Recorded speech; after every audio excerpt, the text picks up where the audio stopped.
The Poetical Works of John Milton ******. The Poetical Works of John Milton by John Milton. Transcriber's notes. This e-text contains all of Milton's poems in English and Italian. Poems in Latin have been omitted. The original spelling, capitalization and punctuation have been retained as far as possible. Characters not in the ANSI standard set have been replaced by their nearest equivalent. The A and O digraphs have been transcribed as 2 letters. Accented letters in the Italian poems have been replaced by the unaccented letter. No italics have been retained. Footnotes have been moved to the end of the poem to which they refer. In Paradise Lost and Paradise Regained they have been moved to the end of the book. 50 engravings by Gustave Doré have been provided in Paradise Lost. Contents preface by the Reverend H. C. Beeching, Emma the Stationer to the Reader. Miscellaneous Poems. On the Morning of Christ's Nativity. The Passion. On Time. Upon the Circumcision. At a Solemn Music. An Epitaph on the Marchioness of Winchester. Song on May Morning. On Shakespeare. 1630 on the University Carrier. Another on the same. El Allegro. Il Penseroso. Sonnets. Arcades. Lycidas. A Masque presented at Ludlow Castle, 1634. And see poems added in the 1673 edition. Anno Aetatis 17.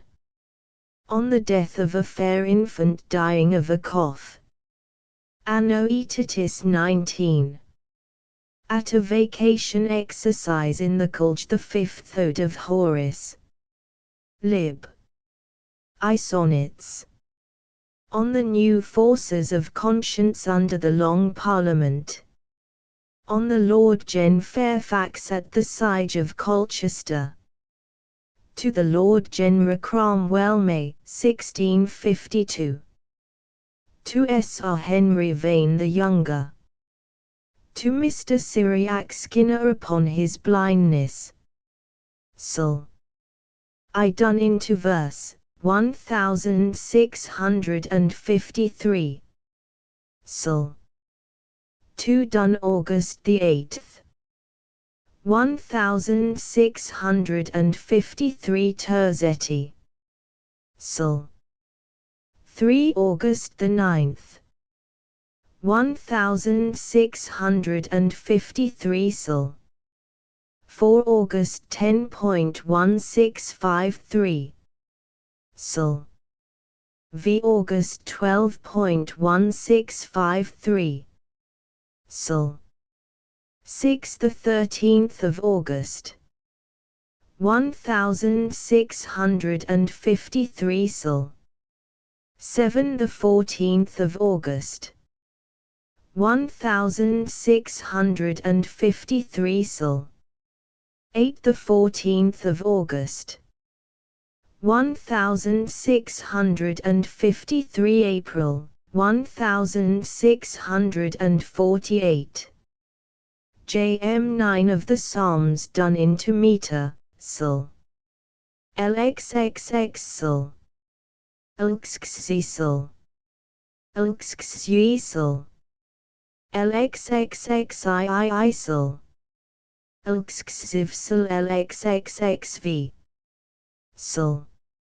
LXXV Sul. LXXA Sul. LXXVIII collection of passages translated in the prose writings from of Reformation in England, 1641. From Reason of Church Government, 1641. From Apology for Smectum Nuus, 1642. From Area Poetica, 1644. From Tetrachordon, 1645. From the Tenure of Kings and Magistrates, 1649. From History of Britain, 1670. Paradise Lost. On Paradise Lost. The verse. Book I, Book 2. Book 3. Book 4. Book V, Book 6. Book 7. Book 8. Book 9. Book X, Book 11.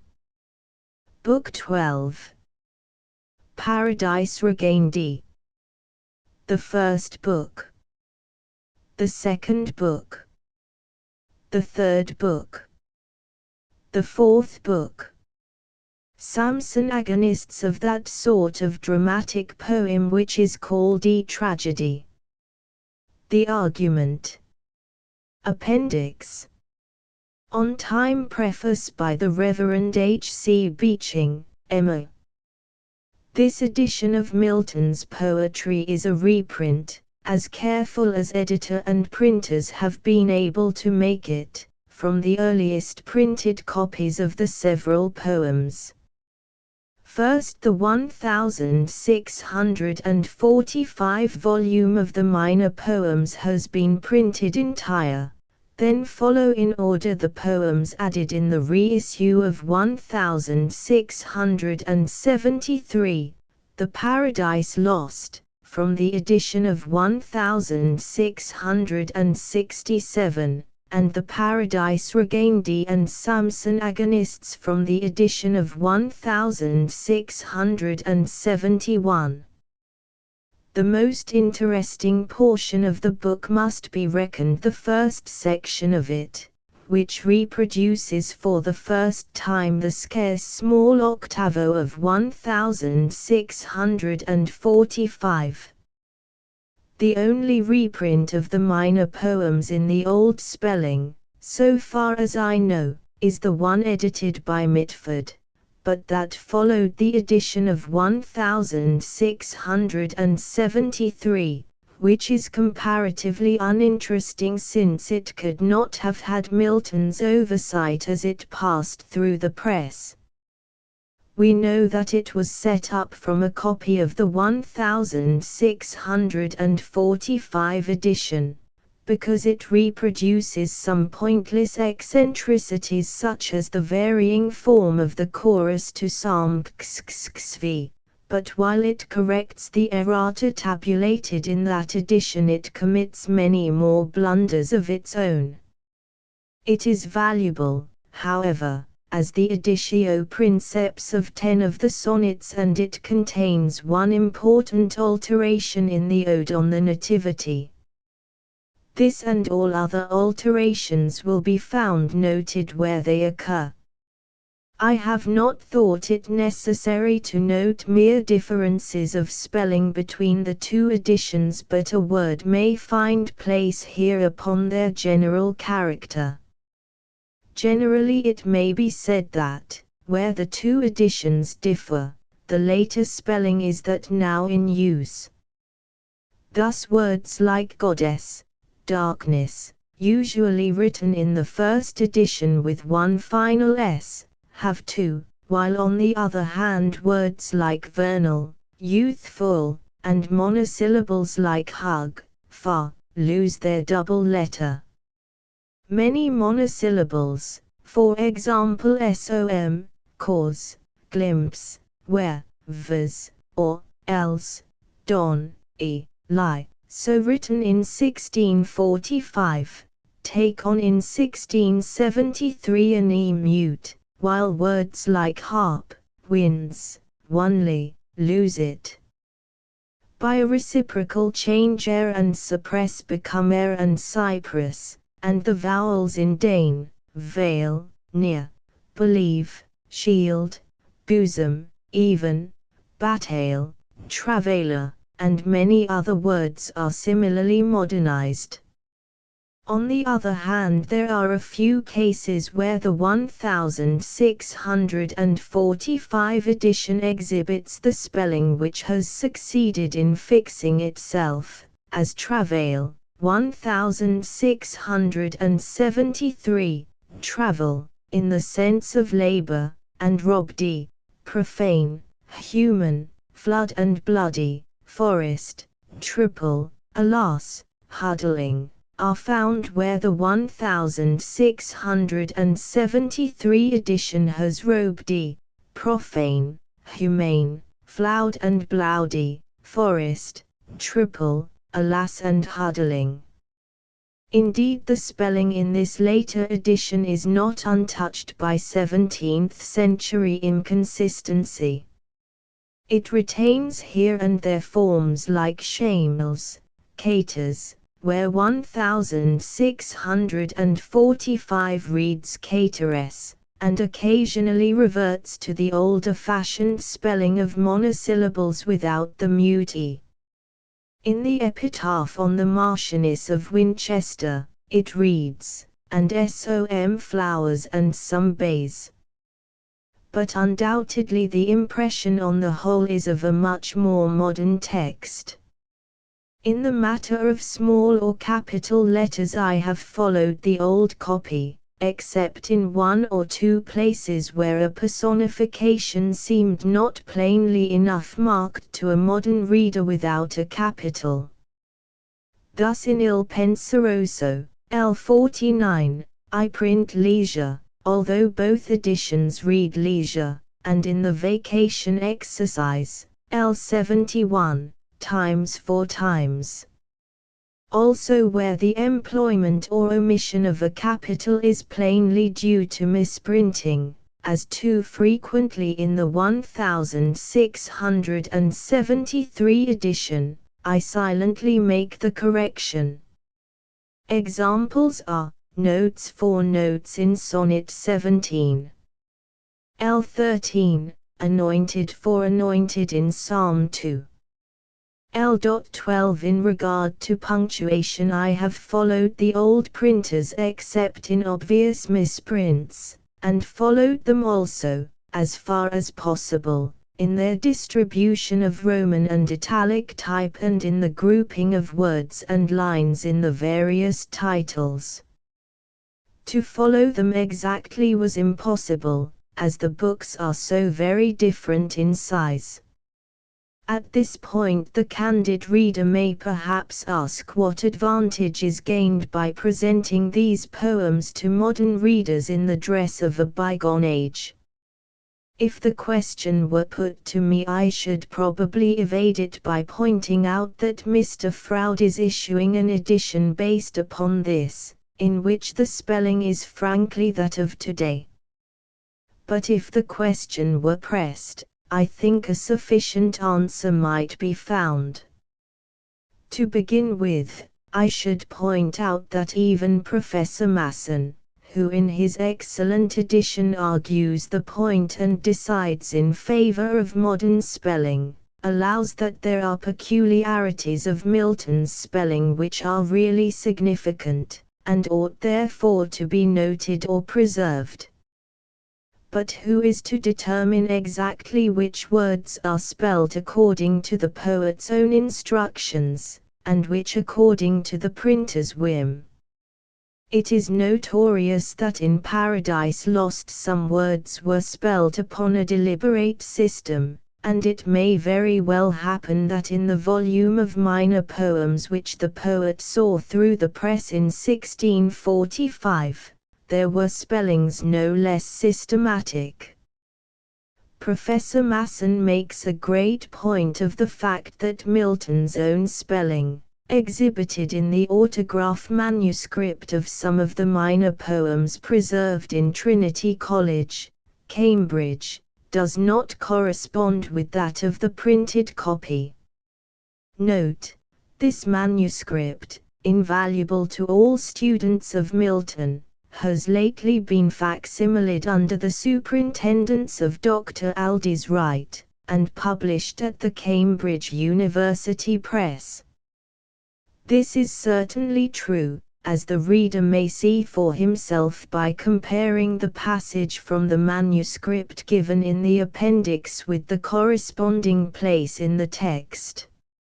Milton's own spelling revels in redundant ease, while the printer of the 1645 book is very sparing of them. But in cases where the spelling affects the meter, we find that the printed text and Milton's manuscript closely correspond, and it is upon its value in determining the meter, quite as much as its antiquarian interest, that I should base a justification of this reprint.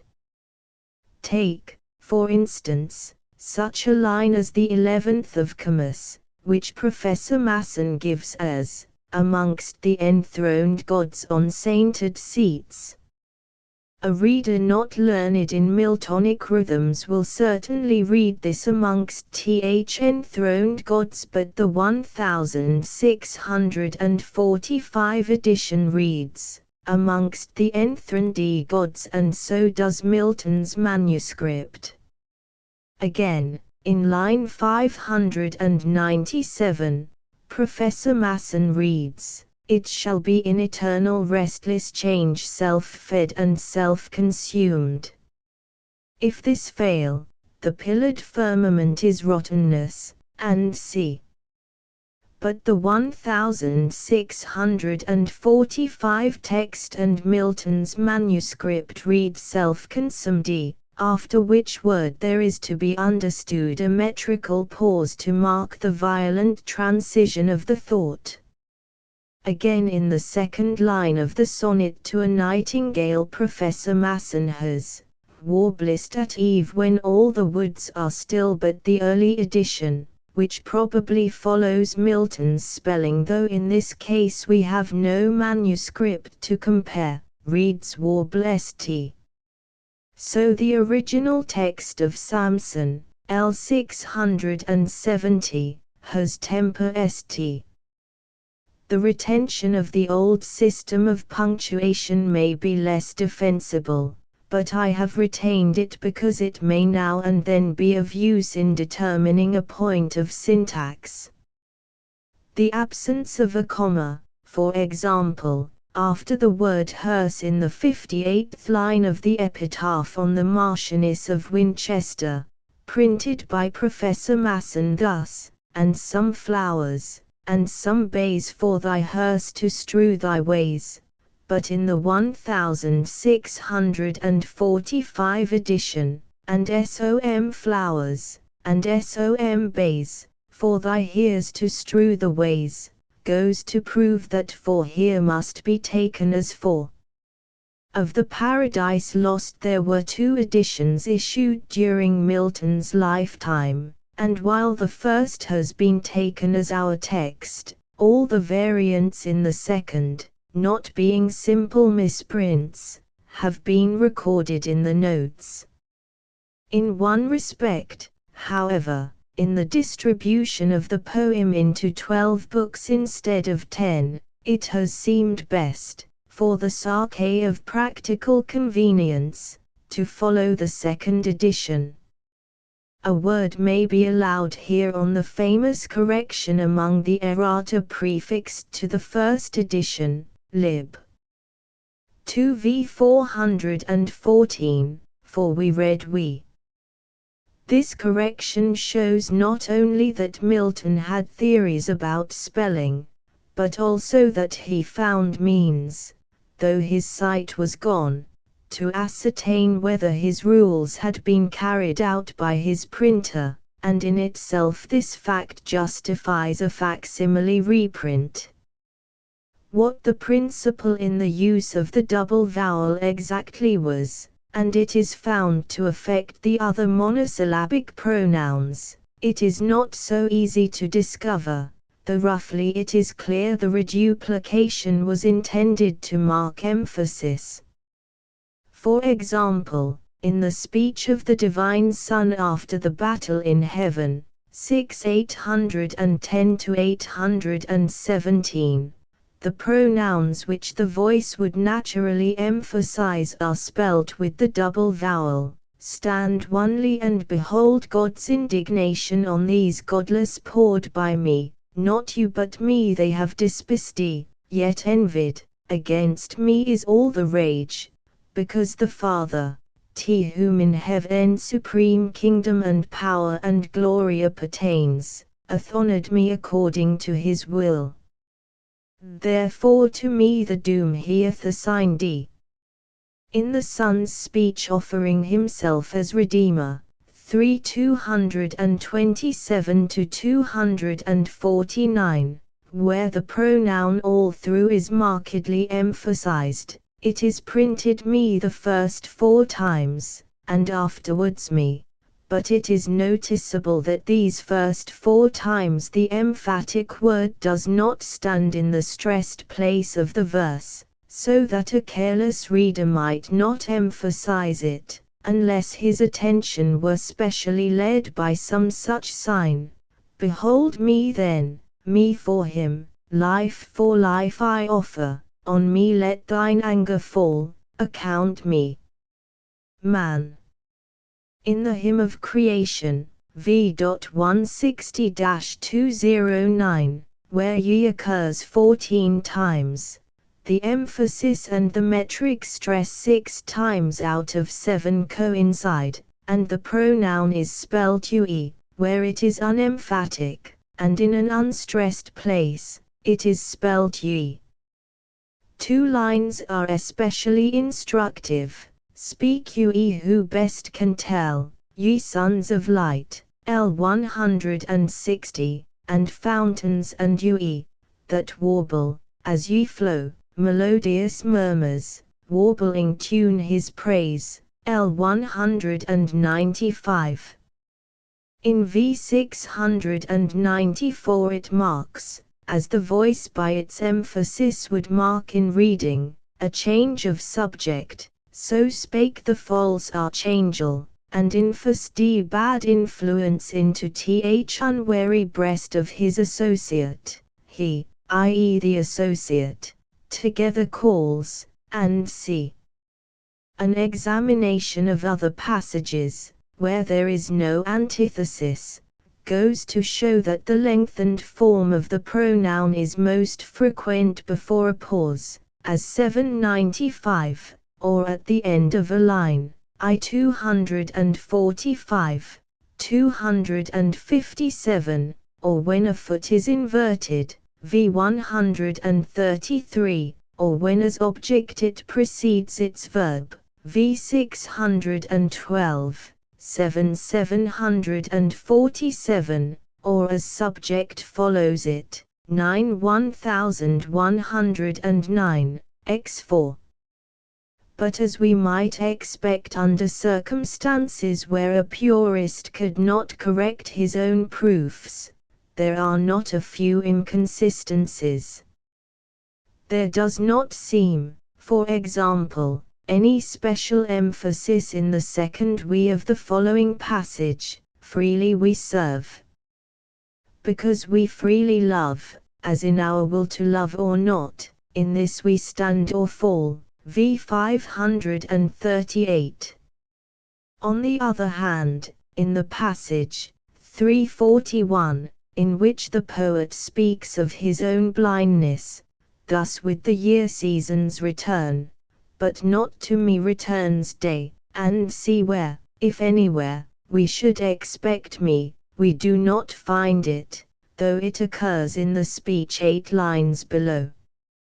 It should be added that this differentiation of the pronouns is not found in any printed poem of Milton's before Paradise Lost, nor is it found in the Cambridge autograph.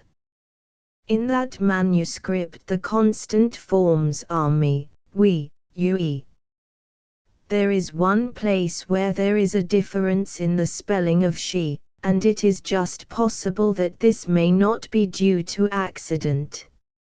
In the first verse of the song in Arcades, the MS reads, this is she, and in the third verse, this is she alone. This use of the double vowel is found a few times in Paradise Regained, in 259 and 486, 497 where me begins a line, and in 638 where he is specially emphatic in the concluding lines of the poem. In Samson agonists it is more frequent, for example lines 124, 178, 193, 220, 252, 290, 1125. Another word the spelling of which in Paradise Lost will be observed to vary is the pronoun there, which is spelt sometimes the. The spelling in the Cambridge manuscript is uniformly thia, except once when it is the, and where there once occurs in the writing of an amanuensis the e is struck through. That the difference is not merely a printer's device to accommodate his line may be seen by a comparison of lines 358 and 363 in the first book, where the shorter word comes in the shorter line. It is probable that the lighter form of the word was intended to be used when it was quite unemphatic. Contrast, for example, in Book 3. L.59, his own works and their works at once to view with line 113, the maker and the making and the fate. But the use is not consistent, and the form there is not found at all till the 349th line of the first book. The distinction is kept up in the Paradise Regained and Samson agonists, but, if possible, with even less consistency. Such passages, however, as Paradise Regained, 3. 414 to 440, Samson agonists, 880 to 890, are certainly spelt upon a method, and it is noticeable that in the choruses the lighter form is universal. Paradise Regained and Samson agonists were published in 1671, and no further edition was called for in the remaining 3 years of the poet's lifetime, so that in the case of these poems there are no new readings to record, and the texts were so carefully revised, that only one fault, Paradise Regained, 309, was left for correction later. In these and the other poems I have corrected the misprints catalogued in the tables of errata, and I have silently corrected any other unless it might be mistaken for a various reading, when I have called attention to it in a note. Thus I have not recorded such blunders as Letheune for lesbian in the 1645 text of Lycidas, line 63, or hallow for hollow in Paradise Lost, 6. 484, but I have noted content for consent, in utter solemn music, line 6. In conclusion, I have to offer my sincere thanks to all who have collaborated with me in preparing this edition, to the delegates of the Oxford Press for allowing me to undertake it and decorate it with so many facsimiles, to the controller of the press for his unfailing courtesy, to the printers and printers' reader for their care and pains.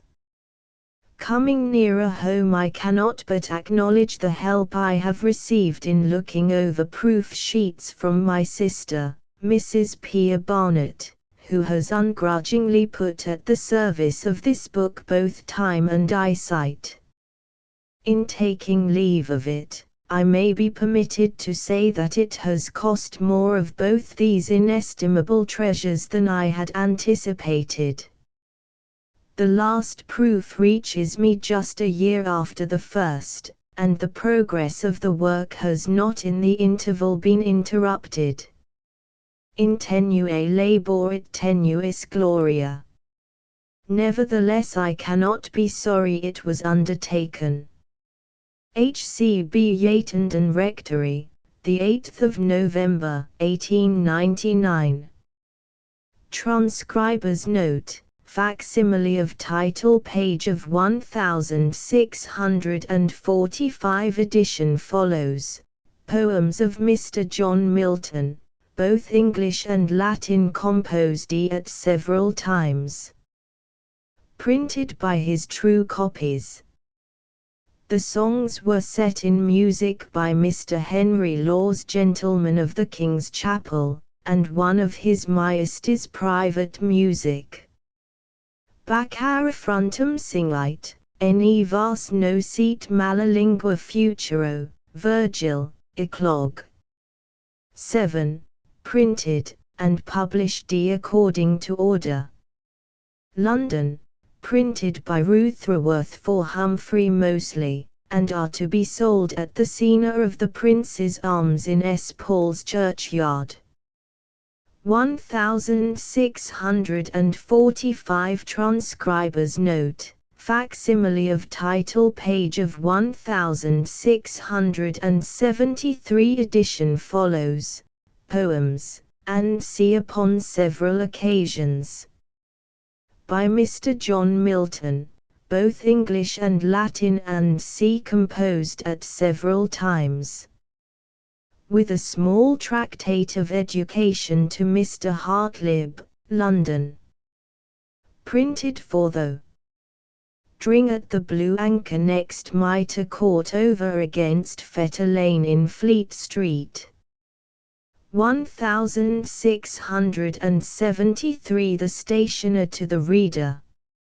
It is not any private respect of gain, gentle reader, for the slightest pamphlet is nowadays more vendible than the works of learnedest men, but it is the love I have to our own language that hath made me diligent to collect, and set forth such pieces in prose and verse as may renew the wonted honour and esteem of our tongue, and it's the worth of these both English and Latin poems, not the flourish of any prefixed encomiums that can invite thee to buy them, though these are not without the highest commendations and applause of the learnedst academics, both domestic and foreign, and amongst those of our own country, the unparalleled attestation of that renowned Provost of Eton, Sir Henry Wotton.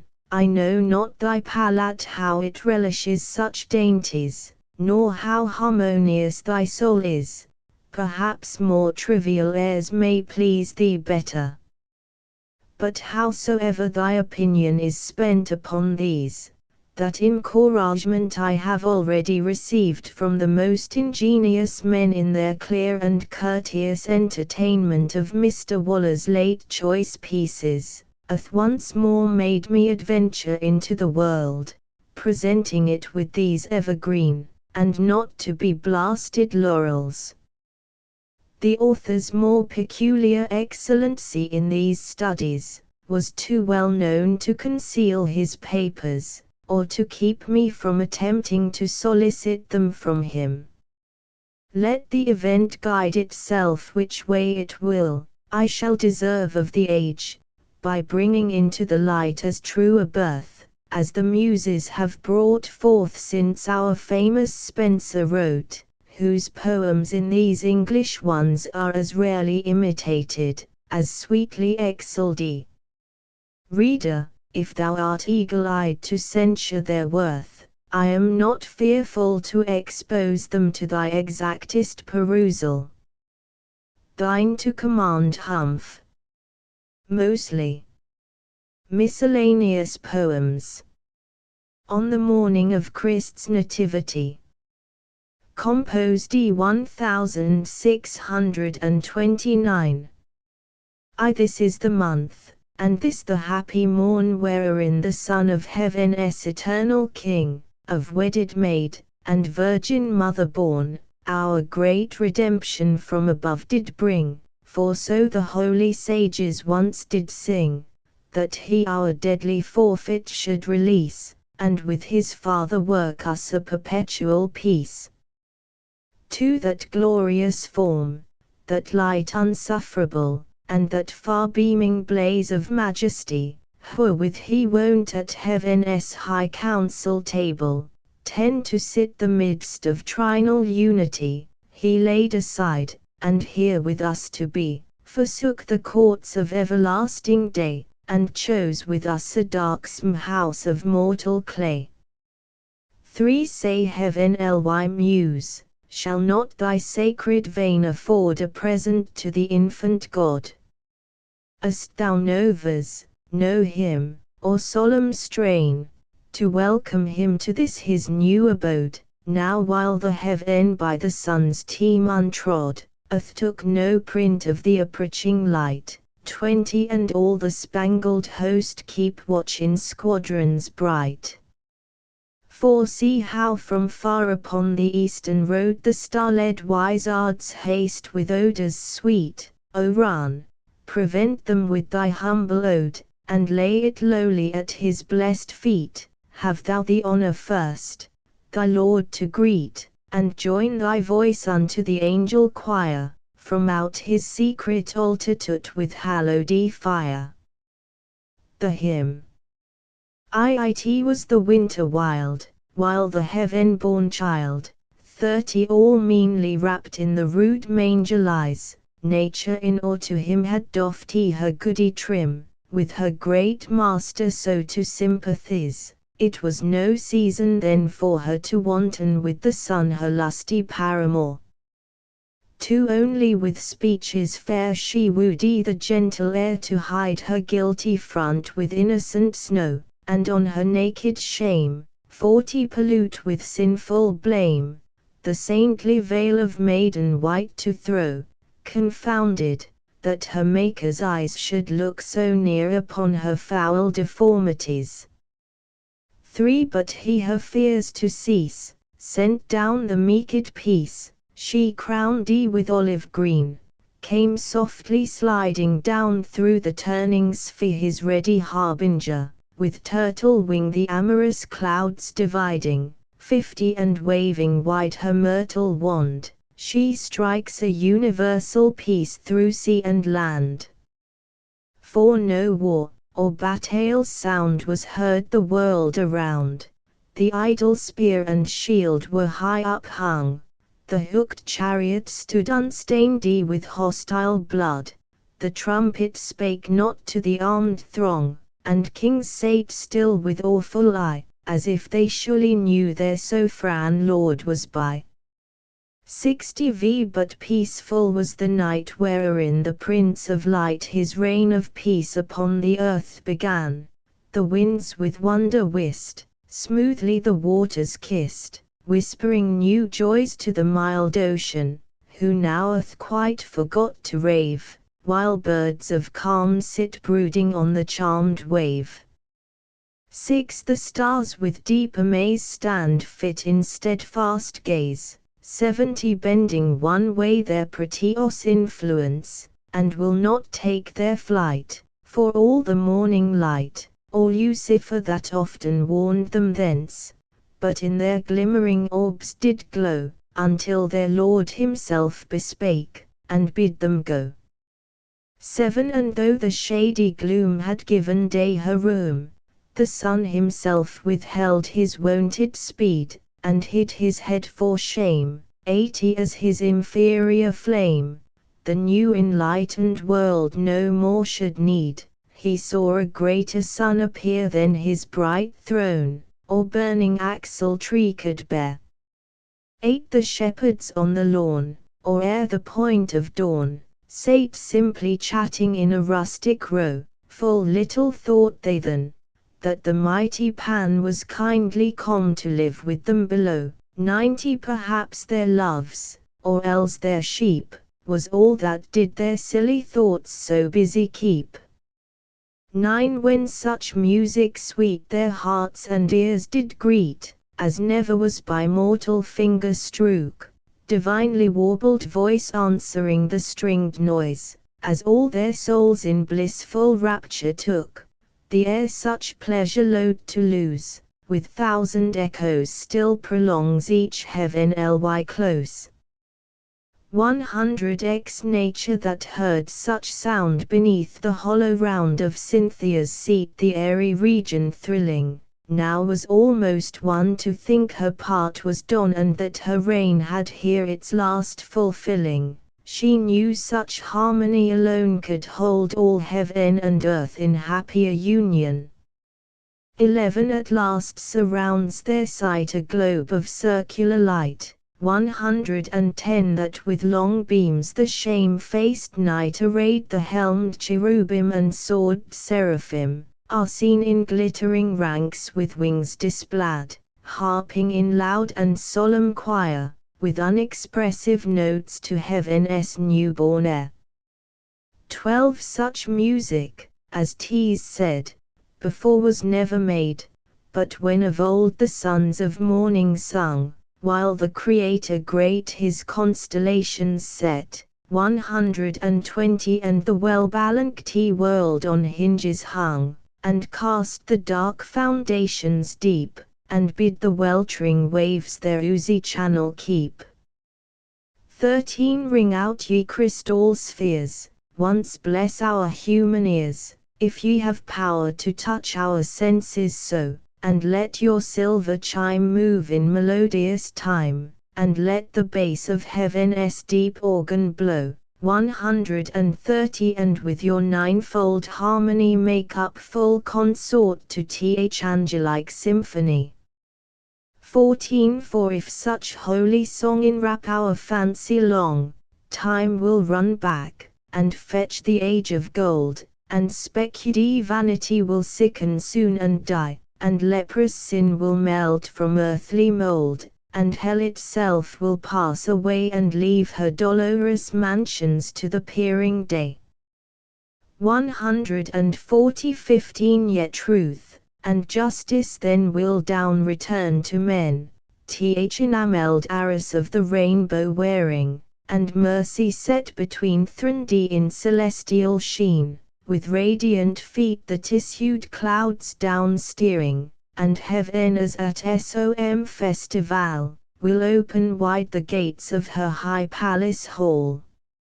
16. But wisest fate says no, this must not yet be so. 150. The babe lies yet in smiling infancy, that on the bitter cross must redeem our loss, so both himself and us to glorify. Yet first to those ye gained in sleep, the wakeful trump of doom must thunder through the deep.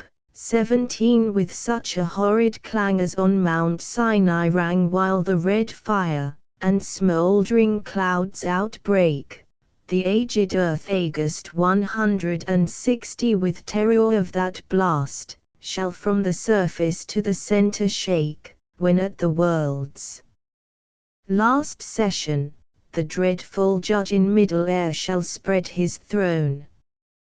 18. And then at last our blissful and perfect is, but now begins, for from this happy day th old dragon underground in straighter limits bound, not half so far casts his usurped sway. 170. And wrath to see his kingdom fail, swinges the scaly horror of his foul-did tale.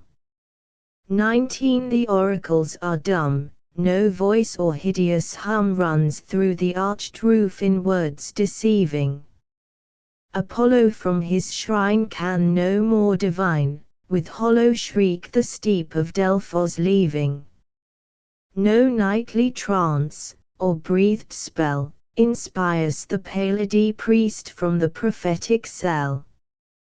180xx The lonely mountains are and the resounding shore, a voice of weeping heard, and loud lament, from haunted spring, and dale egged with poplar pale the parting geniuses with sighing scent, with flowering wofen tresses torn the nymphs in twilight shade of tangled thickets mourn. XXI in consecrated earth, and on the holy hearth, 190 The laws, and lemurs moan with midnight plaint, in urns, and altars round, a drear, and dying sound affrights the flamens at their service quaint, and the chill marble seems to sweat, while each peculiar power foregoes his wonted seat. XXII Paea and Baalim forsake their temples dim, with that twice battered god of Palestine, and mooned Ashtaroth, 200 heaven's queen and mother both, now sits not girt with tapers' holy shine. The Libyc Hammon shrinks his horn, in vain the Tyrian maids their wounded Tammuz mourn. 23 And sullen Moloch fled, left in shadows dread, his burning idol all of blackest hue, in vain with cymbals ring, they call the grisly king, in dismal dance about the furnace blue. 210 And brutish gods of Nila's fast, Isis and Horus, and the dog Anubisist. Xiv Nor is Osiris seen in Memphian grove or green, trampling the unshowered grass with lowings loud, nor can he be at rest within his sacred chest, naught but profoundest hell can be his shroud. In vain with timbreled anthems dark the sable-stoled sorcerers bear his worshipped ark. XXV He feels from Judah's land the dreaded infant's hand, the rays of Bethlehem blind his dusky eyne, nor all the gods beside longer dare abide, not Typhon huge ending in snaky twine, our babe, to show his godhead true, can in his swaddling bands control the damned crew. XXVI So when the sun in bed, curtained with cloudy red, pillows his chin upon an orient wave, the flocking shadows pale troop to th infernal jail, each fettered ghost slips to his several grave, and the yellow-skirted fays fly after the night steeds, leaving their moon-loved maze. Xxai But see, the Virgin blessed hath laid her babe to rest, time is our tedious song should here have ending. Heaven's youngest teamed star, fixed her polished car, her sleeping lord with handmaid lamp attending, and all about the courtly stable, bright harnessed angels sit in order serviceable. The Passion. While of music, and ethereal mirth, with the stage of air and earth did ring, and joyous news of heaven ly infant's birth, my muse with angels did divide to sing, but headlong joy is ever on the wing, in wintry solstice like the shortened light soon swallowed up in dark and long outliving night. 2 For now to sorrow must I tune my song, and set my harp to notes of saddest woe, which on our dearest Lord did cease long, dangers, and snares, and wrongs, and worse than so, 10 which he for us did freely undergo. Most perfect hero, tried in heaviest plight of labors huge and hard, too hard for human wight. 3 He sov ran priest stooping his regal head that dropped with odorous oil down his fair eyes, poor fleshly tabernacle entered, his starry front low-roofed beneath the skies, oh what a mask was there, what a disguise! Yet more, the stroke of death he must abide, 20 Then lies him meekly down fast by his brethren's side. For these latter scenes confine my roving viz. To this horizon is my purpose bound, his godlike acts, and his temptations fierce, and former sufferings otherwhere are found. Louder the rest Cremona's trump doth sound, me softer airs befit, and softer strings of lute, or viol still, more apt for mournful things. Note, 22 latter, latest 1673. V. Befriend me night best patroness of grief, over the pole thy thickest mantle throw. 30 And work my flattered fancy to belief, that heaven and earth are coloured with my woe. My sorrows are too dark for day to know. The leaves should all be black where'er I write, and letters where my tears have washed a wannish white. 6 See the chariot, and those rushing wheels, that whirled the prophet up at Chebar flood. My spirit som transporting cherub feels, to bear me where the towers of Salem stood, once glorious towers, now sunk in Giltal's blood. 40 There doth my soul in holy vision sit in pensive trance, and anguish, and ecstatic fit. 7 Mine eye hath found that sad sepulchral rock that was the casket of heaven's richest store, and here though grief my feeble hands uplock, yet on the softened quarry would I score my plaining verse as lively as before, for sure so well instructed are my tears, they would fitly fall in order D characters. 8 I thence hurried on Vuel's wing, 50 Take up a weeping on the mountains wild. The gentle neighborhood of grove and spring would soon unbosom all their echoes mild, and I, for grief is easily beguiled, might think infection of my sorrows bound, had got a race of mourners on som pregnant cloud. Note, this subject the author finding to be above the years he had, when he wrote it, and nothing satisfied with what was begun, left it unfinished. On time. Fly envious time, till thou run out thy race, call on the lazy leaden stepping hours, whose speed is but the heavy plummet's pace, and glut thyself with what thy womb devours, which is no more than what is false and vain, and merely mortal dross. So little is our loss, so little is thy gain.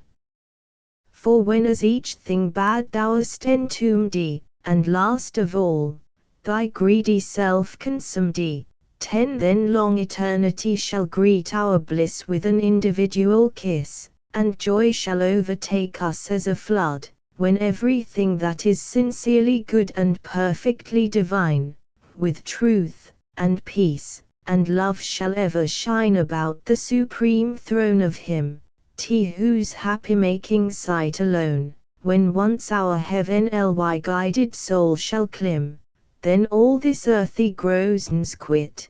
20 A to D with stars, we shall forever sit, triumphing over death, and chance, and the time. Note, see the appendix for the manuscript version. Upon the circumcision.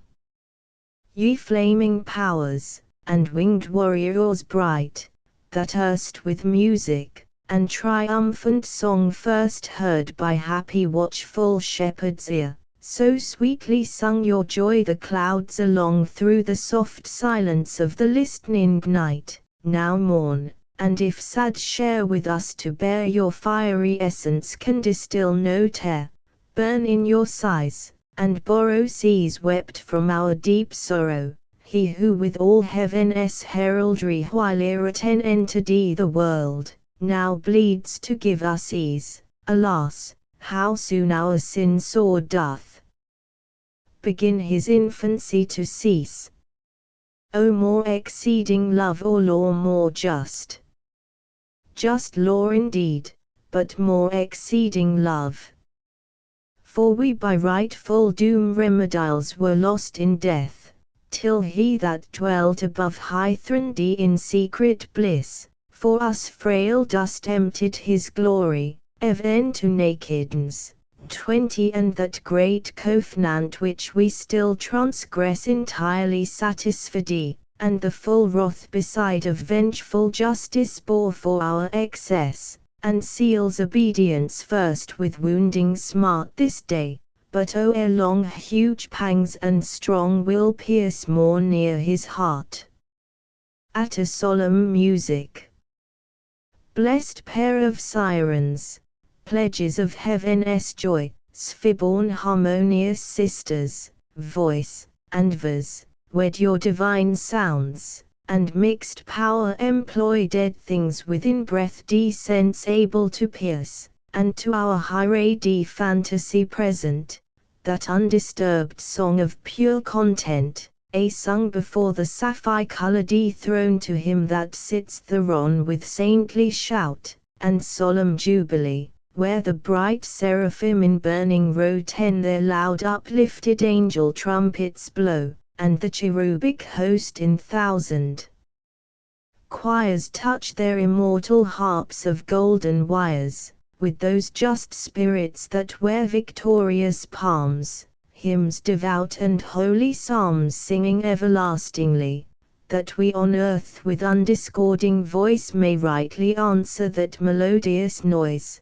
as once we did, till disproportioned sinjardi against nature's chime, and with harsh din 20 the fair music that all creatures made to their great Lord, whose love their motion swayed in perfect diapason, whilst they stood in first obedience, and their state of good.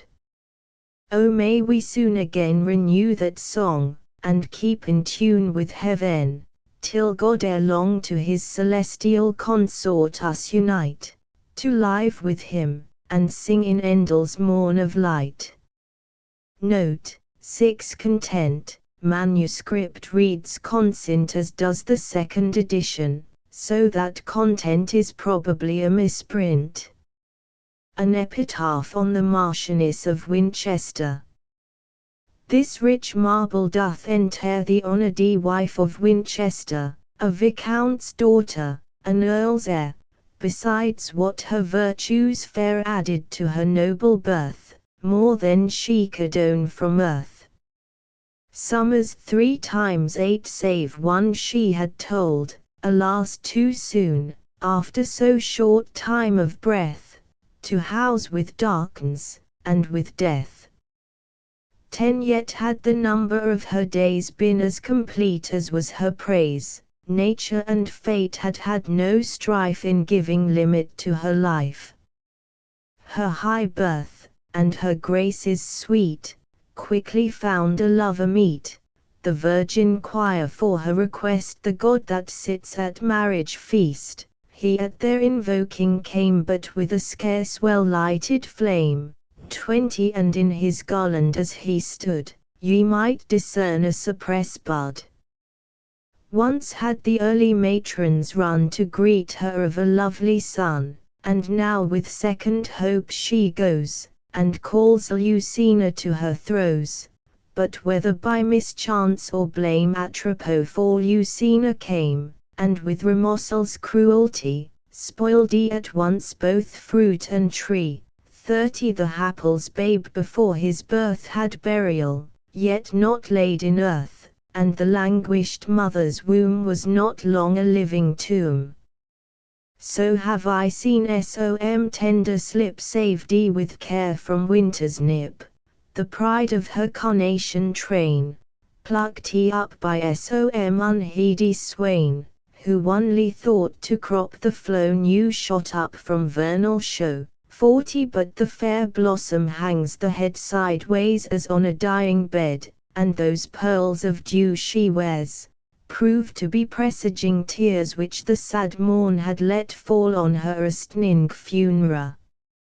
Gentle lady, may thy grave peace and quiet ever have, After this thy travail sore sweet rest cease thee evermore. 50 That to give the world increase, shortenedst thy own life's lease. Here besides the sorrowing that thy noble house doth bring, here be tears of perfect moan wept for thee in Helicon, and som flowers, and som bays, for thy hears to strew the ways, sent thee from the banks of Came, devoted to thy virtuous name. 60 Whilst thou bright saint high sittest in glory, next her much like to thee in story, that fair Syrian shepherdess, who after years of barons, the highly favoured Joseph bore to him that served for her before, and at her next birth much like thee, through pangs fled to felicity, far within the bosom bright of blazing majesty and light. 70 There with thee, new welcome saint, like fortunes may her soul acquaint, with thee there clad in radiant sheen, no marchioness, but now a queen. Song on May morning. Now the bright morning star, day's harbinger, comes dancing from the east, and leads with her the flowery May, who from her green lap throws the yellow cowslip, and the pale primrose. Hail bounteous May that dost inspire mirth and youth, and warm desire. Woods and groves are of thy dressing, hill and dale doth boast thy blessing. Thus we salute thee with our early song, and welcome thee, and wish thee long. 10 On Shakespeare. 1630 What needs my Shakespeare for his honored bones, the labour of an age in piled stones, or that his hallowed relics should be hid under a star-pointing pyramid? Dear son of memory, great heir of fame, what needest thou such weak witens of thy name? Thou in our wonder and astonishment hast built thyself a livelong monument. For whilst to shame of slow endeavouring art, thy easy numbers flow, and that each heart tenneth from the leaves of thy unvalued book, those Delphic lines with deep impression took, then thou our fancy of itself bereaving, dost make us marble with too much conceiving, and so sepultured in such pomp dost lie, that kings for such a tomb would wish to die. Notes on Shakespeare. Reprinted 1632 in the Second Folio. Shakespeare. Title: An Epitaph on the Admirable Dramatic Poet W. Shakespeare. 1 Needs 6 week, dull 8 live long, lasting 10 heart. Part 13 It, her on the university carrier who sickened in the time of his vacancy, being forbid to go to London, by reason of the plague. Here lies old Hobson, death hath broke his gut, and here alas, hath laid him in the dirt, or else the ways being foul, 20 to 1, he's here stuck in a slough, and overthrown. 'Twas such a shifter, that if truth were known, death was half glad when he had got him down, for he had any time this 10 years full, dogged with him, betwixt Cambridge and the Bull. And surely, death could never have prevailed had not his weekly cause of carriage failed 10 But lately finding him so long at home, and thinking now his journey's end was come, and that he had ta'en up his latest in the kind office of a chamberlain, showed him his room where he must lodge that night, pulled off his boots, and took away the light. If any ask for him, it shall be said, Hobson has supped, and newly gone to bed. Another on the same. Here lieth one who did most truly prove, that he could never die while he could move, so hung his destiny never to rot while he might still jog on, and keep his trot, made of sphemetal, never to decay until his revolution was at stay. Time numbers motion, yet, without a crime gainst old truth, motion numbered out his time, and like an engine moved with wheel and weight, his principles being ceased, he ended straight. 10 Rest that gives all men life, gave him his death, and too much breathing put him out of breath, nor were it contradiction to affirm too long vacation hastened on his term. Merely to drive the time away he sickened, fainted, and died, nor would with ale be quickened, nay, quoth he, on his swooning bed outstretched, if I may not carry, sure ill any be fetched, but vow though the cross doctors all stood hearers, for one carrier put down to make 6 bearers. 20 ease was his chief disease, and to judge right, he did for heavens that his cart went light, his leisure told him that his time was calm, and lack of load, made his life burdensome that even to his last breath, there be that sate he, as he were pressed to death, he cried more weight, but had his doings lasted as they were, he had been an immortal carrier.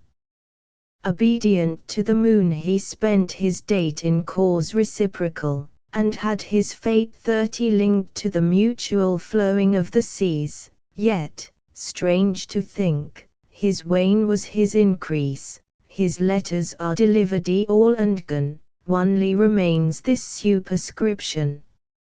El Allegro. Hence loathed melancholy of Cerberus, and blackest midnight born, in Stygian cave forlorn mongst horrid shapes, and shrieks, and sights unholy, find out som uncouth cell, where brooding darkness spreads his jealous wings, and the night raven sings, there under ebon shades and low-browed rocks, as ragged as thy locks, in dark Cimbrian desert ever dwell. 10 But come thou gods fair and free, in heaven you gleep du frosine, and by men, heart-easing mirth, whom lovely Venus at a birth with 2 sister graces more to ivy-crowned Bacchus bore, or whether, as som sages sing, the frolic wind that breathes the spring, Zephyr with Aurora playing, as he met her once a-maying, 20 There on beds of violets blue, and fresh-blown roses washed in dew, filled her with the daughter fair, so buxom, blithe, and debonair. Haste thee, nymph, and bring with thee jest and youthful jollity, quips and cranks, and wanton whiles, nods, and becks, and wreathed smiles, such as hang on Heb's cheek, and love to live in dimple sleek. 30 Sport that rickled care derides, and laughter holding both his sides. Come, and trip it as ye go on the light fantastic toe, and in thy right hand lead with thee, the mountain nymph, sweet liberty, and if I give thee honour due, mirth, admit me of thy crew to live with her, and live with thee, in unreproved pleasures free. 40 To hear the lark begin his flight, and singing startle the dull night, from his watchtower in the skies, till the dappled dawn doth rise, then to come in spite of sorrow, and at my window bid good morrow, through the sweet briar, or the vine, or the twisted eglantine. While the cock with lively din, scatters the rear of darkens thin, 50 And to the stack, or the barn door, stoutly struts his dames before, oft listening how the hounds and horn curly rouse the slumbering morn, from the side of som Hoar Hill, through the high wood echoing shrill. Som time walking not unseen by hedgerow elms, on hillocks green, right against the eastern gate, where the great sun begins his state, 60 robbed in flames, and amber light, the clouds in thousand liveries dight. While the ploughman near at hand, whistles o'er the furrowed land, and the milkmaid singeth blithe, and the mower whets his scythe, and every shepherd tells his tale under the hawthorn in the dale.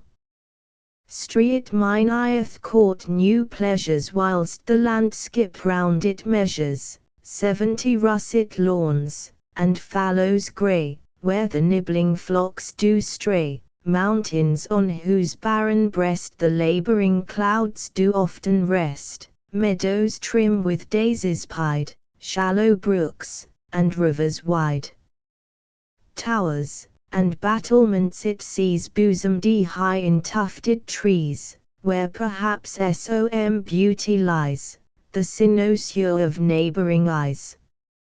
80 hard by, a cottage chimney smokes, from betwixt two aged oakeys, where Corydon and Thissis met, are at their savoury dinner set of herbs, and other country messes, which the neat-handed Phyllis dresses, and then in haste her bower she leaves, with festyles to bind the sheaves, or if the earlier season lead to the tandy haycock in the mead, 90 times with secure delight the upland hamlets will invite, when the merry bells ring round, and the jocund rebecks sound to many a youth, and many a maid, dancing in the checkered shade, and young and old come forth to play on a sunshine holiday, till the livelong daylight fail, then to the spicy nut-brown ale, 100 with stories told of many a feat, how far a mab the junkets eat, she was pinched, and pulled she said, and he by friar's lantern led tells how the drudging goblins sweat, to earn his cream bowl duly set, when in one night, ere glimpse of morn, his shadowy flaileth threshed the corn that 10-day labourers could not end, then lies him down the Lubbar fend. 110 and stretched out all the chimney's length, basks at the fire his hairy strength, and cropful out of doors he flings, ere the first cock his matin rings. Thus don the tales, to bed they creep, by whispering winds soon lulled asleep. Toad cities please us then, and the busy hum of men, where throngs of knights and barons bold, in weeds of peace high triumphs hold, 120 with store of ladies, whose bright ears reign influence, and judge the prize of wit, or arms, while both contend to win her grace, whom all commend. There let high men oft appear in saffron robe, with taper clear, and pomp, and feast, and revelry, with masque, and antique pageantry, such sights as youthful poets dream on summer eves by haunted stream.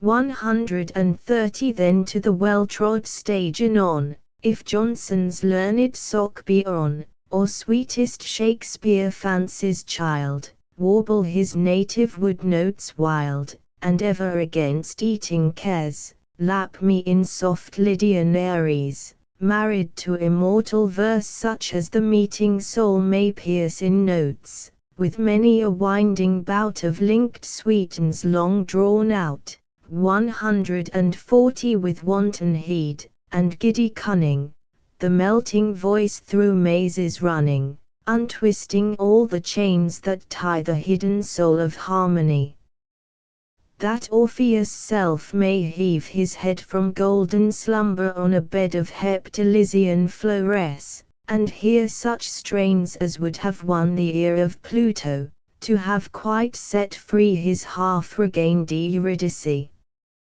150 these delights, if thou canst give, mirth with thee, I mean to live. Notes, 33 ye, you 1673 104 and he by, and by the 1673 il penseroso. Hence vain deluding joys, the brood of folly without father bred, how little you bested, or fill the fixed mind with all your toys, dwell in som idle brain and fancies fond with gaudy shapes possess, as thick and numberless as the gay motes that people the sunbeams, or likest hovering dreams the fickle pensioners of Morpheus' train. 10 But hail thou goddess, sage and holy, hail divinest melancholy whose saintly visage is too bright to hit the sense of human sight, and therefore to our weaker view, o'erlaid with black staid wisdom's hue. Black, but such as in esteem, Prince Memnon's sister might beseem, or that starry Aethiop queen that strove to set her beauty's praise above 20 the sea nymphs, and their powers offended. Yet thou art higher far descended, thee bright-haired Vesta long of yore, to solitary Saturn bore, his daughter she, in Saturn's reign, such mixture was not held a stain, oft in glimmering boweress, and glades he met her, and in secret shades of woody Idas in most grove, while yet there was no fear of Jove. 30 Compensive nun, devout and pure, sober, steadfast, and demure, all in a robe of darkest grain, flowing with majestic train, and sable stole of cypress lawn, over thy decent shoulders drawn. But keep thy wonted state, with even step, and musing gait, and looks commercing with the skies, thy rapt soul sitting in thine eyes, 40 there held in holy passion still, forget thyself to marble, till with a sad leaden downward cast, thou fix them on the earth as fast. And join with thee calm peace, and quiet, spare fast, that oft with gods doth diet, and hears the muses in a ring, round about Jove's altar sing.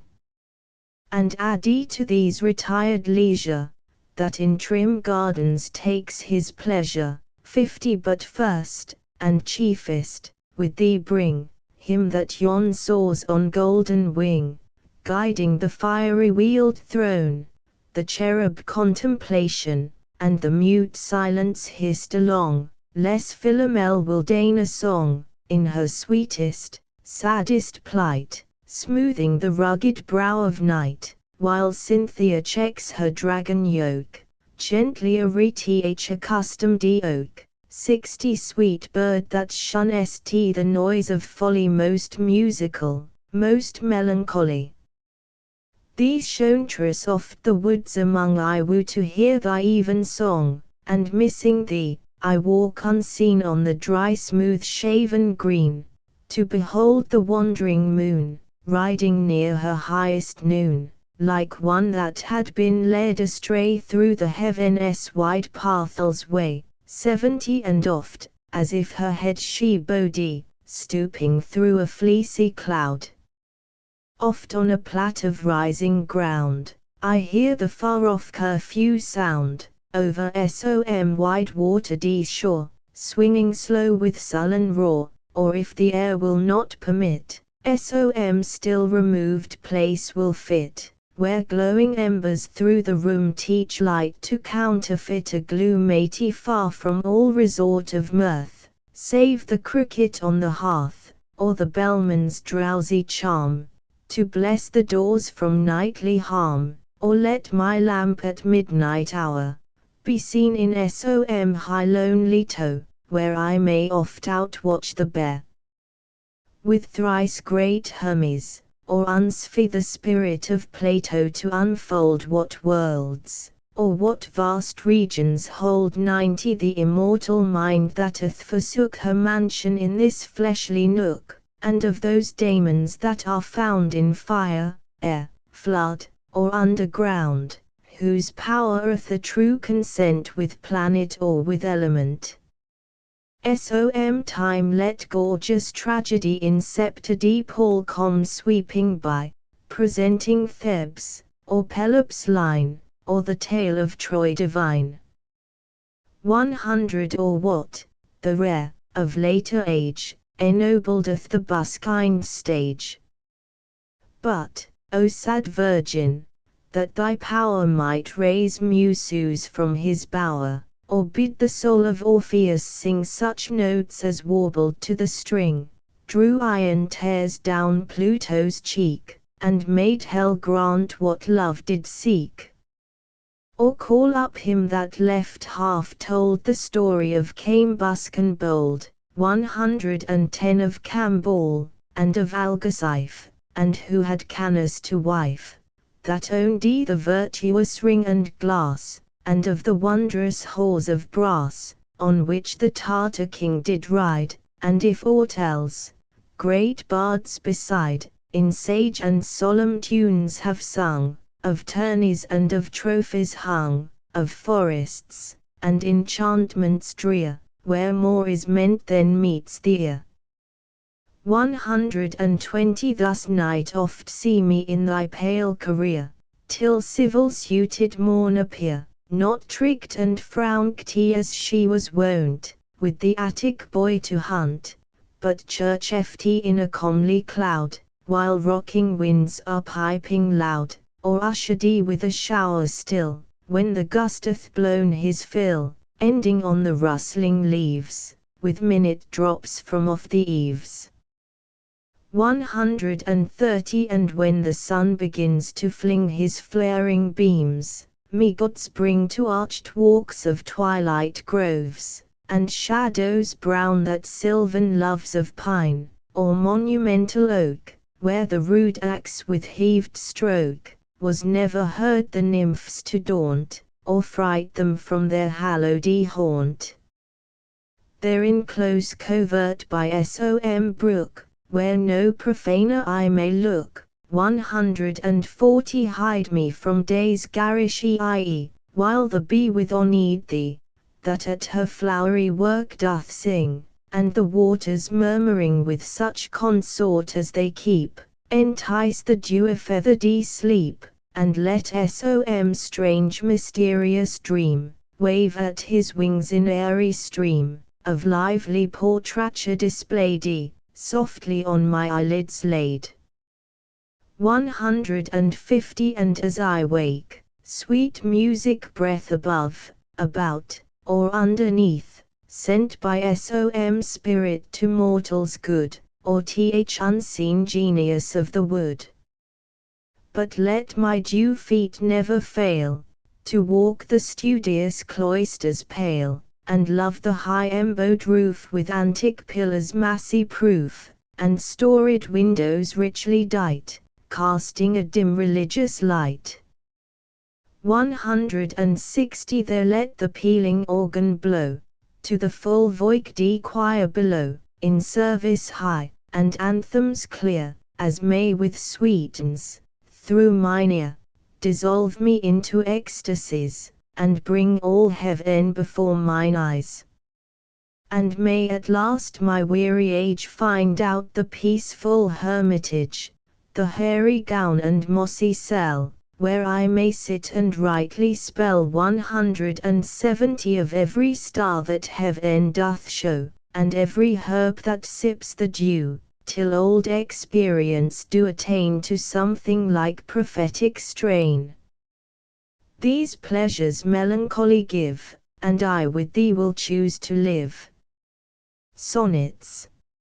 I, O nightingale, that on yon bloomy spray warblest at eve, when all the woods are still, thou with fresh hope the lover's heart dost fill, while the jolly hours lead on propitious May, thy liquid notes that close the eye of day, first heard before the shallow cuckoo's bill portend success in love. Oh, if Jove's will have linked that amorous power to thy soft lay, now timely sing, ere the rude bird of hate foretell my hopeless doom in Som Grove NY, tenors thou from year to year'st sung too late for my relief, yet hadst no reason why, whether the muse, or love call thee his mate, both them I serve, and of their trainer my two donna legiadra il qui bel nom honra el herbosa val di irano, e il noble varco,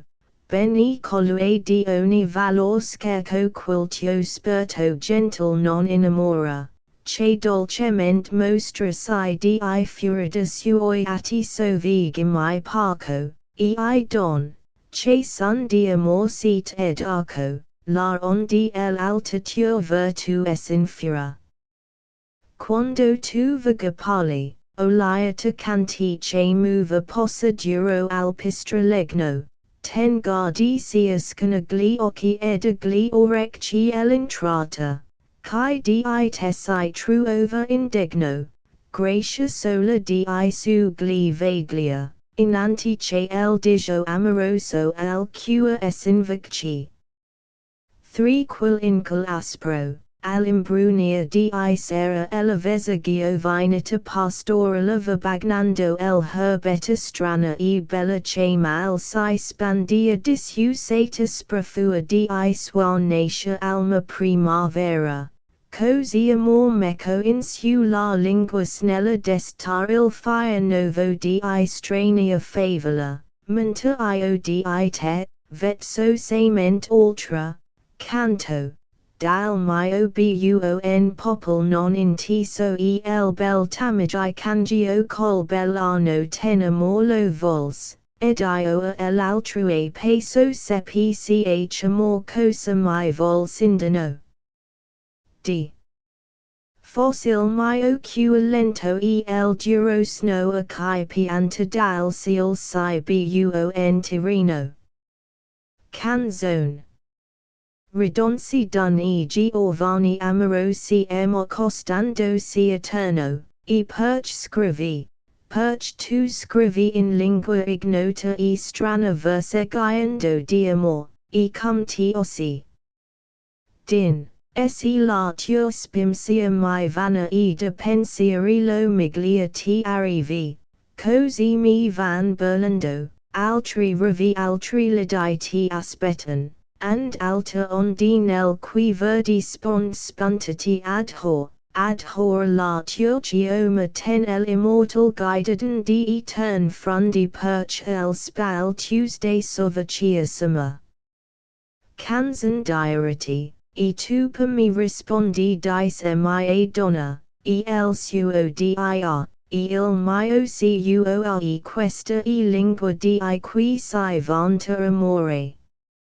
For diodati, tel el diro con maraviglia, cul ritroso ioch amor spregia solia e de suoi laxi spesso mi ridigia cadai, of huum daben tal hor es impiglia. Eni trexi di oro, eni guincia vermiglia emabaglian si, ma sotto nova idea pellegrina bellezza che el qab, portamenti alti onesti, e nel siglia cul sereno fulgor di amabil nero, parola don di lingua più di una. Teni el cantace di mezzo el hemispro travia ben più la faticosa luna, e digilocchi suoi orfantasai gran fuoco che el inseragli orici mi fia poco. Vi passerto ibe vostra occhi donna mias non più che non fian lo mio sol si mi pacioton forte. Cum si suol per ellerine di labia chi es invia, menta un caldo vapor, ne senti prior, the cul lato si spinge of me duol, che facia manti nel lor parol giaman sosper, io non so che si sia, parti rinciusa, e turbida si silascoso mi il petto. E poi en accendo poco ten quivi di eterno o es sagaccia, o es ingela, ma quanto agli occhi già travalo tutla notte amicuol fa. Piovos finche mia alba rivian colma di rose. Six giovane piano, e sempliceto amant poi che fuga mi stesso in dubbio sono, Madonna a voi del mio cua el humil dono ferro devoto, io certo approve tanti el hebi fedel, intrepido, costant, de pensieri leggiadro, accorto, ibno, quando rug il gran mondo, e scocca il tuono. S arma dise, e di intro diamant, tanto del force, e di invidia sicuro, di timori, e sprins al popol us ten quanto di ingegno, e di alto vela vago, e di cetra sonora, e del muse, sol travert in tal parti men. Duro of amor mes el insanabilago. 7 How sooneth time the subtle thief of youth, stan on his wing my 23 year. My hasting days fly on with full career, but my late spring no bud or blossom show perhaps my semblance might deceive the truth, that I to manhood am arrived so near, and inward ripens doth much less appear. That som more timely happy spirits indue yet be it less or more, or soon or slow, it shall be still in strictest measure even, tend to that same lot, however mean, or high, toward which time leads me, and the will of heaven, all is, if I have grace to use it so, as ever in my great taskmaster's eye.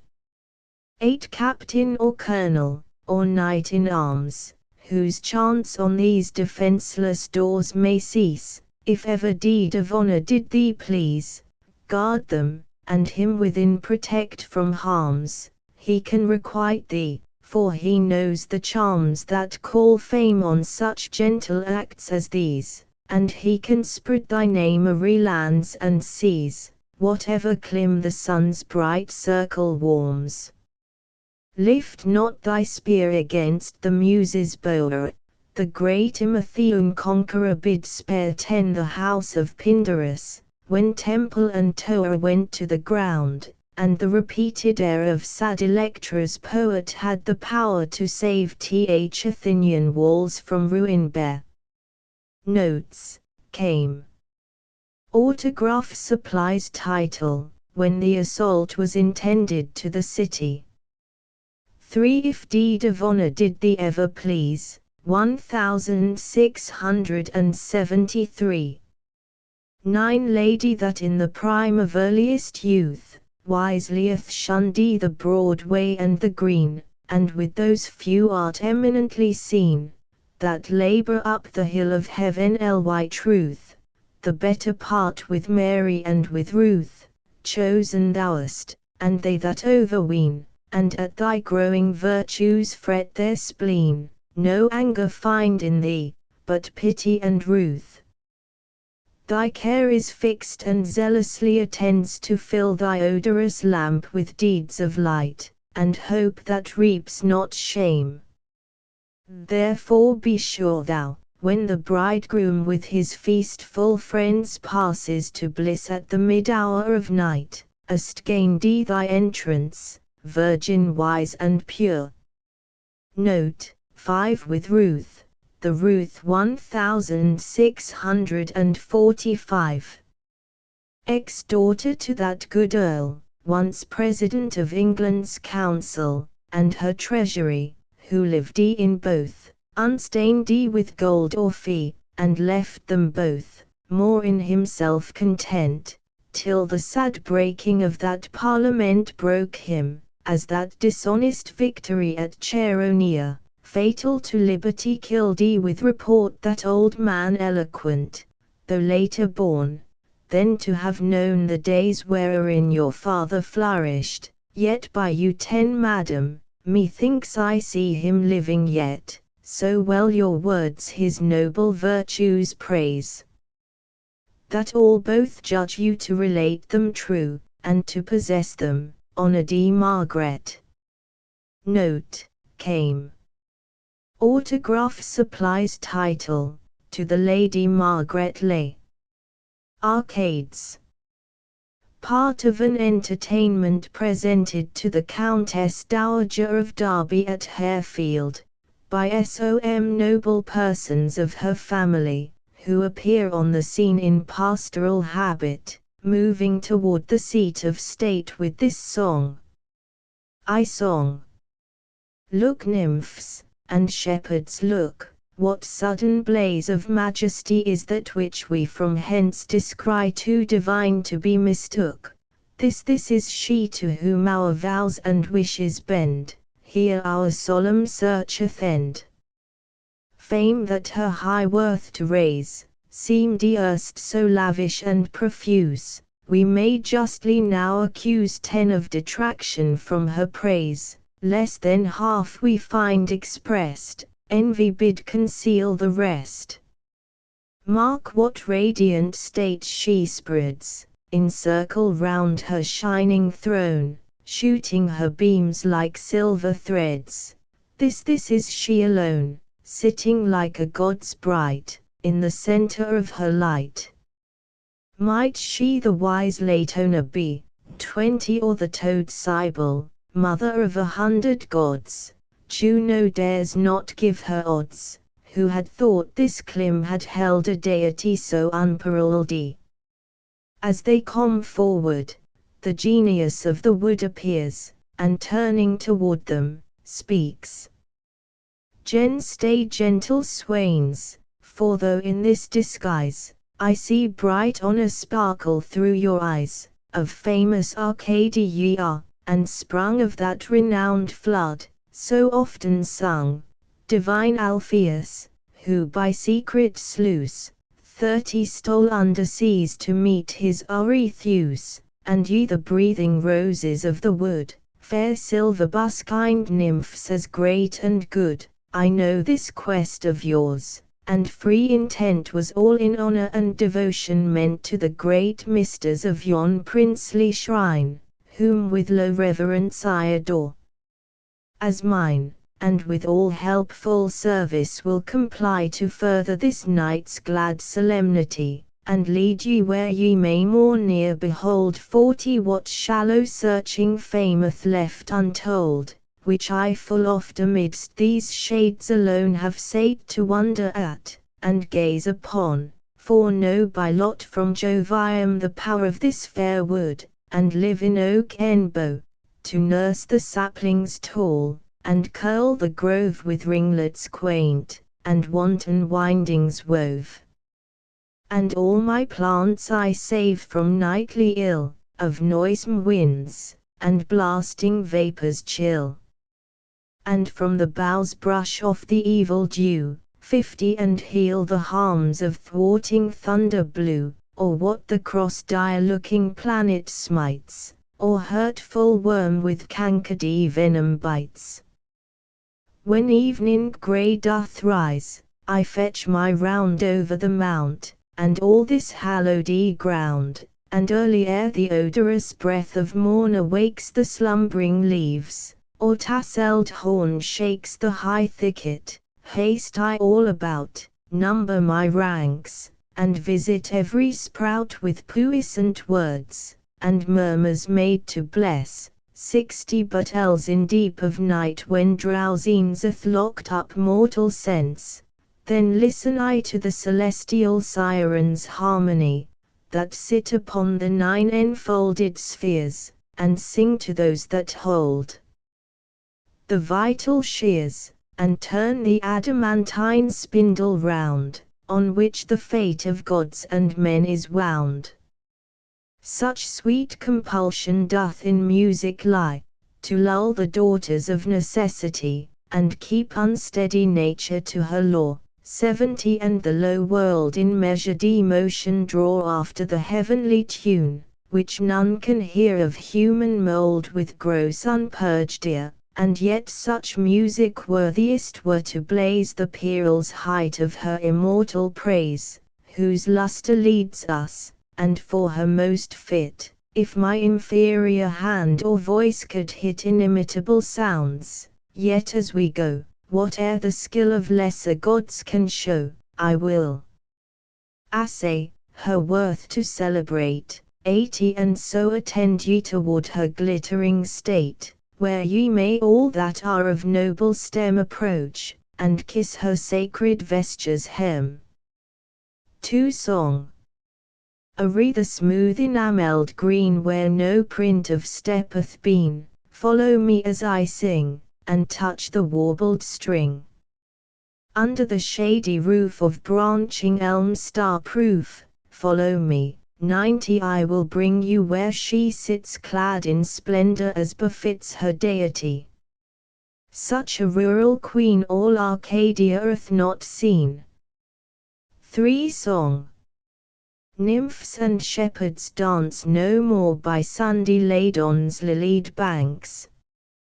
On old Lissus or Colleen trip no more in twilight ranks, though Erinanthios deplore, 100 a better soil shall give ye thanks. From the stony Mainolus, bring your flocks, and live with us, here ye shall have greater grace, to serve the lady of this place. Though Syrinx your Pan's misters were, yet Syrinx well might wait on her. Such a rural queen all Arcadia hath not seen.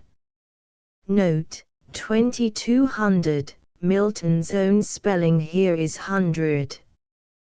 But in the errata to Paradise Lost, I 760, he corrects 100 to 100.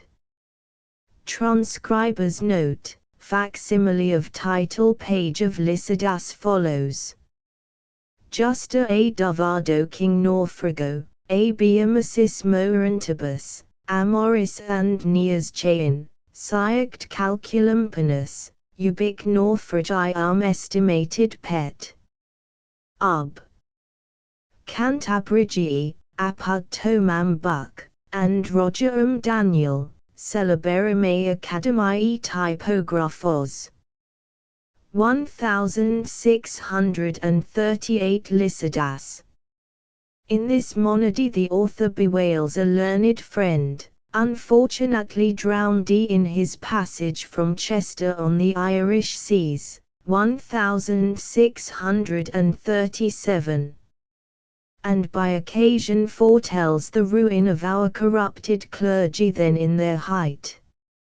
Yet once more, O ye laurels, and once more ye myrtles brown, with ivy never sere, I come to pluck your berries harsh and crude, and with forked fingers rude, shatter your leaves before the mellowing year. Bitter constraint, and sad occasion dear, compels me to disturb your season due, for Lycidas is dead, dead ere his prime young Lycidas, and hath not left his peer, who would not sing for Lycidas. He knew himself to sing, and build the lofty rhyme. 10 He must not float upon his watery bear unwept, and welter to the parching wind, without the meed of som melodious ter. Begin then, sisters of the sacred well, that from beneath the seat of Jove doth spring, begin, and somewhat loudly sweep the string. Hence with denial vain, and coy excuse, so may som gentle muse with lucky words favor my destined urn, 20 And as he passes turn, and bid fair peace be to my sable shroud. For we were nursed upon the self-same hill, fed the same flock by fountain, shade, and rill. Together both, ere the high lawns appeared under the opening eyelids of the morn, we drove afield and both together heard what time the grey fly winds her sultry horn, battening our flocks with the fresh dews of night, oft till the star that rose, at evening, bright 30 toward heaven's descent had slopped his westering wheel. Meanwhile the rural ditties were not mute, tempered to oaten flute, rough satyrs danced, and fauns with cloven heel, from the glad sound would not be absent long, and old Dame Oetas loved to hear our song. But oh the heavy change, now thou art gone, and never must return. Thee shepherd, thee the woods, and desert caves, with wild thyme and the gadding vine o'ergrown, 40 and all their echoes mourn. The willows, and the hazel copses green, shall now no more be seen, fanning their joyous leaves to thy soft lays. As killing as the canker to the rose, or taint worm to the weanling herds that graze, or frost to flowers, that their gay wardrop wear, when first the white thorn blows, such, Lycidas, thy loss to shepherd's ear. Where were ye nymphs when the remorseless deep 50 closed o'er the head of your loved Lycidas? For neither were ye playing on the steep, where your old bards, the famous druids lie, nor on the shaggy top of Mona high, nor yet where Deva spreads her wizard stream, Amy, I fondly dream. Had ye been there, for what could that have done? What could the muse herself that Orpheus bore, the muse herself, for her enchanting son whom universal nature did lament, 60 when by the rout that made the hideous roar, his gory visage down the stream was sent, down the swift Hebrus to the Lesbian shore. Alas! What boots it with unceasant care to tend the homely slighted shepherd's trade, and strictly meditate the thankful's muse, were it not better done as others use, to sport with Amaryllis in the shade, or with the tangles of Neaera's hair? Fame is the spur that the clear spirit doth raise 70, that last infirmity of noble mind, to scorn delights, and live laborious days, but the fair guerdon when we hope to find, and think to burst out into sudden blaze. Comes the blind fury with abhorred shears, and slits the thin-spun life. But not the praise, Phbus replied, and touched my trembling ears. Fame is no plant that grows on mortal soil, nor in the glistering foil set off to world, nor in broad rumour lies, 80 but lives and spreads aloft by those pure eyes, and parfait witens of all judging Jove, as he pronounces lastly on each deed, of so much fame in heaven expect thy meed. O fountain Arethusa, and thou honour floud, smooth sliding Mincius, crown with vocal reeds, that strain I heard was of a higher mood, but now my ode proceeds, and listens to the herald of the sea that came in Neptune's plea. 90 He asked the waves, and asked the Phaean winds, what hard mishap hath doomed this gentle swain? And questioned every gust of rugged wings that blows from off each beaked promontory. They knew not of his story, and sage Hippotates their answer brings, that not a blast was from his dungeon strayed. The air was calm, and on the level brine, sleek Panop with all her sisters played. It was that fatal and perfidious bark 100 built in eclipse, and rigged with curses dark, that sunk so low that sacred head of thine.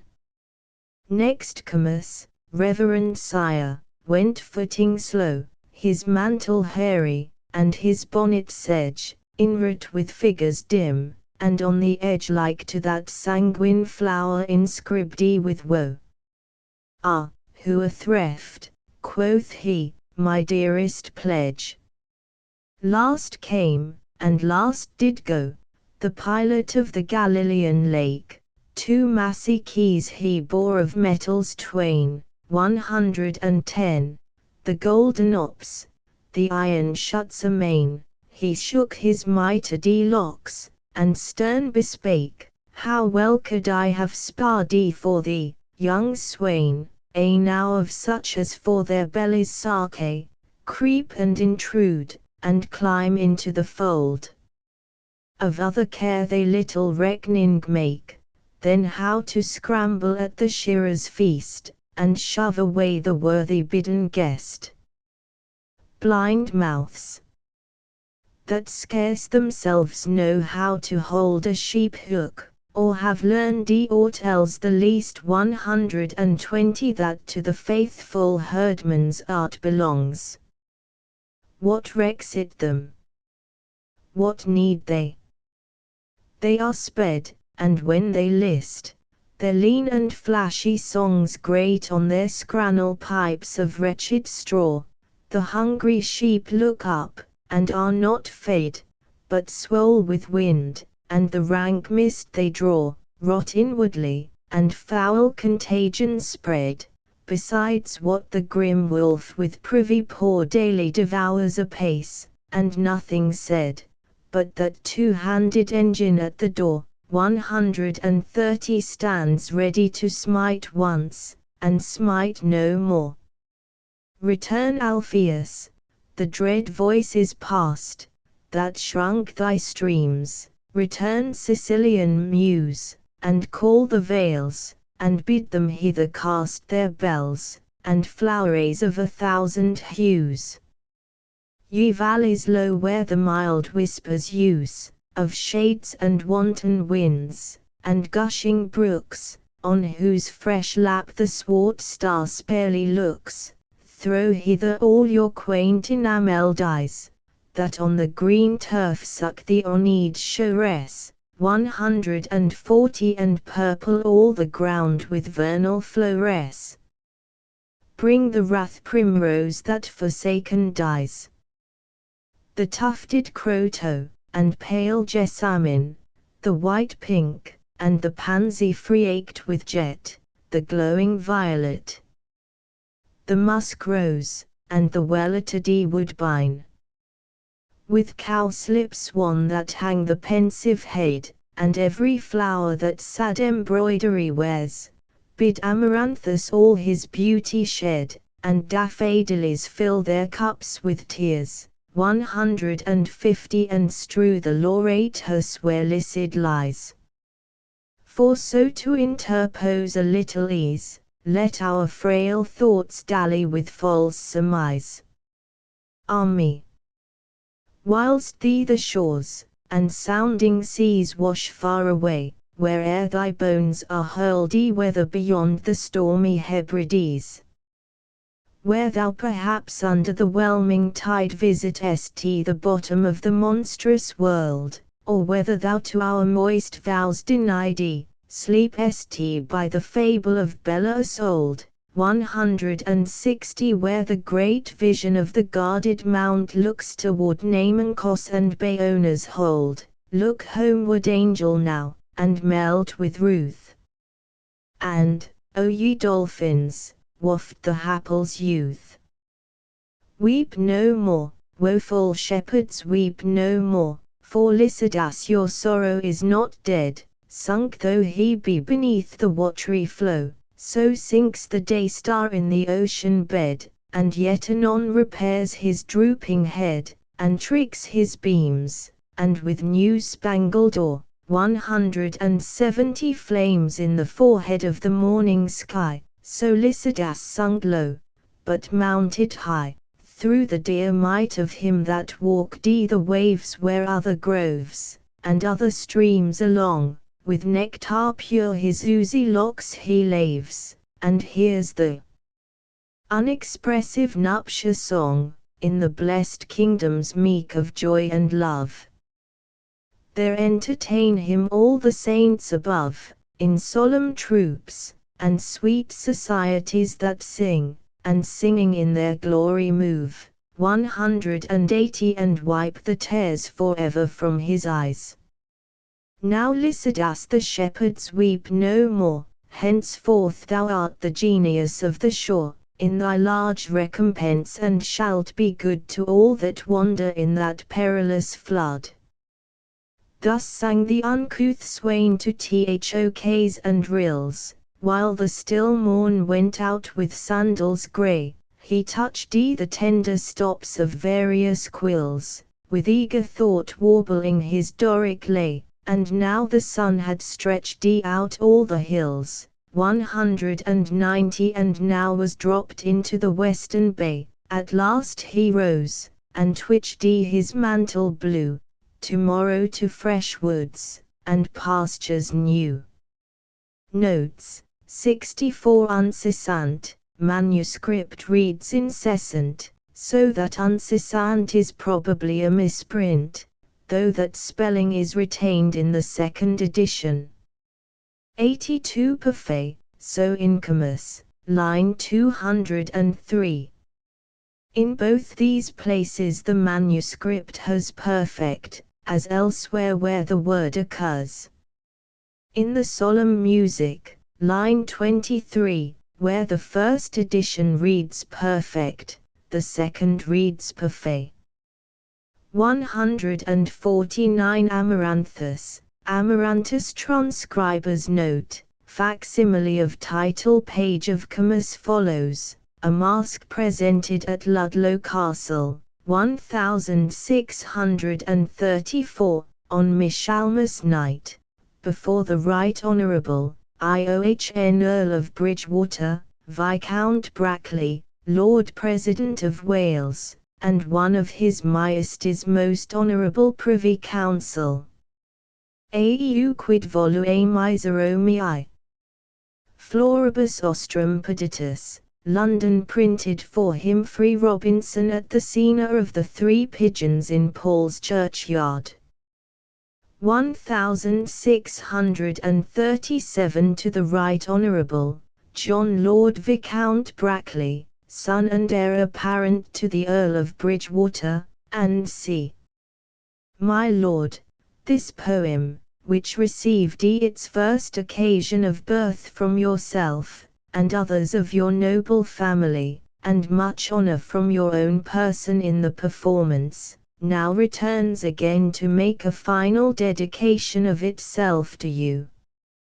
Although not openly acknowledged by the author, yet it is a legitimate offspring, so lovely, and so much desired, that the often copying of it hath tired my pen to give my several friends satisfaction, and brought me to a necessity of producing it to the public view, and now to offer it up in all rightful devotion to those fair hopes, and rare endowments of your much promising youth, which give a full assurance, to all that know you, of a future excellence.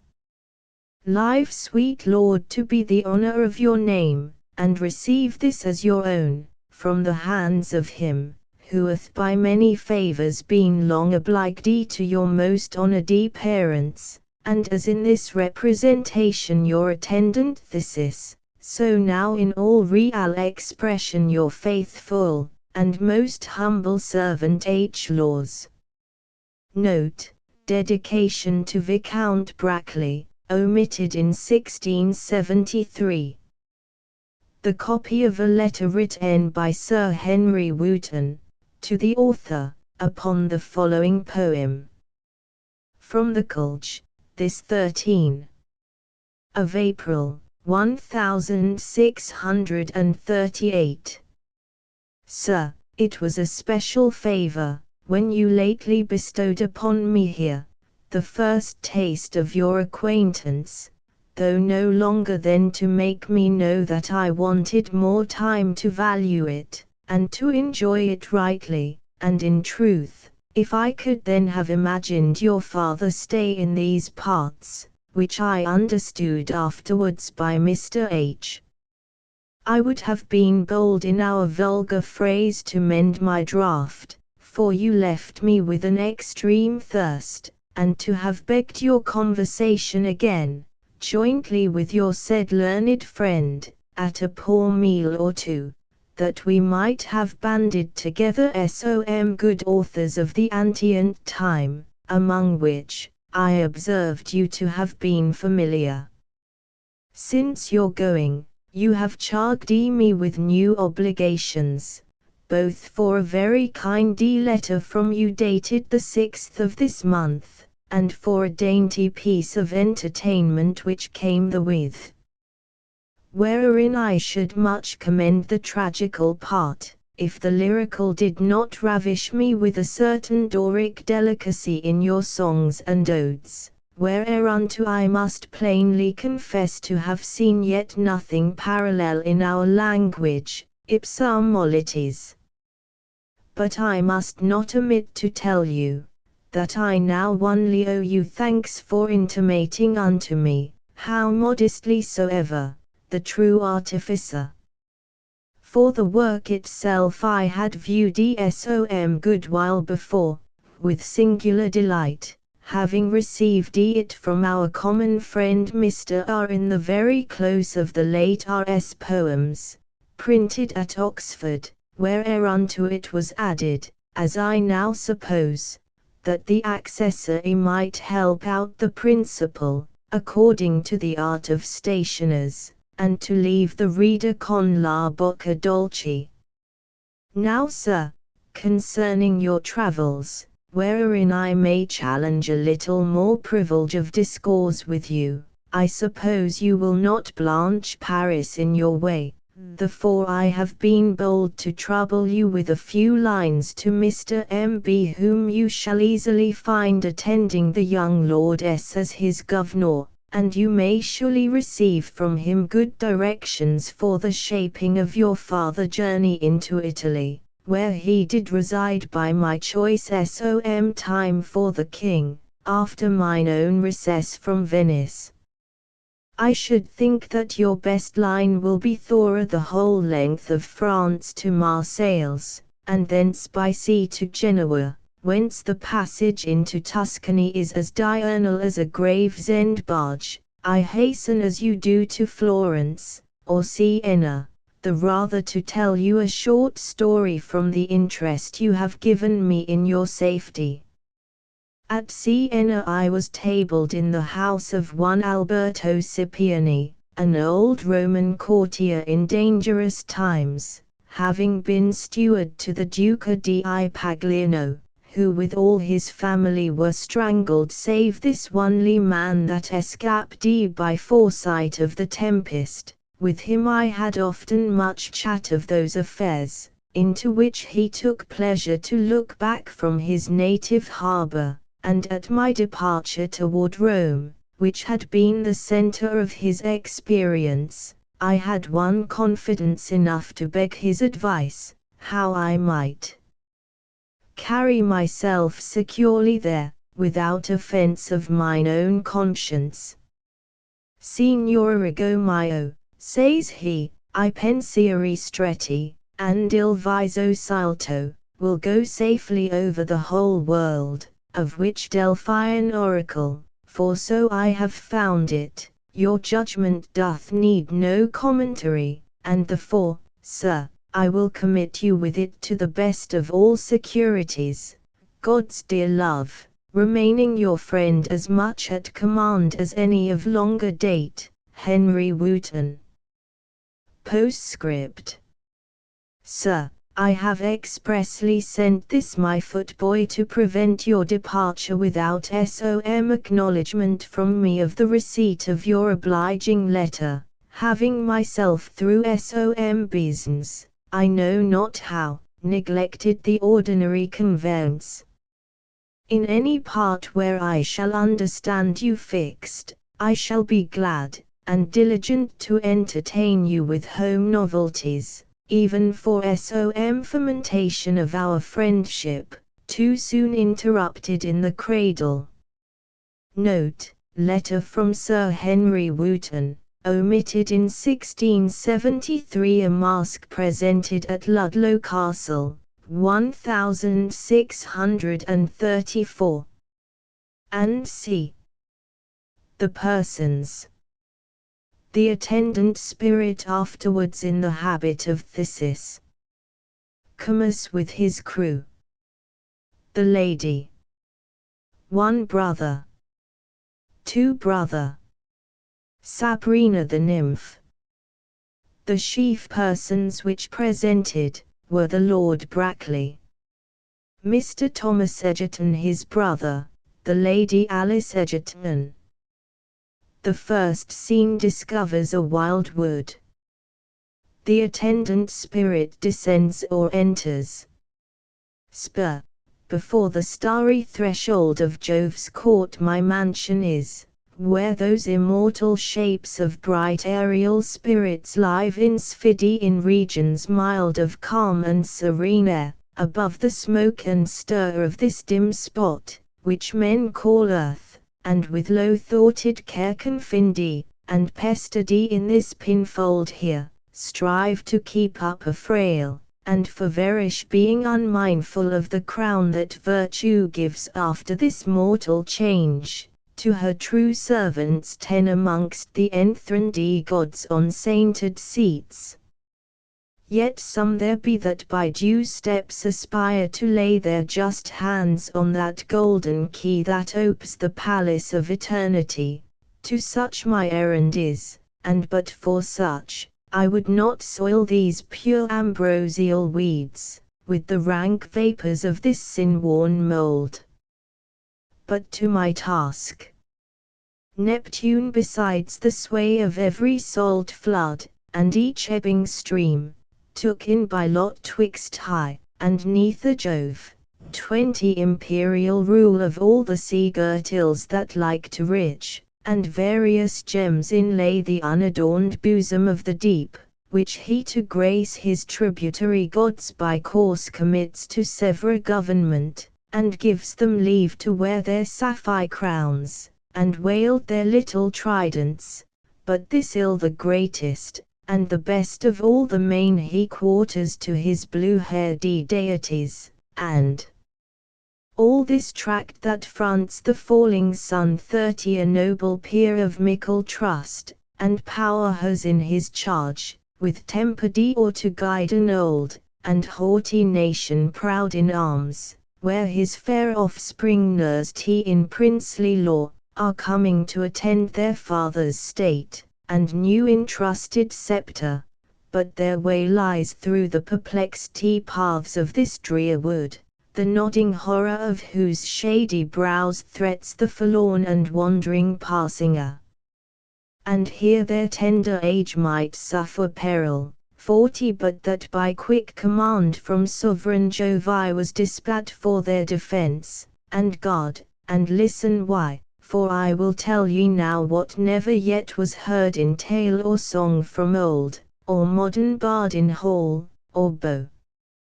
Bacchus that first from out the purple grape, crushed the sweet poison of misused wine after the Tuscan mariners transformed coasting the Tyrrhene shore, as the winds listed, on Circe's island fell, who knows not Circe 50 the daughter of the sun, whose charmed cup whoever tasted, lost his upright shape, and downward fell into a grovelling swine.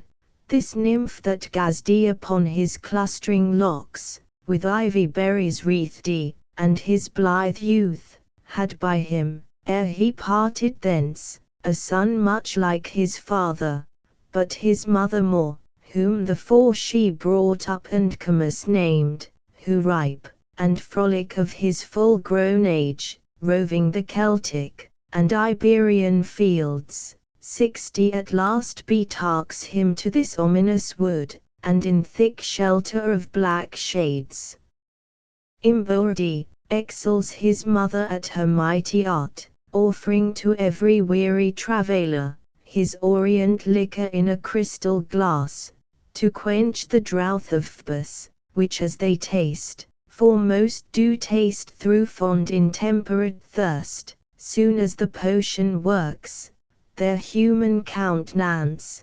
express resemblance of the gods, is changed into some brutish form of wolf, or bear, 70 or ounce, or tiger, hog, or bearded goat, all other parts remaining as they were, and they, so perfect is their misery, not once perceive their foul disfigurement, but boast themselves more comely than before, and all their friends and native home forget to rule with pleasure in a sensual sty. Therefore when any favoured of high Jove chances to pass through this adventurous glade, swift as the sparkle of a glancing star, 80 I shoot from heaven to give him safe convoy, as now I do.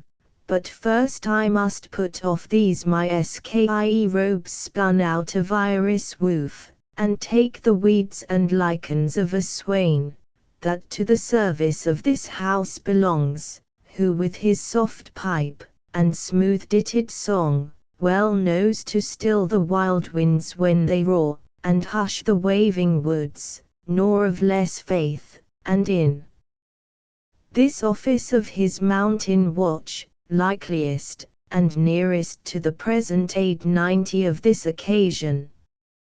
But I hear the tread of hateful steps, I must be Vules now. Comus enters with a charming rod in one hand, his glass in the other, with him a rout of monsters, headed like sundry sorts of wild beasts, but otherwise like men and women, their apparel glistering. They come in making a riotous and unruly noise, with torches in their hands. The star that bids the shepherd fold, now the top of heaven doth hold, and the gilded car of day, his glowing axle doth allay in the steep Atlantic stream, and the slope sun his upward beam shoots against the dusky pole, pacing toward the other goal 100 of his chamber in the east. Meanwhile welcome joy, and feast, midnight shout, and revelry, tipsy dance, and jollity. Braid your locks with rosy twine, dropping odours, dropping wine. Rigor now is gone to bed, and advice with scrupulous head, strict age, and sour severity, with their grave saws in slumber lie. 110 we that are of purer fire imitate the starry choir, who in their nightly watchful spheres, lead in swift round the months and years. The sounds and seas with all their finny drove now to the moon in wavering Morris move, and on the tawny sands and shelves, trip the pert fairies and the dapper elves, by dimpled brook, and fountain brim, the wood nymphs decked with daisies trim, 120 their merry wakes and pastimes keep. What hath night to do with sleep? Night hath better sweets to prove, Venus now wakes, and Wakenes love. Come let us our rites begin, 'tis only daylight that makes sin, which these dun shades will any report. Hail goddess of nocturnal sport, dark-veiled Cotito, to whom the secret flame of midnight torches burns, mysterious dame 130 that any art called but when the dragon womb of Stygian darkens spits her thickest gloom, and makes one blot of all the air, stay thy cloudy ebon chair, wherein thou ridest with Hecate, and befriend us thy vowed priests, till utmost end of all thy dues be done, and none left out, ere the blabbing eastern scout, the nice morn on th Indian steep from her cabin loop. Whole peep, 140 and to the telltale sun descry our concealed solemnity. Come, knit hands, and beat the ground, in a light fantastic round. The measure. Break off, I feel the different pace, of som chaste footing near about this ground.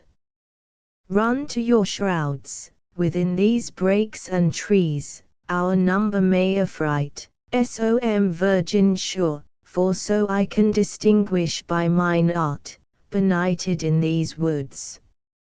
Now to my charms, 150, and to my wily trains, I shall ere long be well stocked with as fair a herd as grazed about my mother Circe.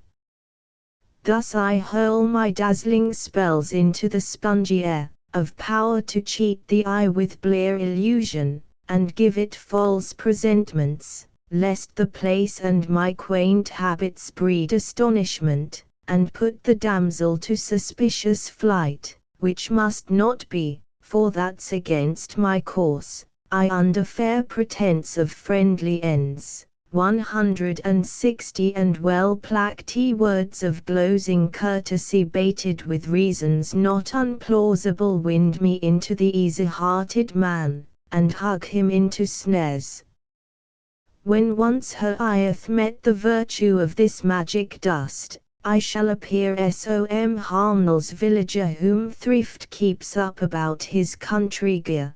But here she comes, I fairly step aside, and hearken, if I may, her business here. The lady enters. La, this way the noise was, if mine ear be true, 170 my best guide now, methought it was the sound of riot, and ill-mannered merriment, such as the jocund flute, or gamesome pipe stirs up among the loosen-lettered hinds, when for their teeming flocks, and granges full in wanton dance they praise the bounteous Pan, and thank the gods amiss. I should be loath to meet the rudeness, and swildy insolence of such late wassailers, yet where else shall I inform my unacquainted feet 180 in the blind mazes of this tangled wood? My brothers, when they saw me wearied out with this long way, resolving here to lodge under the spreading favour of these pines, stepped as they sed to the next thicket side to bring me berries, or such cooling fruit as the kind hospitable woods provide. They left me then, when the grey-hooded even like a sad votarist in Palmer's weed rose from the hindmost wheels of Phbus wain. 190 But where they are, and why they came not back, is now the labour of my thoughts. 'Tis likeliest they had engagged their wandering steps too far, and envious darkness, ere they could return, had stole them from me. Else, O thievish knight, why shouldst thou, but for som Phaeonius end, in thy dark lantern thus close up the stars, that nature hung in heaven, and filled their lamps with everlasting oil, to give due light to the misled and lonely traveller? 200 This is the place, as well as I may guess, whence even now the tumult of loud mirth was rife and perfect in my listening ear, yet naught but single darkness do I find. What might this be? 1,000 fantasies begin to throng into my memory of calling shapes, and beckoning shadows dire, and airy tongues, that syllable men's names on sands and shores and desert wildernesses. These thoughts may startle well, but not astound. 210 The virtuous mind that ever walks attended by a strong-siding champion conscience. O welcome purity faith, white-handed hope, thou hovering angel girt with golden wings.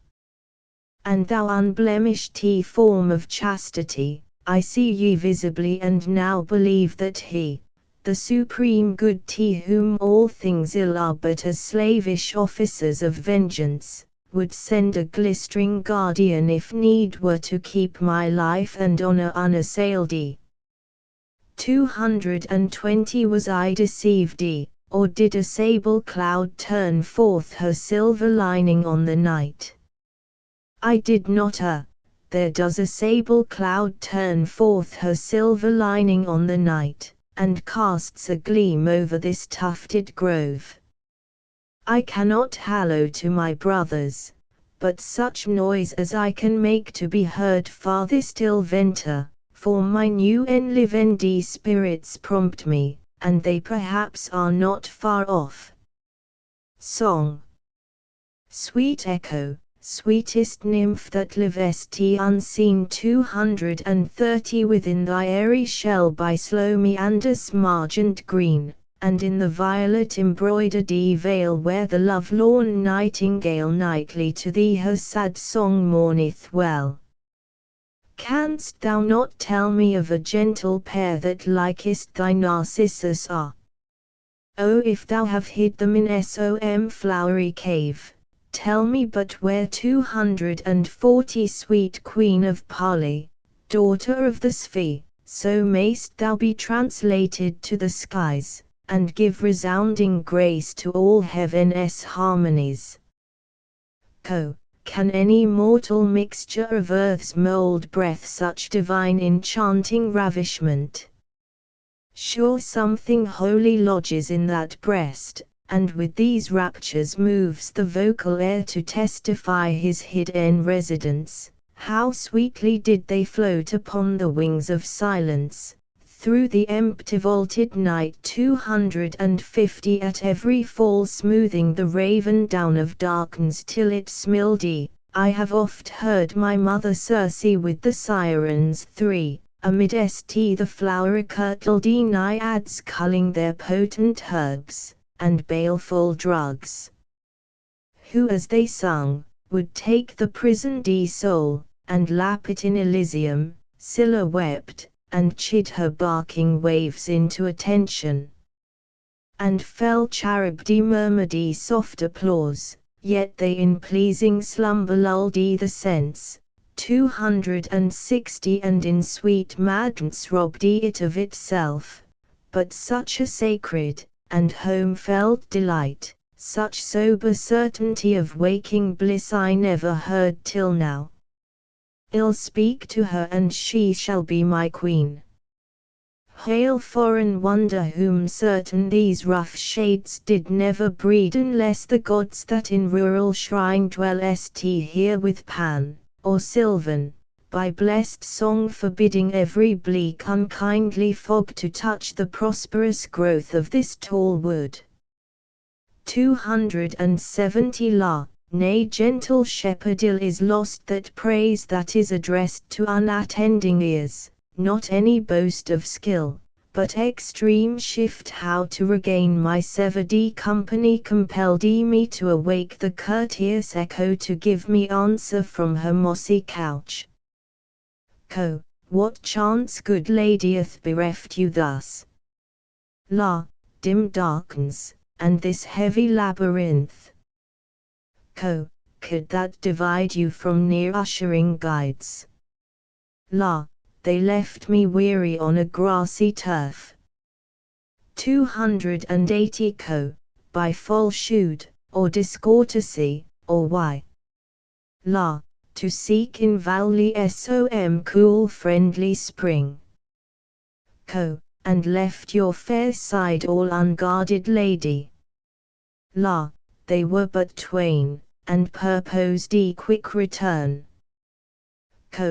Perhaps forestalling night prevented them. La. How easy my misfortune is to hit. Imports their loss, beside the present need. La. No less than if I should my brothers lose. Were they of manly prime, or youthful bloom? La. As smooth as Heb's their unrased lips. 290 Two such I saw, what time the labored ox in his loose traces from the furrow came, and the swinked hedger at his supper sate. I saw them under a green mantling vine that crawls along the side of yon small hill, plucking ripe clusters from the tender shoots. Their port was more than human. As they stood, I took it for a far-away vision of some gay creatures of the element that in the colors of the rainbow live 300 and play ith plighted clouds. I was awestruck, and as I passed, I worshipped. If those you seek it were a journey like the path to heaven, to help you find them. La, gentle villager, what readiest way would bring me to that place? Due west it rises from this shrubby point. La, to find out that, good shepherd, I suppose, in such a scant allowance of starlight, would overtask the best land pilot's art, without the sure guess of well-practised feet. 310 I know each lane, and every alley green dingle, or bushy dell of this wild wood, and every bosky bourne from side to side my daily walks and ancient neighborhood, and if your stray attendants be yet loggedy, or shroud within these limits, I shall know ere morrow wake, or the low-roosted lark from her thatched pallet rouse. If otherwise I can conduct you, lady, to a low but loyal cottage, where you may be safe 320 till further quest. La, shepherd, I take thy word, and trust thy honest offer de courtesy, which oft is sooner found in lowly sheds with smoky rafters, than in tapestry halls and courts of princes, where it first was named, and yet is most pretended, in a place less warranted than this, or less secure I cannot be, that I should fear to change it. Me blessed Providence, and square my trier to my proportioned strength. Shepherd, lead on. 330 The Two Brothers. Eld. Bro, unmuffle ye faint stars, and thou fair moon that want'st to love the traveller's benizon, stoop thy pale visage through an amber cloud, and disinherit chaos, that reigns here in double night of darkness, and of shades, or if your influence be quite dammed up with black usurping mists, som gentle taper though a rush candle from the wicker hole of som clay habitation, visit us with thy long level rule of streaming light. 340 And thou shalt be our star of Arcady, or Tyrian cynosure. 2 Bro, or if our eyes be barred, that happens, might we but hear the folded flocks pendy in their wattled coats, or sound of pastoral reed with oaten stops, or whistle from the lodge, or village cock count the night watches to his feathery dames, 'twould be som solace yet, som little caring in this close dungeon of innumerous bows. But oh, that hapless virgin, our lost sister 350, where may she wander now, whether betake her from the chill dew, amongst rude burrs and thistles? Perhaps som cold bank is her bolster now, or gainst the rugged bark of som broad elm leans her unpillowed head fraught with sad fears. What if in wild amazement, and affright, or while we speak within the direful grasp of savage hunger, or of savage heat? Eld. Bro, peace brother, be not over exquisite to cast the fashion of uncertain evils. 364 Grant they be so, while they rest unknown, what need a man forestall his date of grief and run to meet what he would most avoid? Or if they be but false alarms of fear, how bitter is such self-delusion! I do not think my sister so to seek, or so unprincipled in virtue's book, and the sweet peace that goodens bosoms ever, as that the single want of light and noise, not being in danger, as I trust she is not, 370 could stir the constant mood of her calm thoughts, and put them into misbecoming plight. Virtue could see to do what virtue would by her own radiant light, though sun and moon were in the salt sea sunk.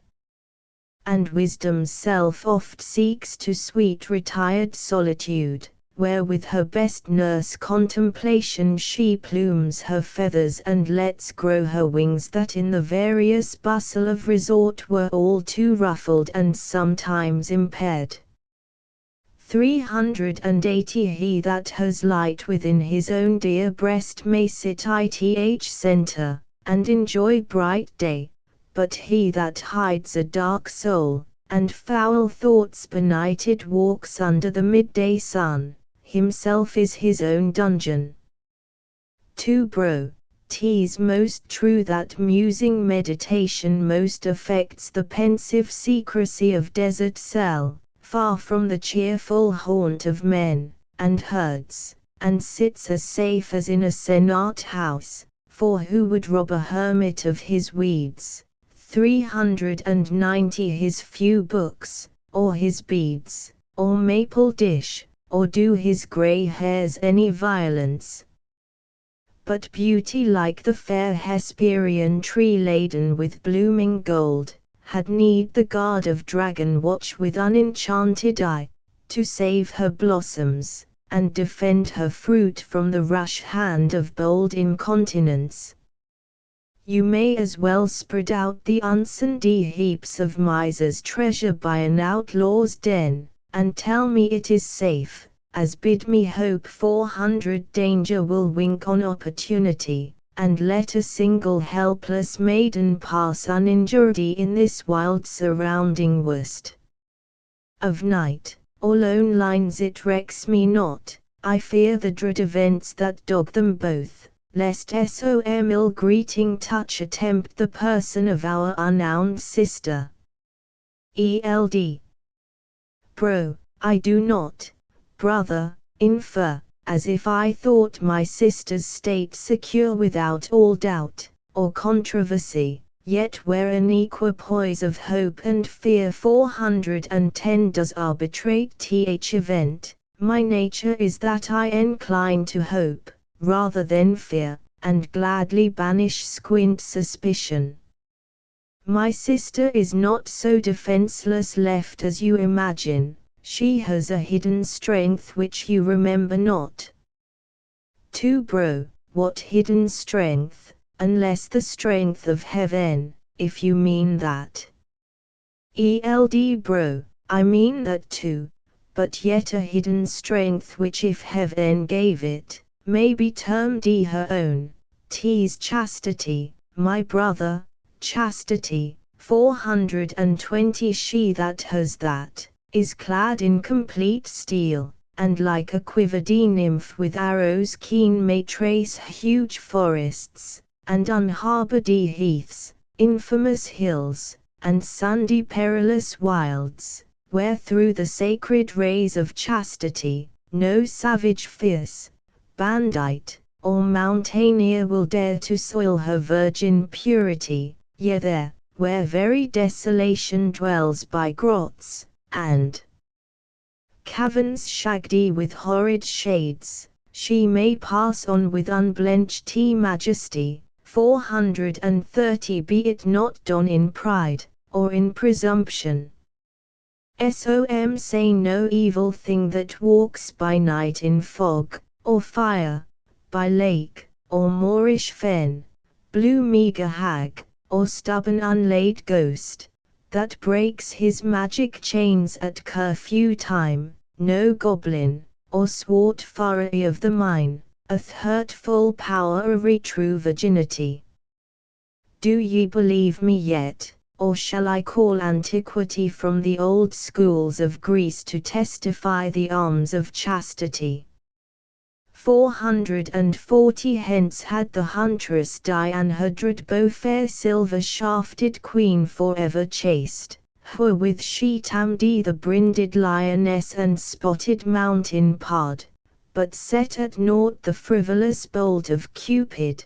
Gods and men feared her stern frown, and she was queen uthwards.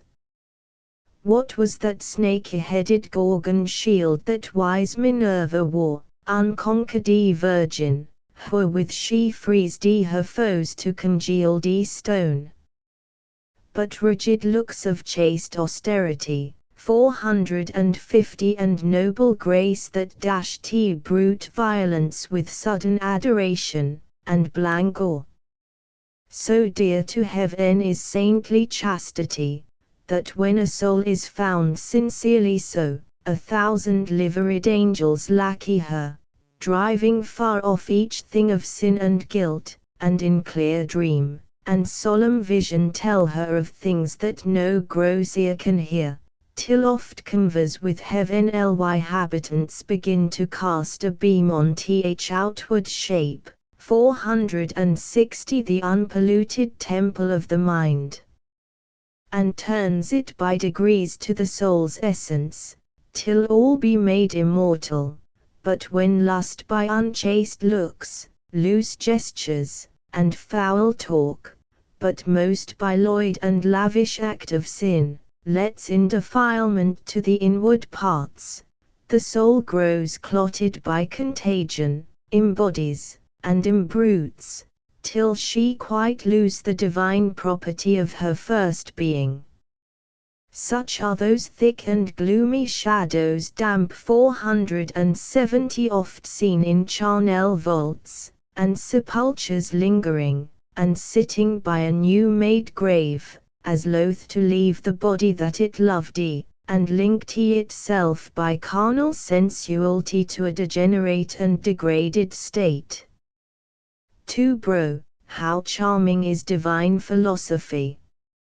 Not harsh and crabbed as dull fools suppose, but musical as is Apollo's lute, and a perpetual feast of nectar sweets, where no crude surfeit reigns.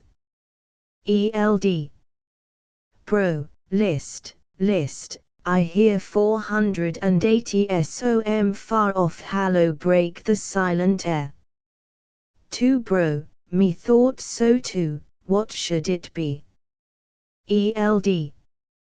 Bro, for certain either som like us night founder here, or else som neighborhood man, or at worst, som roving robber calling to his fellows. 2 Bro, heaven keep my sister, agen and near, best draw, and stand upon our guard. Eld. Bro, ill hallow, if he be friendly he comes well, if not, defense is a good cause, and heaven be for us. Enter, the attendant spirit habit like a shepherd. That hallow I should know, what are you? Speak, 490 come not too near, you fall on iron stakes else. Spur, what voice is that, my young lord? Speak again. 2 Bro, O brother, 'tis my father shepherd sure. Eld. Bro, thesis. Whose artful strains have oft delayed the huddling brook to hear his madrigal, and sweetened every muskrose of the dale. How camest thou here, good swain? Hath any ram slipped from the fold, or young kid lost his dam, or straggling whether the pent flock forsook? How couldst thou find this dark sequestered nook? 500 Spur, O my loved master's heir, and his next joy, I came not here on such a trivial toy as a stray du, or to pursue the stealth of pilfering wolf. Not all the fleecy wealth that doth enrich these downs, is worth a thought to this my errand, and the care it brought. But O my virgin lady, where is she? How chance she is not in your company? Eld. Bro, to tell thee sadly shepherd, without blame or our neglect, we lost her as we came. 510 Spur, Amy unhappy then my fears are true.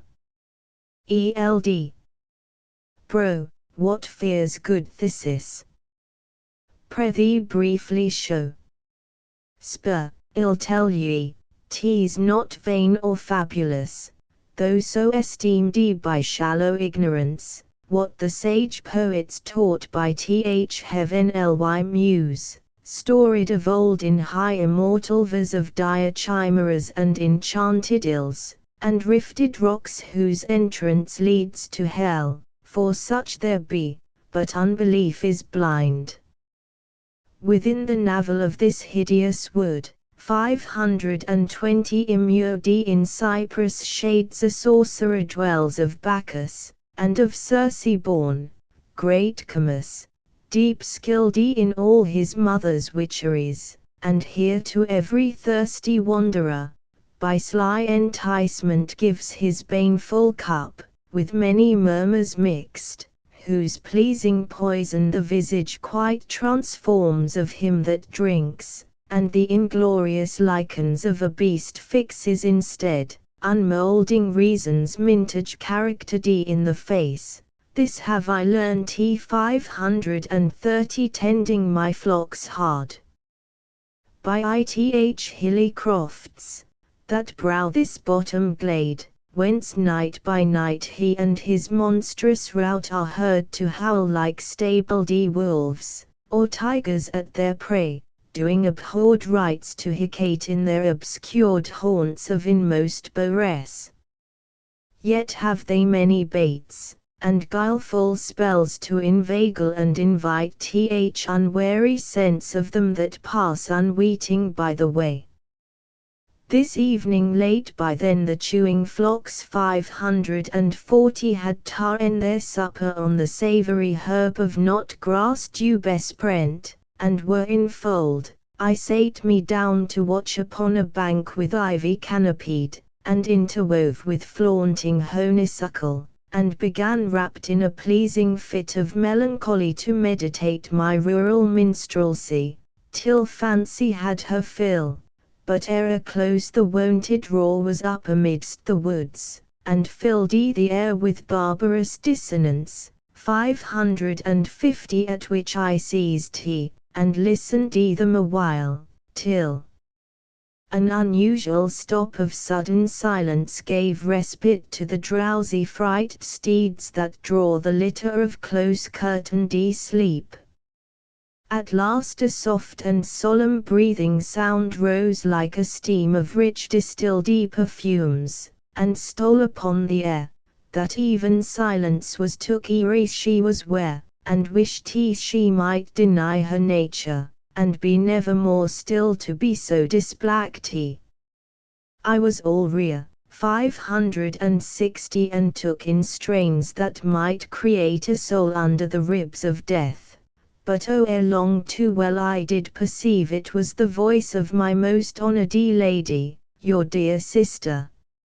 Amazed I stood, harrowed with grief and fear, and O poor hapless nightingale thought I, how sweet thou singest, how near the deadly snare. Then down the lawns I ran with headlongest through paths, and turnings oft entrod by day, till guided by mine ear I found the place 570 where that damned wizard hid in sly disguise, for so by certain seen as I knew, had met already, ere my best speed could prevent, the aidless innocent lady his wish pray, who gently asked if he had seen such too, supposing him som neighbour villager. Longer I durst not stay, but soon I guessed ye were the two she meant.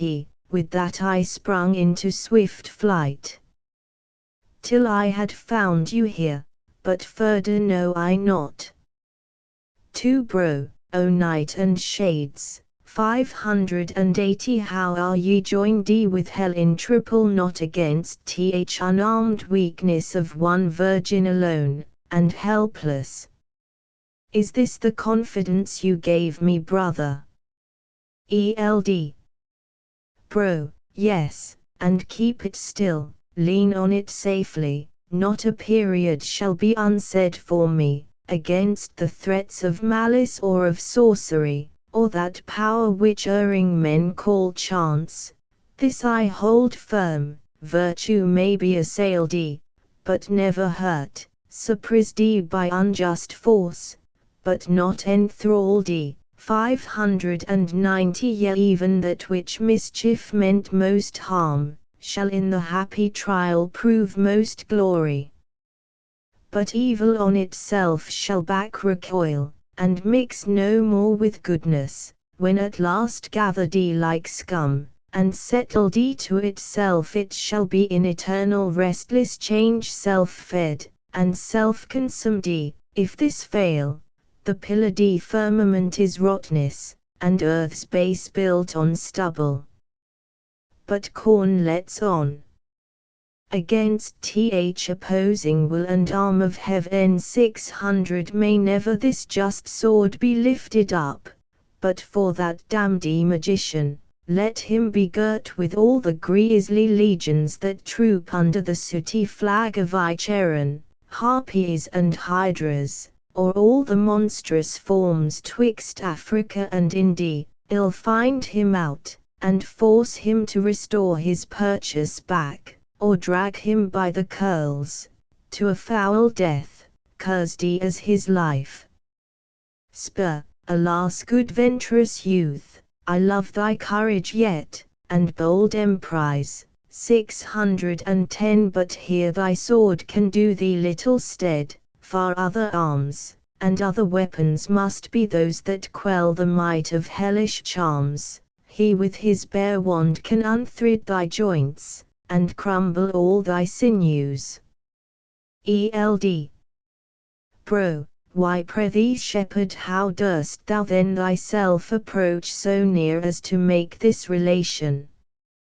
Spur, care and utmost shifts how to secure the lady from surprisal, brought to my mind a certain shepherd lad of small regard to see to, yet well skilled 620 in every virtuous plant and healing herb that spreads her verdant leaf to morning ray. He loved me well, and oft would beg me sing, which when I did, he on the tender grass would sit, and hearken even to ecstasy, and in requital ope his leather scrip, and show me simples of 1,000 names telling their strange and vigorous faculties.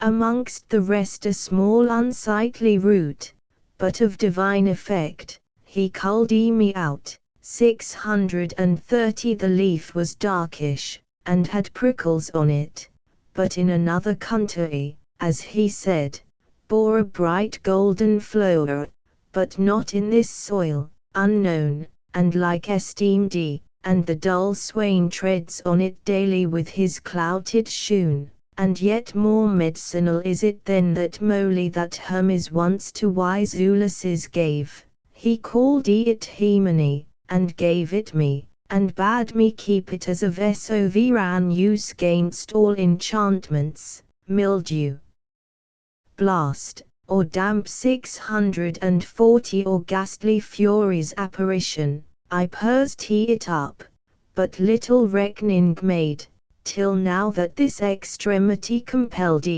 but now I find it true, for by this means I knew the foul enchanter though disguised entered the very lime twigs of his spells, and yet came off. If you have this about you, as I will give you when we go, you may boldly assault the necromancer's hall, where if he be, with dauntless hardihood, 650 and brandish blade rush on him, break his glass, and shed the luscious liquor on the ground, but seize his wand, though he and his cursed crew first scener of battle make, and menace high, or like the sons of Vulcan vomit smoke, yet will they soon retire, if he but shrink. Eld. Bro, Thesis lead on apace, I'll follow thee, and som good angel bear a shield before us. The scene changes to a stately palace, set out with all manner of deliciousness, soft music, tables spread with all dainties.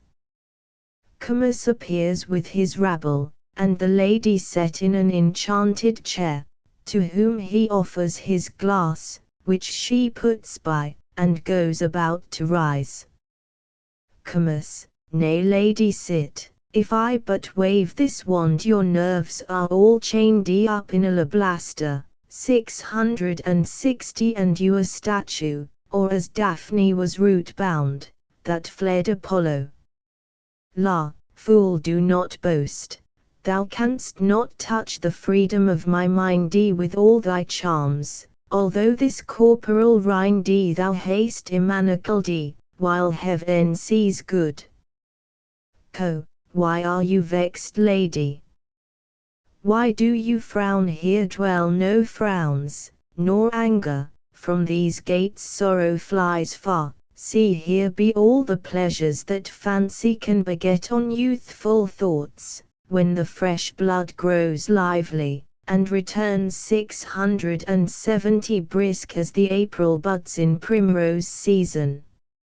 And first behold this cordial julep here that flames, and dances in his crystal bounds with spirits of balm, and fragrant syrups mixed. Not that Nepenthes which the wife of Thron, in Egypt gave to Jove-born Helena is of such power to stir up joy as this, to life so friendly, or so cool to thirst. Why should you be so cruel to yourself, and to those dainty limbs which nature lent 680 for gentle usage, and soft delicacy? But you invert the covenants of her trust, and harshly deal like an ill borrower with that which you received on other terms, scorning the unaccountable condition by which all mortal frailty must subsist, refreshment after toil, ease after pain, that have been tardy all day without repast, and timely rest have wanted, but fair virgin this will restore all soon. La, 'twill not, false traitor, 690 'twill not restore the truth and honesty that thou hast banished from thy tongue with lies. Was this the cottage, and the safe abode thou toldest me of? What grim aspects are these awful-headed monsters? Mercy guard me! Hence with thy broody enchantments. Foul deceitest thou betray my credulous innocence with visor falsehood, and base forgery, and wouldst thou seek again to trap me here with liquorish baits fit to ensnare a brute? 700 were it a draught for Juno when she banquets, I would not taste thy treasonous offer, none but such as are good men can give good things, and that which is not good, is not delicious to a well-governed and wise appetite.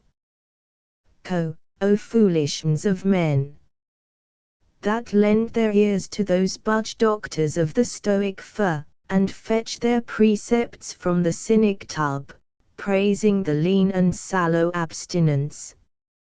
Wherefore did nature pour her bounties forth, 710 with such a full and unwithdrawing hand, covering the earth with odors, fruits, and flocks, thronging the seas with spawn innumerable, but all to please, and sate the curious taste. And set to work millions of spinning worms, that in their green shops weave the smooth-haired silk to deck her sons, and that no corner might be vacant of her plenty. In her own loins she hutched all worshipped ore, and precious gems to store her children with. If all the world 720 should in a pet of temperance feed on pulse, drink the clear stream, and nothing wear but freeze, all giver would be unthanked, would be unpraised, not half his riches known, and yet despised, and we should serve him as a grudging master, as a penurious niggard of his wealth, and live like nature's bastards, not her son's, who would be quite surcharged with her own weight, and strangled with her waste fertility, earth cumbered and the winged air darked with plumes. 730 The herds would over multitude their lords, the sea o'erfraught would swell, and unsut diamonds would so emblaze the forehead of the deep, and so bested with stars, that they below would grow inured to light, and come at last to gaze upon the sun with shameless brows. List, lady, be not coy, and be not cozened with that same vaunted name virginity. Beauty is nature's coin, must not be hooded, but must be current, and the good thereof 740 consists in mutual and partaken bliss, unsavory in enjoyment of itself. If you let slip time, like a neglected rose it withers on the stalk with languished head. Beauty is nature's brag, and must be shown in courts, at feasts, and high solemnities where most may wonder at the workmanship. It is for homely features to keep home, they had their name thence. Coarse complexions and cheeks of sorry grain will serve to ply 750 the sampler, and to tellize the hue's wife's wool. What need a vermeil tinctured lip for that love darting eyes, or tresses like the morn? There was another meaning in these gifts. Think what, and be advised, you are but young yet. La, I had not thought to have unlocked my lips in this unhallowed air, but that this juggler would think to charm my judgment, as mine eyes, obtruding false rules pranked in reason's garb. I hate when vice can bold her arguments. 760 And virtue has no tongue to check her pride. Impostor do not charge most innocent nature, as if she would her children should be riotous with her abundance. She good cateress means her provision only to the good that live according to her sober laws, and holy dictate of spare temperance. If every just man that now pines with want had but a moderate and beseeming share of that which Ludla pampered luxury 770 now heaps upon few with vast excess. Nature's full blessings would be well dispensed in unsuperfluous even proportion, and she no whit encumbered with her store, and then the giver would be better thanked his praise due paid, for swinish gluttony any looks to heaven amidst his gorgeous feast, but with besotted base ingratitude crams, and blasphemes his feeder. Shall I go on? Or have I said enough? To him that dares 780 arm his profane tongue with contemptuous words against the sun-clad power of chastity, fain would I something say, yet to what end? Thou hast nor ear, nor soul to apprehend the sublime notion, and high mystery that must be uttered to unfold the sage and serious doctrine of virginity. And thou art worthy that thou shouldst not know more happiness than this thy present lot. Enjoy your dear wit, and gay rhetoric 790 that hath so well been taught her dazzling fence. Thou art not fit to hear thyself convinced, yet should I try, the uncontrolled worth of this pure cause would kindle my rapt spirits to such a flame of sacred vehemence that dumb things would be moved to sympathies, and the brute earth would lend her nerves, and shake, till all thy magic structures reared so high, were shattered into heaps thy false head. She fables not. I feel that I do fear 800, her words set off by superior power, and though not mortal, yet a cold shuddering dew dips me all awry, as when the wrath of Jove speaks thunder, and the chains of Erebus to Som of Saturn's crew. I must dissemble, and try her yet more strongly. No more, this is mere moral babble, and direct against the canon laws of our foundation. I must not suffer this, yet tease but the lees and settlings of a melancholy blood. 810 But this will cure all straight, one sip of this will bathe the drooping spirits in delight beyond the bliss of dreams. Be wise, and taste. The brothers rush in with swords drawn, wrest his glass out of his hand, and break it against the ground. His rout makes scene of resistance, but are all driven in. The attendant spirit comes in. Spur, what, have you let the false enchant escape? O ye mistook, ye should have snapped his wand and bound him fast. Without his rod reversed he, and backward mutters of deceivering power, we cannot free the lady that sits here in stony fetters fixed, and motionless, yet stay, be not disturbed. Now I bethink me 820 Som other means I have which may he us which once of Malibu's old I learned the soothest shepherd that e'er pipped on plains. There is a gentle nymph not far from hence, that with moist curb sways the smooth Severn stream. Sabrina is her name, a virgin pure, whilom she was the daughter of Lacrine, that had the sceptre from his father Brute. The guiltless damsel flying the mad pursuit of her enraged stepdam Guindolen, 830 commended her fair innocence to the flood that stayed her flight with his cross-flowing course. The water nymphs that in the bottom plad, held up their pearled wrists and took her in, bearing her straight to aged Nereus' hall, who piteous of her woes, reared her lank head, and gave her to his daughters to imbathe in nectar lavas strewed with asphodel, and through the porch and inlet of each sense dropped in ambrosial oils till she revived 840 and underwent a quick immortal change made goddess of the river. Still she retains her maiden gentleness, and oft at eve visits the herds along the twilight meadows, helping all urchin blasts and ill-luck scenes that the shrewd meddling elf delights to make, which she with pretty osvide liquors heals.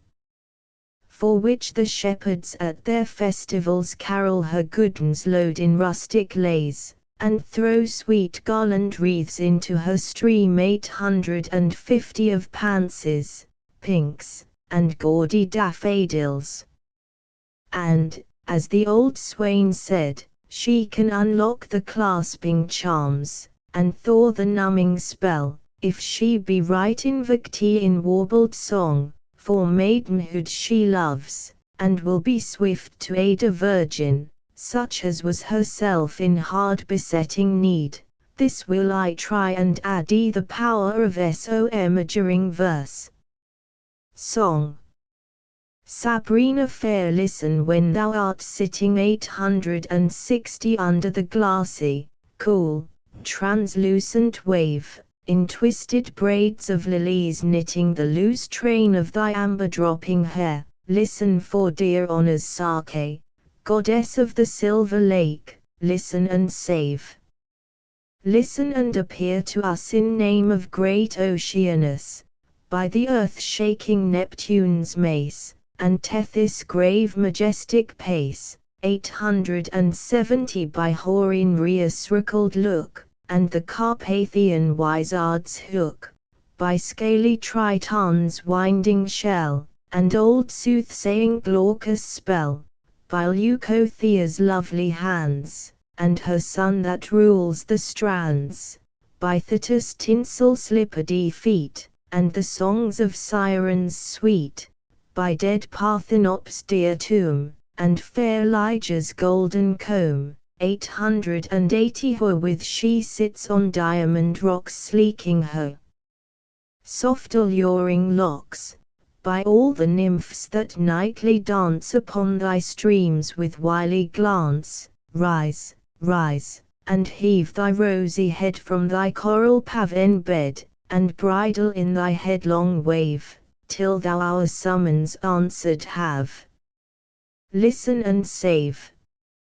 Sabrina rises, attended by water nymphs, and sings. Sub, by the russia-fringed bank, 890 where grows the willow and the osier dank, my sliding chariot stays, thick set with agate, and the azure sheen of turquoise blue, and embroiled green that in the channel strays, whilst from off the water's fleet thus I set my printless feet awry the cowslip's velvet head, that bends not as I tread. Gentle swain, at thy request 900, I am here. Spur, goddess dear, we implore thy powerful hand to undo the charmed band of true virgin here distressed, through the force, and through the while of unblissed enchant vile. Sub, shepherd, 'tis my office best to help ensnared chastity. Brightest lady, look on me. 910 Thus I sprinkle on thy breast drops that from my fountain pure I have kept of pretty oscure, thrice upon thy finger's tip, thrice upon thy rubied lip. Next this marble venom deceit smear with gums of glutinous heat I touch with chaste palms moist and cold. Now the spell hath lost his hold, and I must haste ere morning hour 920 to wait in Amphitrite's bow. Sabrina descends, and the lady rises out of her seat.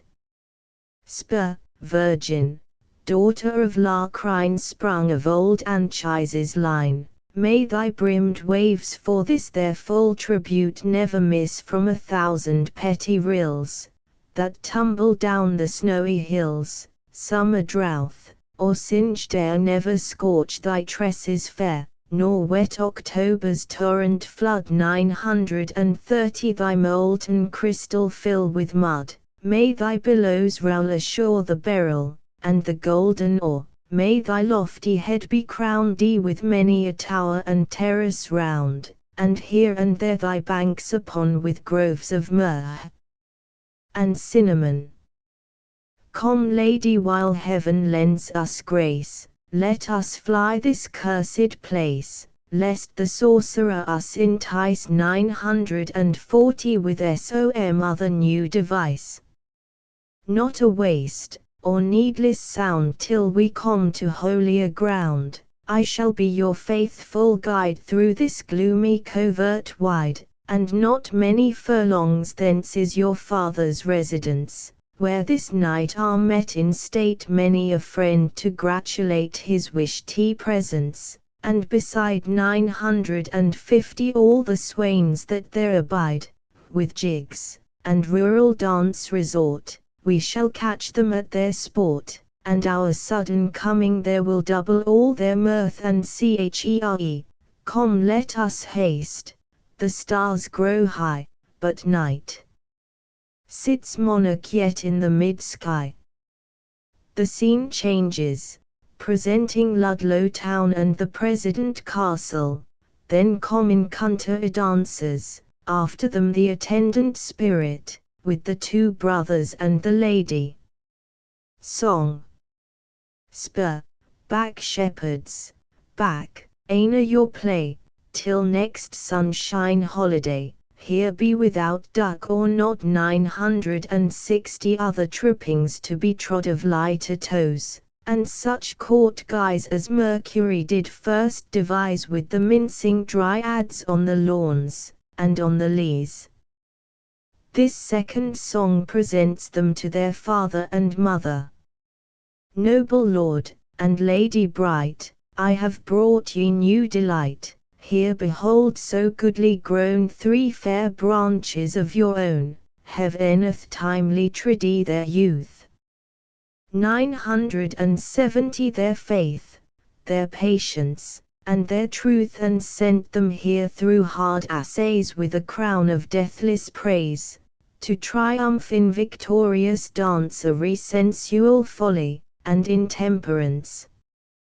The dance is ended, the spirit epiloguizes.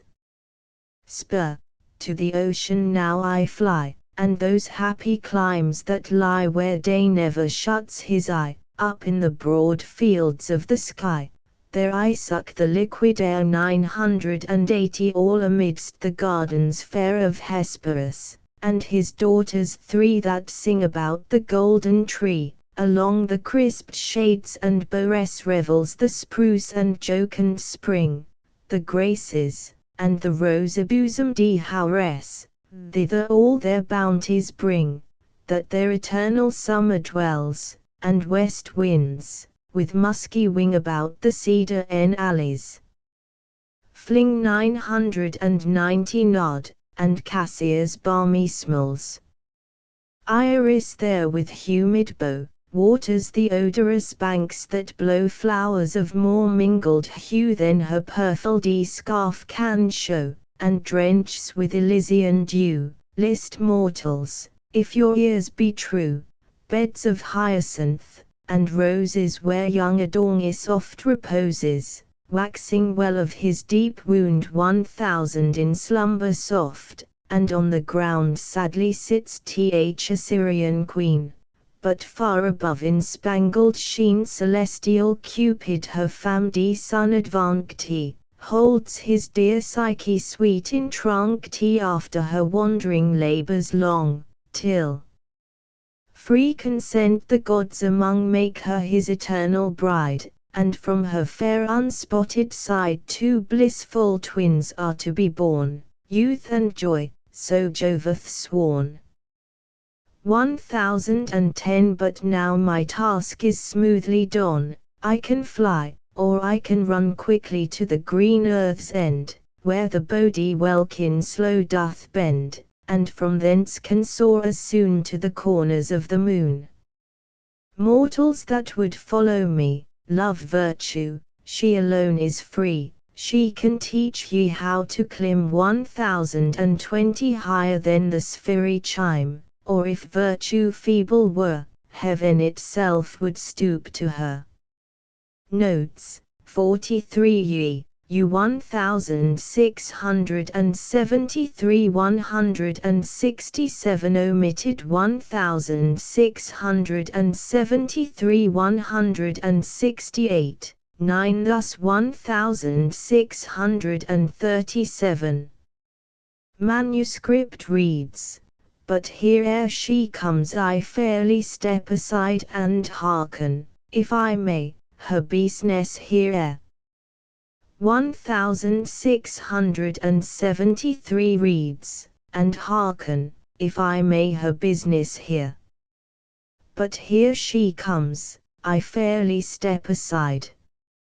474 Sensuality, sensuality 1673. Manuscript also reads sensuality, as the meter requires. 493 Father, so also 1673. Manuscript reads Fathers 547 Meditate, meditate upon 1673 553 Drowsy fright, manuscript reads drowsy flighted. 556 Steam, stream 1673 580 further, further 1673 743 in the manuscript, which reads, if you let slip time like a neglected rose, a circle has been drawn round the urn, but probably not by Milton. 780 Ana, A now 1673. Poems added in the 1673 edition. Anno Aetatis 17. On the death of a fair infant dying of a cough. O fairest flower no sooner blown but blasted, soft silken primrose fading timelessly, summer's chief honour if thou hadst outlasted bleak winter's force that made thy blossom dry, for he being amorous on that lovely dye that did thy cheek envermale, thought to kiss but killed alas, and then bewailed his fatal bliss. 2 For since grim Aquilo his charioter by boisterous rape Athenian damsel got, he thought it tut his deity full near. 10 If likewise he some fair one wedded not, thereby to wipe away infamous blot, of long uncoupled bed, and childless eld, which mongst the wanton gods a foul reproach was held. 3 So mounting up in pearled car, through middle empire of the freezing air he wandered long, till thee he spied from far, there ended was his quest, there ceased his care down he descended from his snow-soft chair, but all unwares with his cold kind embrace 20 Unhoused thy virgin soul from her fair biding place. For yet art thou not inglorious in thy fate, for so Apollo, with unweeting hand whilom did slay his dearly loved mate young Hyacinth born on Eurotas' strand, young Hyacinth the pride of Spartan land, but then transformed him to a purple flower alack that so to change thee winter had no power. Yet can I not persuade me thou art dead or that thy corse corrupts in earth's dark womb, 30 Or that thy beauties lie in wormy bed, hid from the world in a low delved tomb, could heaven for pity thee so strictly doom? Oh no! For something in thy face did shine above mortality that showed thou wast divine. 6 Resolve me then O soul most surely blessed, if so it be that thou these plaints dost hear, tell me bright spirit where'er thou hoverest, whether above that high first moving sphere or in the Elysian fields, if such there were. 40 O say me true if thou wert mortal wight, and why from us so quickly thou didst take thy flight. 7 Wert thou some star which from the ruined roof of Shakti Olympus by mischance didst fall, which careful Jove in nature's true behoof took up, and in fit place did reinstall? Or did of late earth's sons besiege the wall of sheeny heaven, and thou some goddess fled amongst us here below to hide thy nectar-d head? 8 Or wert thou that just made who once before 50 forsook the hated earth, O tell me sooth, and camest again to visit us once more? Or wert thou that sweet smiling youth? Or that our own matron sage white-robed truth? Or any other of that heaven-ly brood let down in cloudy throne to do the world some good? Note, 53 Or wert thou mercy, conjectured by John Heskin chapter Oxon. From Ode on Nativity, St. 15. 9 Or wert thou of the golden-winged host, who having clad thyself in humane weed, to earth from thy prefixed seat didst post, and after short abode fly back with speed, 60 As if to show what creatures heaven doth breed, thereby to set the hearts of men on fire, to scorn the sordid world, and unto heaven aspire. But oh why didst thou not stay here below to bless us with thy heaven-loved innocence, to slake his wrath whom sin hath made our foe, to turn swift rushing black perdition hence, or drive away the slaughtering pestilence, to stand twixt us and our deserved smart, but thou canst best perform that office where thou art. 70:11 Then thou, the mother of so sweet a child, her false imagined loss cease to lament, and wisely learn to curb thy sorrows wild. Think what a present thou to God hast sent, and render him with patience what he lent. This if thou do, he will an offspring give, that till the world's last end shall make thy name to live. Anno Aetitis 19. At a vacation exercise in the college, part Latin, part English. The Latin speech is ended, the English thus began.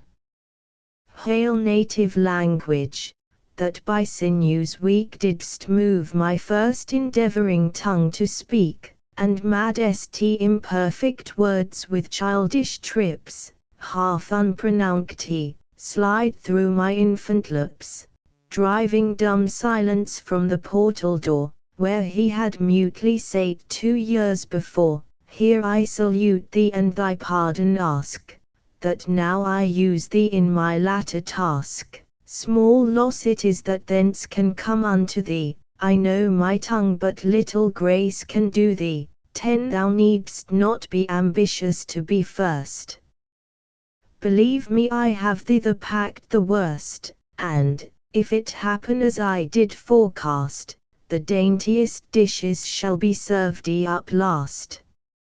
I pray thee then deny me not thy aid for this same small neglect that I have made, but haste thee straight to do me once a pleasure, and from thy wardrobe bring thy chiefest treasure, not those new-fangled toys, and trimmings slight which takes our late fantastics with delight.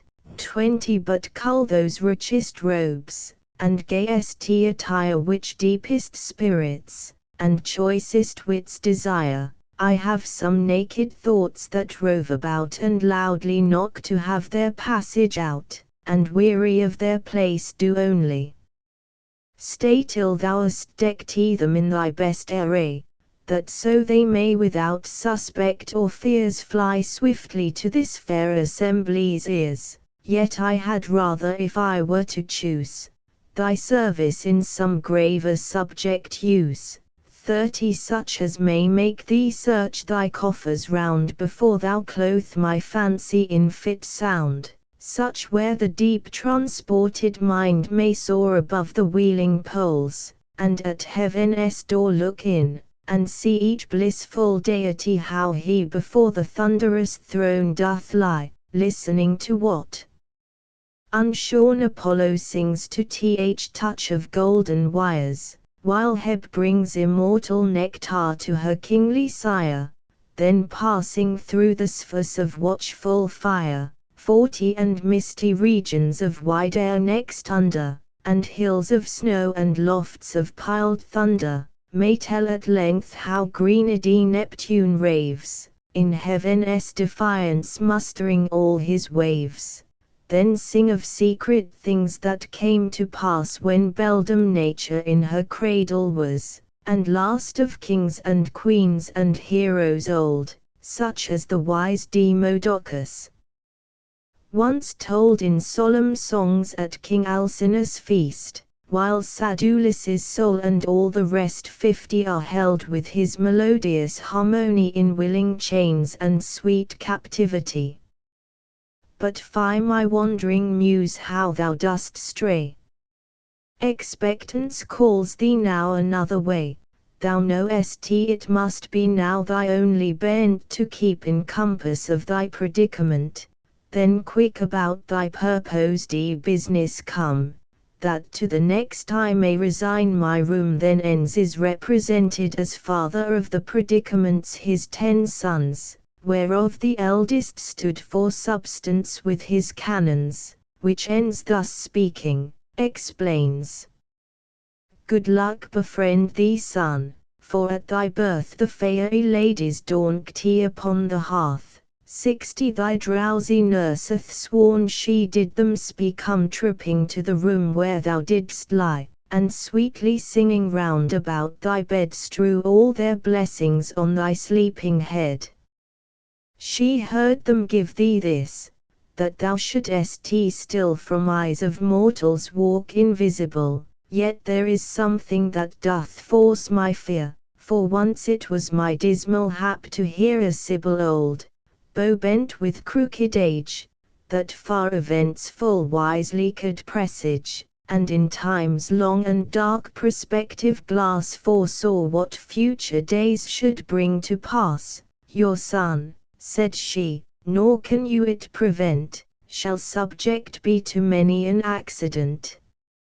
All his brethren he shall reign as king, yet every one shall make him underling, and those that cannot live from him asunder ungratefully shall strive to keep him under. In worth and excellence he shall outgo them, yet being above them, he shall be below them. 80 From others he shall stand in need of nothing, yet on his brothers shall depend for clothing. To find a foe it shall not be his hap, and peace shall lull him in her flowery lap, yet shall he live in strife, and at his door devouring war shall never cease to roar, yet it shall be his natural property to harbour those that are at enmity. What power, what force, what mighty spell, if not your learned hands, can loose this Gordian knot? 90 The next quantity and quality, spake in prose, then relation was called by his name. Rivers arise, whether thou be the son of utmost Tweed, or Ouse, or gulfy Dun, or Trent, who like some earth-born giant spreads his 30 arms along the indented meads, or sullen mole that runneth underneath, or Severn swift, guilty of maiden's death, or rocky Avon, or of sedgy Lee, or Coley Tyne, or antient hallowed Dee, or Humber loud that keeps the Scythian's name, or Medway smooth, or royal Toad tame. 100 The rest was prose. The fifth ode of Horace. Lib. Ices multa gracilis tepua in rosa rendered almost word for word without rhyme according to the Latin measure, as near as the language permit. What slender youth bedewed with liquid odors courts thee on roses in some pleasant cave, Pyrrha for whom bindest thou in wreaths thy golden hair, plain in thy neatness. Oh how oft shall he on faith and changed gods complain, and seas rough with black winds and storms unwanted shall admire, who now enjoys thee credulous, all gold, who always vacant, always amiable hopes thee, of flattering gales unmindful. Hapless they to whom thou untreaty seemest fair. Me in my vow picture the sacred wall declares have hung my dank and dropping weeds to the stern god of sea. The Latin text follows. Sonnets. 11 A book was writ of late called Tetrachordon, and wove close, both matter, form and style. The subject new, it walked the town a while, numbering good intellects, now seldom poured on. Cries the stall reader, bless us! What a word on a title page is this! And some in file stand spelling foals, while one might walk to Mile End Green. Why is it harder, sirs, than Gordon, Coquito, or MacDonnell, or Gullisp? Those rugged names to our like mouths grow sleek that would have made Quintilian stare and gasp. Thy age, like ours, O soul of Sir John Cheek, hated not learning worse than toad or asp, when thou taught Cambridge, and King Edward Greek. Note, came. Autograph supplies title, on the detraction which followed my writing certain treatises. 12 on the same. I did but prompt the age to quit their clogs by the known rules of antient liberty, when straight a barbarous noise environs me of owls and cuckoos, asses, apes and dogs. As when those hinds that were transformed to frogs railed at Latona's twin-born progeny which after held the sun and moon in fee. But this is got by casting pearl to hogs, that bawl for freedom in their senseless mood, and still revolt when truth would set them free. 10 License they mean when they cry liberty, for who loves that, must first be wise and good, but from that mark how far they rove we see for all this waste of wealth, and loss of blood. 13 To Mr. H. Laws, on his Aries. Harry, whose tuneful and well-measured song first taught our English music how to span words with just note and accent, not to scan with mid-ears, committing short and long. Thy worth and skill exempts thee from the throng, with praise enough for envy to look on. To after age thou shalt be rid the man, that with smooth air couldst humour best our tongue. Thou honourest verse, and verse must send her wing to honour thee. The priest of Phoebus choir 10 that st their happiest lines in hymn or story Dante shall give fame leave to set thee higher than his Casella, whom he wooed to sing met in the milder shades of purgatory. Note, 9 Send, lend Cambridge autograph MS14 when faith and love which parted from thee never, had ripened thy just soul to dwell with God, meekly thou didst resign this earthy load of death, called life, which us from life doth sever. Thy works and alms and all thy good endeavours stayed not behind, nor in the grave were trod, but as faith pointed with her golden rod, followed thee up to joy and bliss forever. Love led them on, and faith who knew them best thy handmaids, clad them awry with purple beams 10 and azure wings, that up they flew so dressed, and speak the truth of thee on glorious themes before the judge, who thenceforth bid thee rest and drink thy fill of pure immortal streams. Note, came. Autograph supplies title, on the religious memory of Catherine Thompson, my Christian friend, deceased 16 December, 1646. 15 On the late massacre in Piedmont.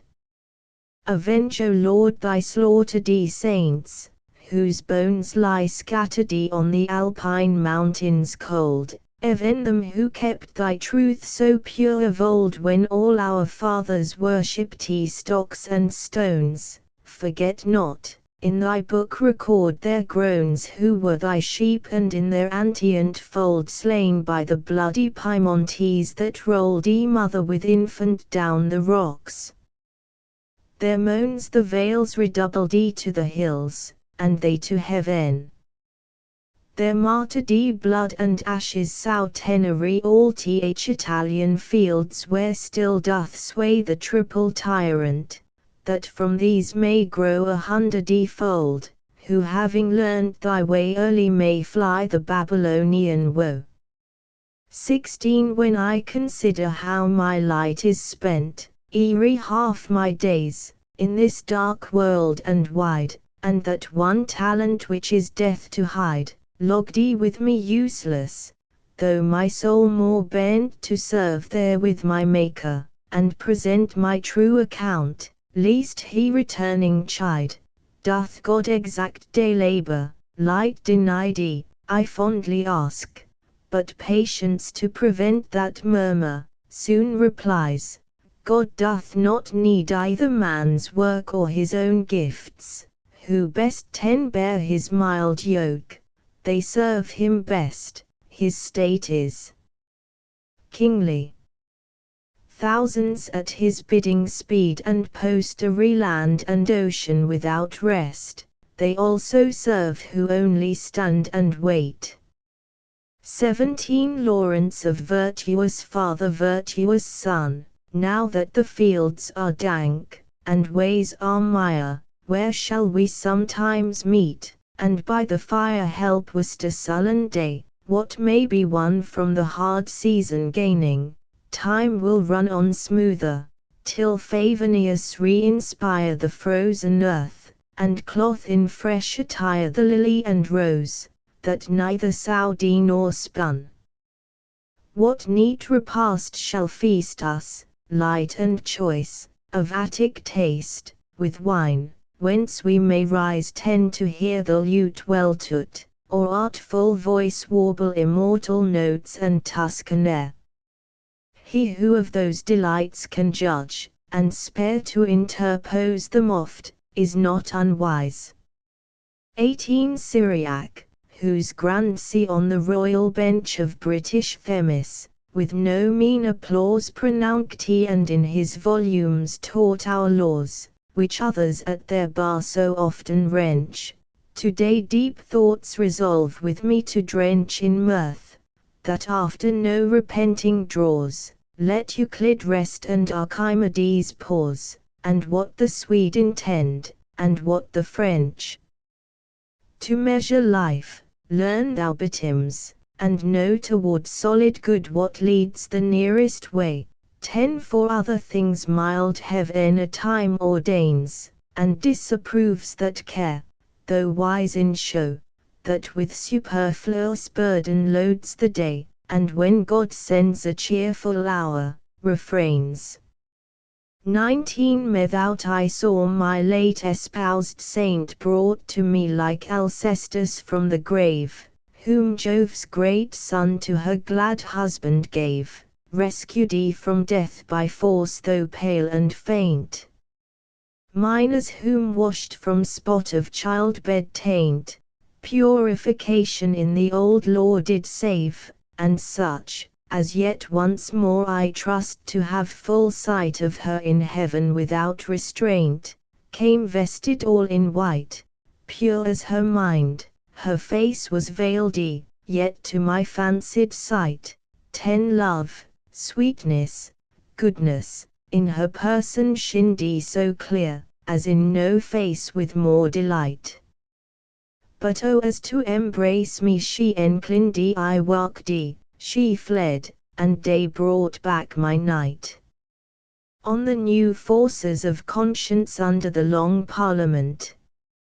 Because you have thrown of your prelate lord, and with stiff vows renounced his liturgy to size the widowed whore plurality from them whose sin ye envied, not abhorred, dare ye for this adjure the civil sword to force our consciences that Christ set free, and ride us with a classic hierarchy taught ye by Meres and Rutherford.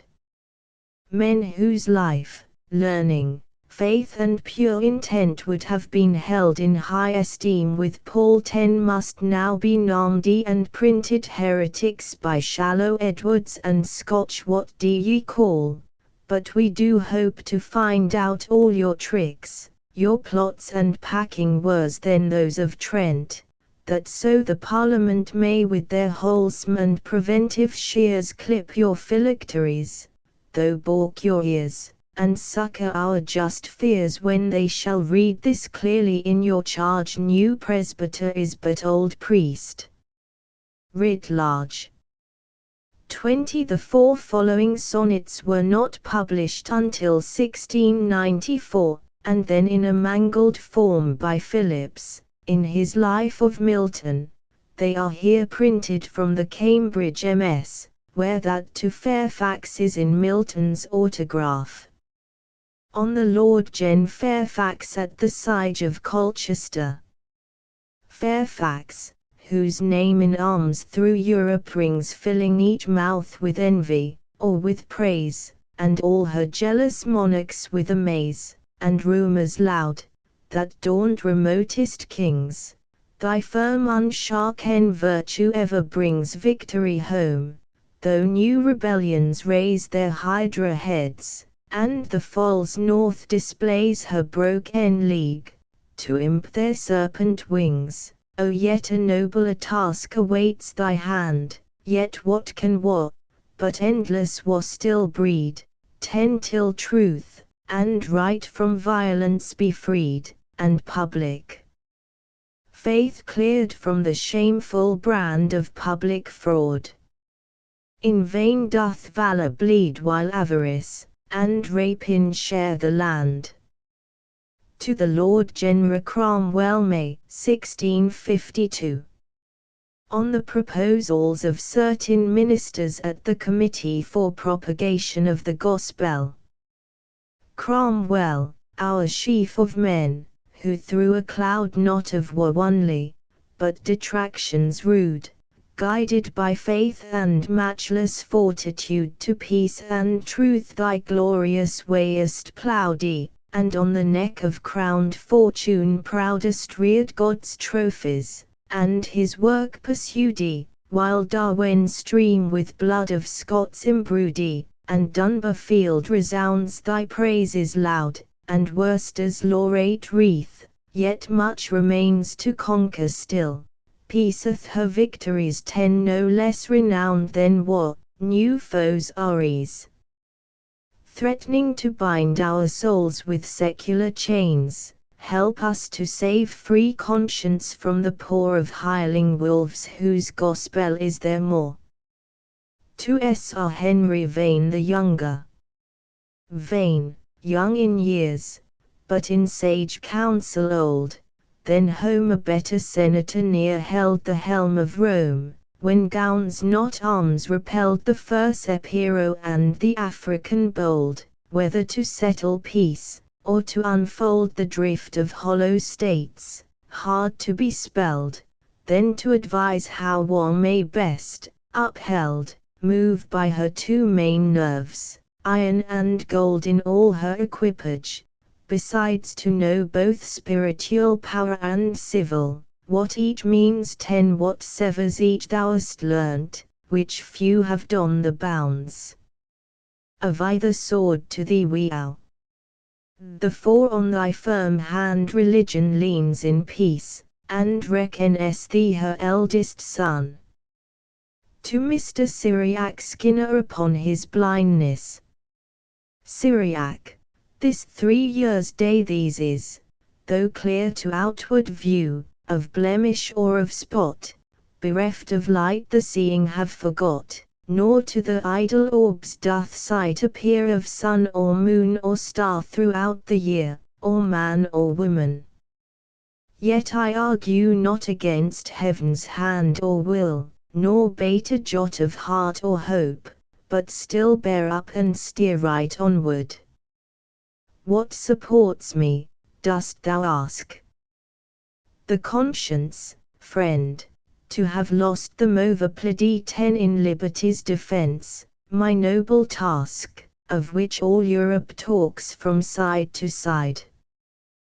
This thought might lead me through the world's vain mask content though blind, had I no better guide. Sul. I done into verse, 1653. Blessed is the man who hath not walked astray in counsel of the wicked, and ith way of sinners hath not stood, and in the seat of scorners hath not sate. But in the great Jehovah's law is ever his delight, and in his law he studies day and night. He shall be as a tree which planted grows by watery streams, and in his season knows to yield his fruit, and his leaf shall not fall. And what he takes in hand shall prosper all. 10 Not so the wicked, but as chaff which fandy the wind drives, so the wicked shall not stand in judgment, or abide their trial then nor sinners in th assembly of just men. For the Lord knows th upright way of the just and the way of bad men to ruin must. Sul. 2 done August the 8th. 1653 Terzetti. Why do the Gentiles tumult, and the nations muse a vain thing? The kings of earth upstand with power, and princes in their congregations lay deep their plots together through each land, against the Lord and his Messiah dear. Let us break off, say they, by strength of hand their bonds, and cast from us, no more to wear, their twisted cords. He who in heaven doth dwell shall laugh, the Lord shall scoff them, then severe speak to them in his wrath, and in his fell ten and fierce ire trouble them. But I saith he anointed have my king, though ye rebel, on shorn my holy hill. A firm decree I will declare, the Lord to me hath said, thou art my son, I have begotten thee this day, ask of me, and the grant is made, as thy possession I on thee bestow heathen, and as thy conquest to be swayed earth's utmost bounds, them shalt thou bring full low with iron sceptre brewest and them disperse 20 like to a potter's vessel shivered so. And now be wise at length ye kings of earth, be taught ye judges of the earth, with fear Jehovah serve, and let your joy converse with trembling. Kiss the Son lest he appear in anger and ye perish in the way, if once his wrath take fire like fuel sear. Happy all those who have in him their stay. Sul. 3 August the 9th. 1653 when he fled from Absalom. Lord, how many are my foes, how many those that in arms against me rise, many are they that of my life distrustfully thus say, no help for him in God there lies. But thou, Lord, art my shield, my glory, thee through my story exalter of my head I count aloud, I cried ten unto Jehovah, he full soon replied and heard me from his holy mount. I lay and slept, I waked again, for my sustain was the Lord. Of many millions the populous rout I fear not, though encamping round about they pitch against me their pavilions. Rise, Lord, save me my God, for thou hast smote ere now 20 on the cheekbone all my foes, of men abhorredest broke the teeth. This help was from the Lord, thy blessing on thy people flows. Sul. 4 August 10.1653. Answer me when I call, God of my righteousness. In straits and in distress thou didst me disenthrall and set at large, now spare, now pity me, and hear my earnest prayer. Great ones, how long will ye my glory have in scorn, how long be thus forlorn still to love vanity, tend to love, to seek, to prize things false and vain and nothing else but lies. Yet know the Lord hath chose to himself apart the good and meek of heart, for whom to choose he knows. Jehovah from on high will hear my voice what time to him I cry.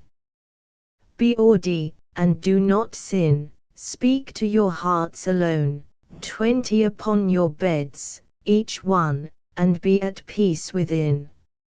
Offer the offerings just of righteousness and in Jehovah trust. Many there be that say who yet will show us good. Talking like this world's brood, but Lord, thus let me pray, on us lift up the light, lift up the favor of thy countenance bright. 30 Into my heart more joy and gladness thou hast put than when a year of glut their stores doth overcloy, and from their plenteous grounds with vast increase their corn and wine abounds.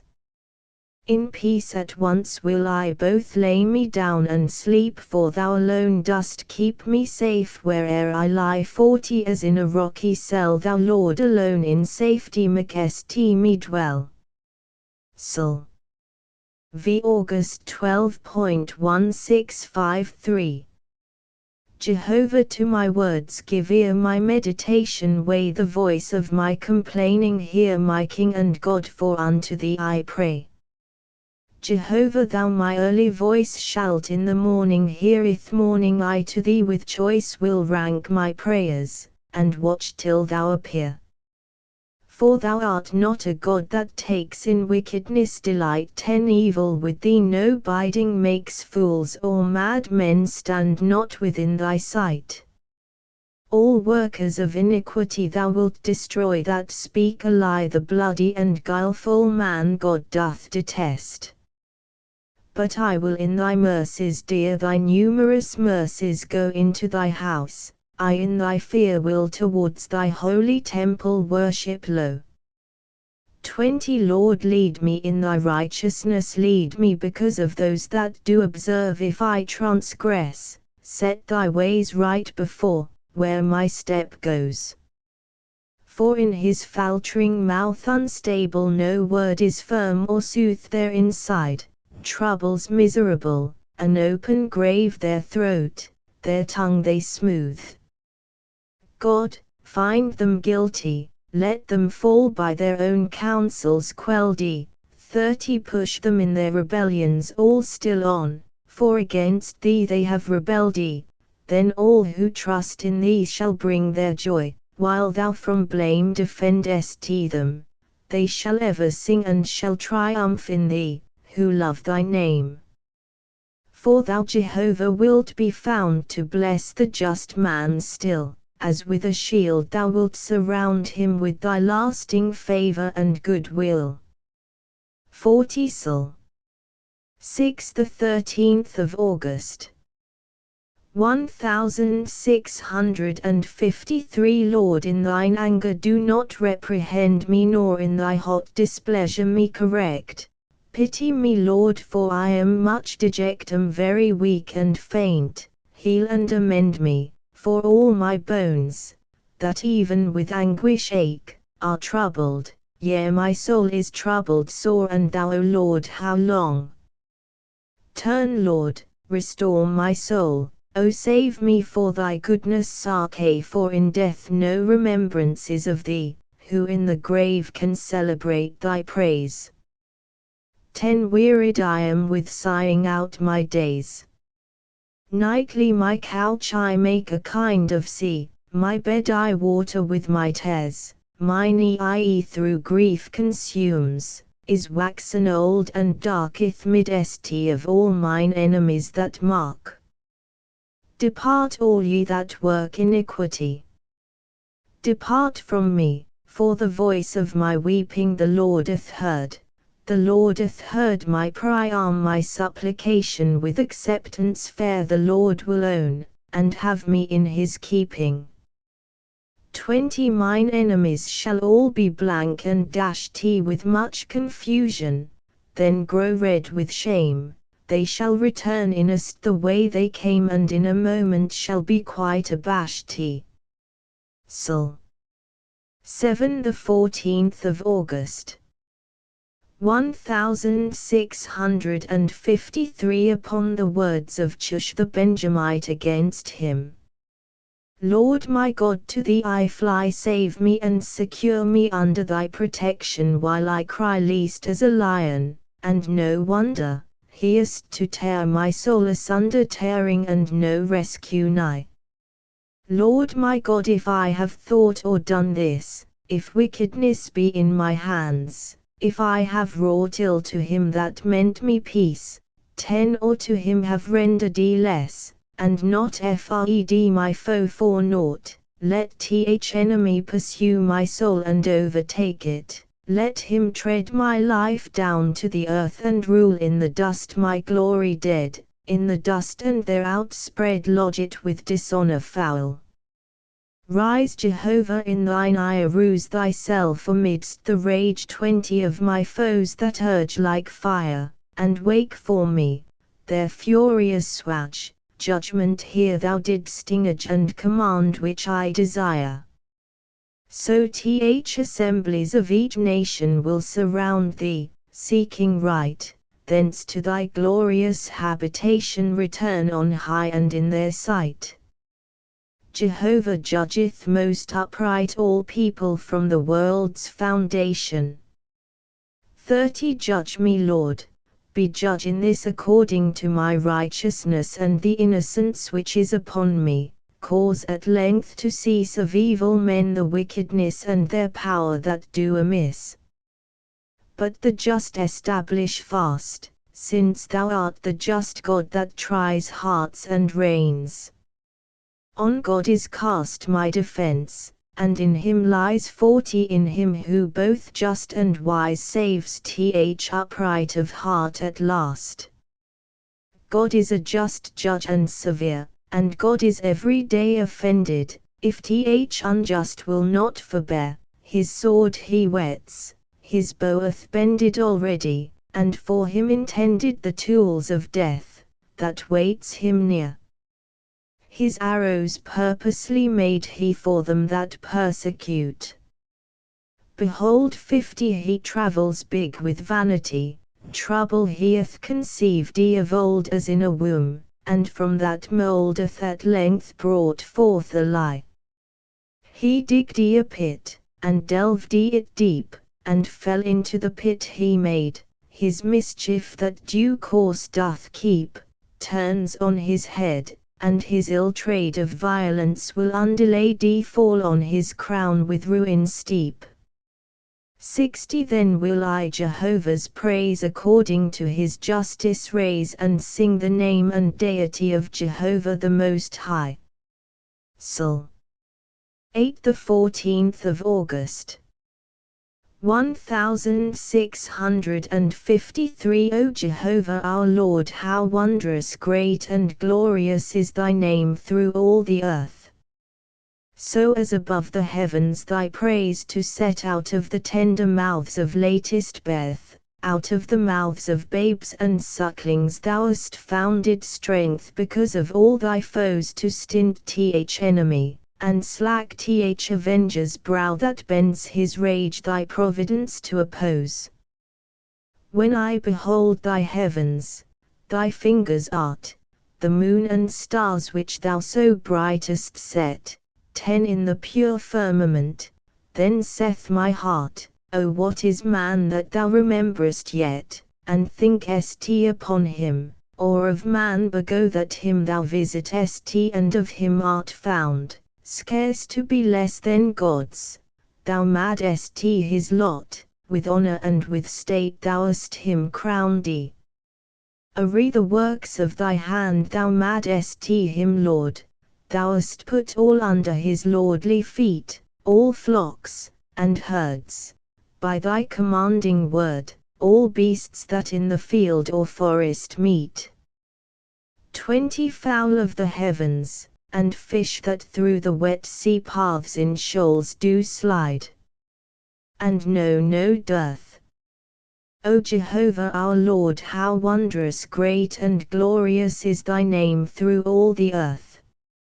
April 1648. JM 9 of the Psalms done into meter, wherein all but what is in a different character are the very words of the text, translated from the original. Psalm LXXX1 Thou shepherd that dost Israel keep, give ear in time of need, who leadest like a flock of sheep thy loved Joseph's seed, that sittest between the cherubs, bright between their wings outspread shine forth, and from thy cloud give light, and on our foes thy dread. 2 In Ephraim's view and Benjamin's, and in Manasseh's sight 10 Awake thy strength, come, and be seen Norah, to save us by thy might. 3 Turn us again, Thy grace divine to us, O God, vouchsafe. Cause thou thy face on us to shine, and then we shall be safe. For Lord God of hosts, how long wilt thou declare thy smoking wrath, and angry brow gnashenter against thy people's prayer? 25 Thou feedest them with the bread of tears, their bread with tears they eat, and makest them largely drink the tears shalish, where'er with their cheeks are wet.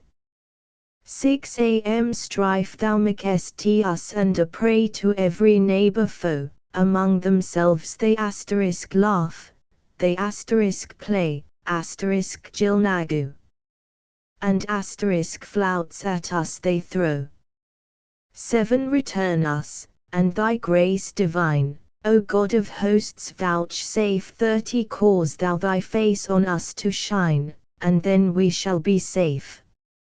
8 a.m. Vine from Egypt thou hast brought, thy free love made it thine, and drove out nations proud and haught to plant this lovely vine. 9 Thou didst prepare for it a place, and root it deep and fast, that it began to grow apace, and filled the land at last. 40 10 With her green shade that covered all, the hills were overspread, her boughs as high as cedars tall advanced their lofty head. 11 Her branches on the western side down to the sea she sent, and upward to that river wide her other branches went. 12 Whyest thou laid her hedges low, and broken down her fence, 50 That all may pluck her, as they go, with rudest violence. 13 The tusked boar out of the wood upturns it by the roots, wild beasts their bruise, and make their food her grapes and tender shoots. 14 Return now, God of hosts, look down from heaven, thy seat divine, behold us, but without a frown, and visit this thy vine. 15 Visit this vine, which thy right hand hath set, and planted long, and the young branch, that for thyself thou hast made firm and strong. 16 But now it is consumed with fire, and cut with axes down, they perish at thy dreadful ire, at thy rebuke and frown. 17 Upon the man of thy right hand let thy good hand be laid, 70 Upon the Son of Man, whom thou strong for thyself hast made. 18 So shall we not go back from thee to ways of sin and shame, quicken us thou, then gladly we shall call upon thy name. Return us, and thy grace divine, Lord God of hosts, vouchsafe, cause thou thy face on us to shine, and then we shall be safe. 80 Sol. Ilxxi 1 To God our strength sing loud, and clear, sing loud to God our King, to Jacob's God, that all may hear loud acclamations ring. 2 Prepare a hymn, prepare a song, the timbrel hither bring, the cheerful psaltery bring along, and harp with pleasant string. 3 Blow, as is wont, in the new moon with trumpets lofty sound, 10th appointed time, the day wherein our solemn feast comes round. For this was a statute given of old for Israel to observe a law of Jacob's God, to hold from whence they might not swerve. 5 This he a testimony ordained in Joseph, not to change, when as he passed through Egypt land, the tongue I heard, was strange. 26 From burden, and from slavish toil I set his shoulder free, his hands from pots, and miry soil delivered were by me. 7 When trouble did thee sore assail, on me then didst thou call, and I to free thee did not fail, and led thee out of thrall. I answered thee in thunder deep beseth a Ragnam. With clouds encompassed thee round, 30 I trod thee at the water steep of Meribah renowned thee.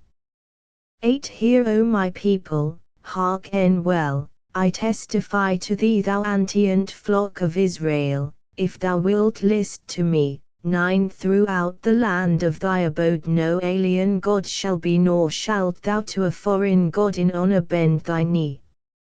40 10 I am the Lord thy God which brought thee out of Egypt land. Ask large enough, and I, besought, will grant thy full demand. 11 And yet my people would not hear, nor hearken to my voice, and Israel whom I loved so dear mislicked me for his choice. 12 Then did I leave them to their will and to their wandering mind. 50 Their own conceits they followed still, their own devices blind. 13 Oh that my people would be wise to serve me all their days, and oh that Israel would advise to walk my righteous ways. 14 Then would I soon bring down their foes that now so proudly rise, and turn my hand against all those that are their enemies. 15 Who hate the Lord should then be fain to bow to him and bend, but they, his should remain, their time should have no end. 16 And he would free them from the shock with flour of finest wheat, and satisfy them from the rock with honey for their meat. Sol. Ye one God in the great assembly stands Bagnard of kings and lordly states, among the gods on both his hands. Bekerev.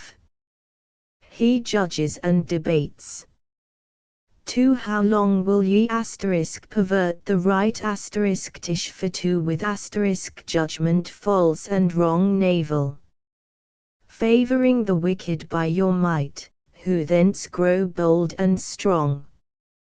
3 Regard the weak and fatherless shift to dal. Dispatch the poor man's cause. 10 And raise the man in deep distress by just and equal laws. Hatzdeku. 4 Defend the poor and desolate, and rescue from the hands of wicked men the low estate of him that help demands. 5 They know not nor will understand, in darkness they walk on, the earth's foundations all are moved Jimotu. And out of Oregon. 26 I said that ye were gods. Ye all the sons of God Most High. 7 But ye shall die like men, and fall as other princes die. 8 Rise God, judge thou the earth in might, this wicked earth redress, shiftda. For thou art he who shalt by right the nations all possess. Sol. LXXXII. Be not thou silent now at length, O God, hold not thy peace, sit not thou still, O God of strength, we cry and do not cease. 2 Follow thy furious foes now swell and storm outrageously, imagine. And they that hate thee proud and fell exalt their heads full high. 3 Against thy people they contrive jagnarim you. Their plots and counsels deep, sod. 10 Them to ensnare they chiefly strive jith jagnat sunal. Whom thou dost hide and keep. Sephunica. 4 Come let us cut them off, say they, till they no nation be, that Israel's name forever may be lost in memory. 5 For they consult asterisk with all their might, asterisk lev jack thou. And all as one in mind themselves against thee they unite and in firm union bind. 26 The tents of Adam, and the brood of scornful Ishmael, Moab, with them of Hagar's blood that in the desert dwell, 7 Jabal and Ammon there conspire, and hateful Amalek, the Philistines, and they of Tyre whose bounds the sea doth check. 8 With them great Ashur also bands and doth confirm the knot, 30 All these have lent their armed hands to aid the sons of Lot. 9 Do to them as to Midian bold that wasted all the coast. To Sisera, and as is told thou didst to Jabin's host, when at the brook of Kishon old they were repulsed and slain, 10 At Ender quite cut off, and Raldi as dung upon the plain. 11 As Zeb and Oreb evil sped so let their princes speed as Zebah, and Zalmunna bled so let their princes bleed. 12 For they amidst their pride have said by right now shall we seize God's houses, and will now invade asterisk their stately palaces. Asterisk Neophilim bears both. 13 My God, O make them as a wheel no quiet let them find, 50 Giddy and restless let them reel like stubble from the wind. 14 As when an aged wood takes fire which on a sudden strays, the greedy flame runs higher and higher till all the mountains blaze, 15 So with thy whirlwind them pursue, and with thy tempest chase, 16 Asterisk until they asterisk yield thee honor due, asterisk they seek thy Lord fill with shame their face. Name Heb. 17 Ashamdi and Troubledi let them be, 60 Troubledi and Shamdi forever, ever confounded, and so die with shame, and scape it never. 18 Then shall they know that thou whose name Jehovah is alone, art the most high, and thou the same all the earth art one. Sul. Ilksiv 1 How lovely are thy dwellings fair, O Lord of hosts, how dear the pleasant tabernacles are, where thou doest dwell so near. 2 My soul doth long and almost die thy courts O Lord to see, my heart and flesh aloud do cry, O living God, for thee. 3 There even the sparrow freed from wrong hath found a house of rest, 10 The swallow there, to lay her young hath built her brooding nest, even by thy altars Lord of hosts they find their safe abode, and home they fly from round the coasts toward thee, my King, my God for happy, who in thy house reside where thee they ever praise, 5 Happy, whose strength in thee doth bide, and in their hearts thy ways. 26 They pass through Baca's thirsty vale, that dry and barren ground as through a fruitful watery dale where springs and shows abound. 7 They journey on from strength to strength with joy and gladsome cheer till all before our God at length in shorn do appear. 8 Lord God of hosts hear now my prayer O Jacob's God give ear. 39 Thou God our shield look on the face of thy anointed dear. 10 For one day in thy courts to be is better, and more blessed than in the joys of vanity, 1,000 days at best. I in the temple of my God had rather keep a door, than dwell in tents, and rich abode with sin for evermore. 11 For God the Lord both sun and shield gives grace and glory bright, no good from him shall be withheld whose ways are just and right. 12 Lord God of hosts that reignest on high, that man is truly blessed who only on thee doth rely, and in thee only rest. Sul lxxxv. 1 Thy land to favour graciously, thou hast not, Lord, been slack, thou hast from hard captivity returned Jacob back.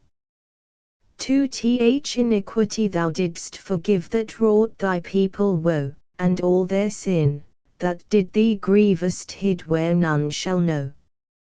3 Thine anger all thou hadst removed and calmly didst return 10 from thy fierce wrath which we had proved heb.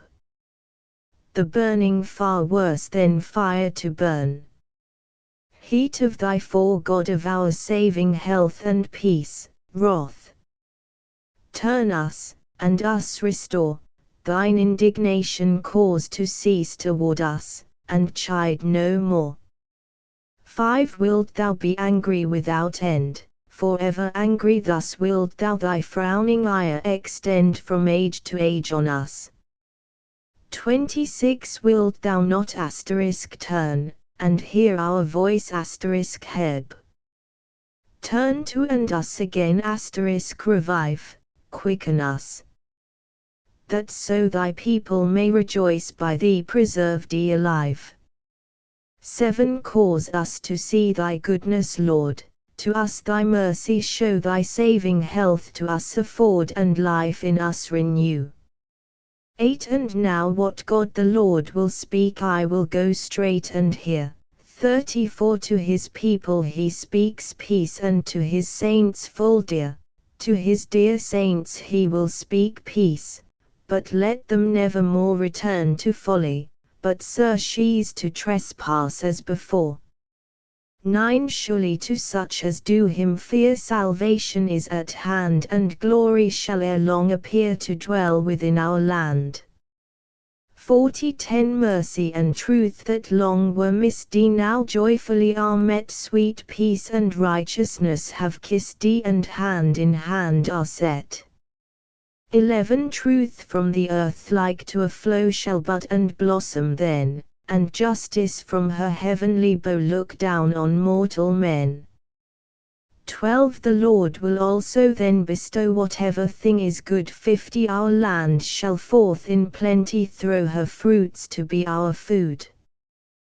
13 Before him righteousness shall go his royal harbinger, then will he come, and not be slow heb. He will set his footsteps cannot steps to the way. Sul. V1 Thy gracious ear, O Lord, incline, O hear me I thee pray, for I am poor, and almost pine with need, and sad decay.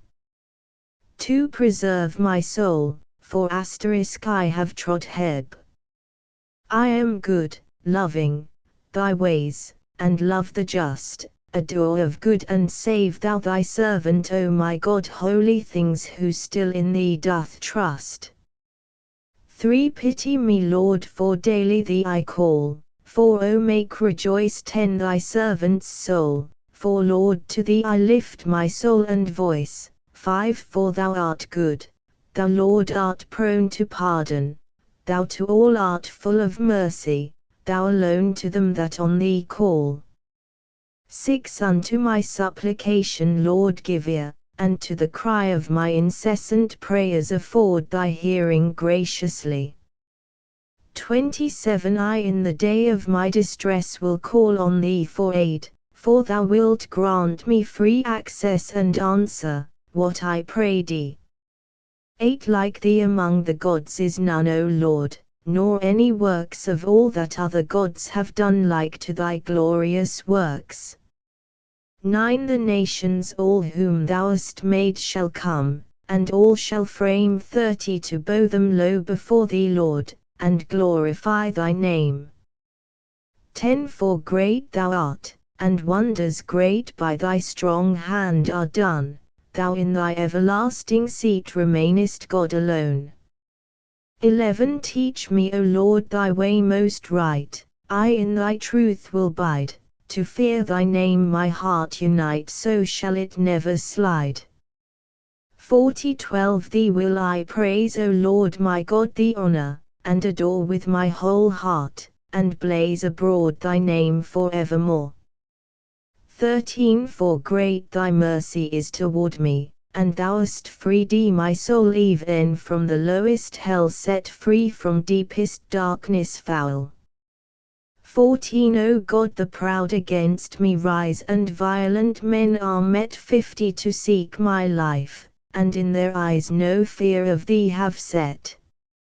15 But thou, Lord, art the God most mild, readiest thy grace to show, slow to be angry, and art still most merciful, most true.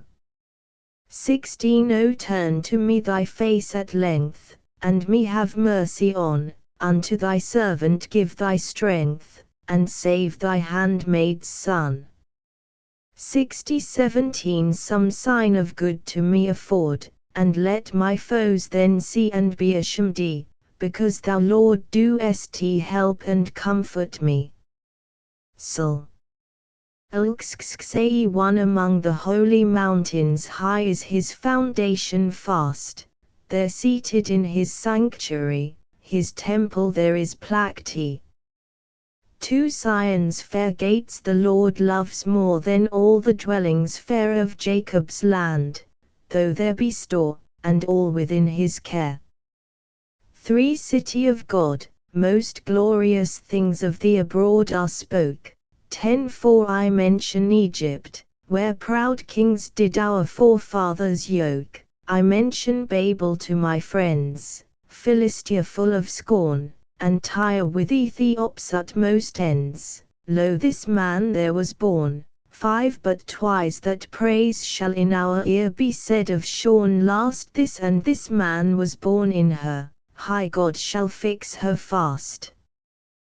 26 The Lord shall write it in a scroll, that any shall be outworn when he the nations doth enroll, that this man there was born. 7 Both they who sing, and they who dance with sacred songs are there, in thee fresh brooks, and soft streams glance, and all my fountains clear. Psalm. 1 Lord God, that dost me save and keep, all day to thee I cry, and all night long, before thee weep, before thee prostrate lie. 2 Into thy presence let my prayer with sighs devout ascend, and to my cries, that ceaseless are, thine ear with favour bend. 3 For cloyed with woes and trouble store surcharged my soul doth lie. 10 My life at death's uncheerful door unto the grave draws nigh. 4 Reckoned I am with them that pass down to the dismal pit. I am a man, but weak, alas heb. A man without manly, and for that name unfit. Strength. 5 From life discharged and parted quite among the dead to sleep, and like the slain in bloody fight that in the grave lie deep.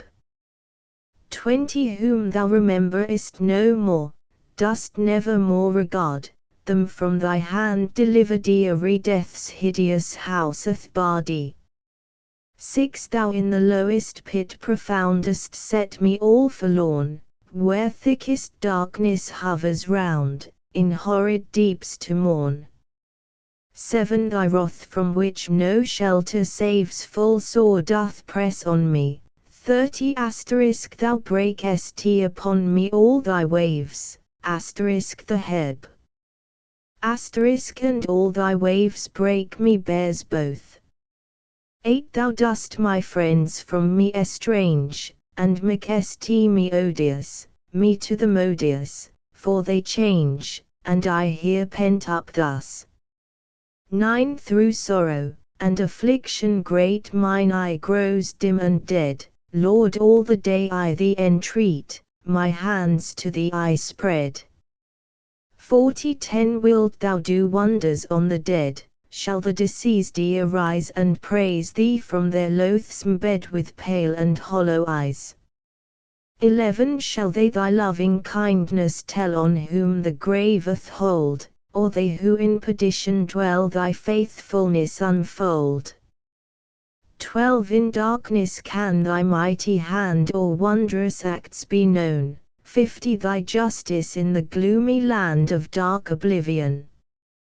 13 But I to thee, O Lord, do cry, ere yet my life be spent, and up to thee my prayer doth hie each morn, and thee prevent. 14 Why wilt thou, Lord, my soul forsake, and hide thy face from me? 15 That am already bruised, and shake heb. Preconcussion. With terror sent from thee, 60 bruised, and afflicted, and so low as ready to expire, while I thy terrors undergo, astonished with thine ire. 16 Thy fierce wrath over me doth flow, thy threatenings cut me through. 17 All day they round about me go, like waves they me pursue. 18 Lover and friend thou hast removed and severed from me far. 70 They fly me now whom I have loved, and as in darkness are. Finis. Collection of passages translated in the prose writings. From Of Reformation in England, 1641. R. Constantine, of how much ill was caused not thy conversion, but those rich domains that the first wealthy Pope received of thee. Dante, Inf. 19115. Founded in chaste and humble poverty, gainst them that raid thee dost thou lift thy horn, impudent who, where'st thou placked thy hope? In thy adulterers, or thy ill-got wealth? Another Constantine comes not innest.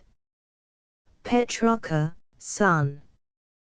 108 And to be short, at last his guide him brings into a goodly valley, where he sees a mighty mass of things strangely confused, things that on earth were lost or were abused. Then passed he to a flowery mountain green, which once smelled sweet, now stinks as odiously. This was that gift, if you the truth will have, that Constantine to good Silvestro gave. Ariosto, all. For Xxivati. From Reason of Church Government, 1641. When I die, let the earth be ruled in flames. From Apology for Smectum Nuus, 1642. Laughing to teach the truth what hinders.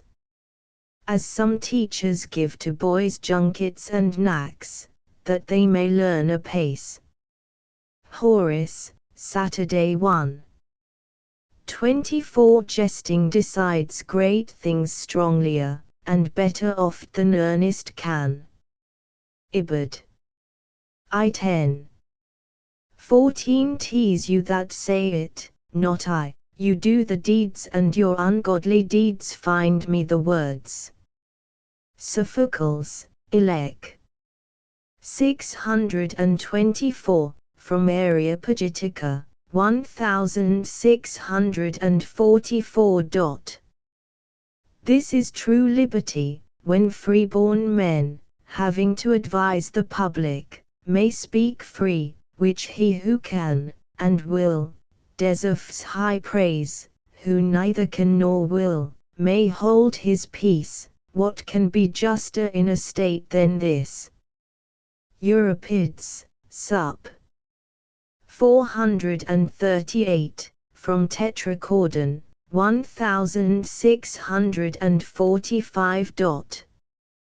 Whom do we count a good man? Whom but he who keeps the laws and statutes of the Senate, who judges in great suits and controversies, whose witness and opinion wins the cause. But his own house, and the whole neighborhood see his foul inside through his white skin. Horace, E.P. I 1640, from the tenure of kings and magistrates, 1649. There can be slain no sacrifice to God more acceptable than an unjust and wicked king. Seneca, Herc.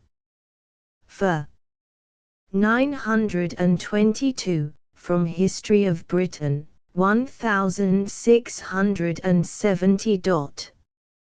Brutus thus addresses Diana in the country of Laodicea: goddess of shades, and huntress, who at will walkest on the rolling sphere, and through the deep, on thy third reign the earth look now, and tell what land, what seat of rest thou bidst me seek, what certain seat, where I may worship thee, for I, with temples vow thee, and virgin choirs. To whom sleeping before the altar, Diana in a vision that night thus answered he: Brutus, far to the west, in ocean wide beyond the realm of Gaul, a land there lies, sea-girt it lies, where giants dwelt of old, now void, it fits thy people, thither bend thy course, there shalt thou find a lasting seat, there to thy sons another Troy shall rise, and kings be born of thee, whose dreaded might shall o'er the world, and conquer nations bold. Paradise Lost. Transcriber's Note, title page of first, 1667, edition of Paradise Lost follows. Paradise Lost. A poem written in 10 books by John Milton, licensed and entered according to order, London. Printed, and are to be sold by Peter Parker under Creed Church near Aldgate, and by Robert Boulter at the Turk's Head in Bishopsgate Street, and Maviers Walker, under St Dunstan's Church in Fleet Street, 1667. Transcriber's Note, title page of second, 1674, edition of Paradise Lost follows. Paradise Lost.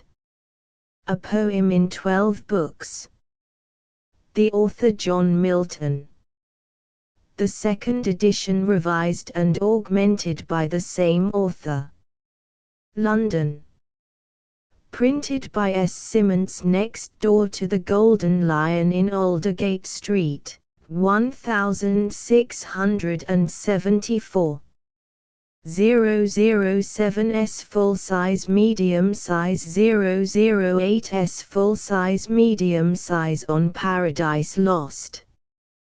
When I beheld the poet blind, yet bold, in slender book his vast design unfold, Messiah crowned ye, God's reconciled ye decree, rebelling angels, the forbidden tree, heaven, hell, earth, chaos, all.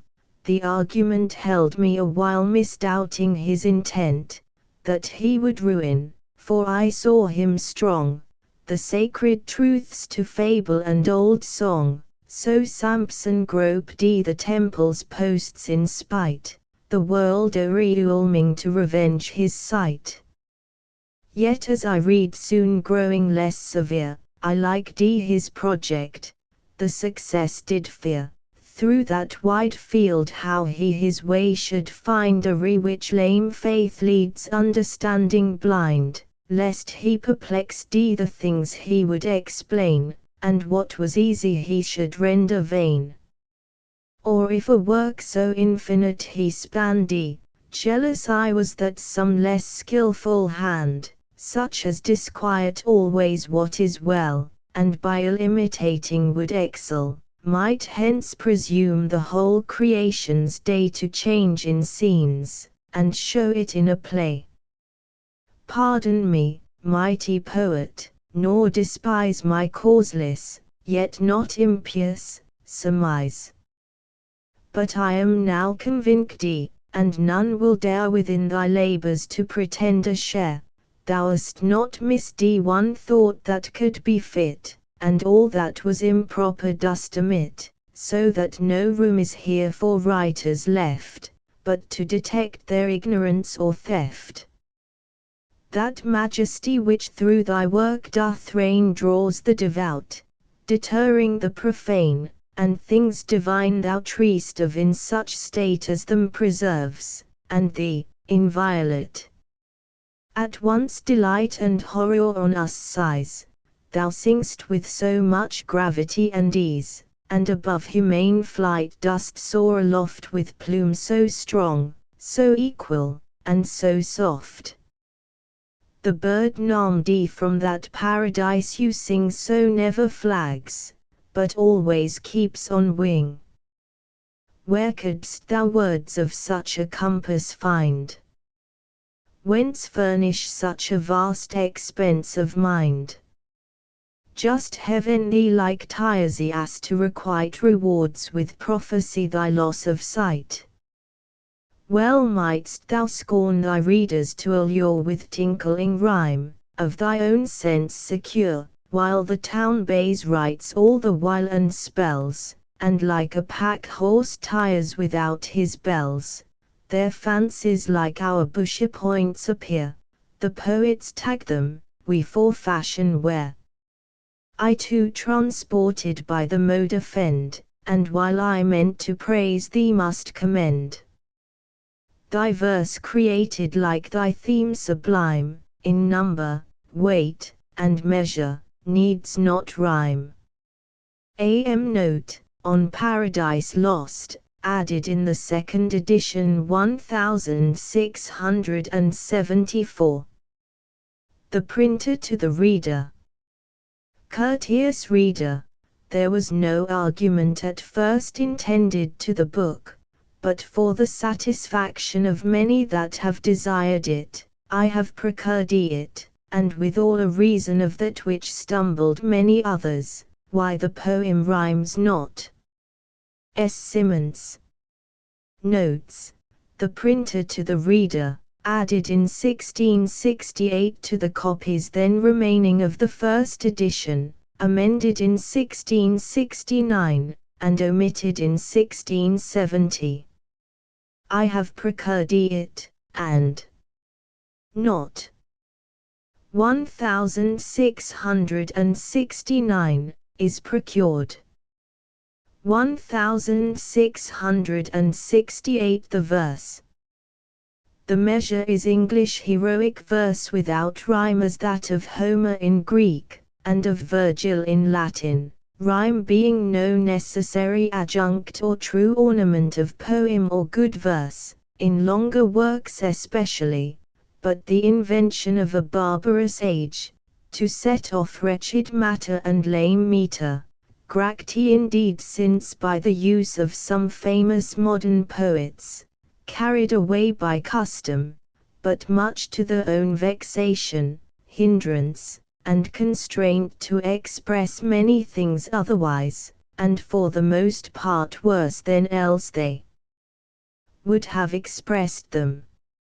Not without cause therefore some both Italian and Spanish poets of prime note have rejected rhyme both in longer and shorter works, as have also long since our best English tragedies, as a thing of itself, to all judicious ears, trivial and of no true musical delight, which consists only in apt numbers, fit quantity of syllables, and the sense variously drawn out from one verse into another, not in the jingling sound of like endings, a fault avoided by the learned ancients both in poetry and all good oratory. This neglect then of rhyme so little is to be taken for a defect, though it may seem so perhaps to vulgar readers, that it rather is to be esteemed an example set, the first in English, of ancient liberty recovered to heroic poem from the troublesome and modern bondage of rhyming. Note, the verse, added in 1668 to the copies then remaining of the first edition, together with the argument. In the second edition, 1674, the argument, with the necessary adjustment to the division made in Books 7 and X, was distributed through the several books of the poem, as it is here printed. Book I. The Argument. This first book proposes first in brief the whole subject, man's disobedience, and the loss thereupon of paradise wherein he was plagued. He then touches the prime cause of his fall, the serpent, or rather Satan in the serpent, who revolting from God, and drawing to his side many legions of angels, was by the command of God driven out of heaven with all his crew into the great deep. Which action passed over the poemists into the midst of things, presenting Satan with his angels now fallen into hell, described here, not in the center, for heaven and earth may be supposed as yet not made, certainly not yet accursed, but in a place of utter darkness, fitliest called chaos, here Satan with his angels lying on the burning lake, thunderstruck and astonished, after a certain space recovers, as from confusion, calls up him who next in order and dignity lay by him, they confer of the miserable fall. Satan awakens all his legions, who lay till then in the same manner confounded, they rise, the numbers, array of battle, the chief leaders named according to the idols known afterwards in Canaan and the countries adjoining.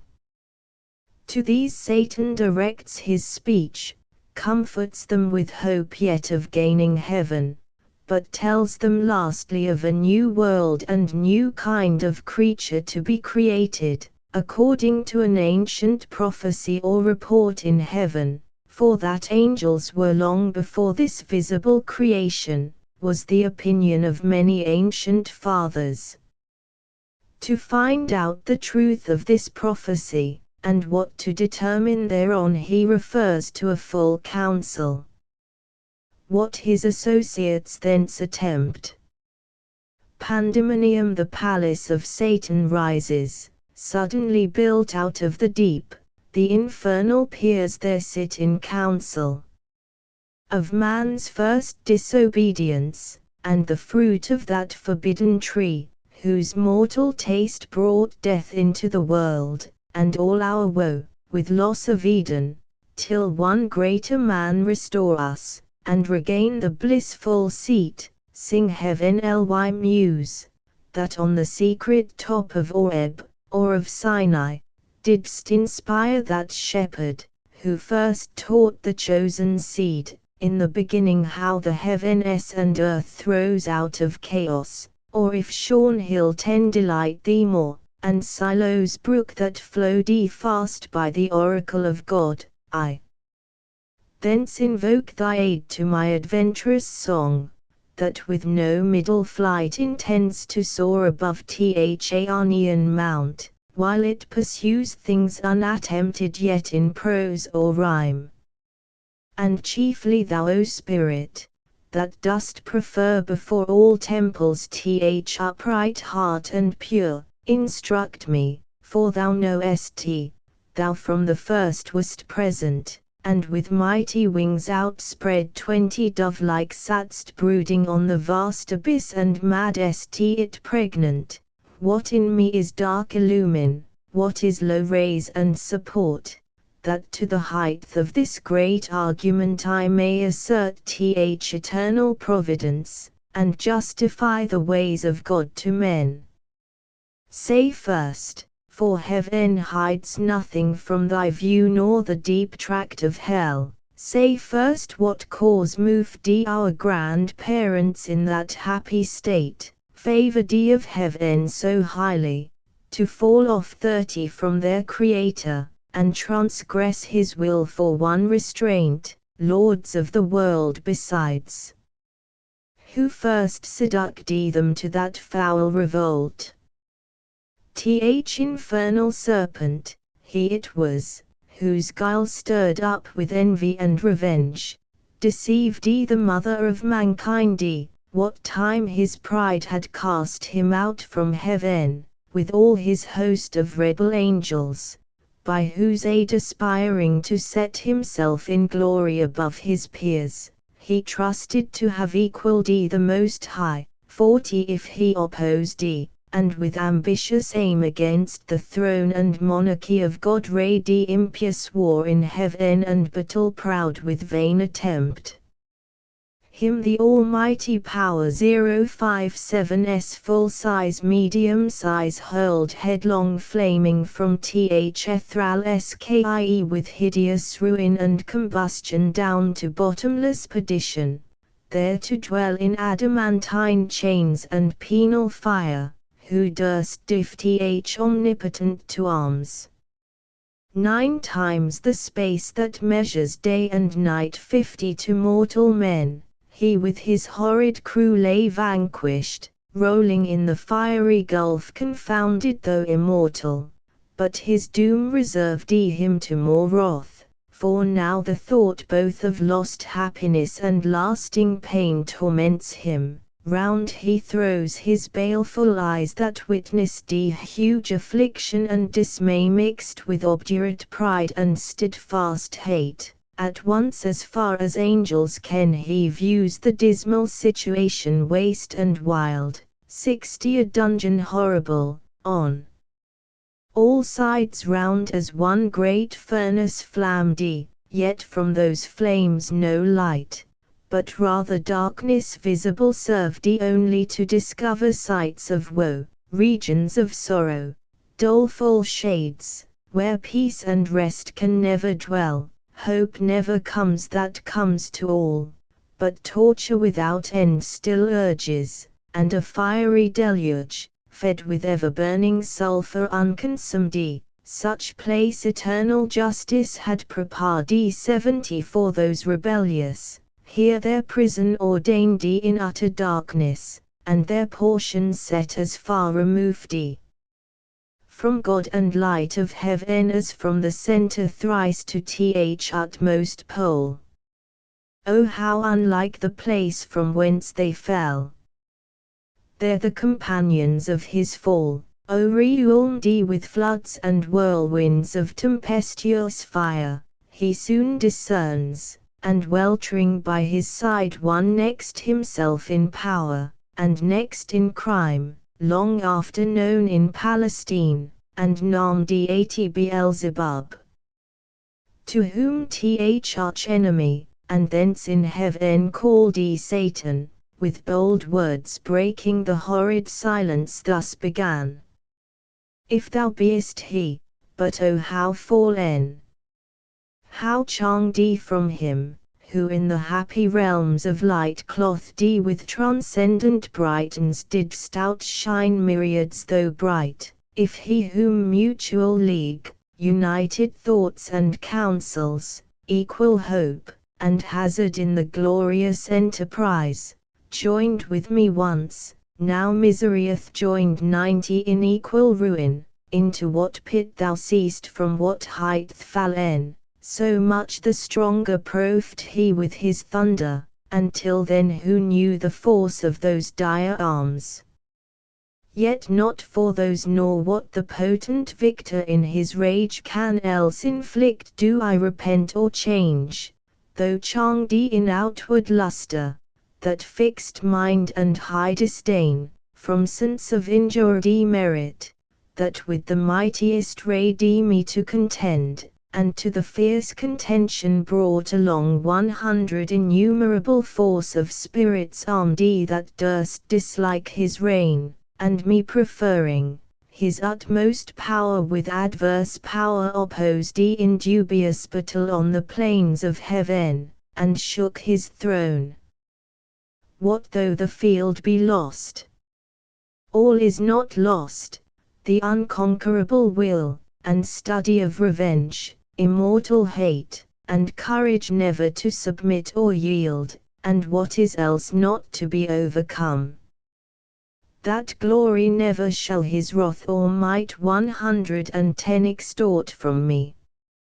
To bow and sue for grace with suppliant knee, and deify his power who from the terror of this arm so late doubted his empire, that were low indeed, that were an ignominy and shame beneath this downfall, since by fate the strength of gods and this empire ill substance cannot fail, since through experience of this great event in arms not worse, in foresight much advanced we may with more successful hope resolve 120 to wage by force or guile eternal war irreconcilable, to our grand foe, who now triumphs, and in excess of joy soul reigning holds the tyranny of heaven. So spake apostate angel, though in pain, vaunting aloud, but racked with deep despair, and him thus answered soon his bold compeer. O Prince, O Chief of many throned powers, that led embattled seraphim to war under thy conduct, and in dreadful deeds 130 fearless, endangered heaven's perpetual King, and put to proof his high supremacy, whether upheld by strength, or chance, or fate. Too well I see and rue the dire event, that with sad overthrow and foul defeateth lost us heaven, and all this mighty host in horrible destruction laid thus low, as far as gods and heaven essences can perish, for the mind and spirit remains invincible, and vigor soon returns, 140 though all our glory extinct, and happy state here swallowed up in endless misery. But what if he our conqueror, whom I now of force believe almighty, since no less than such could have o'erpowered such force as ours, have left us this our spirit and strength entire strongly to suffer and support our pains, that we may so suffice his vengeful ire, or do him mightier service as his thralls by right of war, whate'er his business be 150 here in the heart of hell to work in fire, or do his errands in the gloomy deep, what can it then avail though yet we feel strength undiminished, or eternal being to undergo eternal punishment? Whereto with speedy words archfiend replied fallen cherub, to be weak is miserable doing or suffering, but of this be sure, to do aught good never will be our task, but ever to do ill our sole delight, 160 as being the contrary to his high will whom we resist. If then his providence out of our evil seek to bring forth good, our labor must be to pervert that end, and out of good still to find means of evil, which oft times may succeed, so as perhaps shall grieve him, if I fail not, and disturb his inmost counsels from their destined aim. But see the angry victor hath recalled his ministers of vengeance and pursuit 170 back to the gates of heaven, the sulphurous hail shot after us in storm, o'erblown hath laid the fiery surge, that from the precipice of heaven received us falling, and the thunder, winged with red lightning and impetuous rage, perhaps hath spent his shafts, and ceases now to bellow through the vast and boundless deep. Let us not slip occasion, whether scorn, or satiate fury yield it from our foe.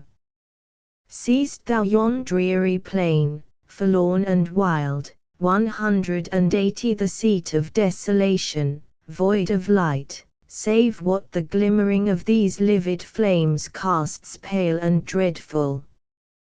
Thither let us tend from off the tossing of these fiery waves, the rest, if any rest can harbour there, and reassembling our afflicted powers, consult how we may henceforth most offend our enemy, our own loss how repair, how overcome this dire calamity, what reinforcement we may gain from hope. 190 If not, what resolution from despair.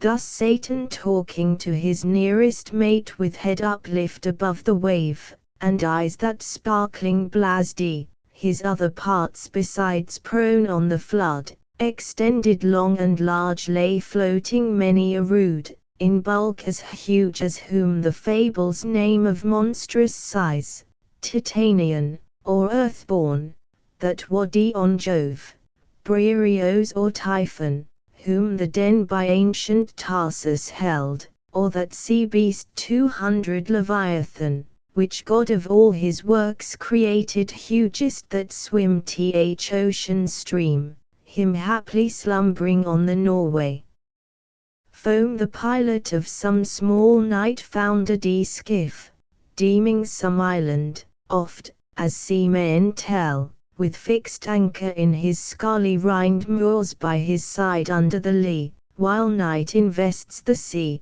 and wished morn delays, so stretched out huge in length the arch-fiend lay chained on the burning lake, nor ever thence 210 had risen or heved his head, but that the will and high permission of all ruling heaven left him at large to his own dark designs, that with reiterated crimes he might heap on himself damnation, while he sought evil to others, and enrich'd might see how all his malice served but to bring forth infinite goodness, grace and mercy shewn on man by him seduced but on himself treble confusion, wrath and vengeance poured.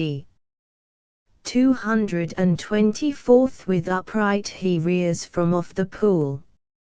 067's full size medium size his mighty stature, on each hand the flames driven backward slope their pointing spires, and rout in billows, leave ith midst a horrid veil.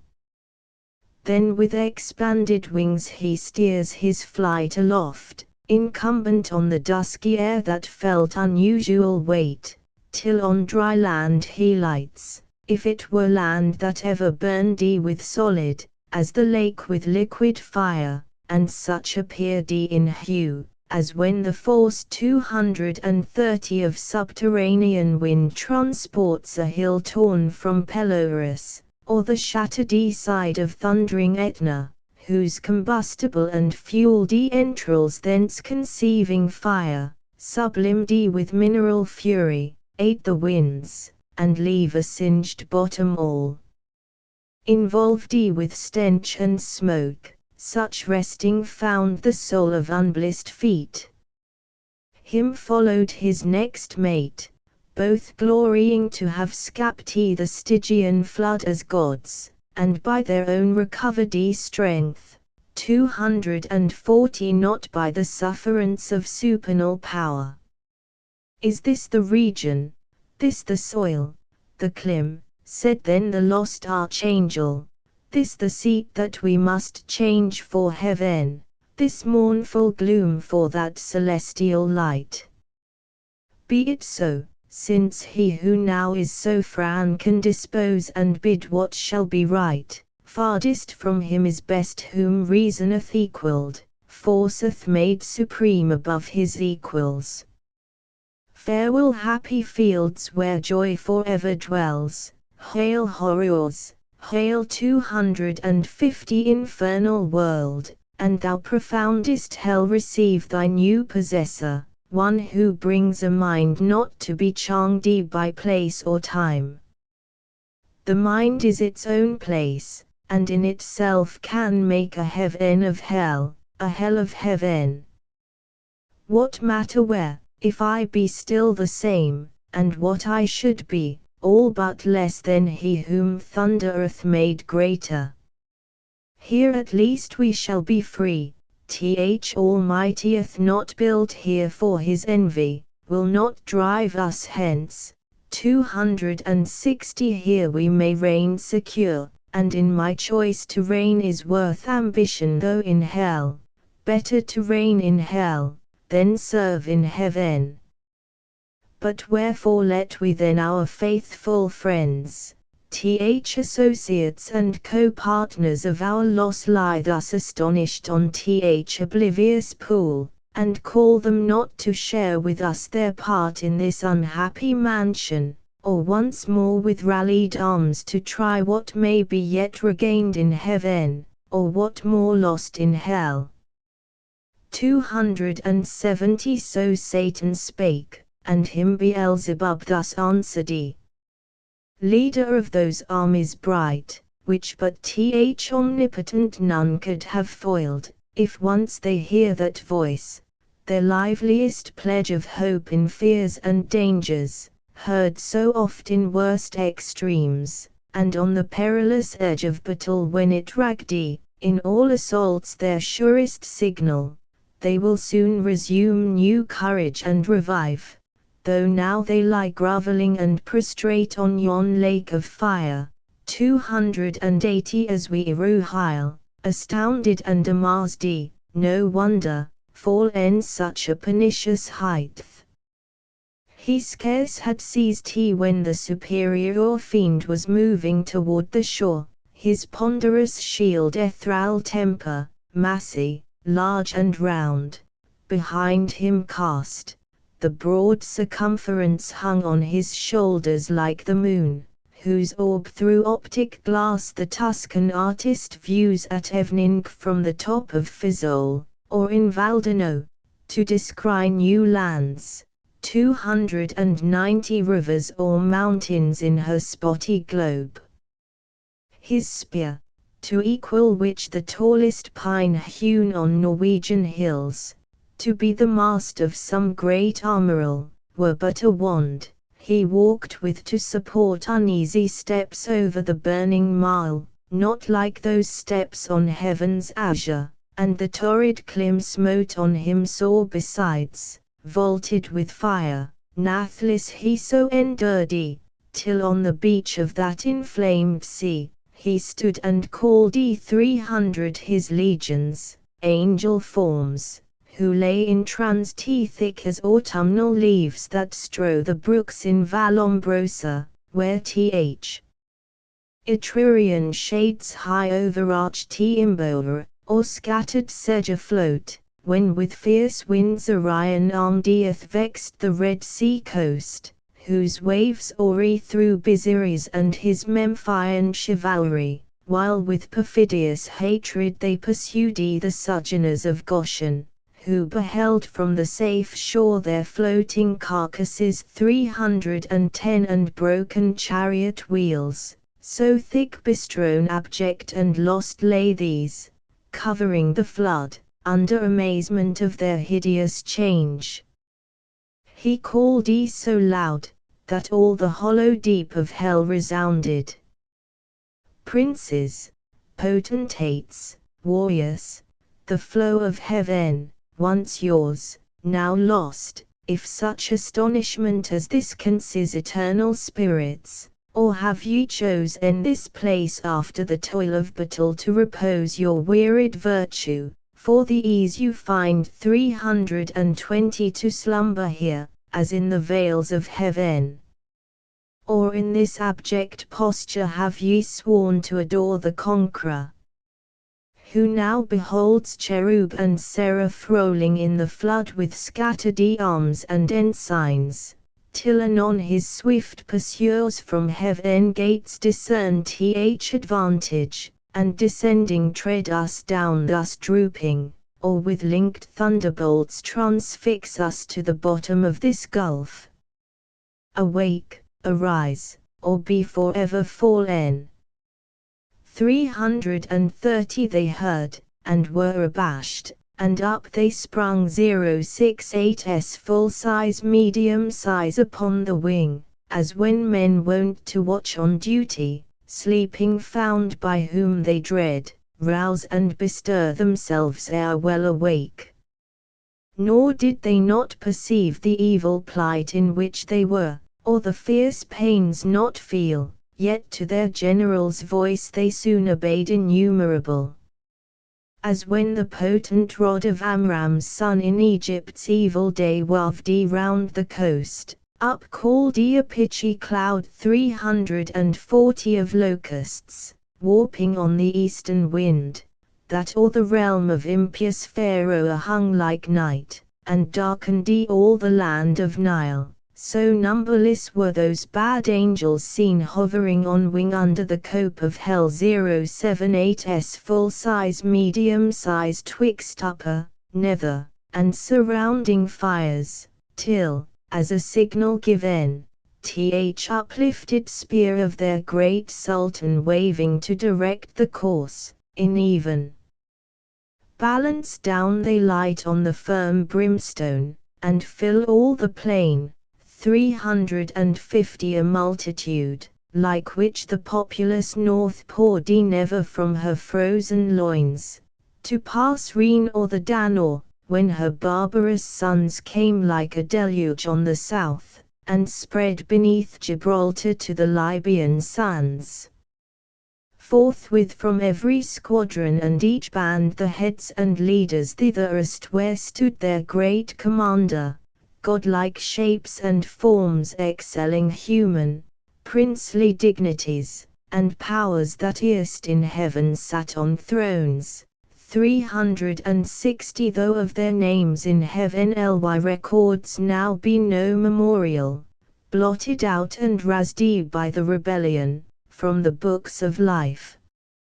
Nor had they yet among the sons of Eve got them new names, till wandering o'er the earth, through God's high sufferance for the trial of man, by falsities and lies the greatest part of mankind they corrupted to forsake God their Creator, and th invisible glory of Him that made them, to transform 370 oft to the image of a brute, adorned with gay religions full of pomp and gold, and devils to adore for deities.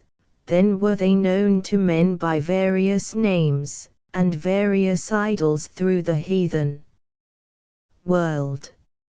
Say, Muse, their names then known, who first, who last, rose from the slumber, on that fiery couch, at the great emperor's call, as next in worth came singly where he stood on the bare strand, while the promiscuous crowd stood yet aloof. 380 the chief were those who from the pit of hell roaming to seek their prey on earth, durst fix their seats long after next the seat of God, their altars by his altar, God's aided among the nations round, and durst abide Jehovah thundering out of Shawn, throned between the cherubim, yea, often plagued within his sanctuary itself their shrines, abominations, and with cursed things his holy rites, and solemn feasts profaned, 390 and with their darkness durst affront his light. First Moloch, horrid King besmeared with blood of human sacrifice, and parents' tears, though for the noise of drums and timbrels loud their children's cries unheard, that passed through fire to his grim idol. Him the Ammonite worshipped in Rabbah and her watery plain, in Argob and in Basan, to the stream of utmost Unnon.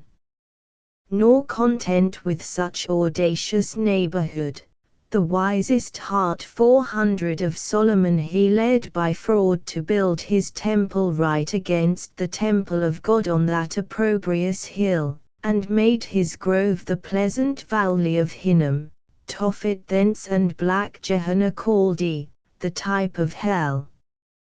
Next Chemos, th obscene dread of Mob's sons, from Aroer to Nebo, and the wild of South Mustabarim, in Hasebon and Horonaim, Sion's realm, beyond the flowery dale of Sibma clad with vines, 410 and Eliel to th asphaltic pool. Peah his other name, when he entered Israel in Sittim on their march from Nile to do him wanton rites, which cost them woe. Yet thence his lustful orgies he enlarged even to that hill of scandal, by the grove of Moloch homicide, lust hard by hate, till good Josiah drove them thence to hell. With these came they, who from the bordering flood of old Euphrates to the brook that parts 420 Egypt from Syrian ground, had general names of Baalim and Ashtaroth, those male, these feminine.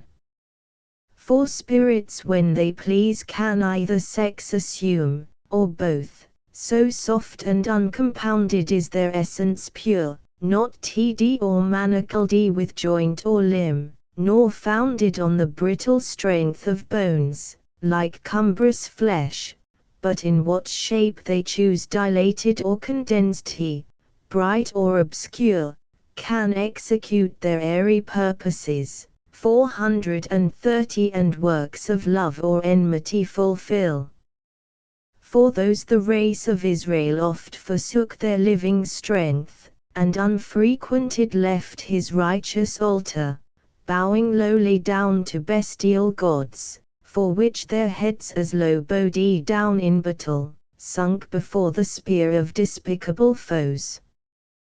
With these in troop came Astoreth, whom the Phoenicians called Astarte, Queen of Heaven, with crescent horns, to whose bright image nightly by the moon 440 Sidonian virgins paid their vows and songs, in shorn also not unsung, where stood her temple on th offensive mountain, built by that uxorious king, whose heart though large, begilded by fair idolatresses, fell to idols foul. Tammuz came next behind, whose annual wound in Lebanon allured the Syrian damsels to lament his fate in amorous ditties all a summer's day, while smooth Adonis from his native rock 450 ran purple to the sea, suppody with blood of Tammuz yearly wounded, the love-tale infected Sion's daughters with like heat, whose wanton passions in the sacred porch Ezekiel saw, when by the vision led his eye surveyed the dark idolatries of alienated Judah. Next came one who mourned in earnest, when the captive ark maimed his brute image, head and hands lopped off in his own temple, on the Grunsel edge, 460 where he fell flat, and shammed his worshippers, Dagon his name, sea monster, upward man and downward fish, yet had his temple high reared in Azotus, dreaded through the coast of Palestine, in Gath and Ascalon, and Acheron and Gaza's frontier bounds. Him followed Rimmon, whose delightful seat was fair Damascus, on the fertile banks of Abana and far, lucid streams. He also against the house of God was bold, 470 a leper once he lost and gained a king, Ahaz his sottish conqueror, whom he drew God's altar to disparage and displace for one of Syrian mode, whereon to burn his odious offerings, and adore the gods whom he had vanquished. After these appeared a crew who under names of old renown, Osiris, Isis, Horus and their train with monstrous shapes and sorceries abused fanatic Egypt and her priests, to seek 480 the wandering gods disguised in brutish forms rather than human. Nor did Israel scape th infection when their borrowed gold composed the calf in Oreb, and the rebel king doubled that sin in Bethel and in Dan, likening his maker to the grazed ox, Jehovah, who in one night when he passed from Egypt marching, equalled with one stroke both her firstborn and all her bleating gods. Belial came last, than whom a spirit more lewd 490 fell not from heaven, or more gross to love vice for itself. To him no temple stood or altar smoked, yet who more oft than he in temples and at altars, when the priest turns atheist, as did Eli's sons, who filled with lust and violence the house of God. In courts and palaces he also reigns, and in luxurious cities, where the noise of riot ascends above the loftiest toes, and injury and outrage, and when night 500 darkens the streets, then wander forth the sons of Belial, flown with insolence and wine. Witness the streets of Sodom, and that night in Gibeah, when hospitable doors yielded the matrons to prevent worse rape.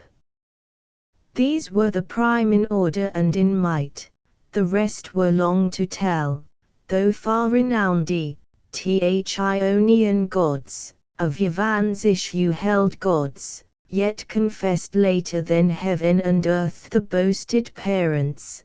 Titan heaven's firstborn 510 with his enormous brood, and birthright sized by younger Saturn, he from mightier Jove his own and Rhea's son like measure found, so Jove usurping reigned, these first in Crete and Ida known, thence on the snowy top of cold Olympus rolled the middle air the highest heaven, or on the Delphian cliff, or in Dodona, and through all the bounds of Doric land, or who with Saturn old fled over Adria to Hesperian fields, 520 and o'er the Celtic roamed the utmost isles. All these and more came flocking, but with looks downcast and damp, yet such wherein appeared obscure glimpse of joy, to have found the chief not in despair, to have found themselves not lost in loss itself, which on his countenance cast like doubtful hue, but he his wonted pride soon recollecting, with high words, that bore semblance of worth not substance, gently rayed their fainted courage, and dispelled their fears. 530 then straight commands that at the warlike sound of trumpets loud and clarions be upreared his mighty standard, that proud honor claimed Azazel as his right, a cherub tall, who forthwith from the glittering staff unfurled imperial ensign, which full high advanced shone like a meteor streaming to the wind with gems and golden lustre rich emblazed, seraphic arms and trophies, all the while sonorous metal-blowing martial sounds, 540 at which the universal host upsent a shout that tore hell's concave, and beyond fright the reign of chaos and old night. All in a moment through the gloom were seen 10,000 banners rise into the air with orient colors waving, with them rose a forest huge of spears, and thronging helms appeared and serried shields in thick array of depth immeasurable. Anon they move in perfect phalanx to the Dorian mood 550 of flutes and soft recorders, such as ready to height of noblest temper heroes old arming to battle, and instead of rage deliberate valor breathed, firm and unmoved with dread of death to flight or foul retreat, nor wanting power to mitigate and swatch with solemn touches troubled thoughts, and chase anguish and doubt and fear and sorrow and pain from mortal or immortal minds. Thus they breathing united force with fixed thought 560 moved on in silence to soft pipes that charmed the painful steps o'er the burnt soil, and now advanced in view they stand, a horrid front of dreadful length and dazzling arms, in guise of warriors old with ordered spear and shield, awaiting what command the mighty chief had to impose. He through the armed files darts his experienced eye, and soon traversed the whole battalion views, the order due, the visages and stature as of gods, 570. The number last he sums.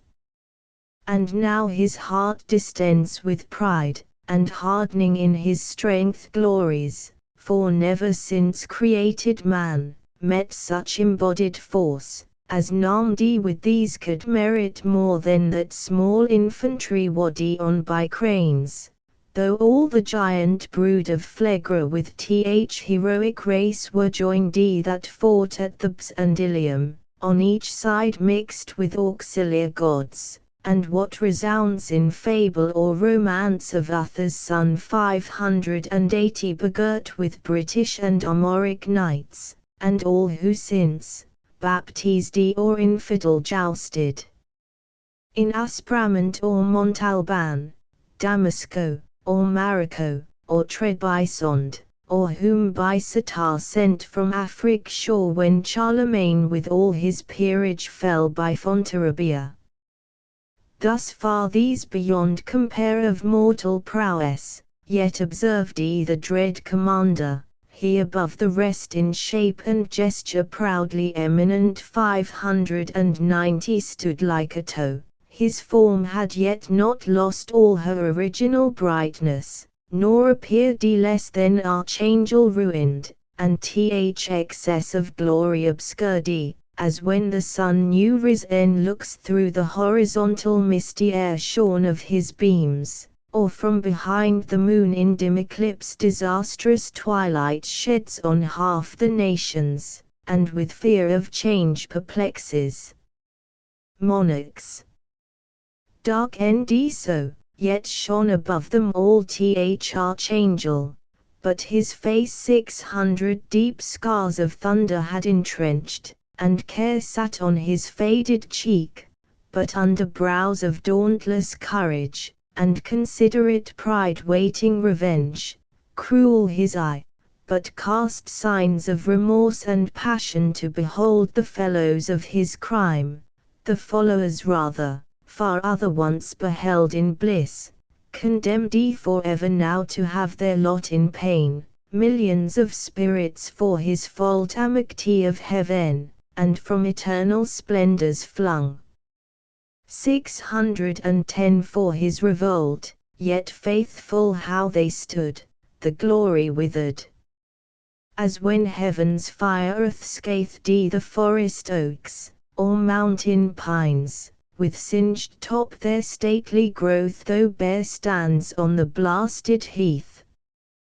He now prepared to speak, whereat their double ranks they bend from wing to wing, and half enclose him round with all his peers, attention held them mute. Thrice he essayed, and thrice in spite of scorn, tears such as angels weep, burst forth, at last 620 words interwove with sighs found out their way.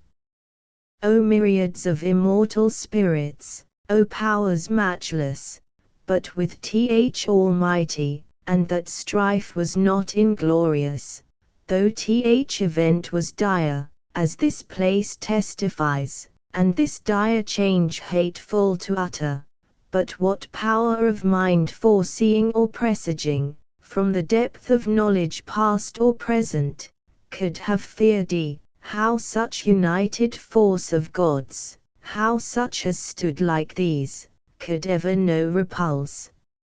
634 Who can yet believe, though after loss, that all these puissant legions, whose exileth emptied heaven, shall fail to reascend self-ready, and repossess their native seat? For me, be witness all the host of heaven, if counsels different, or danger shunned by me, have lost our hopes. But he who reigns monarch in heaven, till then as one secure sat on his throne, upheld by old repute, consent or custom, and his regal state 640 put forth at full, but still his strength concealed, which tempted our attempt, and wrought our fall. Henceforth his might we know, and know our own, so as not either to provoke, or dread new war, provoked he, our better part remains to work in close design, by fraud or guile what force effected not, that he no less at length from us may find, who overcomes by force, hath overcome but half his foe. Space may produce new worlds, whereof so rife 650 there went a fame in heaven that he ere long intended to create, and therein plant a generation, whom his choice regard should favor equal to the sons of heaven. Thither, if but to shall be perhaps our first eruption, thither or elsewhere, for this infernal pit shall never hold celestial spirits in bondage, nor th abyss long under darkness cover. But these thoughts full counsel must mature, peace is despaired, 664 who can think submission. War then, war open or understood must be resolved. He spake, and to confirm his words, out flew millions of flaming swords, drawn from the thighs of mighty cherubim. The sudden blaze far round illumined hell, highly they ragged against the highest, and fierce with grasped arms clashed on their sounding shields the din of war, hurling defiance toward the vault of heaven.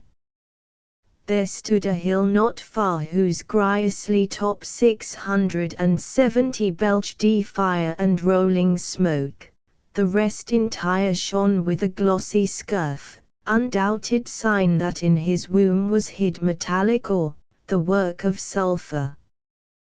Thither winged with speed a numerous brigade hastened, as when bands of pioneers with spade and pickaxe armed forerun the royal camp, to trench a field, or cast a rampart.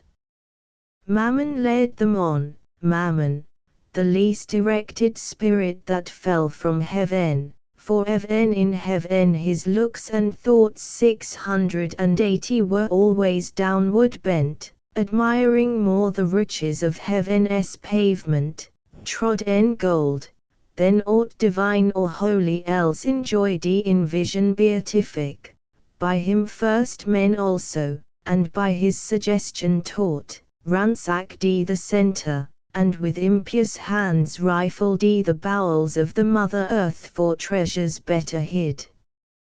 Soon had his crew opened into the hill a spacious wound and digged out ribs of gold.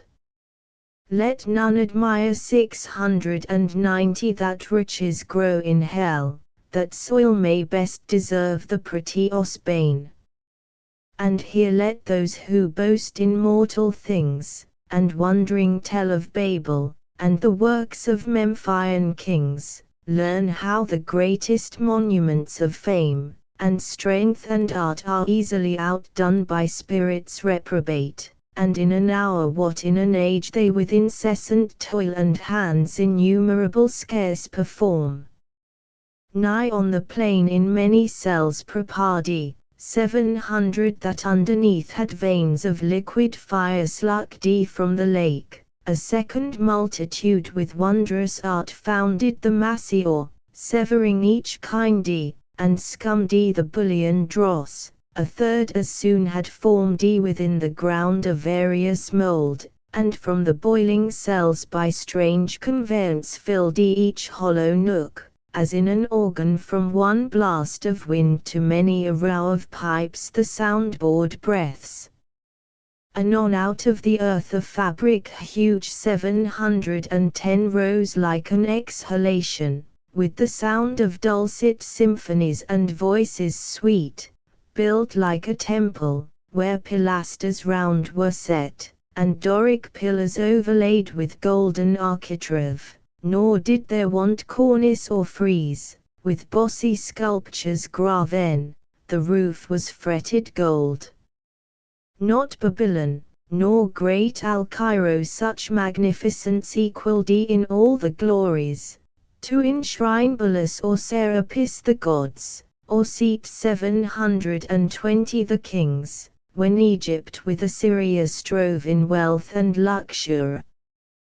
Ascending pile stood fixed her stately height, and straight the doors opening the brazen fouds discover wide within, her ample spaces, the smooth and level pavement, from the arched roof pendant by subtle magic many a row of starry lamps and blazing cressets fed with naphtha and asphaltus yielded light as from a sky. The hasty multitude 730 admiring entered, and the work some praise and some the architect, his hand was known in heaven by many a toad structure high, where sceptred angels held the residence, and sat as princes, whom the supreme king exalted to such power, and gave to rule, each in his hierarchy, the orders bright. Nor was his name unheard or unadored in ancient Greece, and in Orsinian land men called him Mulciber, and how he fell 740 from heaven, they fabled, thrown by angry Jove sheer the crystal battlements, from morn to noon he fell, from noon to dewy eve, a summer's day, and with the setting sun dropped from the zenith like a falling star, on Lemos Thegaean ill. Thus they relate, erring, for he with this rebellious rout fell long before, nor aught availed him now to have built in heaven high toes, nor did he scape by all his engines, but was headlong sent 750 with his industrious crew to build in hell. Meanwhile the winged heralds by command of Sophron power, with awful ceremony and trumpets sound throughout the host proclaim a solemn council forthwith to be held at Pandemonium, the high capital of Satan and his peers. The summons called from every band and squared regiment 087's full size medium size by place or choice the worthiest.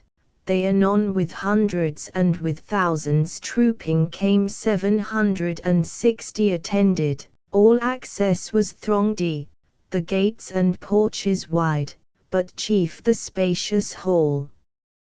Though like a covered field, where champions bold won't ride in armed, and at the soldan's chair defied the best of Panem chivalry to mortal combat or carrier with lance, thick swarmed, both on the ground and in the air, brushed with the hiss of rustling wings.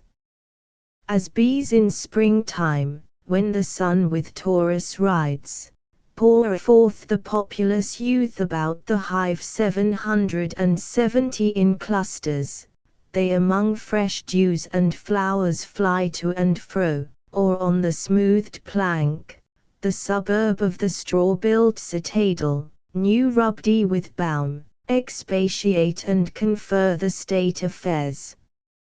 So thick the airy crowd swarmed and were straitened, till the signal given, behold a wonder. They but now who seemed in bigness to surpass earth's giant sons now less than smallest dwarfs, in narrow room throng numberless, like that pygmean race 780 beyond the Indian mount, or fairy elves, whose midnight revels, by a forest side or fountain some belated peasant sees, or dreams he sees, while overhead the moon sits arbitress, and nearer to the earth wheels her pale course, they on the mirth and dance intent, with jocund music charm his ear, at once with joy and fear his heart rebounds. Thus incorporeal spirits to smallest forms reduced the shapes immense, and were at large, 790 though without number still amidst the hall of that infernal court. But far within and in their own dimensions like themselves the great seraphic lords and cherubim in close recess and secret conclave sat 1,000 demigods on golden seats, frequent and full. After short silence then and summons read, the great consult began. Notes, 504, 505 Hospitable doors yielded the matrons. The hospitable door exposed a matron 1674. 530 fainted, F.A.I. Nting 1674. 703 found out 1674. 737 hierarchy 1674. The end of the first book. Book 2. The argument. The consultation begun. Satan debates whether another battle be to be hazarded for the recovery of heaven. Some advise it, others dissuade. A third proposal is preferred, mentioned before by Satan, to search the truth of that prophecy or tradition in heaven concerning another world, and another kind of creature equal or much inferior to themselves, about this time to be created. The doubt who shall be sent on this difficult search, Satan the chief undertakes alone the voyage, is honored and applauded. The council thus ended, the rest betake them several ways and to several employments, as their inclinations lead them, to entertain the time till Satan return. He passes on his journey to hell gates, finds them shut, and who sat there to guard them, by whom at length they are opened, and discover to him the great gulf between hell and heaven, with what difficulty he passes through, directed by chaos the power of that place, to the sight of this new world which he sought. Note, who shall be sent, who should be sent 1669.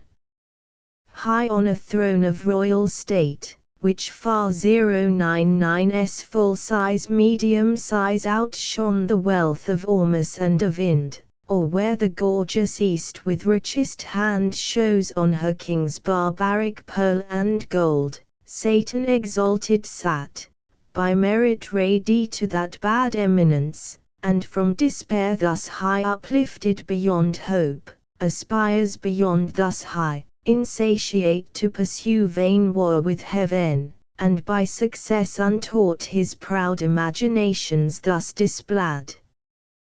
10 powers and dominions, deities of heaven, for since no deep within her gulf can hold immortal vigor, though oppressed and fallen, I give not heaven for lost.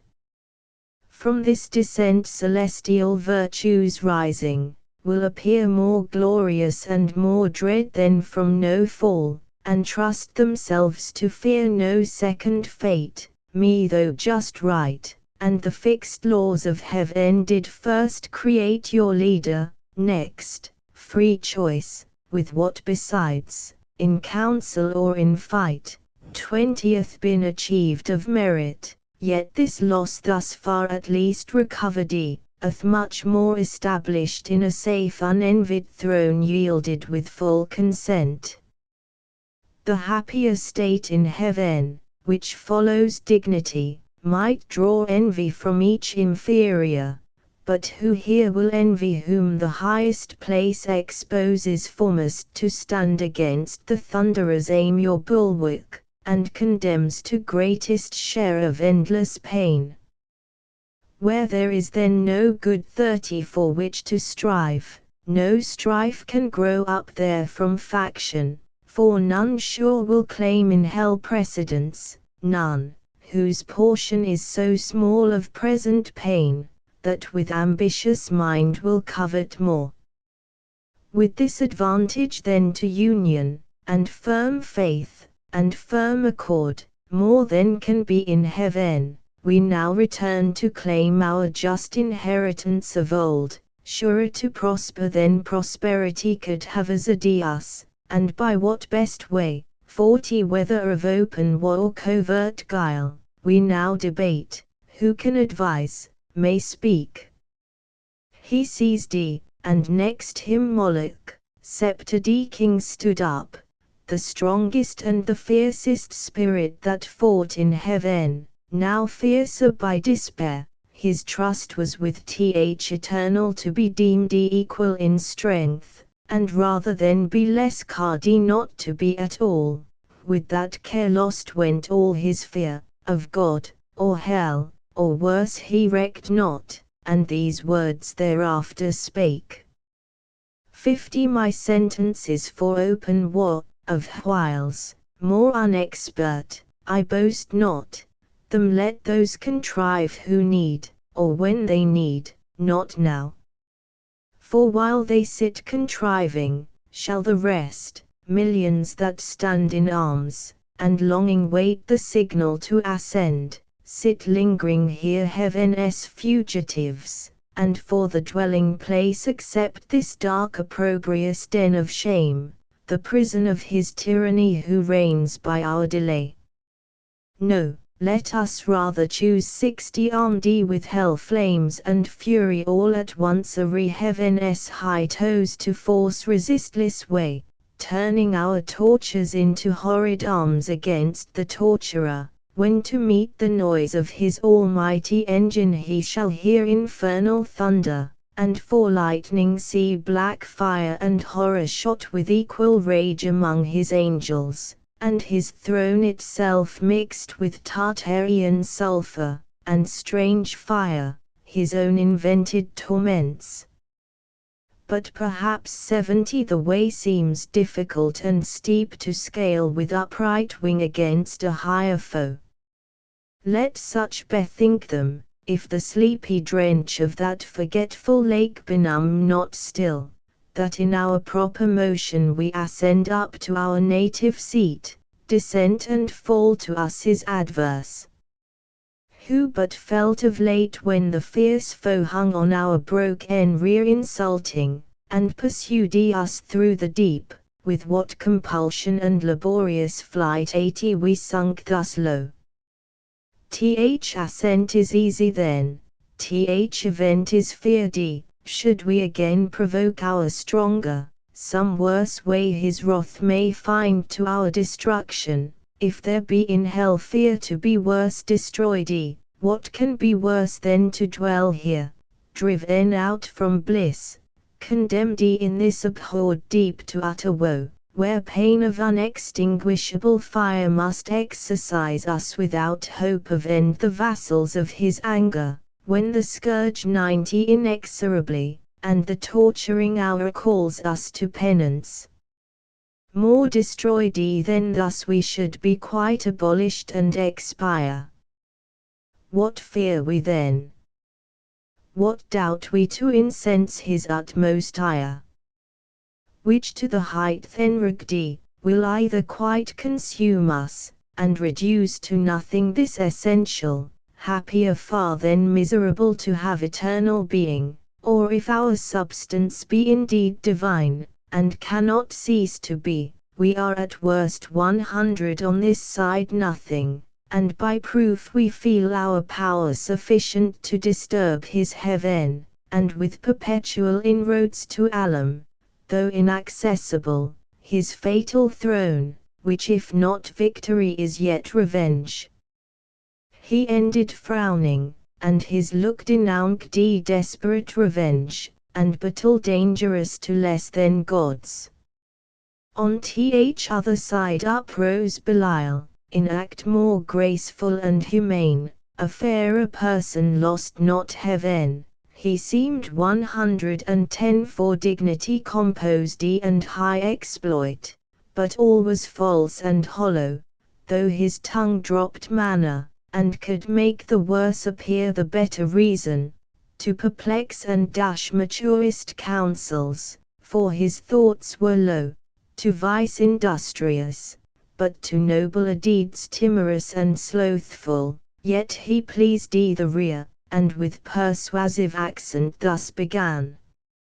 I should be much for open war, O peers, as not behind in hate, if what was irked 120 main reason to persuade immediate war, did not dissuade me most, and seem to cast ominous conjecture on the whole success, when he who most excels in fact of arms, in what he counsels and in what excels mistrustful, grounds his courage on despair and utter dissolution, as the scope of all his aim, after some dire revenge.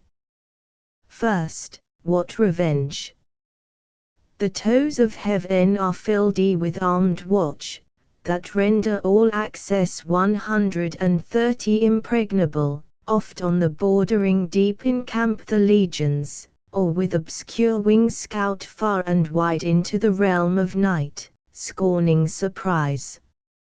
Or could we break our way by force, and at our heels all hell should rise with blackest insurrection, to confound heaven's purest light, yet our great enemy all incorruptible would on his throne sit unpolluted, and ethereal mold incapable of stain would soon expel 140 her mischief, and purge off the baser fire victorious. Thus repulsed, our final hope is flat despair. We must exasperate Almighty Victor to spend all his rage, and that must end us. That must be our cure, to be no more, sad cure, for who would lose, though full of pain, this intellectual being, those thoughts that wander through eternity, to perish rather, swallowed up and lost in the wide womb of uncreated night, 150 devoid of sense and motion. And who knows, let this be good, whether our angry foe can give it, or will ever.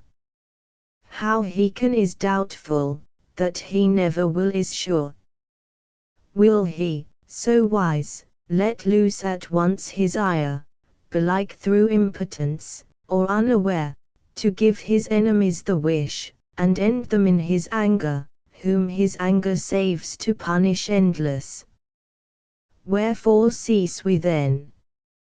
Say they who counsel war, we are decreed, 160 reserved and destined to eternal woe, whatever doing, what can we suffer more, what can we suffer worse?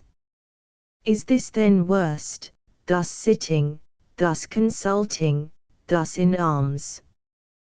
What when we fled amain, pursued and strook with heaven's afflicting thunder, and besought the deep to shelter us? This hell then seemed a refuge from those wounds, or when we lay chained on the burning lake? That sure was worse. What if the breath that kindled those grim fires 170 awoke should blow them into sevenfold rage and plunge us in the flames? Or from above should intermitted vengeance arm again his red right hand to plague us? What if all her stores were upended, and this firmament of hell should spout her cataracts of fire, impendent horrors, threatening hideous fall one day upon our heads, while we perhaps designing or exhorting glorious war, caught in a free tempest shall be hurled 180 each on his rock transfixed, the sport and prey of racking whirlwinds, or forever sunk under yon boiling ocean, wrapped in chains, there to converse with everlasting groans, unrespited, unpitied, unreprieved, ages of hopeless end. This would be worse. War therefore, open or concealed, alike my voice dissuades. For what can force or guile with him, or who deceive his mind, whose eye views all things at one view? He from heaven's height 190 all these our motions vain, sees and derides, not more almighty to resist our might than wise to frustrate all our plots and wiles. Shall we then live thus vile, the race of heaven thus trampled, thus expelled, to suffer here chains and these torments? Better these than worse by my advice, since fate inevitable subdues us, and omnipotent decree, the victor's will. To suffer, as to do, our strength is equal, nor the law unjust 200 that so ordains. This was at first resolved, if we were wise, against so great a foe contending, and so doubtful what might fall. I laugh, when those who at the spear are bold and venturous, if that fail them, shrink and fear what yet they know must follow, to endure exile, or ignominy, or bonds, or pain, the sentence of the conqueror. This is now our doom, which if we can sustain and bear, our supreme foe in time may much remit 210 his anger, and perhaps thus far removed not mind us not offending, satisfied with what is punished whence these raging fires will slacken, if his breath stir not the flames. Our purer essence then will overcome the noxious vapor, or inerdy not feel, or changed at length, and to the place conformed in temper and in nature, will receive familiar the fierce heat, and void of pain. This horror will grow mild, this darkness light. 220 besides what hope the never-ending flight of future days may bring, what chance, what change worth waiting, since our present lot appears for happy though but ill, for ill not worst, if we procure not to ourselves more woe. Thus Belial with words clothed in reason's garb counselled ignoble ease, and peaceful sloth, not peace, and after him thus Mammon spake.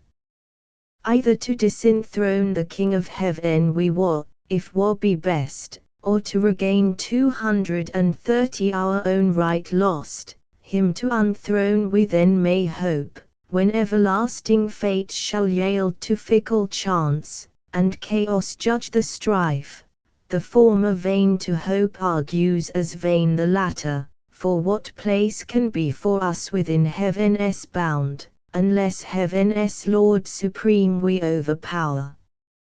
Suppose he should relent and publish grace to all, on promise made of new subjection, with what eyes could we stand in his presence humble, and receive 240 strict laws imposed, to celebrate his throne with warbled hymns, and to his Godhead sing forked hallelujahs, while he lordly sits our envied sophron, and his altar breathes ambrosial odors and ambrosial flowers, our servile offerings. This must be our task in heaven, this our delight. How wearisome eternity so spent in worship paid to whom we hate. Let us not then pursue by force impossible, by leave obtained 250 unacceptable, though in heaven, our state of splendid vassalage, but rather seek our own good from ourselves, and from our own life to ourselves, though in this vast recess, free, and to none accountable, preferring hard liberty before the easy yoke of servile pomp. Our greatness will appear then most conspicuous, when great things of small, useful of hurtful, prosperous of adverse we can create, and in what place so 260 thrive under evil, and work ease out of pain through labor and endurance. This deep world of darkness do we dread.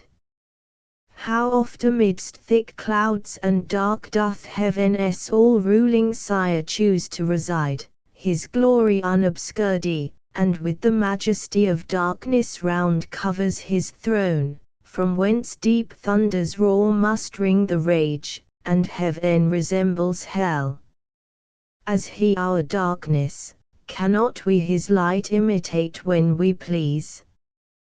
This desert soil 270 wants not her hidden luster, gems and gold, nor want we skill or art, from whence to raise magnificence, and what can heaven show more? Our torments also may in length of time become our elements, these piercing fires as soft as now severe, our temper changed into their temper, which must needs remove the sensible of pain. All things invite to peaceful counsels, and the settled state of order, how in safety best we may 280 compose our present evils, with regard of what we are and where, dismissing quite all thoughts of war, ye have what I advise. He scarce had finished, when such murmur filled th assembly, as when hollow rocks retain the sound of blustering winds, which all night long had rusty the sea, now with hoarse cadence lull seafaring men or what, whose bark by chance or pinnace anchors in a craggy bay after the tempest. Such applause was heard 290 as Mammon ended, and his sentence pleased advising peace, for such another field they dreaded worse than hell, so much the fear of thunder and the sword of Michael wrought still within them, and no less desire to found this nether empire, which might rise by policy, and long process of time, in emulation opposite to heaven.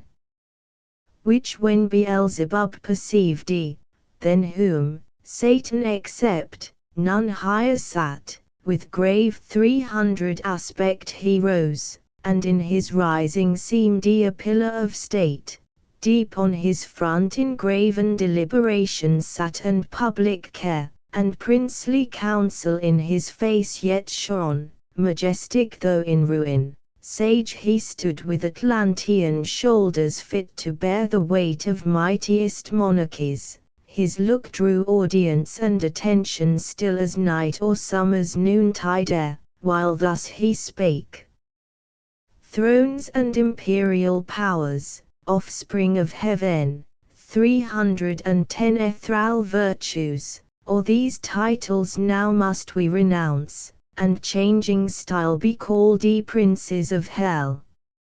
For so the popular vote inclines, here to continue, and build up here a growing empire, doubtless, while we dream, and know not that the King of Heaven hath doomed this place our dungeon, not our safe retreat beyond his potent arm, to live exempt from heaven's high jurisdiction, in new league banded against his throne, but to remain 320 in strictest bondage, though thus far removed under th inevitable curb, reserved his captive multitude, for he, be sure, in height or depth, still first and last will reign sole king, and of his kingdom lose no part by our revolt, but over hell extend his empire, and with iron scepter rule us here, as with his golden those in heaven.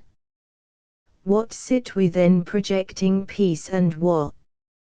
Wareth determined us, and foiled with loss 330 irreparable, terms of peace yet none vouchsafed or sought, for what peace will be given to us enslaved, but custody severe, and stripes, and arbitrary punishment inflicted. And what peace can we return, but to our power hostility and hate, untum de reluctance, and revenge though slow, yet ever plotting how the conqueror least may reap his conquest, and may least rejoice in doing what we most in suffering feel. 340 Nor will occasion want, nor shall we need with dangerous expedition to invade heaven, whose high walls fear no assault or siege, or ambush from the deep. What if we find some easier enterprise? There is a place, if ancient and prophetic fame in heaven err not, another world, the happy seat of some new race called man, about this time to be created like to us, though less in power and excellence, but favored more 350 of him who rules above, so was his will pronounced among the gods, and by an oath that shook heaven's whole circumference, confirmed thither let us bend all our thoughts, to learn what creatures there inhabit, of what mould, or substance, how endued, and what the power, and where the weakness, how attempted best, by force or subtlety, though heaven be shut, and heaven's high arbitrator sit secure in his own strength. This place may lie exposed 360 the utmost border of his kingdom, left to their defense who hold it. Here perhaps some advantageous act may be achieved by sudden onset, either with hell fire to waste his whole creation, or possess all as our own, and drive as we were driven, the puny habitants, or if not drive, seduce them to our party, that the God may prove the foe, and with repenting hand abolish his own works. This would surpass 370 common revenge, and interrupt his joy in our confusion, and our joy upraise in his disturbance, when his darling sons hurled headlong to partake with us, shall curse the frail originals, and faded bliss, faded so soon. Advise if this be worth attempting, or to sit in darkness here hatching vain empires. Thus Beelzebub pleaded his devilish counsel, first devised by Satan, and in part proposed, for whence 380 but from the author of all ill could spring so deep a malice, to confound the race of mankind in one root, and earth with hell to mingle and involve, done all to spite the great Creator. But the spite still serves his glory to augment. The bold design pleased highly those infernal states, and joy sparkled in all the eyes, with full assent they vote, whereat his speech he thus renews. Well have ye judged, well ended long debate, 390 synod of gods, and like to what ye are, great things resolved which from the lowest deep will once more lift us up, in spite of fate, nearer our ancient seat, perhaps in view of those bright confines, whence with neighboring arms and opportune excursion we may chance re-enter heaven, or else in some mild zone dwell not unvisited of heaven's fair light secure, and at the brightening orient beam purge off this gloom, the soft delicious air. 400. To heal the scar of these corrosive fires shall breath her balm. But first whom shall we send in search of this new world, whom shall we find sufficient?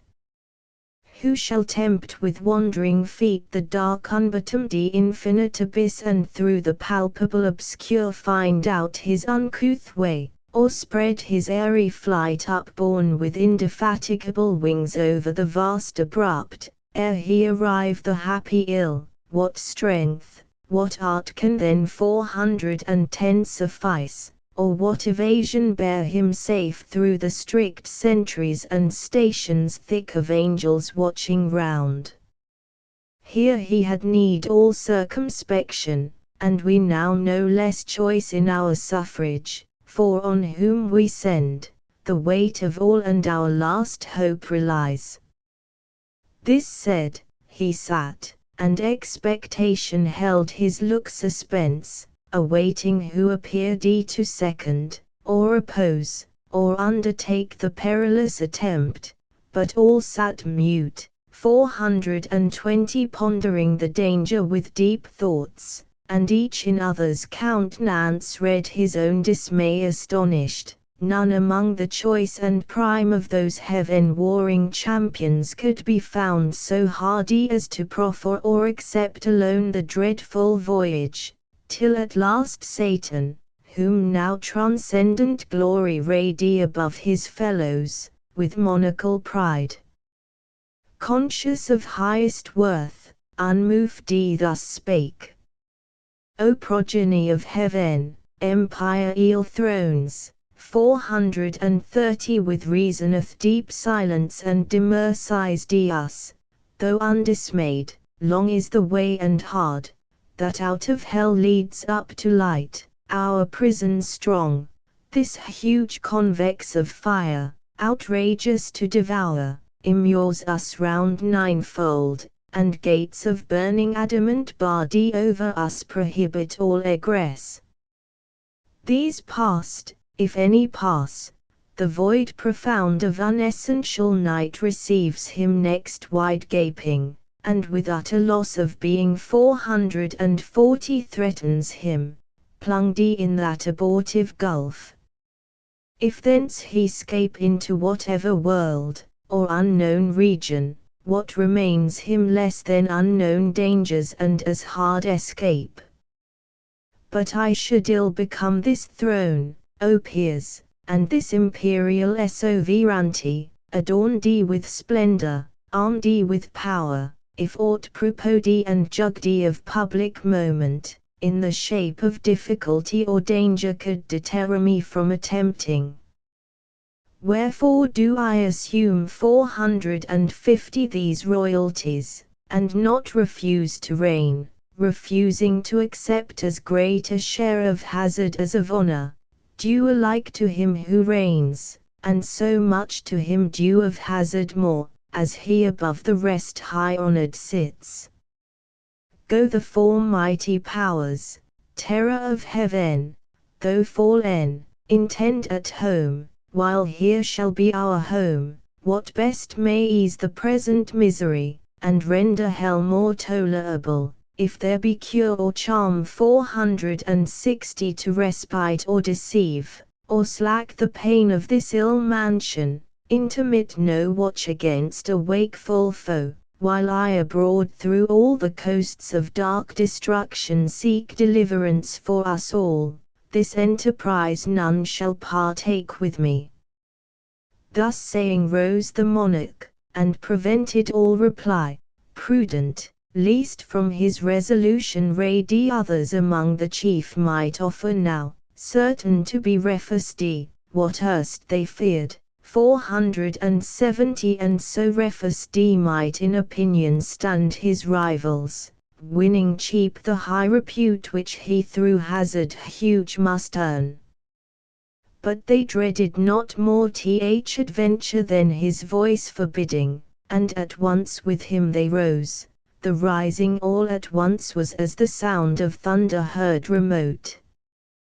Towards him they bend with awful reverence prone, and as a god extol him equal to the highest in heaven, nor failed they to express how much they praised 480 that for the general safety he dispersed his own, for neither do the spirits damned lose all the virtue, lest bad men should boast the specious deeds on earth, which glory excites, or close ambition varnished with zeal. Thus they the doubtful consultations dark ended rejoicing in the matchless chief, as when from mountain tops the dusky clouds ascending, while the north wind sleeps, o'erspread heaven's careful face, the lowering element 490 scowls o'er the dark endy landscape snow, or shower, if chance the radiant sun with farewell sweet extend his evening beam, the fields revive, the birds the notes renew, and bleating herds attest the joy, that hill and valley rings. O shame to men! Devil with devil damned firm concord holds, men onely disagree of creatures rational, though under hope of heavenly grace, and God proclaiming peace, yet live in hatred, enmity, and strife 500 among themselves, and levy cruel wars, wasting the earth, each other to destroy, as if, which might induce us to accord, man had not hellish foes enow besides, that day and night for his destruction wait. The Stygian council thus dissolved, and forth in order came the grand infernal peers, midst came the mighty paramount, and seemed alone antagonist of heaven, nor less than hell's dread emperor with pomp supreme, 510 and godlike imitated state, him round a globe of free seraphim enclosed with bright emblazonry, and horrent arms. Then of the session ended they bid cry with trumpets regal sound the great result, toward the four winds four speedy cherubim put to the mouths the sounding alchemy by Harold's voice explained, the hollow abyss heard far and wide, and all the host of hell with deafening shout, returned them loud acclaim. 520 thence more at ease the minds and somewhat rayed by false presumptuous hope, the ranged powers disband, and wandering, each his several way pursues, as inclination or sad choice leads him perplexed, where he may likeliest find truce to his restless thoughts, and entertain the irksome hours, till his great chief return. Part on the plain, or in the air sublime upon the wing, or in swift race contend, as at Olympian games or Pythian fields, 530 part curb the free steeds, or shun the goal with rapid wheels, or fronted brigards form. As when to warn proud cities war appears wagged in the troubled sky, and armies rush to battle in the clouds, before each van prick forth the airy knights, and couch the spears till thickest legions close, with feats of arms from either end of heaven the welkin burns.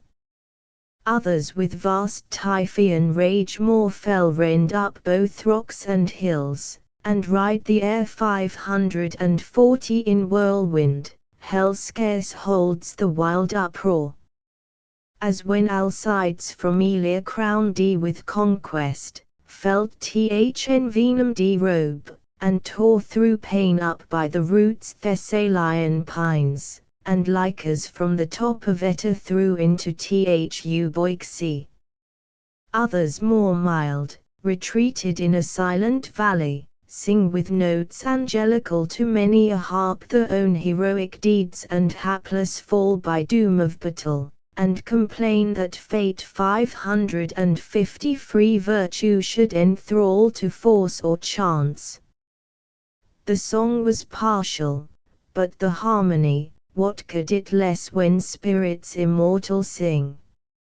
Suspended hell, and took with ravishment the thronging audience.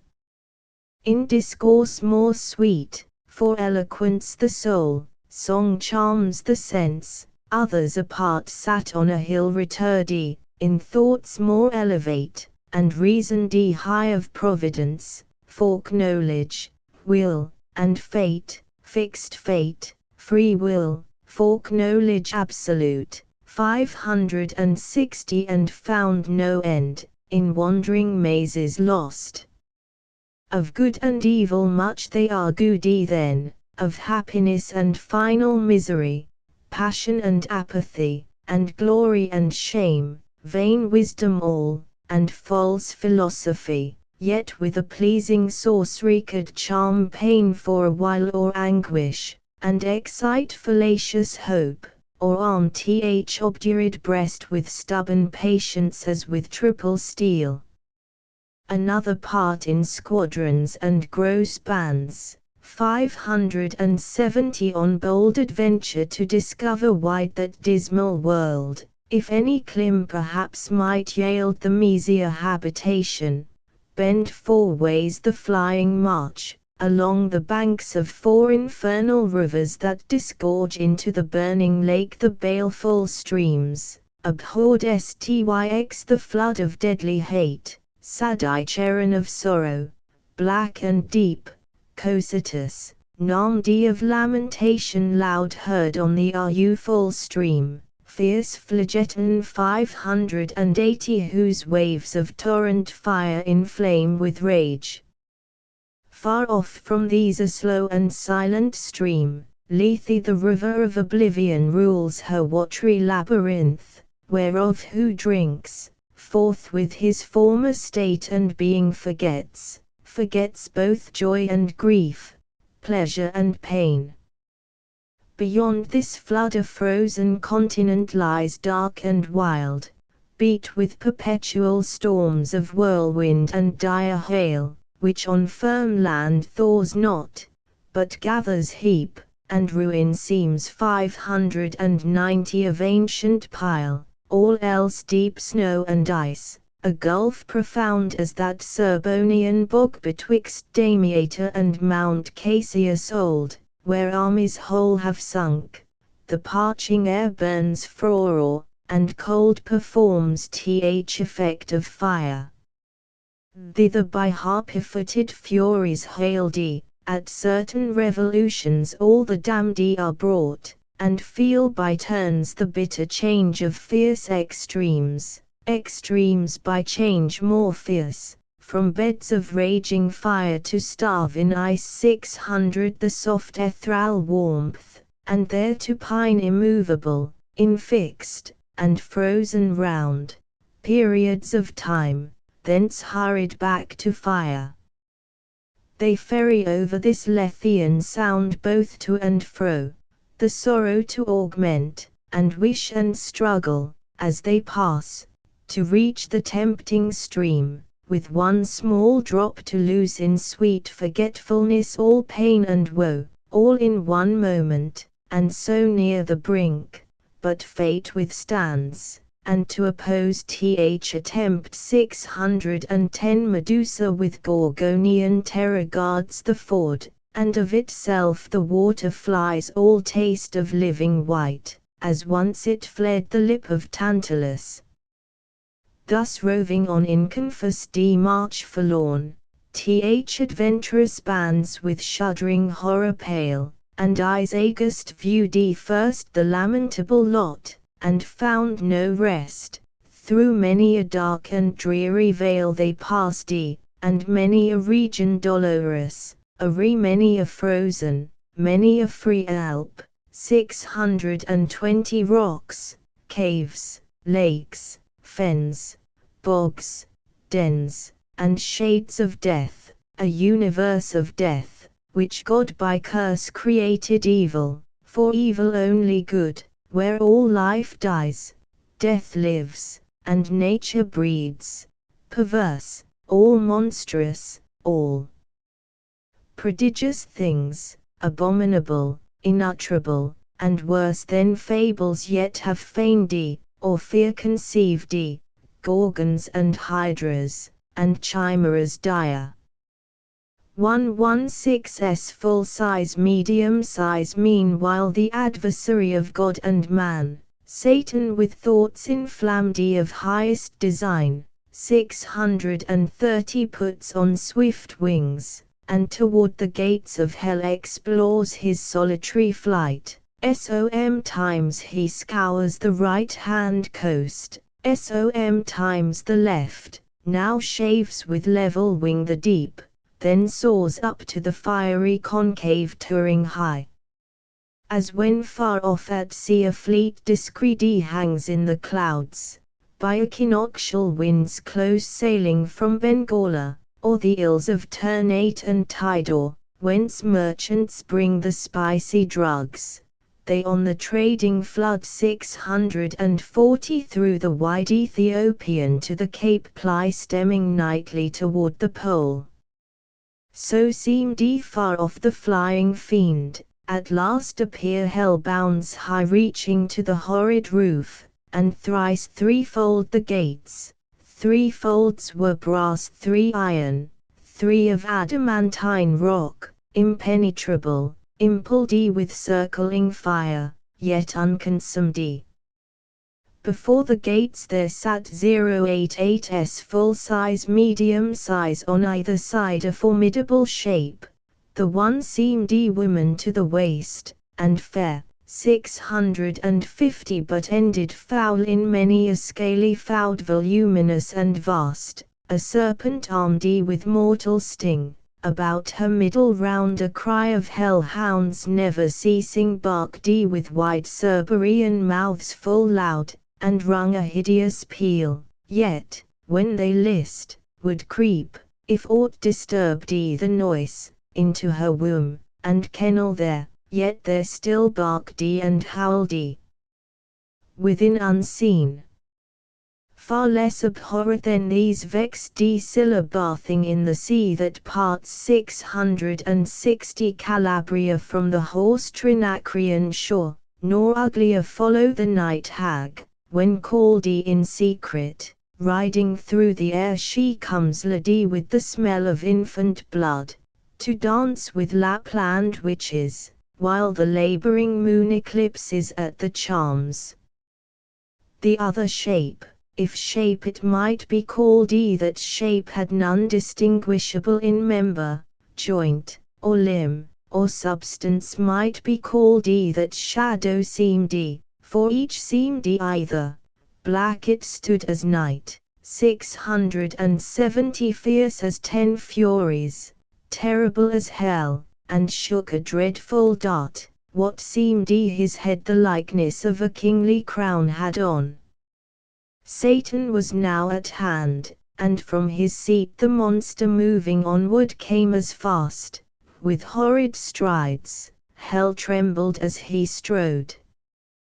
Undaunted fiend what this might be admired, not feared, God and his Son except, created thing naught valued he nor shunned, and with disdainful look thus first began. 680 Whence and what art thou, execrable shape, that darst, though grim and terrible, advance thy miscreated front athwart my way to yonder gates? Through them I mean to pass, that be as without leave asked of thee, retire, or taste thy folly, and learn by proof, hell-born, not to contend with spirits of heaven.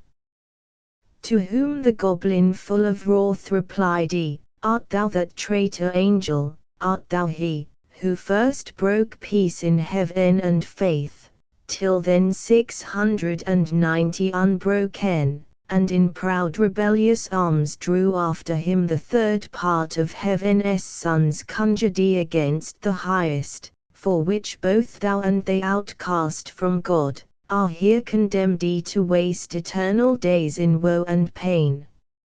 And reckonest thou thyself with spirits of heaven, hell doomed, and breathest defiance here and scorn, where I reign king, and to enrage thee more, thy king and lord.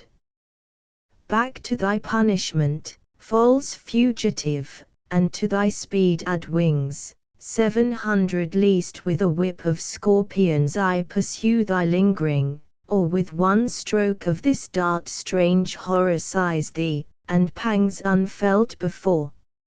So spake the grisly terror, and in shape, so speaking and so threatening, grew tenfold more dreadful and deform, On th other side in sanctity with indignation Satan stood unterrified, and like a comet burned that fires the length of Ophiuchus huge in th Arctic sky, and from his horrid hair 710 shakes pestilence and war.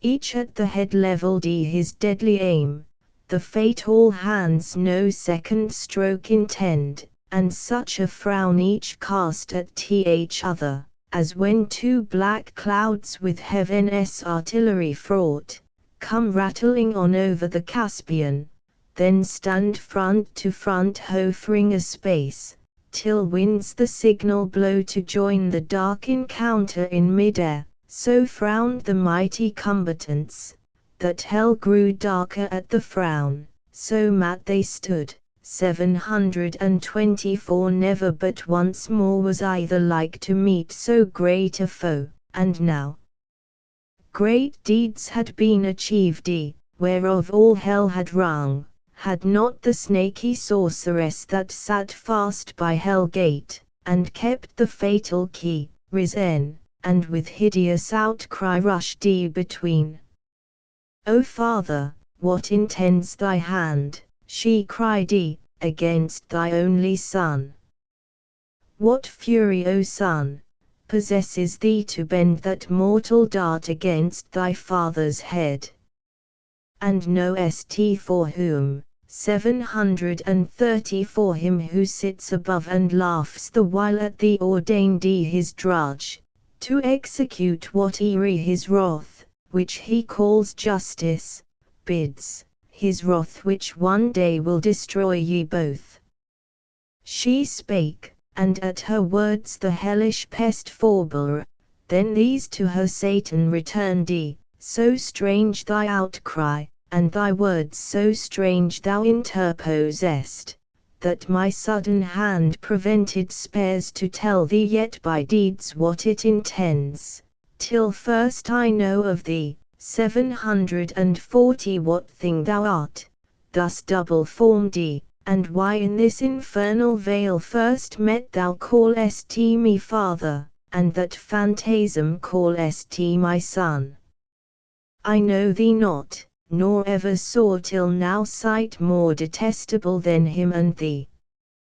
To whom thus the portress of hell gate replied, Hast thou forgot me then, and do I seem now in thine eye so foul, once deemed so fair in heaven, when at th assembly, and in sight of all the seraphim with thee combined 750 in bold conspiracy against heaven's King, all on a sudden miserable pain suppressed thee, dim thine eyes, and dizzy swam in darkness, while thy head flames thick and fast threw forth, till on the left side opening wide, likest to thee in shape and countenance bright, then shining heaven ly fair, a goddess armed out of thy head I sprung, amazement seized all th host of heaven, back they recoiled afraid at first, and called me sin, and for a sign 760 portentous held me,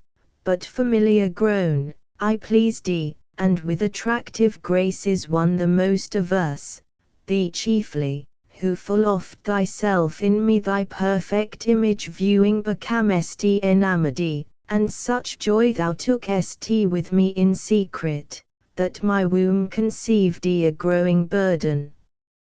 Meanwhile war arose, and fields were fought in heaven, wherein remained, for what could else, to our almighty foe clear victory, to our part loss and rout 770 through all the empire eon.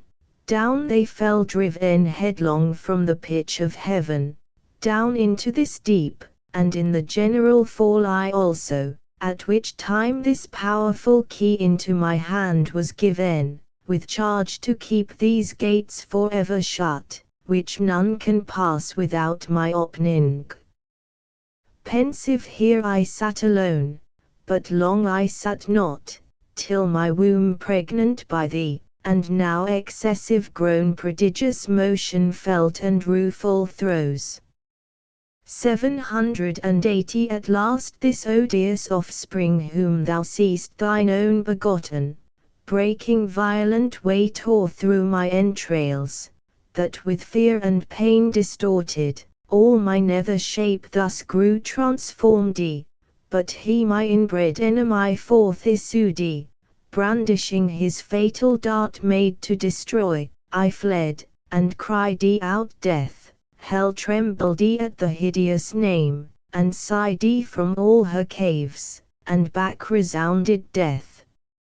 I fled, but he pursued, though more, it seems, 790 inflamed with lust than rage, and swifter far, me overtook his mother all dismayed, and in embraces forcible and foul engendering with me. Of that rape bego these yelling monsters that with Cecil's cry surround me, as thou saw'st, hourly conceived and hourly born, with sorrow infinite to me, for when they list into the womb that bred them they return, and howl and gnaw my bowels, their repast, then bursting forth 800 afresh with conscious terrors vex me round, that rest or intermission none I find. Before mine eyes in opposition sits grim death my son and foe, who sets them on, and me his parent would full soon devour for want of other prey, but that he knows his end with mine involved, and knows that I should prove a bitter morsel, and his bane, whenever that shall be, so fate pronounced.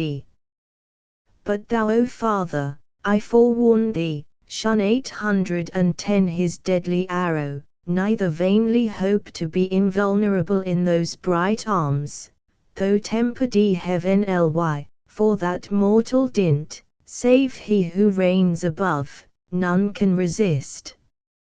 She finished, and the subtle fiend his law soon learned, now milder, and thus answered smooth.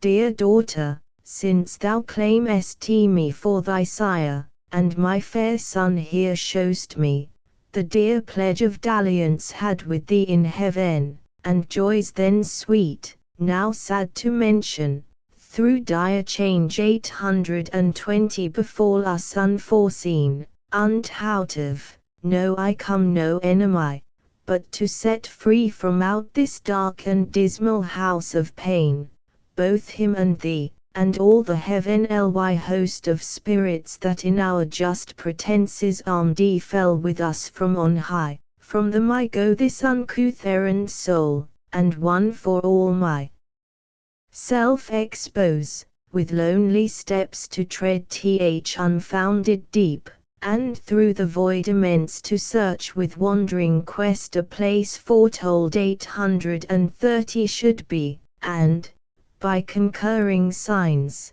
ere now created vast and round, a place of bliss in the purlieus of heaven, and therein placked a race of upstart creatures, to supply perhaps our vacant room, though more removed, least heaven surcharged with potent multitude might hap to move new broils, be this or aught than this more secret now designed, I haste to know, and this once known, shall soon return, and bring ye to the place where thou and death 840 shall dwell at ease, and up and down unseen wing silently the buxom air, embalmed with odours.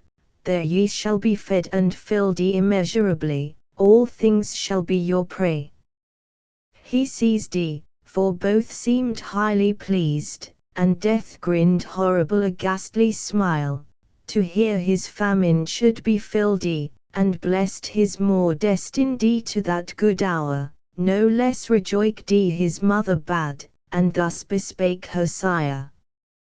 The key of this infernal pit by due, 850 and by command of heaven's all-powerful King I keep, by him forbidden to unlock these adamantine gates, against all force death ready stands to interpose his dart, fearless to be o'ermet by living might.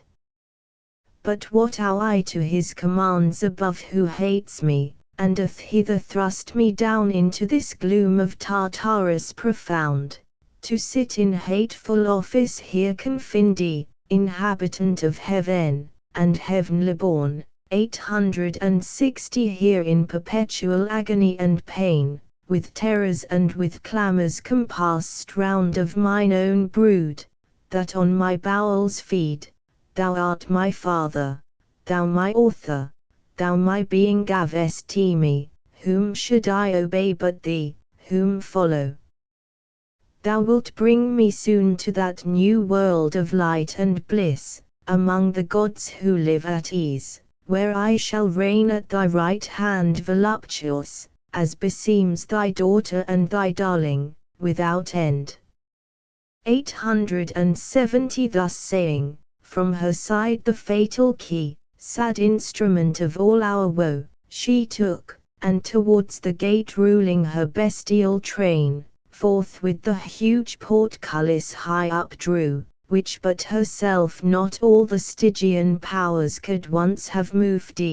Then in the keyhole turns intricate wards, and every bolt and bar of massy iron or solid rock with ease unfast on a sudden fly with impetuous recoil and jarring sound 880 infernal doors, and on the hinges great harsh thunder, that the lowest bottom shook of Erebus.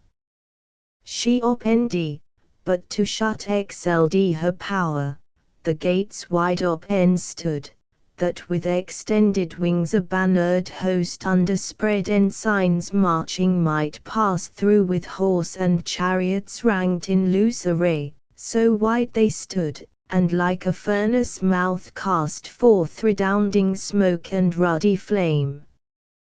Before the eyes in sudden view appear 890 the secrets of the hoary deep, a dark illimitable ocean without bound, without dimension, where length, breadth, and height, and time and place are lost, where eldest night and chaos, ancestors of nature, hold eternal anarchy, amidst the noise of endless was and by confusion stand. For hot, cold, moist, and dry, four champions fierce strive here for mastery, and to battle bring the embryon atoms. They around the flag 900 of each his faction, in the several clans, light-armed or heavy, sharp, smooth, swift or slow, swarm populous, unnumbered as the sands of Barca or Siren's torrid soil, levied to side with warring winds, and poise the lighter wings.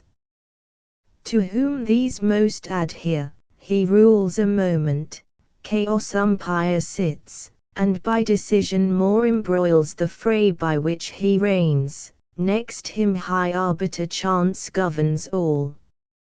Into this wild abyss, 910 the womb of nature and perhaps her grave, of neither sea, nor shore, nor air, nor fire, but all these in the pregnant causes mixed confessed dly, and which thus must ever fight, unless Almighty Maker them ordain his dark materials to create more worlds. Into this wild abyss the wary fiend stood on the brink of hell and looked a while, pondering his voyage, for no narrow frith he had to cross.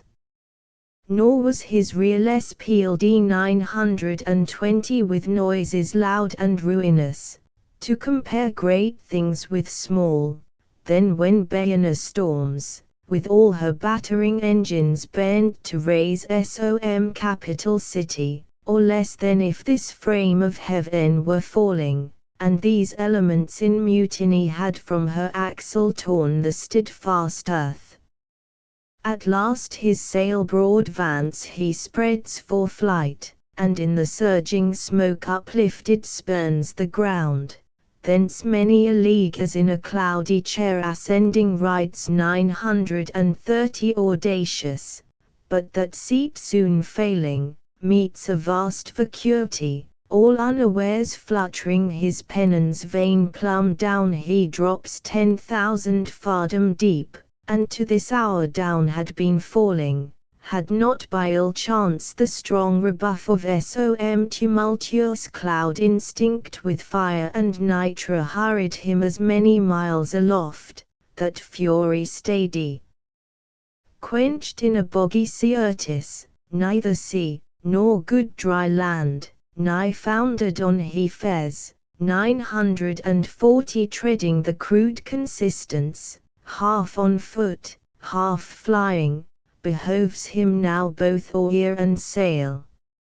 As when a griffin through the wilderness with winged course or hill or moory dale, pursues the Eremispian, who by stealth had from his wakeful custody purloined the guarded gold, so eagerly the fiend or bog or steep, through strait, rough, dense, or rare, with head, hands, wings, or feet pursues his way, 119's full size medium size and swims or sinks, or wades, or creeps, or flies. 950 at length a universal hubbub wild of stunning sounds and voices all confess borne through the hollow dark.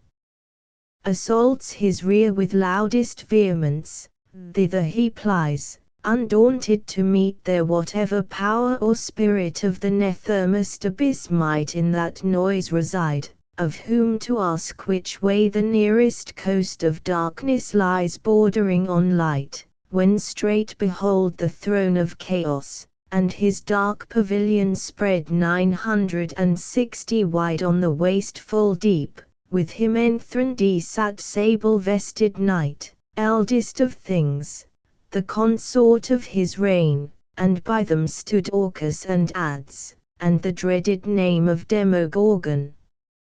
Rumour next and chance, and tumult and confusion all embroiled, and discord with 1,000 various mouths.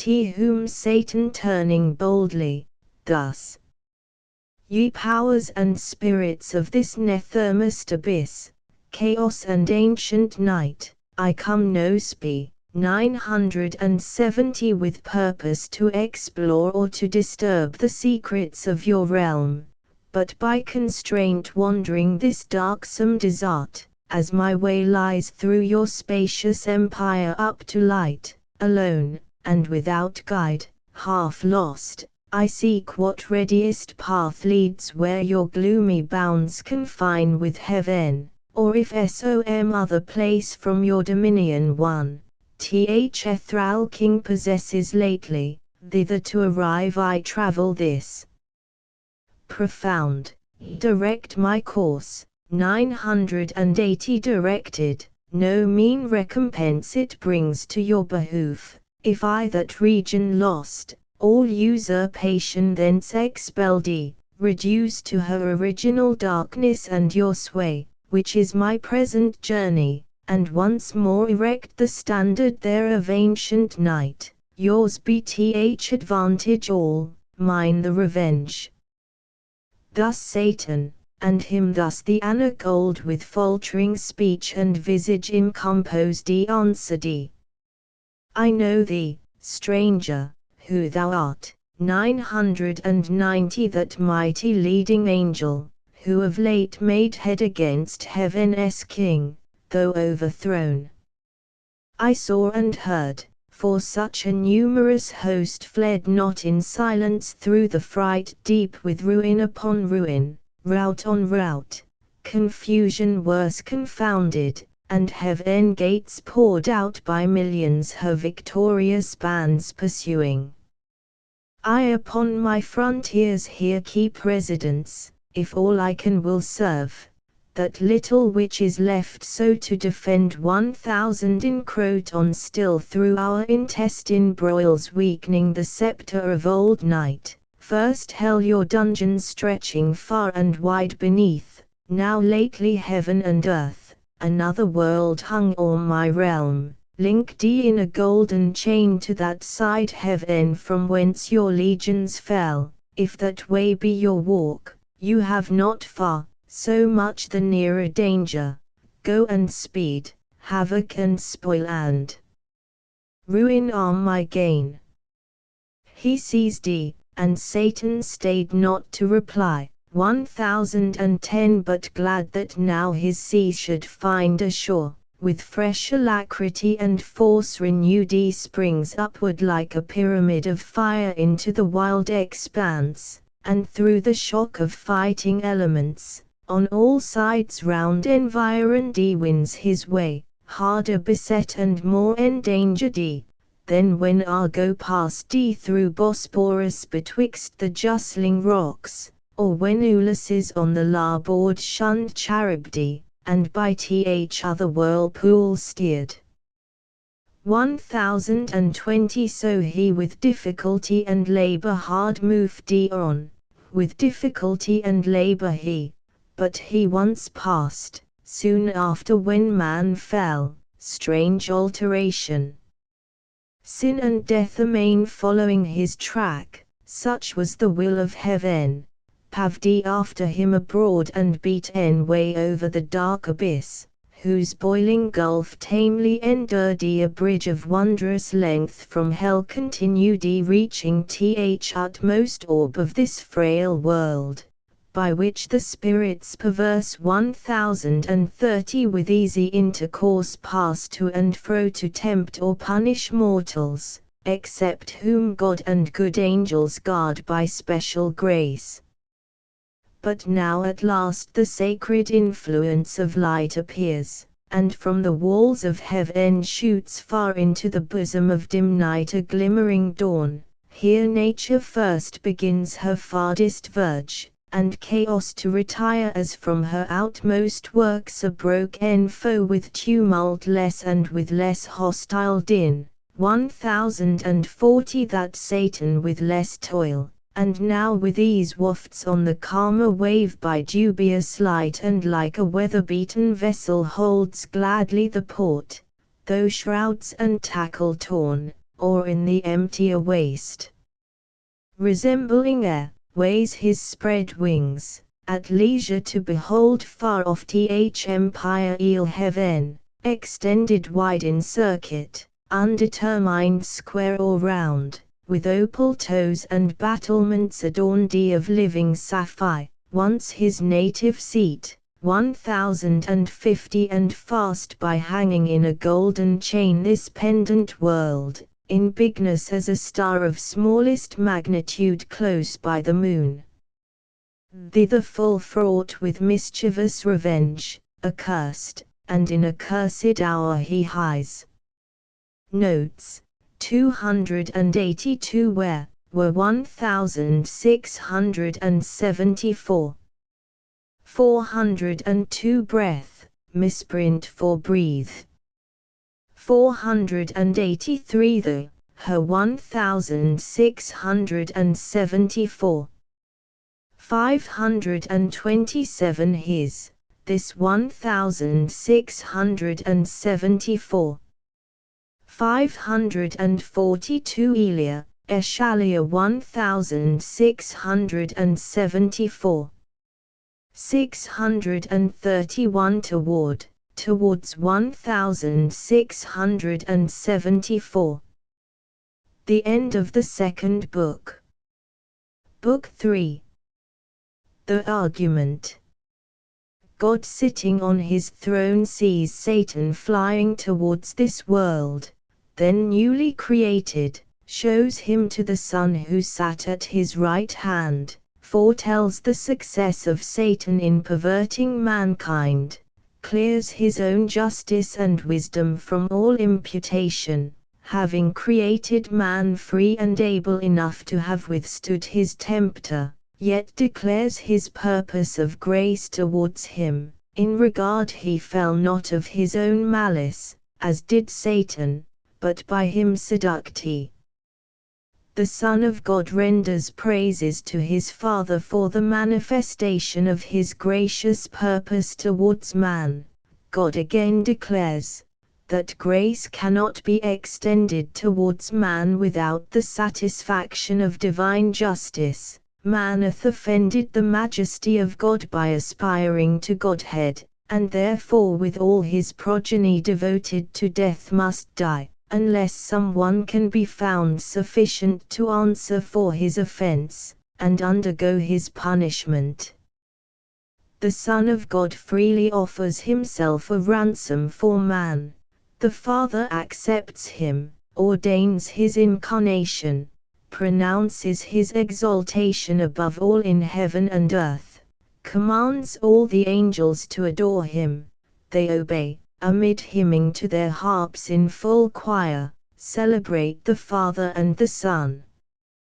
Meanwhile Satan alights upon the bare convex of this world's outermost orb, where wandering he first finds a place since called the limbo of vanity. What persons and things fly up thither, thence comes to the gate of heaven, described ascending by stairs and the waters above the firmament that flow about it, his passage thence to the orb of the sun. He finds there Uriel the regent of that orb, but first changes himself into the shape of a meaner angel, and pretending a zealous desire to behold the new creation and man whom God had placed here, inquires of him the place of his habitation, and is directed, alights first on Mount Nephates.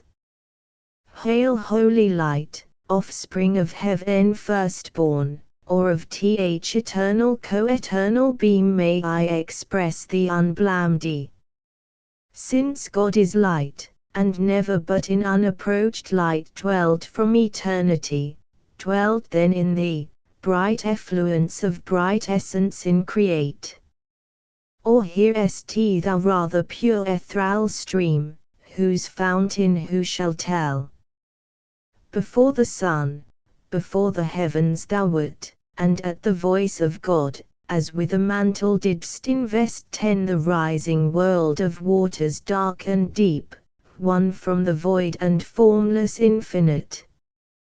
Thee I revisit now with bolder wing, escaped the Stygian pool, though long detained in that obscure sojourn, while in my flight through utter and through middle darkness borne with other notes than to th Orpheng lyre I sung of chaos and eternal night, taught by the heaven ly muse to venture down the dark descent, and up to reascend, 20 though hard and rare, thee I revisit safe, and feel thy sovereign vital lamp, but thou revisitest not these eyes, that roll in vain to find thy piercing ray, and find no dawn, so thick a drop sereneth quenched the orbs, or dim suffusion veiled. Yet not the more cease I to wander where the muses haunt clear spring, or shady grove, or sunny hill, smit with the love of sacred song, but chief thee shorn and the flowery brooks beneath 30 that wash thy hallowed feet, and warbling flow, nightly I visit, nor sometimes forget those other two equalled with me in fate, so were I equalled with them in renown, blind Tamiris and blind Maeonides, and Tiresias and Phinus prophets old. Then feed on thoughts that voluntary move harmonious numbers, as the wakeful bird sings darkling, and in shadiest covert hid tunes her nocturnal note. Thus with the year 40 seasons return, but not to me returns day, or the sweet approach of even or morn, or sight of vernal bloom, or summer's rose, or flocks, or herds, or human face divine, but cloud instead, and ever-during dark surrounds me, from the careful ways of men cut off, and for the book of knowledge fair presented with a universal blank of nature's works to me expunged and rased, and wisdom at one entrance quite shut out. 50 So much the rather thou celestial light shine inward, and the mind through all her powers irradiate, there plant eyes, all mist from thence purge and disperse, that I may see and tell of things invisible to mortal sight. Now had the Almighty Father from above, from the pure empire eon where he sits high throned above all height, bent down his eye, his own works and their works at once to view, about him all the sanctities of heaven 60 stood thick as stars, and from his sight received beatitude past utterance, on his right the radiant image of his glory sat, his only Son. On earth he first beheld our two first parents, yet the only two of mankind, in the happy garden plucked he, reaping immortal fruits of joy and love, uninterrupted joy, unrivaled love in blissful solitude. He then surveyed hell and the gulf between, and Satan there 70 coasting the wall of heaven on this side night in the dun air sublime, and ready now to stoop with wearied wings, and willing feet on the bare outside of this world, that seemed firm land embosomed without firmament, uncertain which, in ocean or in air.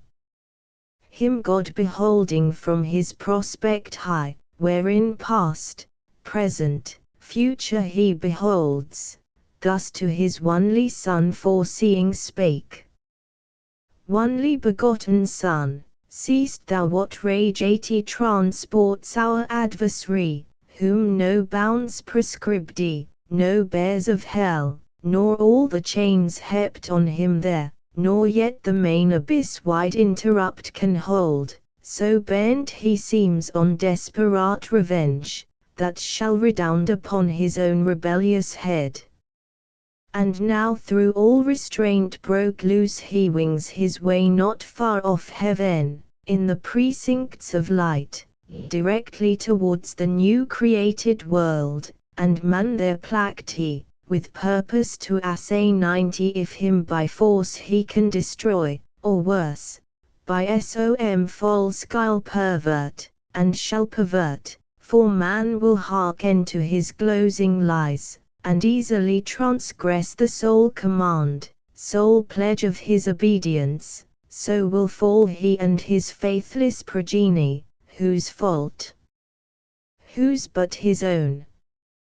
Ingrate, he had of me all he could have, I made him just and right, sufficient to have stood, though free to fall. Such I created all ethereal powers 100 and spirits, both them who stood and them who failed, freely they stood who stood, and fell who fell. Not free, what proof could they have given sincere of true allegiance, constant faith or love, where only what they needs must do, appeared, not what they would? What praise could they receive?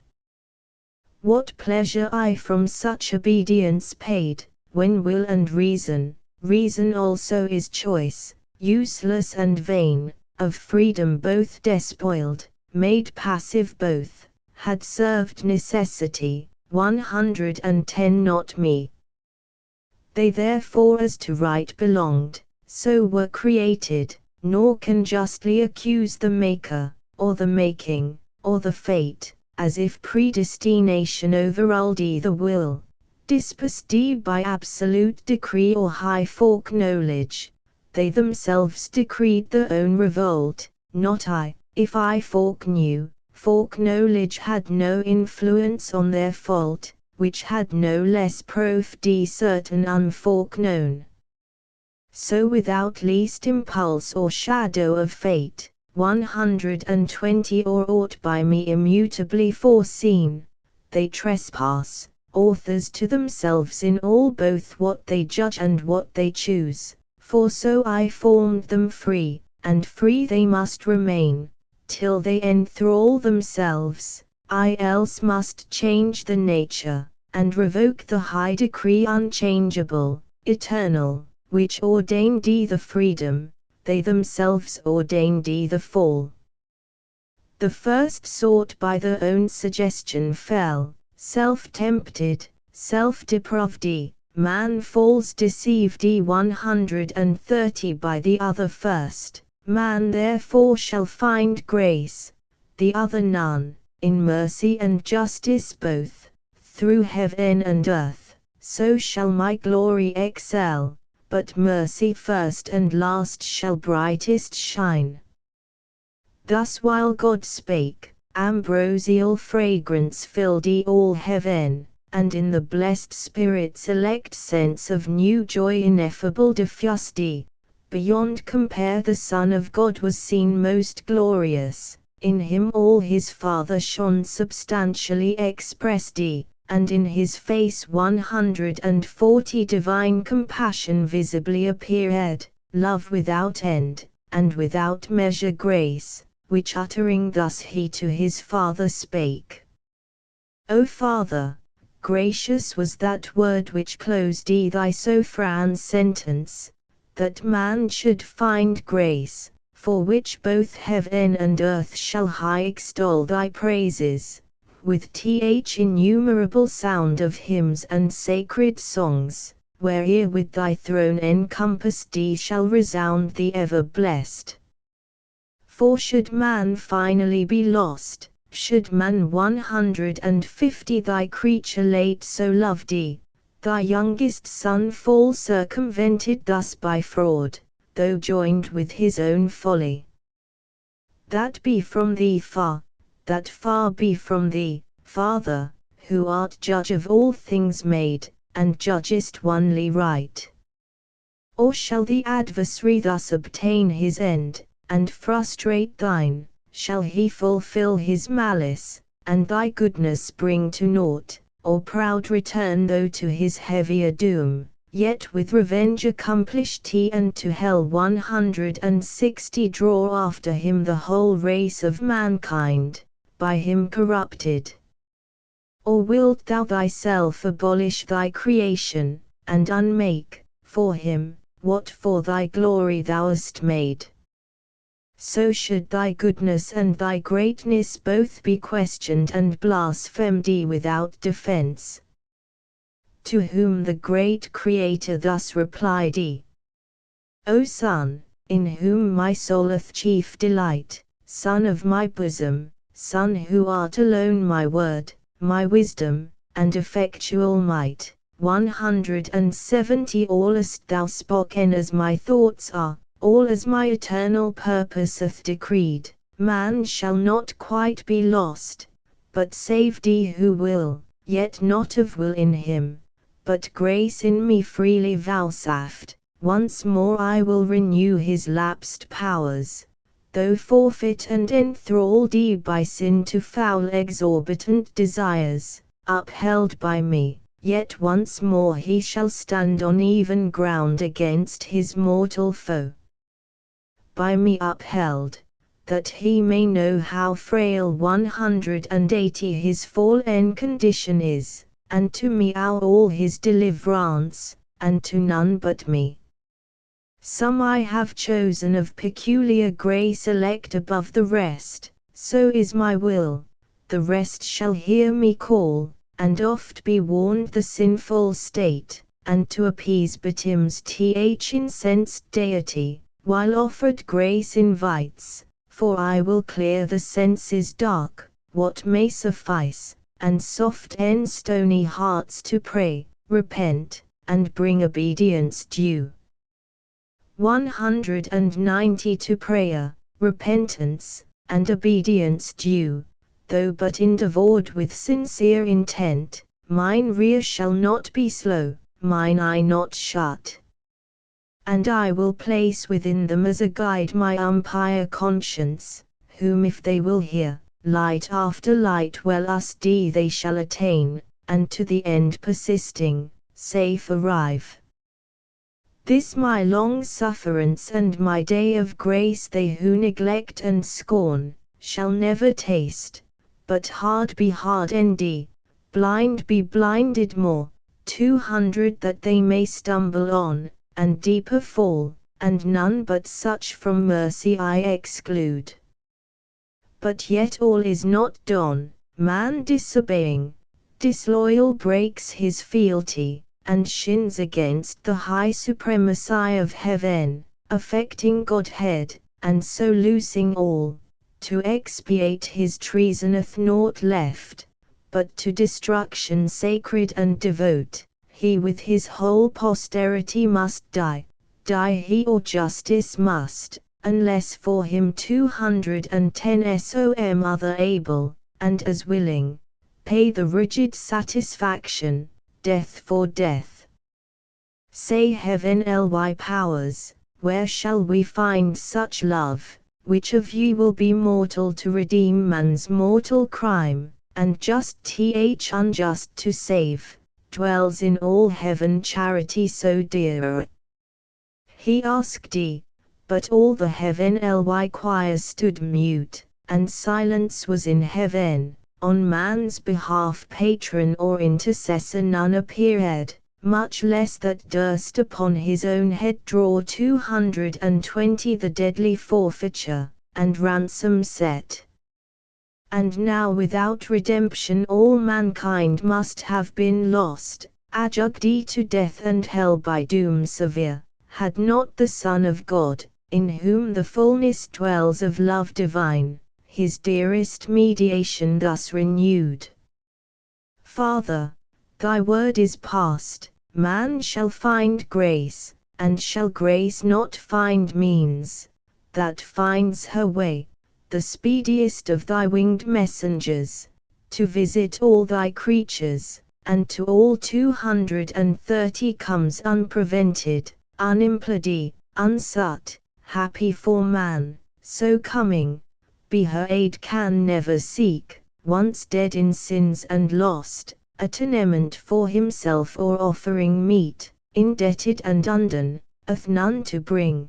Behold me then, me for him, life for life I offer, on me let thine anger fall, account me man, I for his sake will leave thy bosom, and this glory next to thee freely put off, and for him lastly die 240 well pleased on me let death wreak all his rage, under his gloomy power I shall not long lie vanquished, thou hast given me to possess life in myself forever, by thee I live, though now to death I yield, and am his due all that of me can die, yet that debt paid, thou wilt not leave me in the loathsome grave his prey, nor suffer my unspotted soul forever with corruption there to dwell, but I shall rise victorious, and subdue 250 my vanquisher, spoiled of his vaunted spoil, death his death's wound shall then receive, and stoop inglorious, of his mortal sting disarmed. I through the ample air in triumph high shall lead hell captive maugre hell, and show the powers of darkness bound. Thou at the sight pleased out of heaven shalt look down and smile, while by thee raid I ruin all my foes, death last, and with his carcass glut the grave. Then with the multitude of my redeemed 260 shall enter heaven long absent, and return, Father, to see thy face, wherein no cloud of anger shall remain, but peace as a day, and reconcilement, wrath shall be no more thenceforth, but in thy presence joy entire. His words here ended, but his meek aspect silent yet spake, and breathed immortal love to mortal men, above which only shone filial obedience, as a sacrifice glad to be offered. He attends the will 270 of his great Father. Admiration seized all heaven, what this might mean, and with attend wondering, but soon Almighty thus replied, O thou in heaven and earth the only peace found out for mankind under wrath, O thou my sole complacence. Well thou knowest how dear to me are all my works, nor man the least though last created, that for him I spare thee from my bosom and right hand, to save, by loosing thee a while, the whole race lost. 280 Thou therefore whom thou only canst redeem, the nature also to thy nature join, and be thyself man among men on earth, made flesh, when time shall be, of virgin seed, by wondrous birth, be thou in Adam's room the head of all mankind, though Adam's son. As in him perish all men, so in thee as from a second root shall be wrested, as many as are wrested, without thee none. His crime makes guilty all his sons, thy merit 290 imputed shall absolve them who renounce their own both righteous and unrighteous deeds, and live in thee transplanted, and from thee receive new life. So man, as is most just, shall satisfy for man, be judged and die, and dying rise, and rising with him raise his brethren, ransomed with his own dear life. So heaven ly love shall outdo hellish hate, giving to death, and dying to redeem, so dearly to redeem what hellish hate 300 so easily destroyed, and still destroys in those who, when they may, accept not grace. Nor shalt thou by descending to assume man's nature, lessen or degrade thine own. Because thou hast, though throned in highest bliss equal to God, and equally enjoying godlike fruition, quitted all to save a world from utter loss, and hast been found by merit more than birthright Son of God, found worthiest to be so by being good, 310 far more than great or high, because in thee love hath abounded more than glory abounds. Therefore thy humiliation shall exalt with thee thy manhood also to this throne, here shalt thou sit incarnate, here shalt reign both God and man, Son. Both of God and man, anointed universal King, all power I give thee, reign forever, and assume thy merits, under thee as head supreme thrones, princedoms, powers, dominions I reduce, 320 all knees to thee shall bow, of them that bide in heaven, or earth, or under earth in hell. When thou attended gloriously from heaven shalt in the sky appear, and from thee send the summoning archangels to proclaim thy dread tribunal, forthwith from all winds the living, and forthwith the sighted dead of all past ages to the general doom shall asten, such appeal shall rouse the sleep. Then all thy saints assembled, thou shalt judge 330 bad men and angels, they arraigned shall sink beneath thy sentence, hell, her numbers full, thenceforth shall be forever shut. Meanwhile the world shall burn, and from her ashes spring new heaven and earth, wherein the just shall dwell and after all the tribulations long see golden days, fruitful of golden deeds, with joy and love triumphing, and fair truth. Then thou thy regal sceptre shalt lay by, for regal sceptre then no more shall need, 340 gods shall be all in all. But all ye gods, adore him, who to compass all this dies, adore the Son, and honor him as me.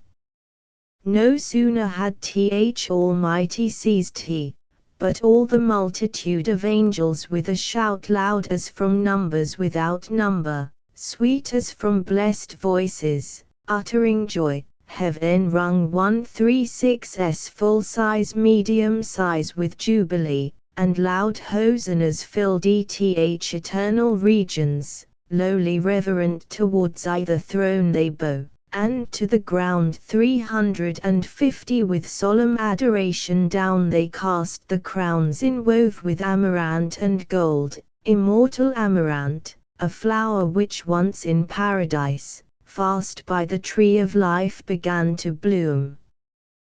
But soon for man's offense to heaven removed where first it grew, there grows, and flowers aloft shading the fount of life, and where the river of bliss through midst of heaven rolls Elysian flowers her amber stream, with these that never fade the spirits elect 360 bind the resplendent locks enwreathed with beams, now in loose garlands thick thrown off, the bright pavement that like a sea of jasper shone empurpled with celestial roses smiled.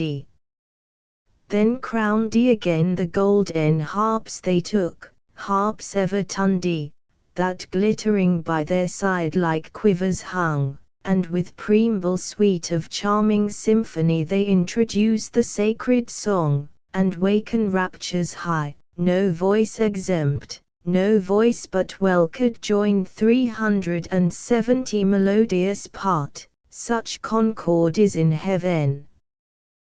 Thee Father first they sung omnipotent, immutable, immortal, infinite, eternal King, the author of all being, fountain of light, thyself invisible amidst the glorious brightness where thou sittest throned inaccessible.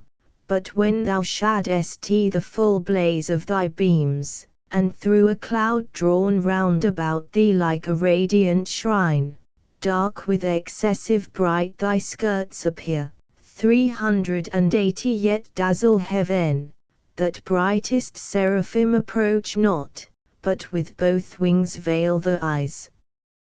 Thee next they sang of all creation first, begotten Son, divine similitude, in whose conspicuous countenance, without cloud made visible, Almighty Father shines, whom else no creature can behold, on thee impressed the effulgence of his glory abides, transfixed on thee his ample spirit rests.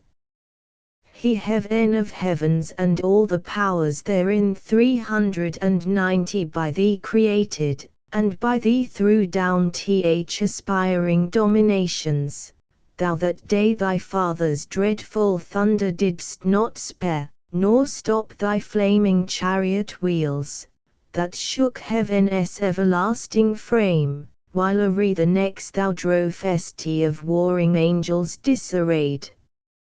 Back from pursuit thy powers with loud acclaim thee only extolled, Son of thy Father's might, to execute fierce vengeance on his foes, not so on man, him through their malice fallen, 400 Father of mercy and grace, thou didst not doom so strictly, but much more to pity incline. No sooner did thy dear and only Son perceive thee purposed not to doom frail man so strictly, but much more to pity inclined he to appease thy wrath, and end the strife of mercy and justice in thy face discerned.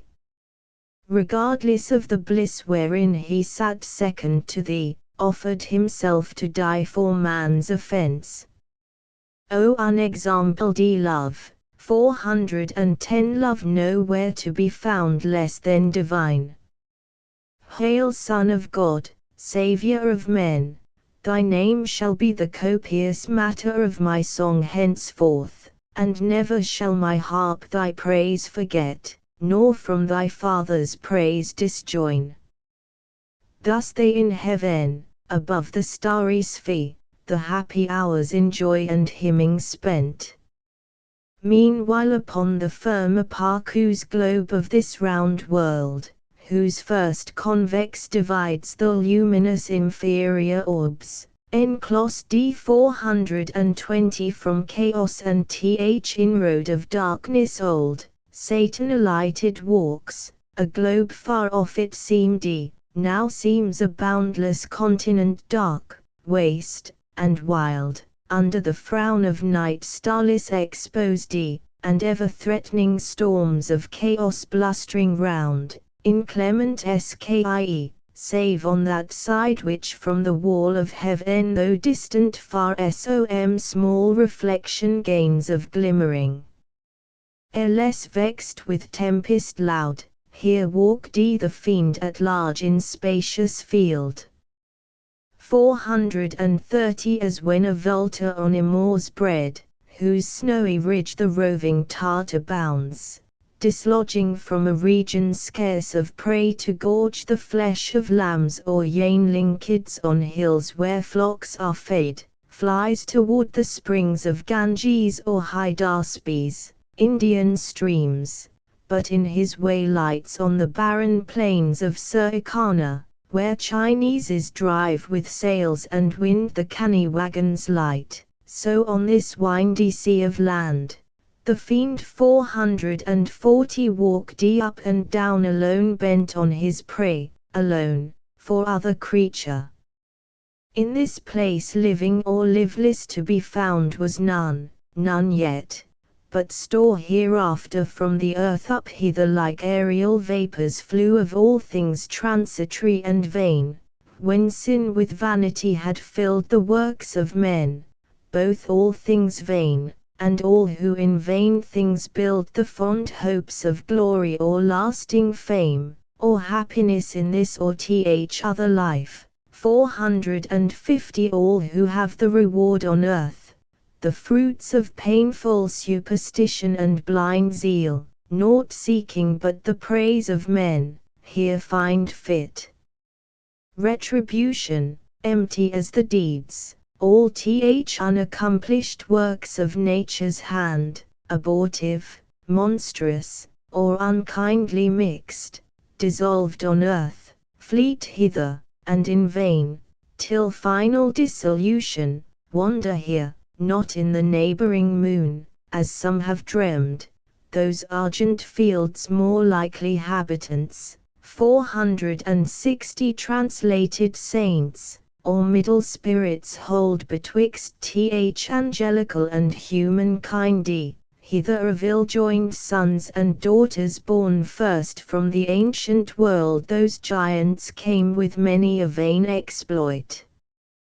Though then renowned, the builders next of Babel on the plain of Sinnar, and still with vain design new Babels, had they wherewithal, would build, others came single, he who to be deemed a god, leaped fondly into Etna flames, 470 empedocles, and he who to enjoy Plato's Elysium, leaped into the sea, Cleombrotus, and many more too long, embryos and idiots, eremites and friars. 147's full size medium size white, black and grey, with all the trumpery. Here pilgrims roam, that strayed so far to seek in Golgotha him dead, who lives in heaven, and they who to be sure of paradise dying put on the weeds of Dominic, or in Franciscan think to pass disguised, 480 they pass the planets 7, and pass the fixed, and that crystalline sphere whose balance weighs the trepidation talked, and that first moved, and now Saint Peter at heaven's wicket seems to wait them with his keys, and now at foot of heaven's ascent they lift the feet, when lo a violent cross-wind from either coast blows them transverse 10,000 leagues awry into the devious air, then might ye see cowls, hoods and habits with the wearers tossed 490 and fluttered into rags, then relics, beads, indulgences, dispenses, pardons, bulls, the sport of winds. All these upwhirled aloft fly a the backside of the world far off into a limbo large and broad, since called the paradise of fools, to few unknown long after, now unpeopled and untrod, all this dark globe the fiend found. As he passed and long he wandered, till at last a gleam of dawning light turned thitherward in haste 500, his travelled steps, far distant he descries ascending by degrees magnificent up to the wall of heaven, a structure high, at top whereof, but far more rich appeared the work as of a kingly palace gate with frontispice of diamond and gold embellished, thick with sparkling orient gems the portal shone, inimitable on earth by model, or by shading pencil drawn. The stairs were such as whereon Jacob saw 510 angels ascending and descending, bands of guardians bright, when he from Esau fled to Padanaram in the field of Luz, dreaming by night under the open sky, and waking Cridi, this is the gate of heaven. Each stair mysteriously was meant, nor stood there always, but drawn up to heaven sometimes viewless, and underneath a bright sea flowed of jasper, or of liquid pearl, whereon who after came from earth, sailing arrived 520 wafted by angels, or flew a the lake wrapped in a chariot drawn by fiery steeds. The stairs were then let down, whether to dare the fiend by easy ascent, or aggravate his sad exclusion from the doors of bliss. Direct against which opened from beneath, just the blissful seat of paradise, a passage down to earth, a passage wide, wider by far than that of after times over Mount Shorn, and, though that were large, 530 over the promised land to God so dear, by which, to visit oft those happy tribes, on high behests his angels to and fro passed frequent, and his eye with choice regard from Paneas the fount of Jordan's flood to Beerzeba, where the Holy Land borders on Egypt and the Arabian shore. So wide the opening seemed, where bounds were set to darkness, such as bound the ocean wave. Satan from hence now on the lower stair 540 that sculled by steps of gold to heaven gate looks down with wonder at the sudden view of all this world at once. As when a scout through dark and desert ways with peril gone all night, at last by break of careful dawn obtains the brow of some high climbing hill, which to his eye discovers unaware the goodly prospect of some foreign land first seen, or some renowned metropolis with glistering spires and pinnacles adorned, 550 which now the rising sun gilds with his beams. Such wonder sized though after heaven seen, the spirit malign, but much more envy sized at sight of all this world beheld so fair. Round he surveys, and well might, where he stood so high above the circling canopy of night's extended shade, from eastern point of Libra to the fleecy star that bears Andromeda far off Atlantic seas beyond horizon.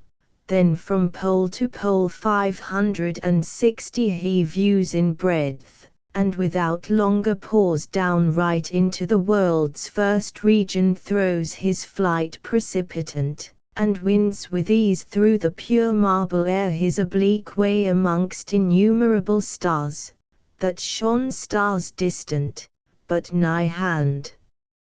Seemed other worlds, or other worlds they seemed, or happy ills, like those Hesperian gardens famed of old, fortunate fields, and groves and flowery vales, thrice happy ills, but who dwelt happy there 570 he stayed not to enquire, above them all the golden sun in splendor likest heaven allured his eye, thither his course he bends through the calm firmament, but up or down by center, or eccentric, hard to tell, or longitude, where the great luminary aloof the vulgar constellations thick, that from his lordly eye keep distance due, dispenses light from far, they as they move the starry dance in numbers that compute 580 days, months, and years, towards his all-curing lamp turn swift their various motions, or are turned by his magnetic beam, that gently warms the universe, and to each inward part with gentle penetration, though unseen, shoots invisible virtue even to the deep, so wondrously was set his station bright. There lands the fiend, a spot like which perhaps astronomer in the sun's lucent orb through his glassy optic tube yet never saw. 590 The place he found beyond expression bright, compardy with aught on earth, metal or stone, not all parts like, but all alike informed with radiant light, as glowing iron with fire, if metal, part seemed gold, part silver clear, if stone, carbuncle most or chrysolite, ruby or topaz, to the 12 that shone in Aaron's breastplate, and a stone besides imagined rather oft than elsewhere seen, that stone, or like to that which here below 600 philosophers in vain so long have sought, in vain. Though by the powerful art they bind volatile Hermes, and call up unbound in various shapes old produce from the sea, drained through a limbec to his native form. What wonder then if fields and regions here breathe forth elixir pure, and rivers run potable gold, when with one virtuous touch archchimic sun so far from us remote produces with terrestrial humour mixed 610 here in the dark so many precious things of colour glorious and effect so rare. Here matter new to gaze the devil met under Sadi, far and wide his eye commands, foresight no obstacle found here, nor shade, but all sunshine, as when his beams at noon culminate from equator, as they now shot upward still direct, whence no way round shadow from body opaque can fall, and the air, nowhere so clear, sharp his visual ray 620 to objects distant far, whereby he soon saw within ken a glorious angel stand, the same whom John saw also in the sun. His back was turned, but not his brightness hid, of beaming sunny rays, a golden tiara circled his head, nor less his locks behind illustrious on his shoulders fledge with wings lay waving round, on som great charge employed he seemed, or fixed in cogitation deep. Glad was the spirit impure as now in hope 630 to find who might direct his wandering flight to paradise the happy seat of man, his journey's end and our beginning woe. But first he casts to change his proper shape, which else might work him danger or delay, and now a stripling cherub he appears, not of the prime, yet such as in his face youth's mildy celestial, and to every limb suitable grace diffused, so well he feigned, under a coronet his flowing hair 640 in curls on either cheek plaid, wings he wore of many a coloured plume sprinkled with gold, his habit fit for speed succinct, and held before his decent steps a silver wand.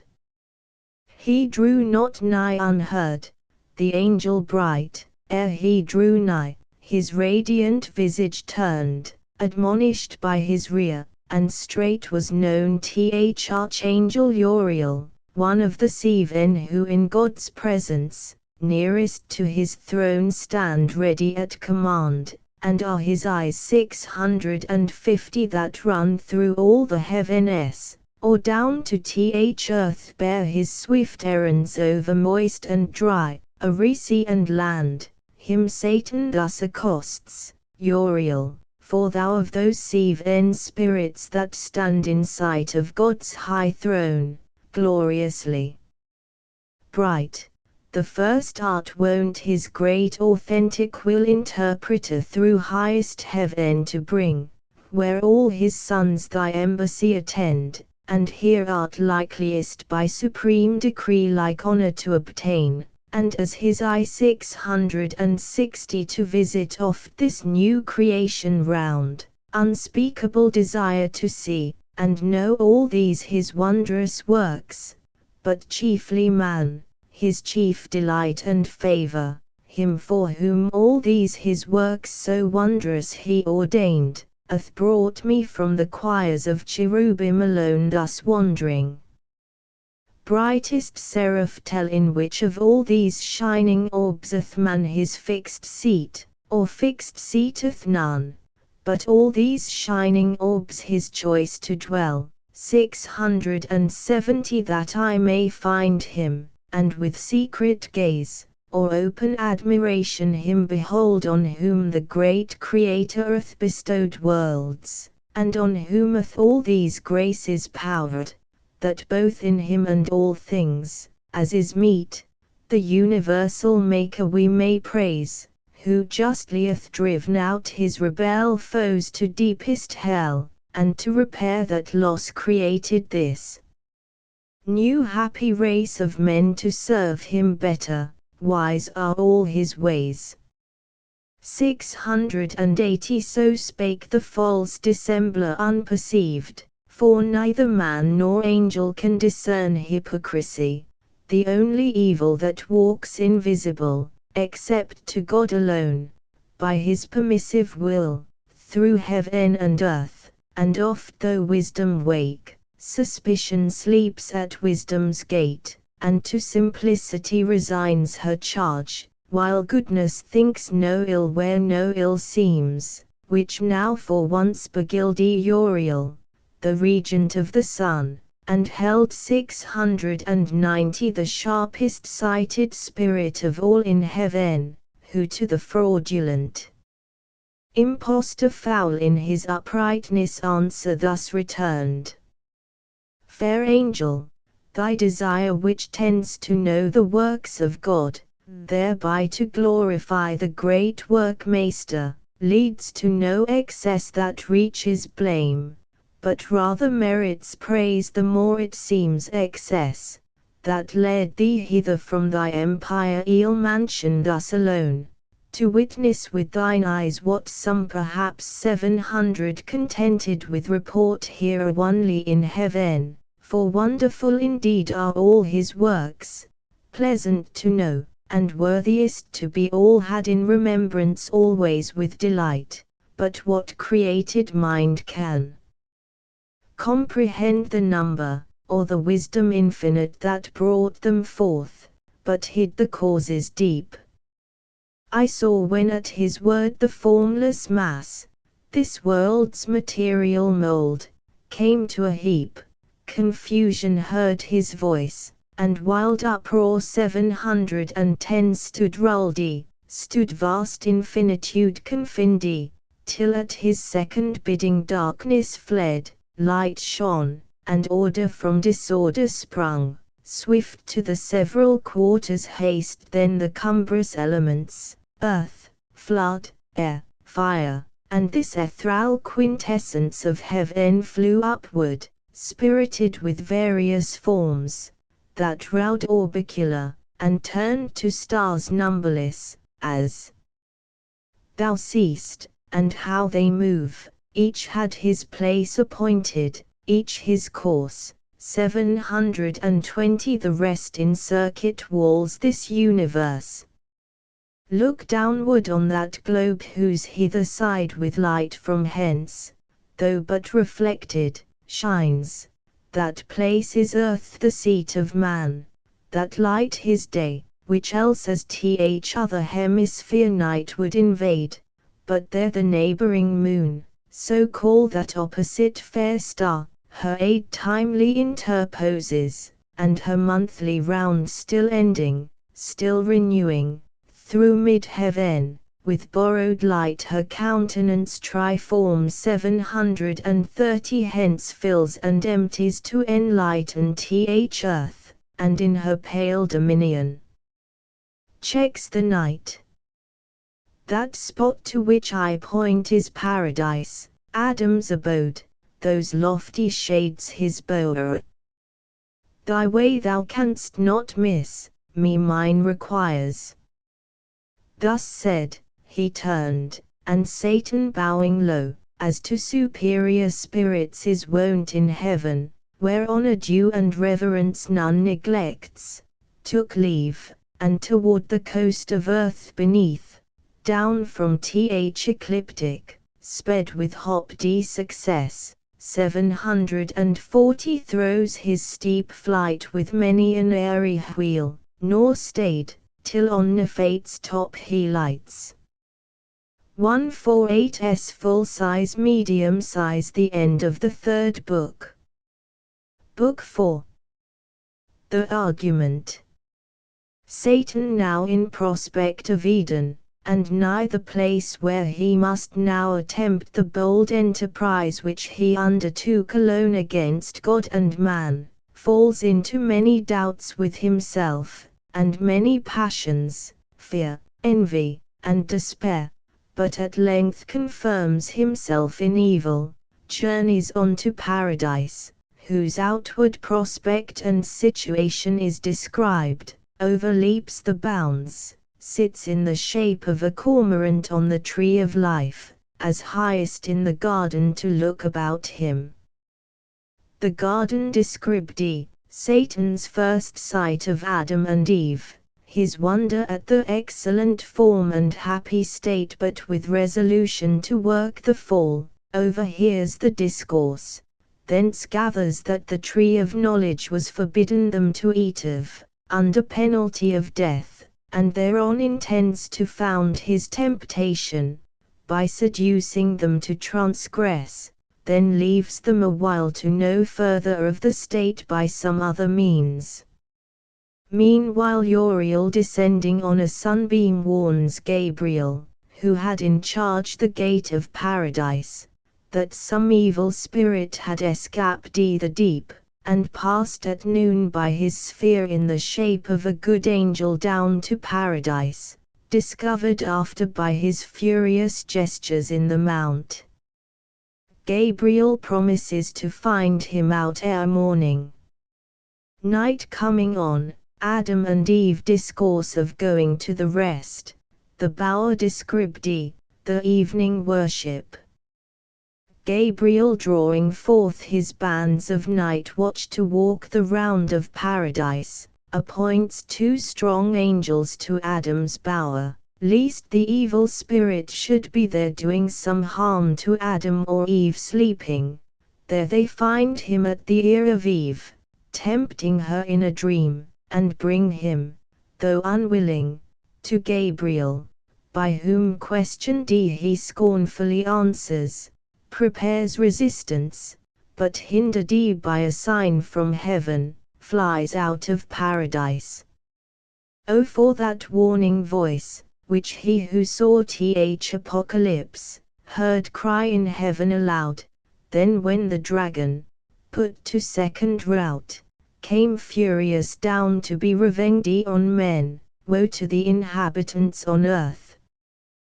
That now, while time was, our first parents had been warned the coming of the secret foe, and scapt haply so scapt his mortal snare, for now Satan, now first inflamed with rage, came down, the tempter accuser of mankind, tend to wreak on innocent frail man his loss of that first battle, and his flight to hell, yet not rejoicing in his speed, though bold, far off and fearless, nor with cause to boast, begins his dire attempt, which nigh the birth now rolling, boils in his tumultuous breast, and like a devilish engine back recoils upon himself. Horror and doubt distract his troubled thoughts, and from the bottom stir the hell within him, for within him hell 20 he brings, and round about him, nor from hell one step no more than from himself can fly by change of place. Now conscience wakes despair that slumbered, wakes the bitter memory of what he was, what is, and what must be worse. Of worse deeds worse sufferings must ensue. Sometimes towards Eden, which now in his view lay pleasant, his grieved look he fixes sad, sometimes towards heaven and the full blazing sun, which now sat high in his meridian tower, 30 then much revolving, thus in sighs began. O thou that with surpassing glory crowned, lookest from thy sole dominion like the God of this new world, at whose sight all the stars hide the diminished heads, to thee I call, but with no friendly voice, and add thy name O Sun, to tell thee how I hate thy beams that bring to my remembrance from what state I fell, how glorious once above thy sphere, till pride and worse ambition threw me down 40 warring in heaven against heaven's matchless King. Ah, wherefore he deserved no such return from me, whom he created what I was in that bright eminence, and with his good upbraided none, nor was his service hard. What could be less than to afford him praise, the easiest recompense, and pay him thanks, how due? Yet all his good proof deal in me, and wrought but malice, lifted up so high eyes deigned subjection, and thought one step higher 50 would set me highest, and in a moment quit the debt immense of endless gratitude, so burthensome, still paying, still to owe, forgetful what from him I still received, and understood not that a grateful mind by owing owes not, but still pays, at once indebted and discharged. What burden then? O had his powerful destiny ordained me some inferior angel, I had stood then happy, no unbounded hope had raid 60 ambition. Yet why not? Some other power as great might have aspurred and me though mean drawn to his part, but other powers as great fell not, but stand unshaken, from within or from without, to all temptations armed. Hadst thou the same free will and power to stand? Thou hadst, who must thou then or what to accuse? But heaven's free love dealt equally to all. Be then his love accursed, since love or hate, to me alike, it deals eternal woe. 17 acres be thou, since against his thy will chose freely what it now so justly rues. Me miserable. Which way shall I fly infinite wrath, and infinite despair? 163's full size medium size which way I fly is hell, myself am hell, and in the lowest deep a lower deep still threatening to devour me opens wide, to which the hell I suffer seems a heaven. O then at last relent, is there no place left for repentance, none for pardon left? 80 none left but by submission, and that word disdain forbids me, and my dread of shame among the spirits beneath, whom I seduct with other promises and other vaunts then to submit, boasting I could subdue th omnipotent. Amy, they little know how dearly I abide that boast so vain, under what torments inwardly I groan, while they adore me on the throne of hell, with diadem and scepter high advanced 90 the lower still I fall, onely supreme in misery, such joy ambition finds. But say I could repent and could obtain by act of grace my former state, how soon would height threecal high thoughts, how soon unsay what feigned submission swore, ease would recant vows made in pain, as violent and void. For never can true reconcilement grow where wounds of deadly hate have perked so deep, which would but lead me to a worse relapse 100 and heavier fall, so should I purchase dear a short intermission bought with double smart. This knows my punisher, therefore as far from granting he, as I from begging peace, all hope excluded thus, behold instead of us outcast, exalted, his new delight, mankind created, and for him this world.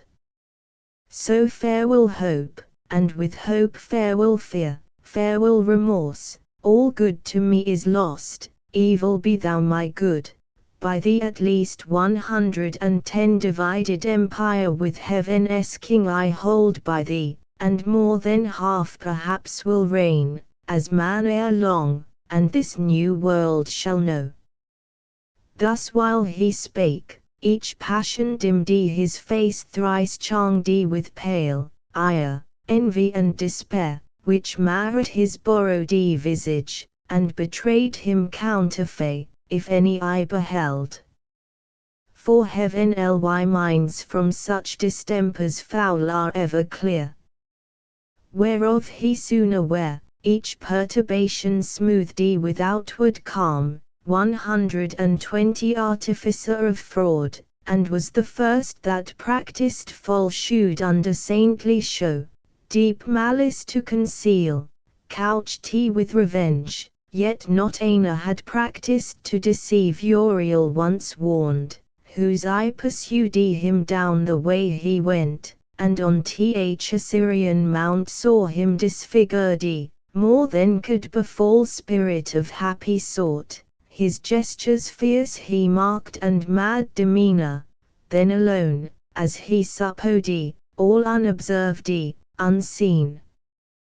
130 so on he fares, and to the border comes of Eden, where delicious paradise, now nearer, crowns with her enclosure green, as with a rural mound the champaign head of a steep wilderness, whose hairy sides with thicket overgrown, grotesque and wild, access denied, and overhead up grew insuperable height of loftiest shade, cedar, and pine, and fir, and branching palm, a sylvan scene, and as the ranks ascend 140 shade above shade, a woody theatre of stateliest view.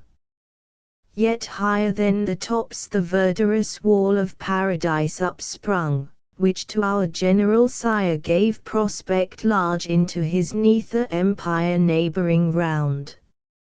And higher than that wall a circling row of goodliest trees loaden with fairest fruit, blossoms and fruits at once of golden hue appeared, with gay enamelled colours mixed, on which the sun more glad impressed his beams 150 than in fair evening cloud, or humid bow, when Goddess showed the earth, so lovely seemed that landskip, and of pure now purer air meets his approach, and to the heart inspires vernal delight and joy, able to drive all sadness but despair, now gentle gales fanning the odoriferous wings dispense native perfumes, and whisper whence they stole those balmy spoils. As when to them who sail beyond the Cape of Hope, and now are past 160 Mozambique, off at sea northeast winds blow Sabian odors from the spicy shore of Arabia the blessed, with such delay well pleased they slack the course, and many a league curd with the grateful smell old ocean smiles. So entertained those odorous sweets the fiend who came the bane, though with them better pleased than Asmodeus with the fishy fume, that drove him, though enamoured, from the spouse of Tobit's son, and with a vengeance sent 170 from Media post to Egypt, there fast bound. Now to th ascent of that steep savage hill Satan had journeyed on, pensive and slow, 169's full size medium size, but further way found none, so thick and windy, as one continued break.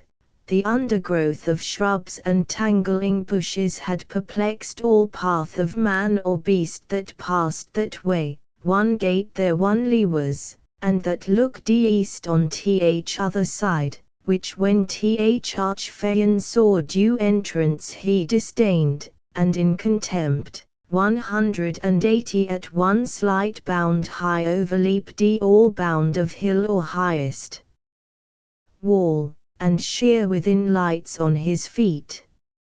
As when a prowling wolf, whom hunger drives to seek new haunt for prey, watching where shepherds pen the flocks at eve in hurdledy cotes amid the field secure, leaps o'er the fence with ease into the fout, or as a thief bent to unhood the cash of some rich burgher, whose substantial doors, cross-barred and bolted fast, fear no assault, 190 in at the window climbs, or o'er the tiles. So clomb this first grand thief into God's fout, so since into his church-lewd hirelings climb.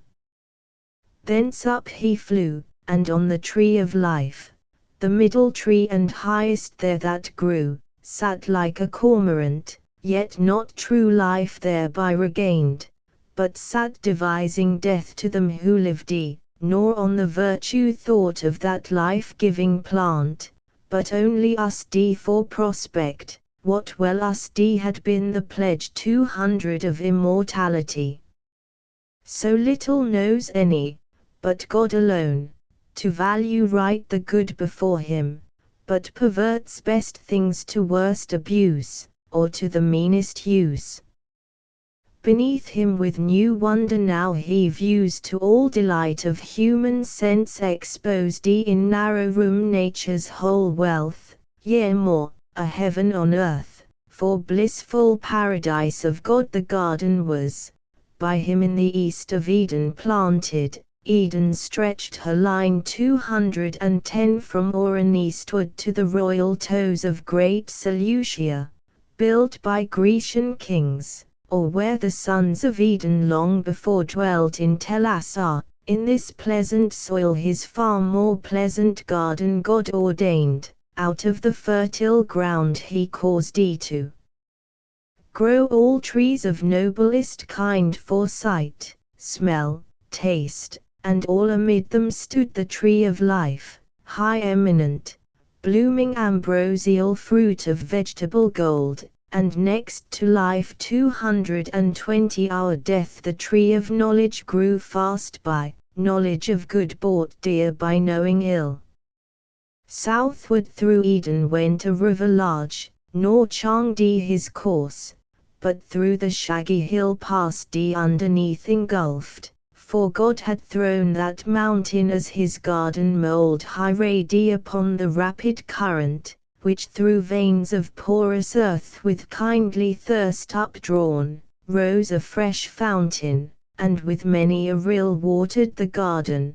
Thence united fell 230 down the steep glade, and met the Nether flood, which from his darksome passage now appears, and now divided into 4 main streams. Runs divers, wandering many a famous realm and country whereof here needs no account, but rather to tell how, if art could tell, how from that sapphire found the crisped brooks, rolling on orient pearl and sands of gold, with Magiera under pendant shades ran nectar, visiting each plant, and fed 240 flowers worthy of paradise which not nice art in beds and curious knots, but nature boon powered forth profuse on hill and dale and plain, both where the morning sun first warmly smote the open field, and where the unperked shade embrowned the noontide boughs.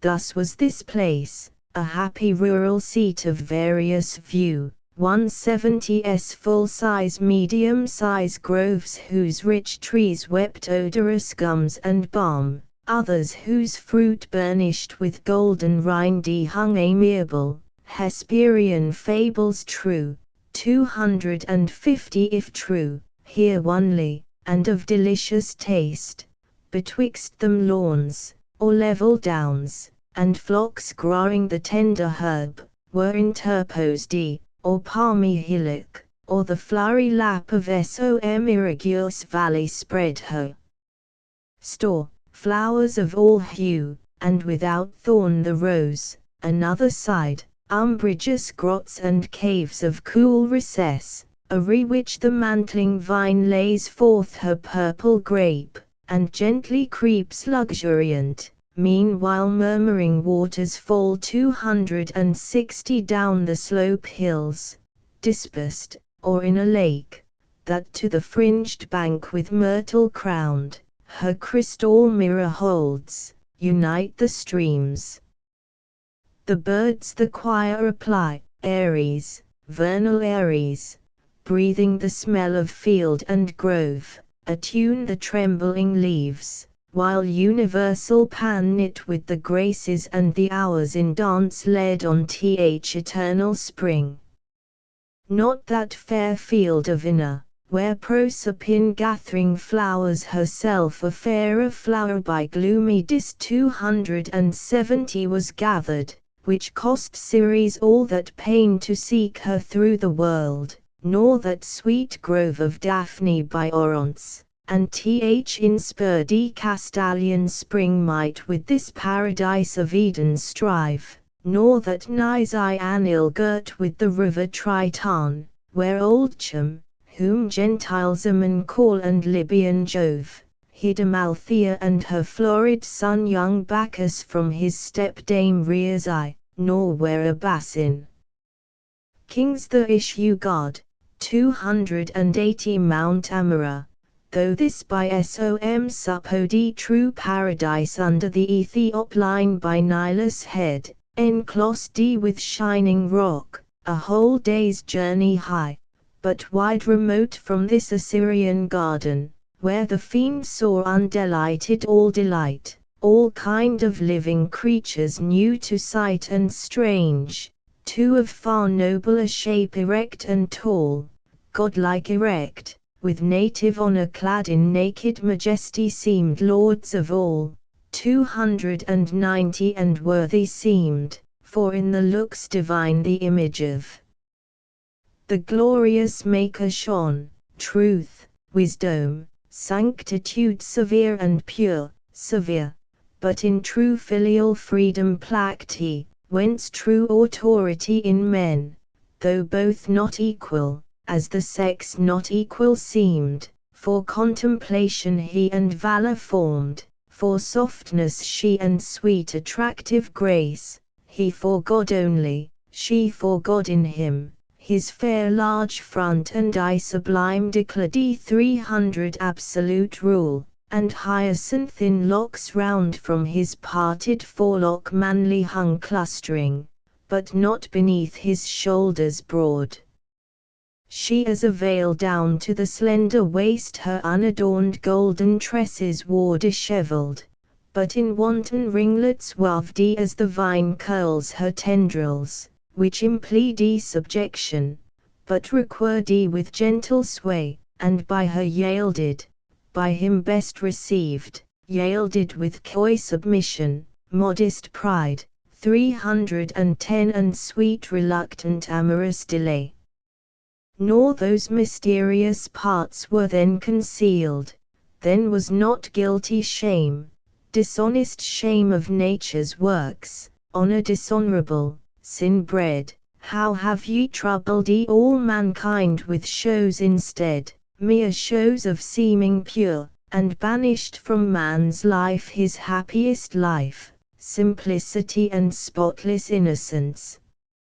So passed they naked on, nor shunned the sight of God or angel, for they thought no ill. 320 So hand in hand they passed, the loveliest pair that ever since in love's embraces met. Adam the goodliest man of men since born his sons, the fairest of her daughters Eve. Under a tuft of shade that on a green stood whispering soft, by a fresh fountain side they sat them down, and after no more toil of the sweet gardening labor then sufficed to recommend cool zephyr, and made ease more easy, wholesome thirst and appetite 330 more grateful, to the supper fruits they fell, nectarine fruits which the compliant boughs yielded them, sidelong as they sat recline on the soft downy bank damasked with flowers, the savory pulp they chew, and in the rind still as they thirsted scoop the brimming stream. 176's full size medium size nor gentle purpose, nor endearing smiles wanted, nor youthful dalliance as beseems fair couple, linked in happy nuptial league, alone as they about them frisking played 340 all beasts of earth, since wild, and of all chase in wood or wilderness, forest or den, sporting the lion rammed, and in his paw dandled the kid, bears, tigers, ounces, pards gamboled before them, unwieldy elephant to make them mirth all his might, and wreathed his lithe proboscis, close the serpent sly insinuating, wove with Gordian twine his breaded train, and of his fatal guile gave proof unheeded. Others on the grass 350 count, and now filed with pasture gazing sat, or bedward ruminating, for the sun declined was hasting now with prone carrier to ocean ills, and in ascending scale of heaven the stars that usher evening rose, when Satan still in gaze, as first he stood, scarce thus at length failed speech recovered sad. O hell!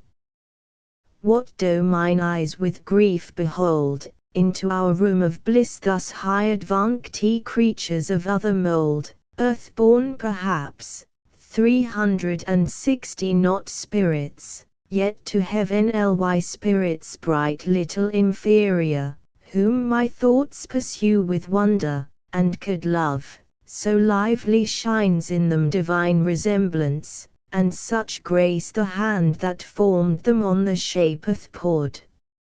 Our gentle pair, you little think how nigh your change approaches, when all these delights will vanish and deliver ye to woe, the more your taste is now of joy, happy, but for so happy ill succurred 370 long to continue, and this high seat your heaven ill fenced for heaven to keep out such a foe as now is entered.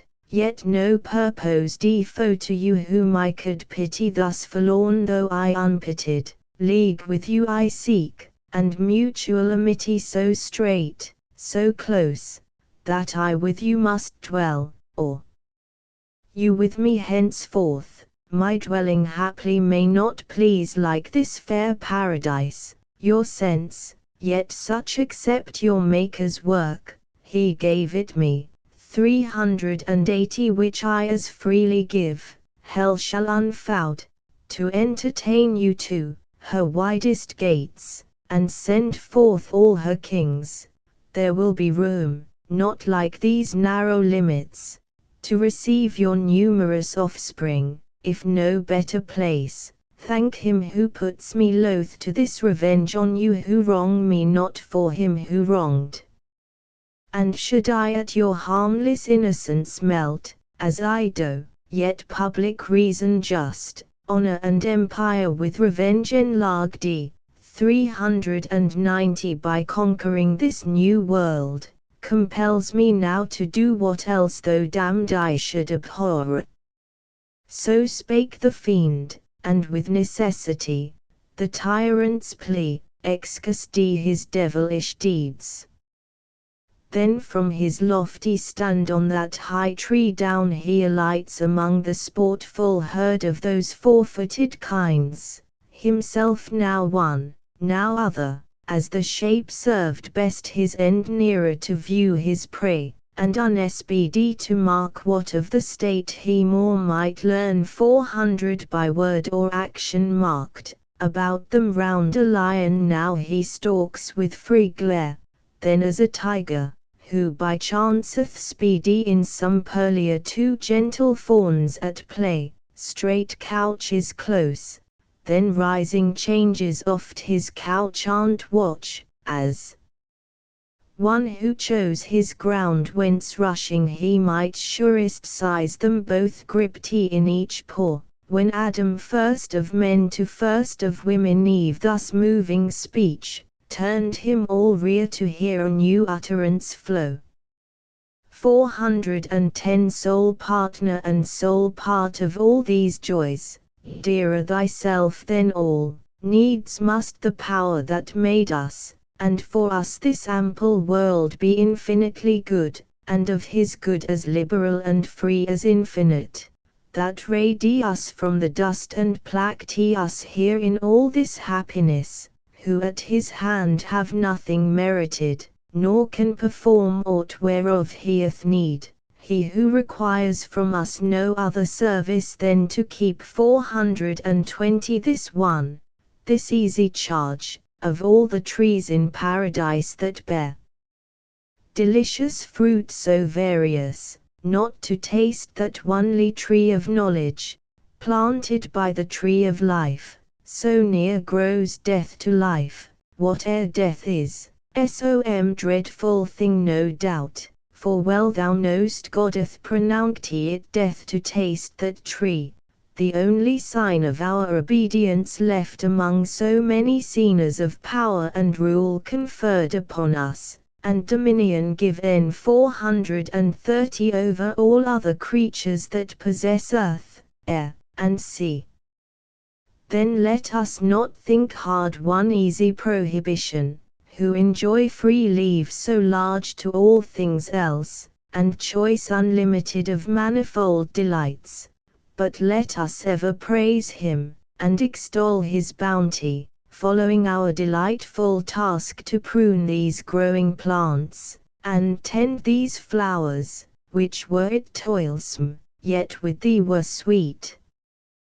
To whom thus Eve replied, O thou for whom 440 and from whom I was formed flesh of thy flesh, and without whom to no end, my guide and head, what thou hast said is just and right.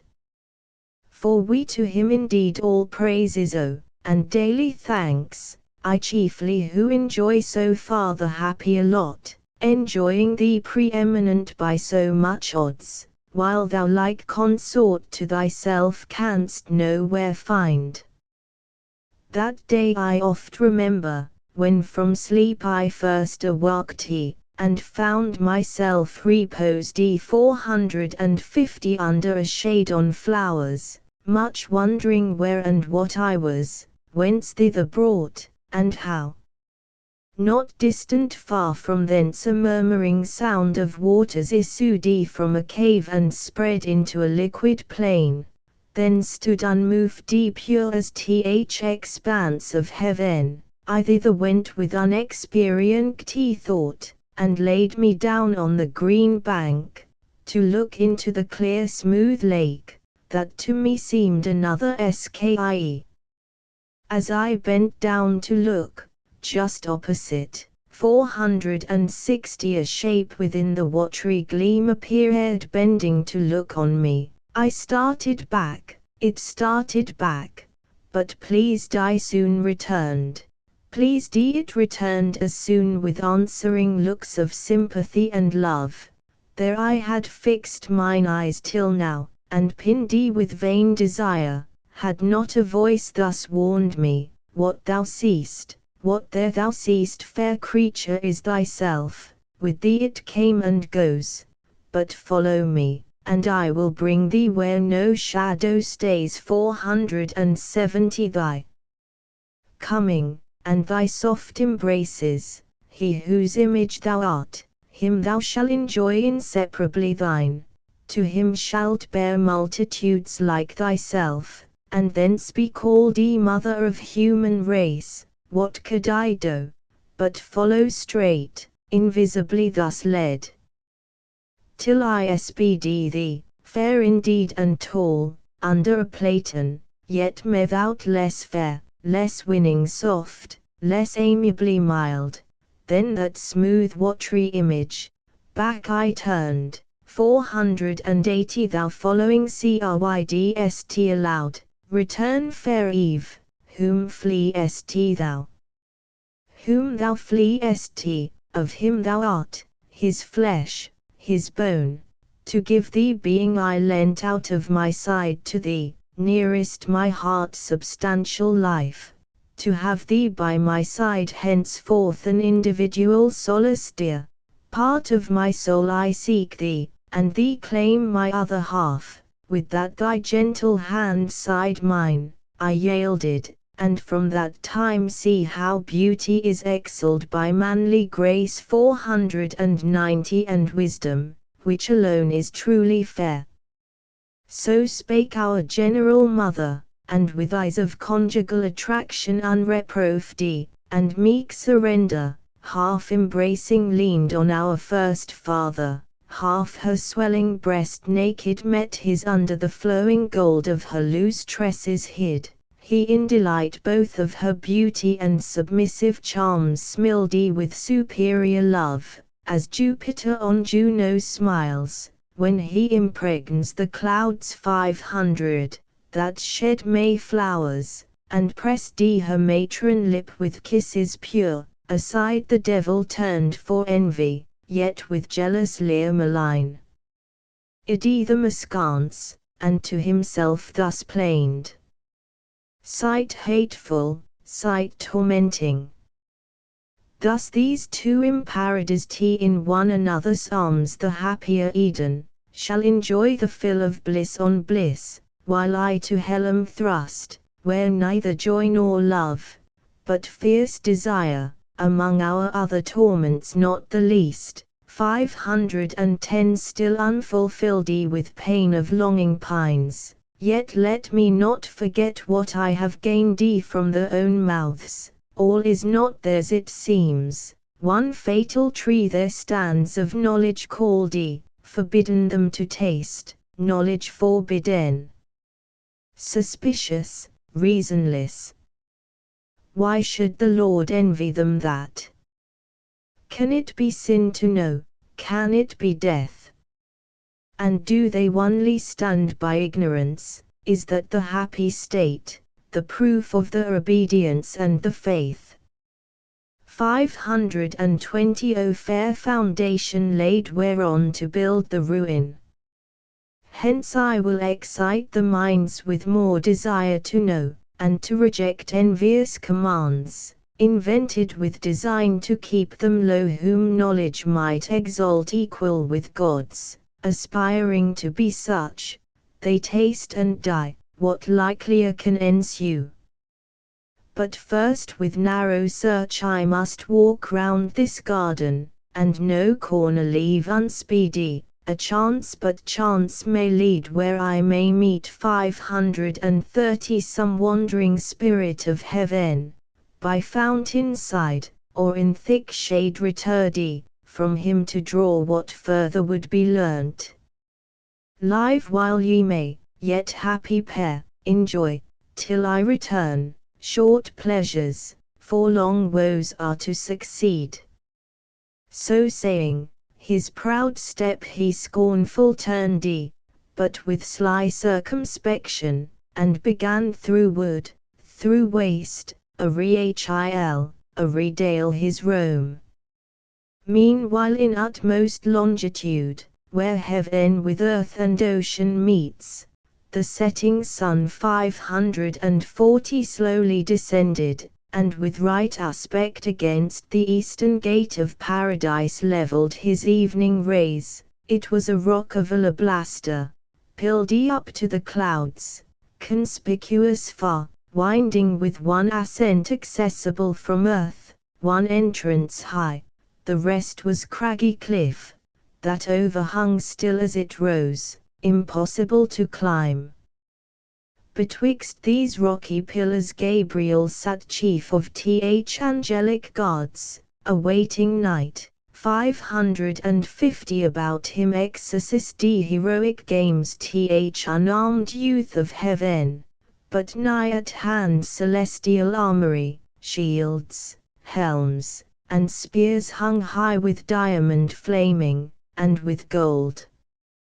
Thither came Uriel, gliding through the even on a sunbeam, swift as a shooting star in autumn thwarts the night, when vapors furdy impress the air, and shows the mariner from what point of his compass to beware impetuous winds. He thus began in haste. 560 Gabriel, to thee thy cause by lot hath given charge and strict watch that to this happy place no evil thing approach or enter in.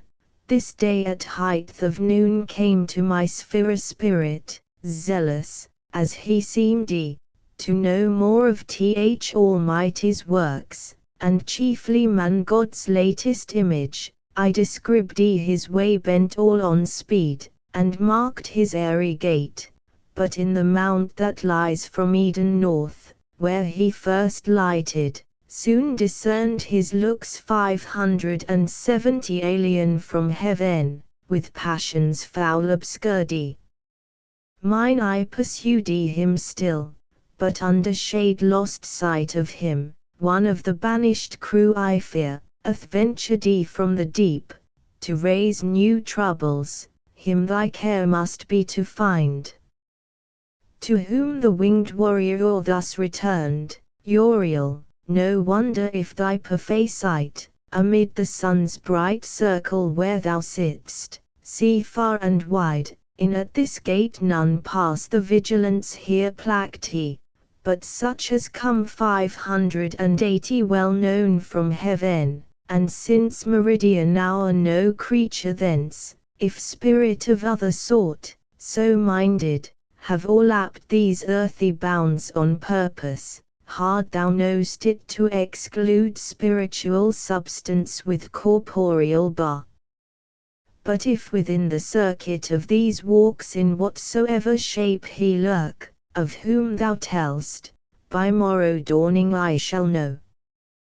183's full size medium size so promised he, and Uriel to his charge returned on that bright beam, whose point now raised 590 bore him slope downward to the sun now fallen beneath Azores, whither the prime orb, incredible how swift, had thither rolled diurnal, or this less voluble earth by shorter flight to east, had left him there arraying with reflected purple and gold the clouds that on his western throne attend. Now came still evening on, and twilight grey had in her sober livery. All things clad, silence accompanied, for beast and bird, 600 they to the grassy couch, these to the nests were slunk, all but the wakeful nightingale, she all night long her amorous descant sung. Silence was pleased now glowed the firmament with living sapphires. Hesperus that led the starry host, rode brightest, till the moon rising in clouded majesty, at length apparent queen unveiled her peerless light, and the dark her silver mantle threw. When Adam thus to Eve, fair consort, hour 610 of night, and all things now returned to rest mind us of like repose, since God hath set labor and rest, as day and night to men successive, and the timely dew of sleep now falling with soft slumbrous weight inclines our eyelids, other creatures all day long rove idle unemployed, and less need rest, man hath his daily work of body or mind appointed, which declares his dignity, and the regard of heaven on all his ways. 620. While other animals unactive range, and of the doings God takes no account.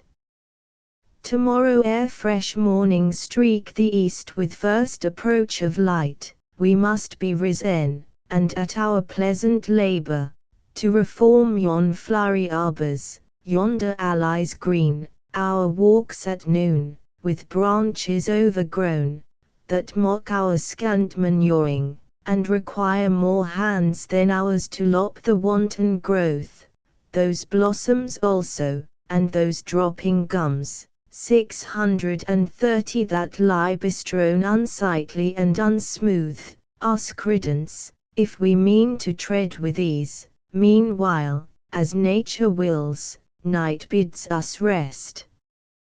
To whom thus Eve with perfect beauty adorned, my author and disposer, what thou bidst unargued I obey, so God ordains, God is thy law, thou mine. To know no more is woman's happiest knowledge and her praise. With thee conversing I forget all time, all seasons and the change, all please alike. 640 Sweet is the breath of morn, her rising sweet, with charm of earliest birds.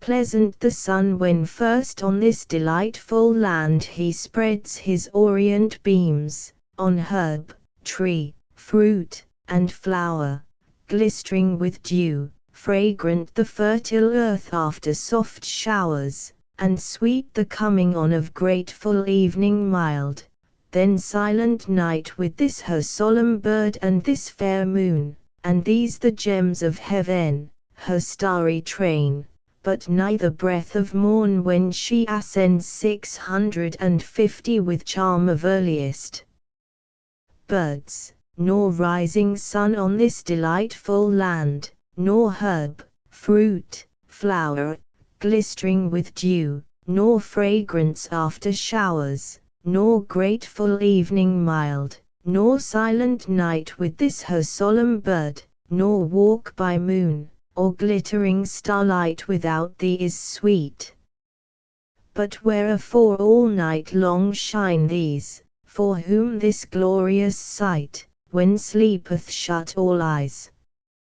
To whom our general ancestor replied, daughter of God and man, accomplished Eve. 660 Those have the course to finish, round the earth, by morrow evening, and from land to land in order, though to nations yet unborn, ministering light propardy, they set and rise, lest total darkness should by night regain her old possession, and extinguish life in nature and all things, which these soft fires not only enlighten, but with kindly heat of various influence ferment and warm, temper or nourish, or in part shed down. 670 The stellar virtue on all kinds that grow on earth, made hereby apter to receive perfection from the sun's more potent ray. These then, though unbeheld in deep of night, shine not in vain, nor think, though men were none, that heaven would want spectators, God want praise. Millions of spiritual creatures walk the earth unseen, both when we wake, and when we sleep, all these with Cecil's praise his works behold both day and night. How often from the steep 680 of echoing hill or thicket have we heard celestial voices to the midnight air, soul, or responsive each to other's note singing the great Creator, oft in bands, while they keep watch, or nightly rounding walk with heaven ly touch of instrumental sounds in full harmonic number joined, the songs divide the night, and lift our thoughts to heaven. Thus talking hand in hand alone they passed on to the blissful bower. It was a place 690 chosen by the sovereign planter, when he framed all things to man's delightful use. The roof of thickest covert was inwoven shade laurel and myrtle, and what higher grew a firm and fragrant leaf, on either side acanthus, and each odorous bushy shrub flanked up the verdant wall, each beauteous flower, iris all hues, roses, and jessamine reared high the flourished heads between, and wrought mosaic, underfoot the violet, 700 crocus, and hyacinth with rich inlay broidered the ground, more coloured than with stone of costliest emblem. Other creature here beast, bird, insect, or worm durst enter none, such was the awe of man. In shadier bower more sacred and sequestered, though but feigned, Pan or Selvinus never slept, nor nymph, nor faunus haunted. Here in close recess with flowers, garlands, and sweet-smelling herbs espoused Eve decked first her nuptial bed, 710 and heaven ly choirs the Hymenean sung, what day the genial angel to our sire brought her in naked beauty more adorned, more lovely than Pandora, whom the gods endowed with all the gifts, and too like in sad event, when to the unwiser son of Japhet brought by Hermes, she ensnared mankind with her fair looks, to be avenged on him who had stole Jove's authentic fire. Thus at the shady lodger Eve both stood, 720 both turned, and under op nskie aided the god that made both skie, air, earth and heaven which they beheld, the moon's resplendent globe and starry pole. Thou also madest the night, Maker omnipotent, and thou the day, which we in our appointed work employed have finished happy in our mutual help and mutual love, the crown of all our bliss ordained by thee, and this delicious place for us too large, where thy abundance wants 730 partakers, and uncropped falls to the ground. But thou hast promised from us to a race to fill the earth, who shall with us extol thy goodness infinite, both when we wake, and when we seek, as now, thy gift of sleep.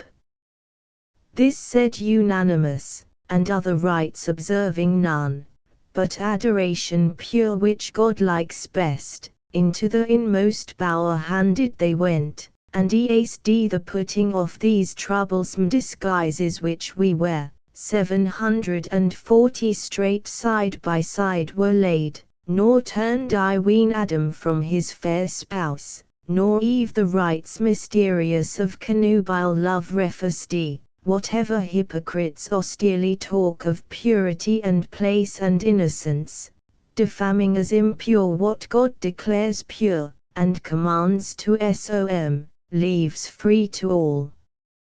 Our Maker bids increase, who bids abstain but our destroyer, foe to God and man. Hail wedded love, mysterious law, true source 750 of human offspring, sole propriety, in paradise of all things common else. By the adulterous lust was driven from men among the bestial herds to range, by thee founded in reason, loyal, just, and pure, relations dear, and all the charities of father, son, and brother first were known. Far be it, that I should write thee sin or blame, or think thee unbefitting holiest place, perpetual fountain of domestic sweets, 760 whose bed is undefiled and chaste pronounced, present, or past, as saints and patriarchs used.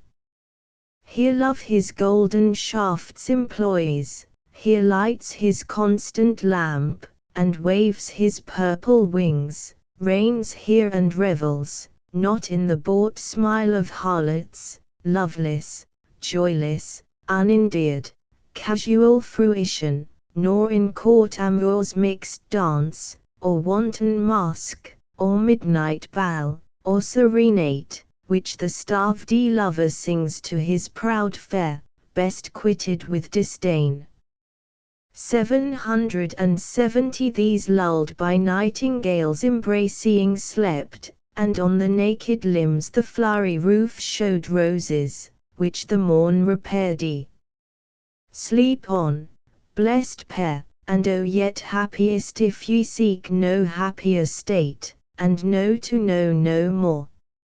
Now had night measured with her shadowy cone halfway uphill this vast sublunar vault, and from the ivory port the cherubim forth issuing at accustomed hours stood armed to the night watches in warlike parade. 780 When Gabriel to his next in power thus spake, Uzziel, half these draw off, and coast the south with strictest watch, these other wheel the north, our circuit meets full west.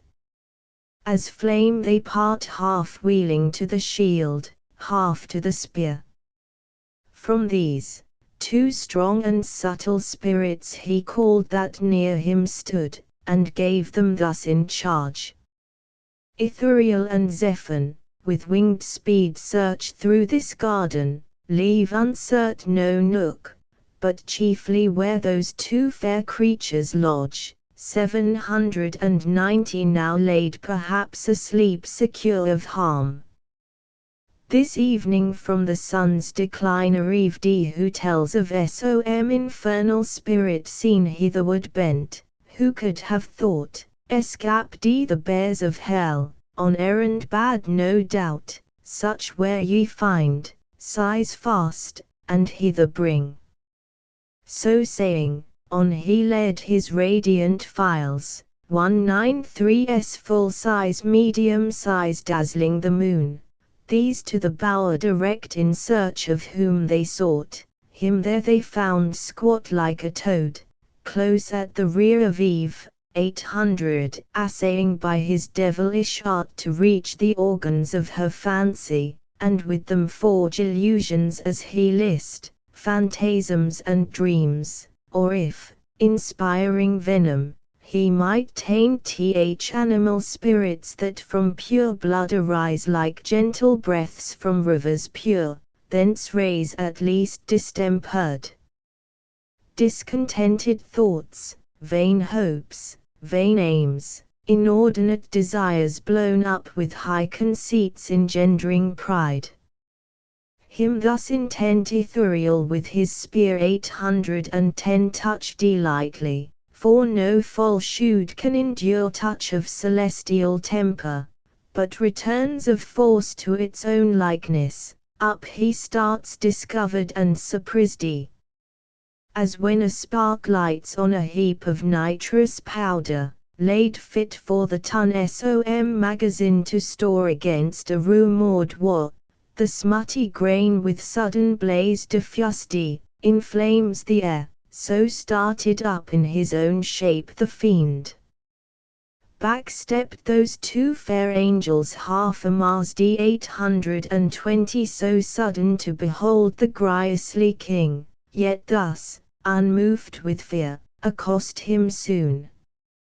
Which of those rebel spirits adjuged to hell comest thou? Escaped thy prison, and transformed why satst thou like an enemy in wait here watching at the head of these that sleep?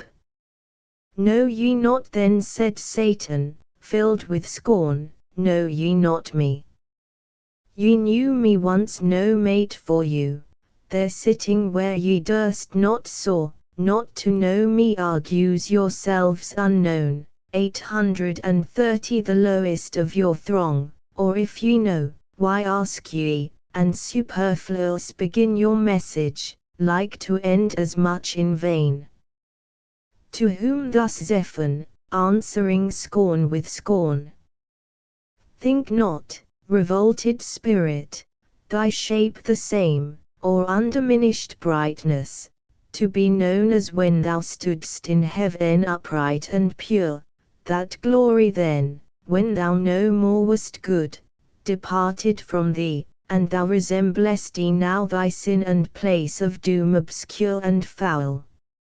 840 But come, for thou, be sure, shalt give account to him who sent us, whose charge is to keep this place inviolable, and these from harm.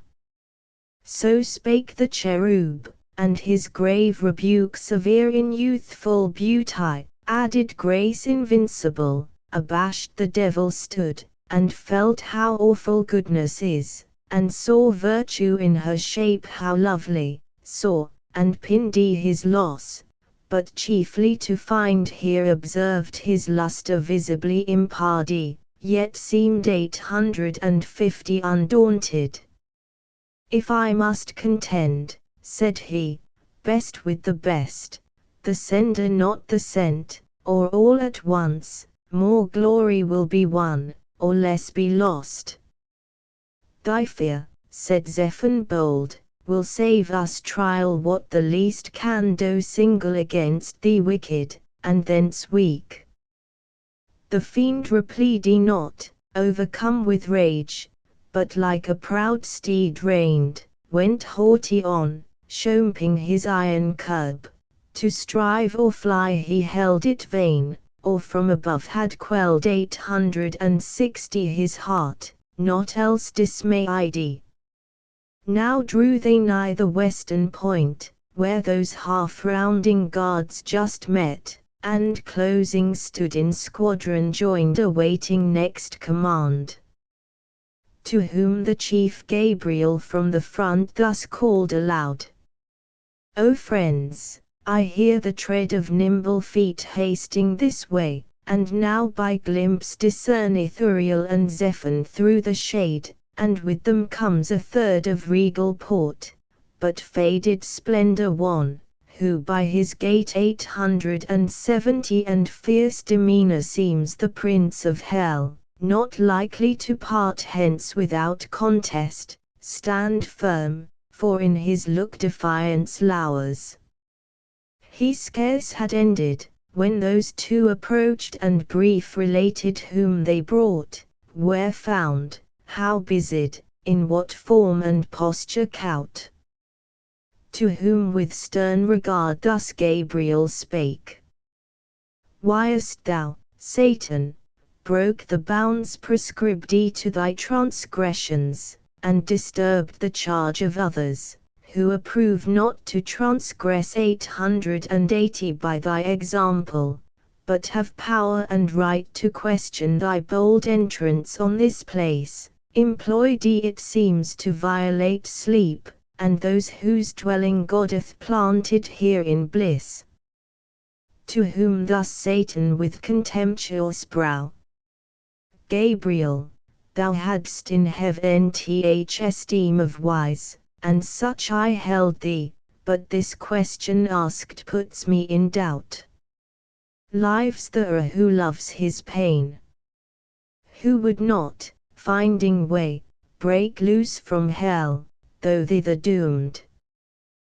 Thou wouldst thyself, no doubt, 890 and boldly venture to whatever place farthest from pain, where thou mightst hope to change torment with ease, and soonest recompense dole with delight, which in this place I sought, to thee no reason, who knowst only good, but evilest not tready, and wilt object his will who bound us. Let him surer bar his iron gates, if he intends our stay in that dark durance. Thus much what was asked. The rest is true, they found me where they say, 900, but that implies not violence or harm. Thus he in scorn. The warlike angel moved, disdainfully half smiling thus replied: O loss of one in heaven to judge of wise, since Satan fell, whom folly overthrew, and now returns him from his prison's captivity, gravely in doubt whether to hold them wise or not, who ask what boldness brought him hither and licensed from his bounds in hell prescribed, so wise he judges it to fly from pain 910 however, and to scape his punishment. So judge thou still, presumptuous, till the wrath, which thou incurrest by flying, meet thy flight sevenfold, and scourge that wisdom back to hell, which taught thee yet no better, that no pain can equal anger infinite provoke thee. But wherefore thou alone? Wherefore with thee came not all hell broke loose? Is pain to them less pain, less to be fled, or thou than they less hardy to endure? Courageous chief, 920 the first in flight from pain, hadst thou legged to thy deserted host this cause of flight, thou surely hadst not come sole fugitive. To which the fiend thus answered frowning stern. Not that I less endure, or shrink from pain, insulting angel, well thou know'st I stood thy fiercest, when in battle to thy aid the blasting volleyed thunder made all speed and seconded thy else not dreaded spear. But still thy words at random, as before, 930 argue thy inexperience what behooves from hard assays and ill successes past a faithful leader, not to hazard all through ways of danger by himself untready.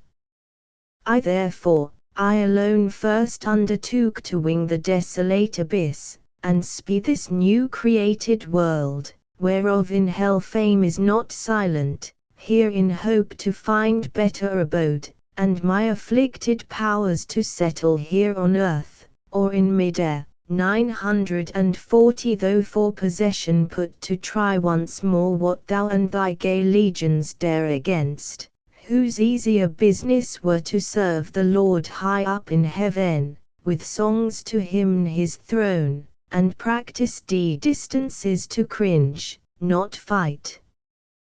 To whom the warrior or angel soon replied, to say and straight unsay, pretending first wise to fly pain, professing next the spy, argues no leader, but a liar tracked he, Satan, and couldst thou faithful add? O name, 950 O sacred name of faithfulness profandy. Faithful to whom? To thy rebellious crew.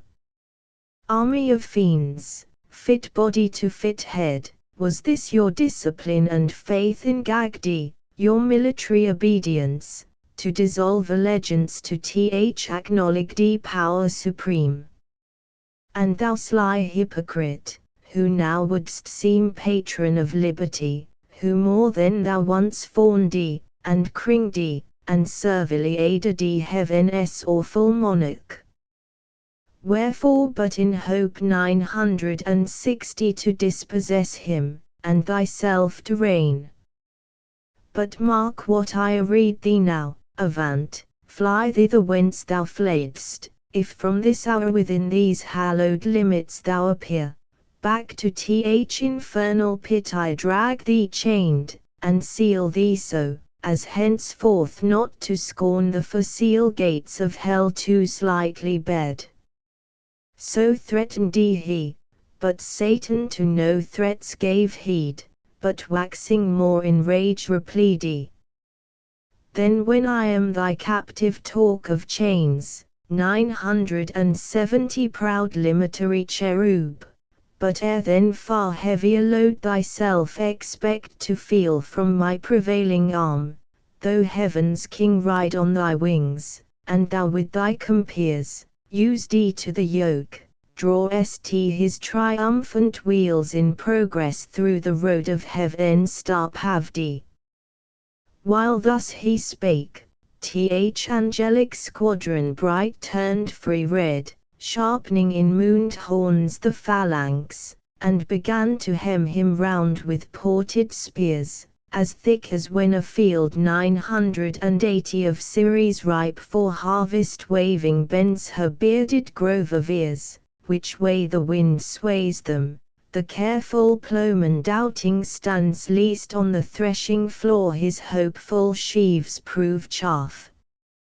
On th other side Satan Alamd collecting all his might dilated stood, like Tenerife or Atlas unremoved, his stature read the skie, and on his crest sat horror plumbed, nor wanted in his grasp what seemed both spear and shield. Now dreadful deeds 990 might have ensued, nor onely paradise in this commotion, but the starry cope of heaven perhaps, or all the elements at least had gone to rack, disturbed and torn with violence of this conflict, had not soon th eternal to prevent such horrid fray hung forth in heaven his golden scales, yet seen betwixt Astraea and the Scorpion Sena, wherein all things created first he weighed, the pendulous round earth with balanced air 1000 in counterpoise, now ponders all events, battles and realms, in these he put two weights the sequel each of parting and of fight, the latter quick up flew, and kicked the beam, which Gabriel spying, thus bespake the fiend. Satan, I know thy strength, and thou knowst mine, neither our own but given. What folly then to boast what arms can do, since thine no more than heaven permits, nor mine, though doubled now to trample thee as mire. For proof look up 1010 and read thy lot in yon celestial sign where thou art weighed, and shown how light, how weak, if thou resist. The fiend looked up and knew his mounted scale aloft, nor more, but fled murmuring, and with him fled the shades of night. 194's full-size medium-size notes, argument, promises to find him out, promises to find him 1674 627 walks, walk 1674. 928 thy 1674. The end of the fourth book. Book V. The Argument. Morning approached. Eve relates to Adam her troublesome dream. He likes it not, yet comforts her. They come forth to the day labors, their mourning him at the door of their bower. God to render man inexcusable sends Raphael to admonish him of his obedience, of his free estate, of his enemy near at hand, who he is, and why his enemy, and whatever else may avail Adam to know. Raphael comes down to paradise, his appearance described, his coming discerned by Adam afar off sitting at the door of his bower. He goes out to meet him, brings him to his lodge, entertains him with the choicest fruits of paradise got together by Eve. Their discourse at table, Raphael performs his message, minds Adam of his state and of his enemy, relates at Adam's request who that enemy is, and how he came to be so, beginning with his first revolt in heaven and the occasion thereof, how he drew his legions after him to the parts of the north, and there incited them to rebel with him, persuading all but only Abdiel-Asereth, who in argument dissuades and opposes him, then forsakes him. Now morn her rosy steps in th eastern clime advancing, Saudi the earth with orient pearl, when Adam walked he, so costumed, for his sleep was airy light, from pure digestion bred, and temperate vapours bland, which th only sound of leaves and fuming rills, aurora's fan, lightly dispersed, and the shrill matin song of birds on every bough. So much the more his wonder was to find unwelkened Eve with tresses discomposed, and glowing cheek, tenors through unquiet rest, he on his side leaning half ready. With looks of cordial love hung over her enamoured, and beheld beauty, which whether waking or asleep, 204's full-size medium size shot forth peculiar graces. Then with voice mild, as when Zephyrus on Flora breathes, her hand soft touching, whispered thus: "Awake my fairest, my espeste, my latest found, heaven's last best gift, my ever new delight, awake, the morning shines, and the fresh field 20 calls us, we lose the prime, to mark how spring our tended plants, how blows the citron grove, what drops the myrrh, and what the balmy reed, how nature paints her colours, how the bee sits on the bloom extracting liquid sweet." Such whispering waked her, but with startled eye on Adam, whom embracing, thus she spake: "O soul in whom my thoughts find all repose, my glory, my perfection, glad I see thy face, and morn returned, for I this night, 30 such night till this I never passed, have dreamed, if dreamed, not as I often wont, of the works of day past, or morrow's next design, but of offence and trouble, which my mind knew never till this irksome night, methought close at mine ear one called me forth to walk with gentle voice. I thought it thine. It said, Why sleep'st thou, Eve?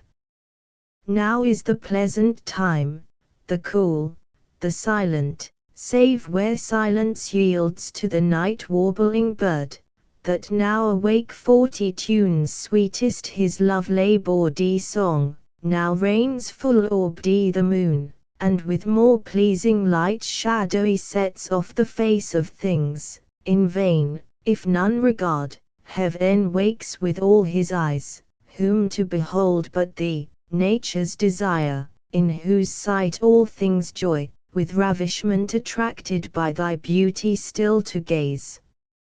I rose as at thy call, but found thee not. To find thee I directed then my walk, and on, methought, alone I passed through ways 50 that brought me on a sudden to the tree of interdicted knowledge. Fair it seemed, much fairer to my fancy than by day, and as I wondering looked, beside it stood one chap and winged like one of those from heaven by us oft seen, his dewy locks distilled ambrosia. On that tree he also gazed, and O fair plant, said he, with fruit surcharged, deigns none to ease thy load and taste thy sweet, nor God, nor man, is knowledge so dispersed. 60 Or envy, or what reserve forbids to taste. Forbid who will, none shall from me withhold longer thy offered good. Why else set here? This said he paused not, but with venturous arm he plucked, he tasted, me damp horror chilled at such bold words vowed with a deed so bold, but he thus overjoyed, O fruit divine, sweet of thyself, but much more sweet thus cropped, forbidden here, it seems, as onely fit for gods, yet able to make gods of men. 70 And why not gods of men, since good, the more communicated, more abundant grows, the author not impaired, but honored more. Here, happy creature, fair angelic Eve, partake thou also, happy though thou art, happier thou mayst be, worthier canst not be, taste this, and be henceforth among the gods thyself a goddess, not to earth confined, but sometimes in the air, as we sometimes ascend to heaven, by merit thine, and see 80 what life the gods live there, and such live thou. So saying, he drew nigh, and to me held, even to my mouth of that same fruit held part which he had plucked, the pleasant savoury smell so quickened the appetite, that I, methought, could not but taste. Forthwith up to the clouds with him I flew, and underneath beheld the earth outstretched immense, a prospect wide and various, wondering at my flight and change to this high exaltation. Suddenly 90 my guide was gone, and I, methought, sunk down, and fell asleep, but oh how glad I waked to find this but a dream. Thus Eve her night related, and thus Adam answered sad. Best image of myself and dearer half, the trouble of thy thoughts this night in sleep affects me equally, nor can I like this uncouth dream, of evil sprung I fear, yet evil whence? In thee can harbour none, created pure. But know that in the soul 100 are many lesser faculties that serve reason as chief. Among these fancy next her office holds, of all external things, which the 5 watchful senses represent, she forms imaginations, airy shapes, which reason joining or disjoining, frames all what we affirm or what deny, and call our knowledge or opinion, then retires into her private cell when nature rests. Oft in her absence mimic fancy wakes 110 to imitate her, but misjoining shapes, wild work produces oft, and most in dreams, ill-matching words and deeds long past or late. Such resemblances methinks I find of our last evening's talk, in this thy dream, but with additions strange, yet be not sad. Evil into the mind of God or man may come and go, so unapproved, and leave no spot or blame behind, which gives me hope that what in sleep thou didst abhor to dream, 120 waking thou never wilt consent to do. Be not disheartened then, nor cloud those looks that wont to be more careful and serene than when fair morning first smiles on the world, and let us to our fresh employments rise among the groves, the fountains, and the flowers that open now the choicest bosomed smells reserved from night, and kept for thee in store. So curd he his fair spouse, and she was curd, but silently a gentle tear let fall 130 from either eye, and whipped them with her hair, 2 other precious drops that ready stood, each in the crystal sluice, he ere they fell kissed as the gracious signs of sweet remorse and pious awe, that feared to have offended. So all was cleared, and to the field they haste.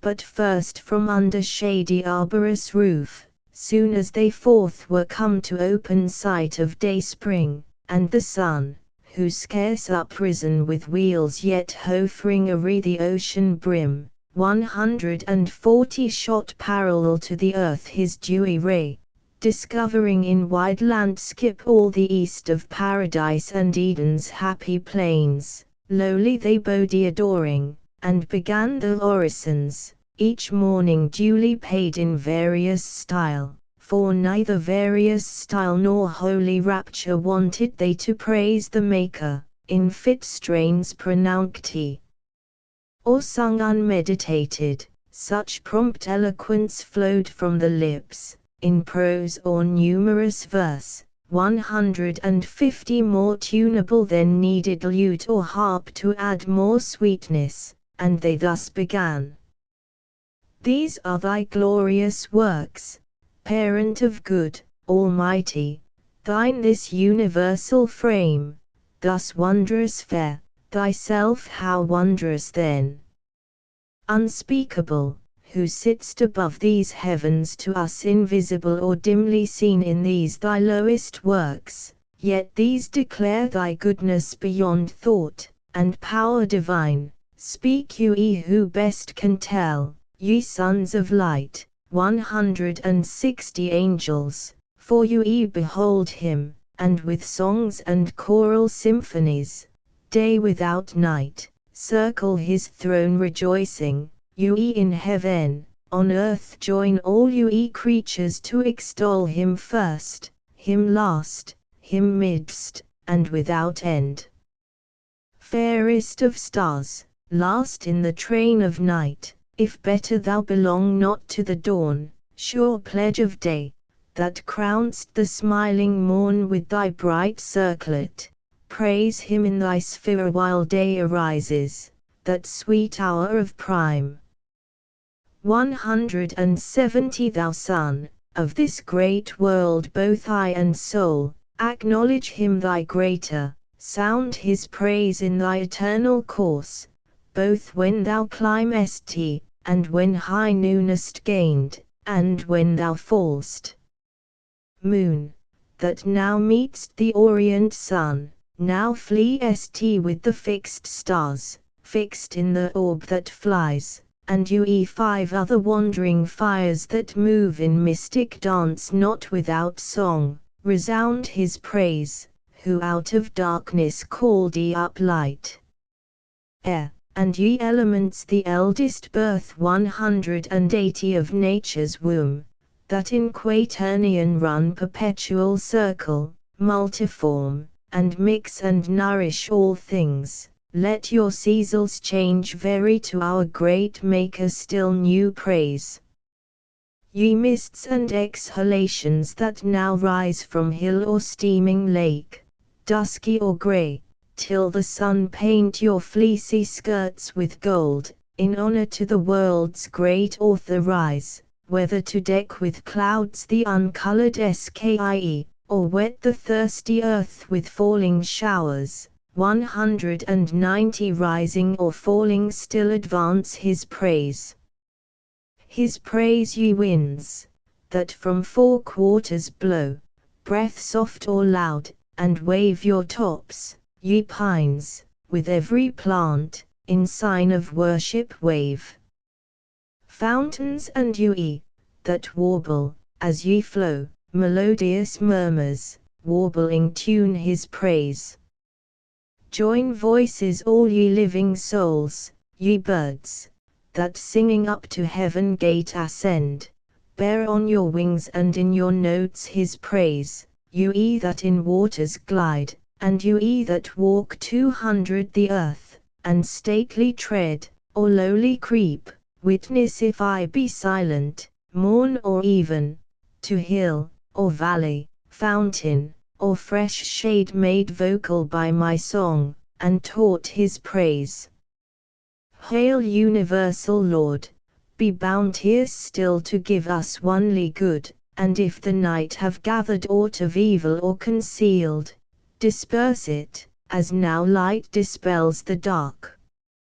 So prayed ye the innocent, and to the thoughts firm peace recovered soon and wonted calm.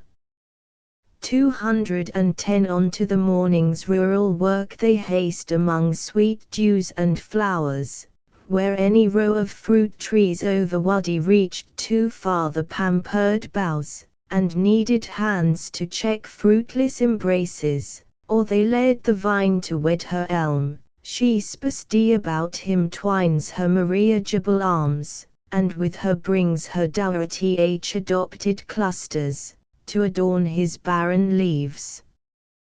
Them thus employed beheld with pity heaven's high king, and to him called 220 Raphael, the sociable spirit, that deigned to travel with Tobias, and secured his marriage with the 7 times wedded maid.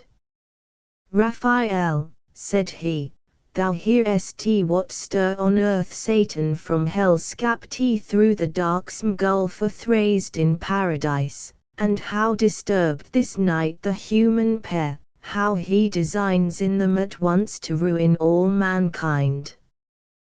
Go therefore, half this day as friend with friend converse with Adam, in what bower or shade 230 thou findest him from the heat of noon returdy, to respite his day labour with repast, or with repose, and such discourse bring on, as may advise him of his happy state, happiness in his power left free to will, left to his own free will, his will though free, yet mutable, whence warn him to beware he swerve not too secure, tell him with all his danger, and from whom, what enemy late fallen himself from heaven, is plotting now 240 the fall of others from like state of bliss, by violence, no, for that shall be withstood, but by deceit and lies.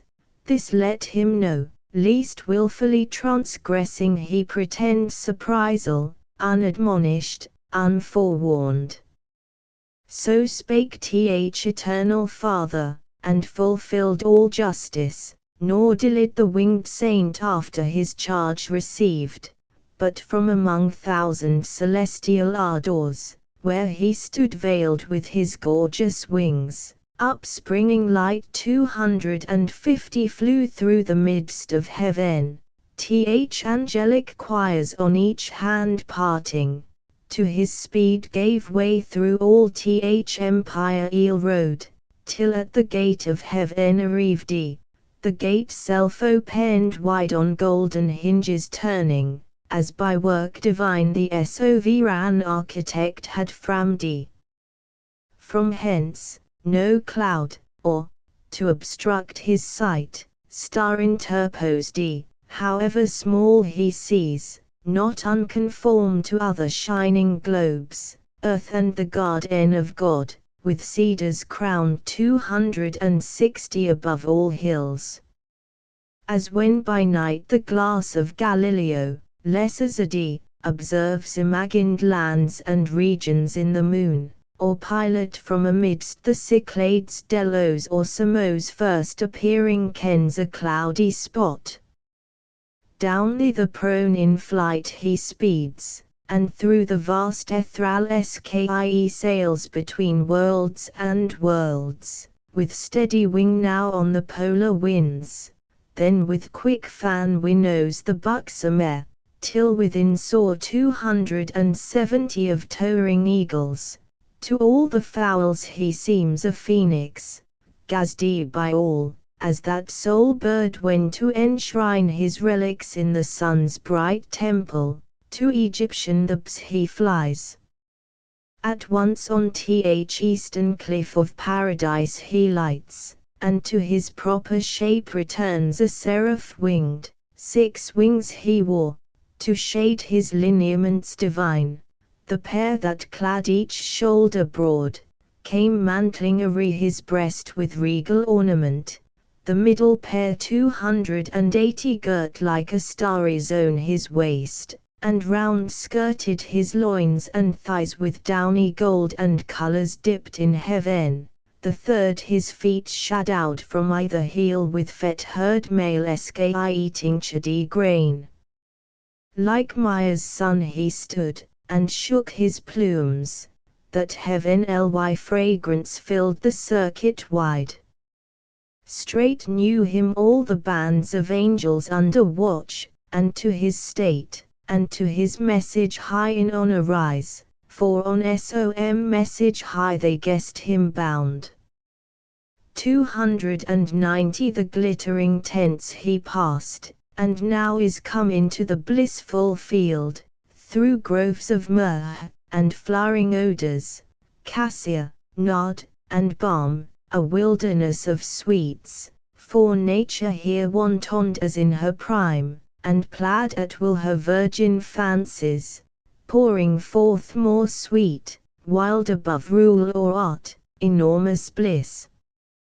Him through the spicy forest onward come Adam discerned, as in the door he sat of his cool bower, while now the mounted sun 300 shot down direct his fervid rays, to warm earth's inmost womb, more warmth than Adam needs, and Eve within, due at her hour prepared for dinner savoury fruits, of taste to please true appetite, and not disrelish thirst of nectarous draughts between, from milky stream, berry or grape, to whom thus Adam called Haste hither Eve, and worth thy sight behold eastward among those trees, what glorious shape 206's full size medium size comes this way moving, seems another morn 310 risen on mid-noon, som great behest from heaven to us perhaps he brings, and will vouchsafe this day to be our guest. But go with speed, and what thy stores contain, bring forth and pour abundance, fit to honor and receive our heavenly stranger, well we may afford our givers their own gifts, and large bestow from large bestowed, where nature multiplies her fertile growth, and by disburdening grows more fruitful, which instructs us not to spare. 320 To whom thus Eve, Adam, earth's hallowed mold, of God inspired, small store will serve, where store, all seasons, ripe for use hangs on the stalk, save what by frugal storing firmness gains to nourish, and superfluous moist consumes. But I will haste and from each bough and brake, each plant and juiciest gourd will pluck such choice to entertain our angel guest, as he beholding shall confess that here on earth God hath dispensed his bounties as in heaven. 330 So saying, with dispatchful looks in haste she turns, on hospitable thoughts intent what choice to choose for delicacy best, what order, so contrived as not to mix tastes, not well joined, inelegant, but bring taste after taste upheld with kindliest change, bestirs her then, and from each tender stalk whatever earth all-bearing mother yields in India east or west, or middle shore in Pontus or the Punic coast, or where 340 alcinous reigned, fruit of all kinds, in coat, rough, or smooth, rindy, or bearded husk, or shell she gathers, tribute large, and on the board heaps with unsparing hand, for drink the grape she crushes, inoffensive must, and meaths from many a berry, and from sweet kernels pressed she tempers dulcet creams, nor these to hold wants her fit vessels pure, then strews the ground with rose and odors from the shrub unfumed. Meanwhile our primitive great sire, to meet 350 his godlike guest, walks forth, without more train accompanied than with his own complete perfections, in himself was all his state, more solemn than the tedious pomp that waits on princes, when the rich retinue long of horses led, and grooms besmeared with gold dazzles the crowd, and sets them all agape. Nearer his presence Adam though not awed, yet with submiss approach and reverence meek, as to a superior nature, bowing low, 360 thus said. Native of heaven, for other place none can than heaven such glorious shape contain, since by descending from the thrones above, those happy places thou hast deigned a while to want, and honor these, vouchsafe with us two only, who yet by sovereign gift possess this spacious ground, in yonder shady bower to rest, and what the garden choicest bears to sit and taste, till this meridian heat be over, and the sun more cool decline. 370 Whom thus the angelic virtue answered mild. Adam, I therefore came, nor art thou such created, or such placest here to dwell, as may not oft invite those spirits of heaven to visit thee. Lead on then where thy bowery shades, for these mid-hours, till evening rise I have at will. So to the sylvan lodge they came, that like Pomona's arbor smildy with flowers decked and fragrant smells, but Eve undecked, save with herself more lovely fair 380 than would nymph, or the fairest goddess feigned of three that in Mount Ida naked strove, stood to entertain her guest from heaven. No veil she needed, virtue proof, no thought infirm altered her cheek. On whom the angel hail bestowed the holy salutation usd long after to blessed Marie, second Eve. Hail Mother of mankind, whose fruitful womb shall fill the world more numerous with thy sons than with these various fruits the trees of God 390 have heaped this table. Ready of grassy turf the table was, and mossy seats had round, and on her ample square from side to side all autumn pilled, though spring and autumn here danced hand in hand. A while discourse they hold, no fear lest dinner cool, when thus began our aught hour. Heaven ly stranger, please to taste these bounties which our nourisher, from whom all parfait good unmeasured out, descends, to us for food and for delighteth caused 400 the earth to yield, unsavory food perhaps to spiritual natures. Only this I know, that one celestial Father gives to all.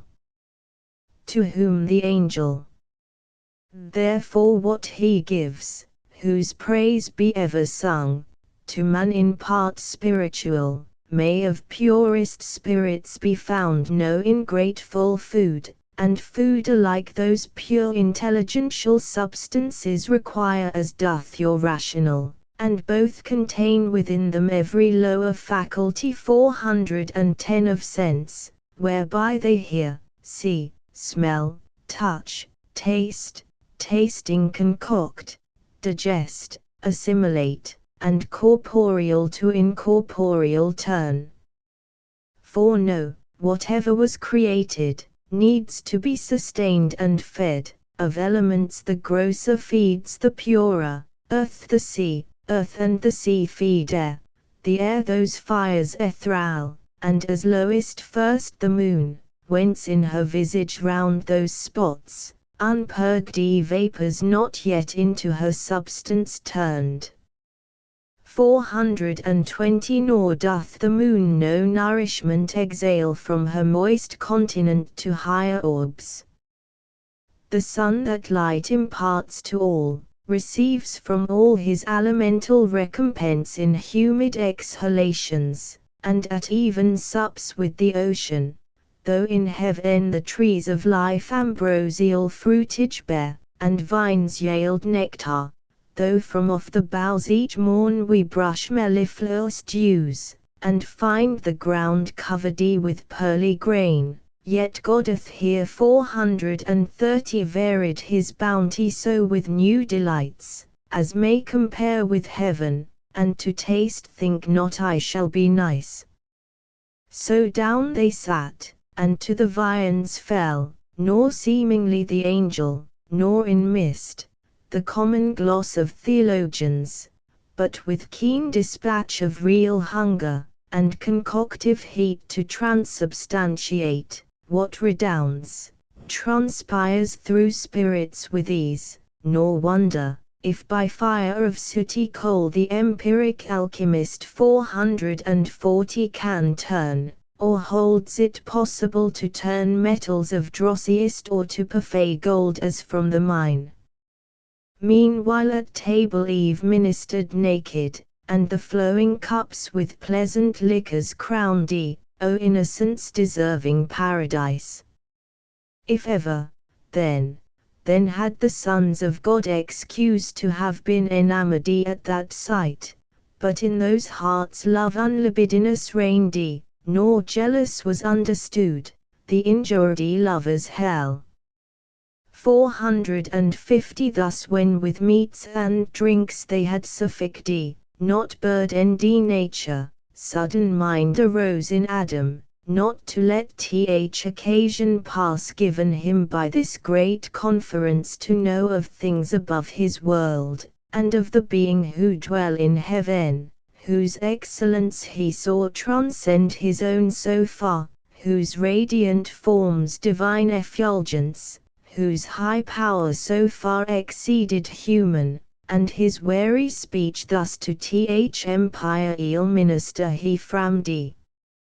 460 Inhabitant with God, now know I well thy favour, in this honour done to man, under whose lowly roof thou hast vouchsafed to enter, and these earthly fruits to taste, food not of angels, yet accepted so, as that more willingly thou couldst not seem at heaven's high feasts to have fed, yet what compare?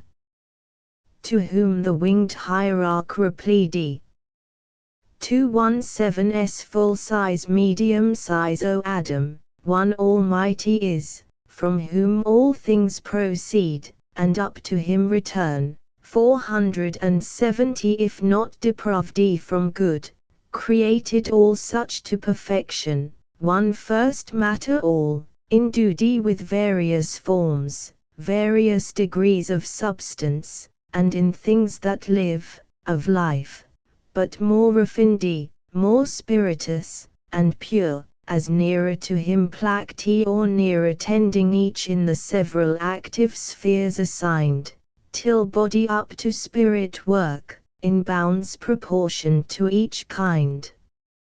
So from the root springs lighter the green stalk, from thence the leaves 480 more airy, last the bright consummate flower spirits odorous breathes, flowers and the fruit man's nourishment, by gradual scale sublimed to vital spirits aspire, to animal, to intellectual, give both life and sense, fancy and understanding, whence the soul reason receives, and reason is her being, discursive, or intuitive, discourse is oftest yours, the latter most is ours, differing but in degree, of kind the same.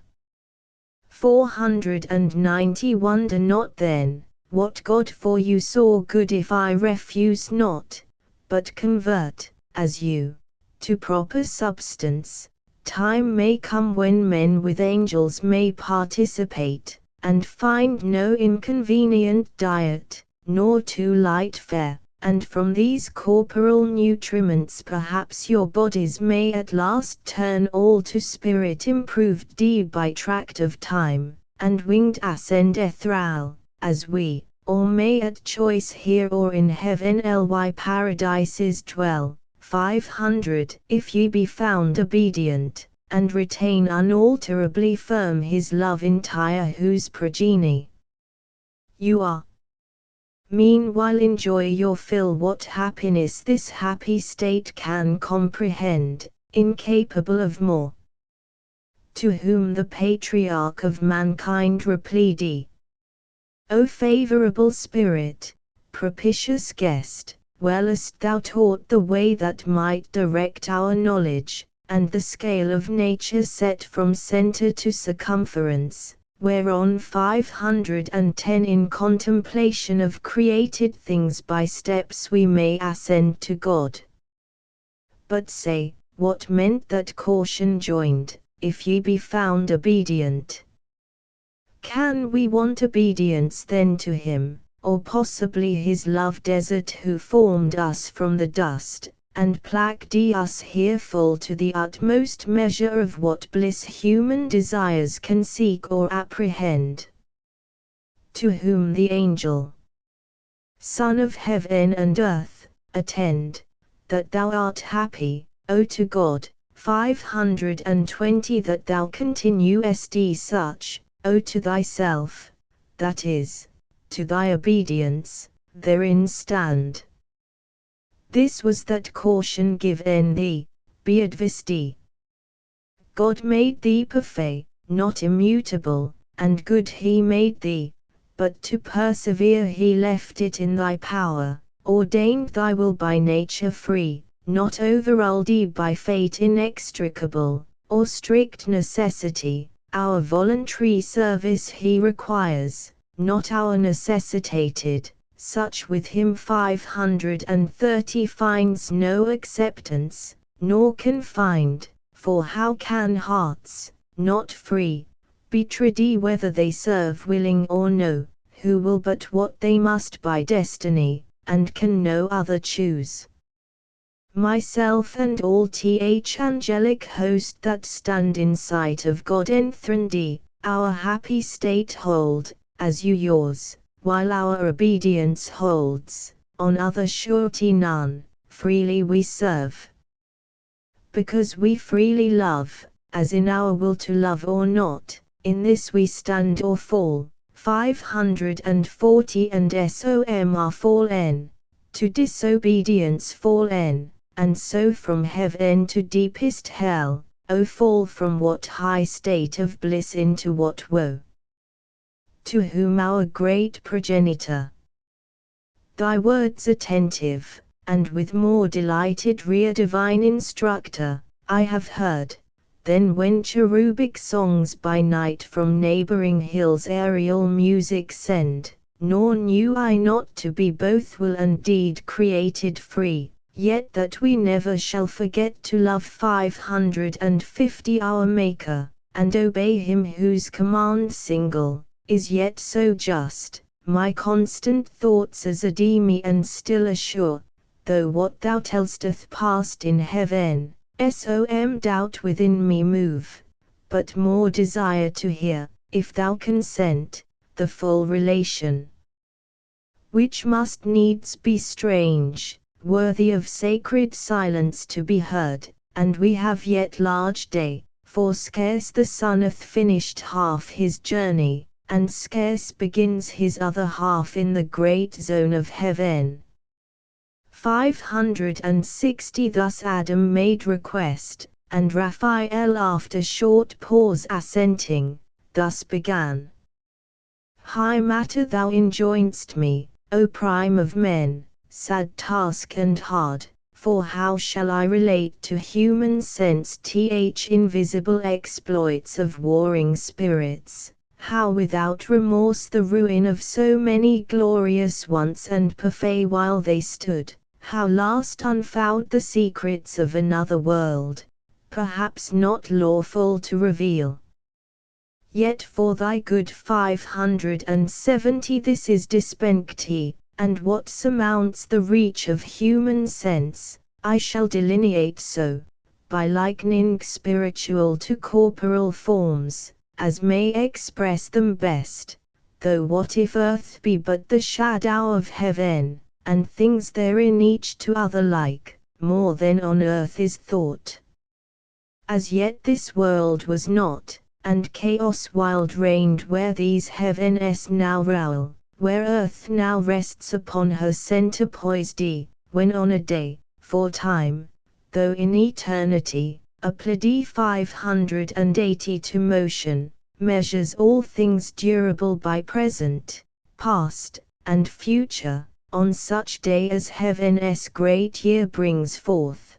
Empire host of angels by imperial summons called, innumerable before Almighty's throne forthwith from all the ends of heaven appeared under the hierarchs in orders bright 10,000 ensignees high advanced, standards, and gonfalons twixt van and rear a stream in the air, and for distinction serve 590 of hierarchies, of orders, and degrees, or in the glittering tissues bear emblazoned holy memorials, acts of zeal and love recorded eminent.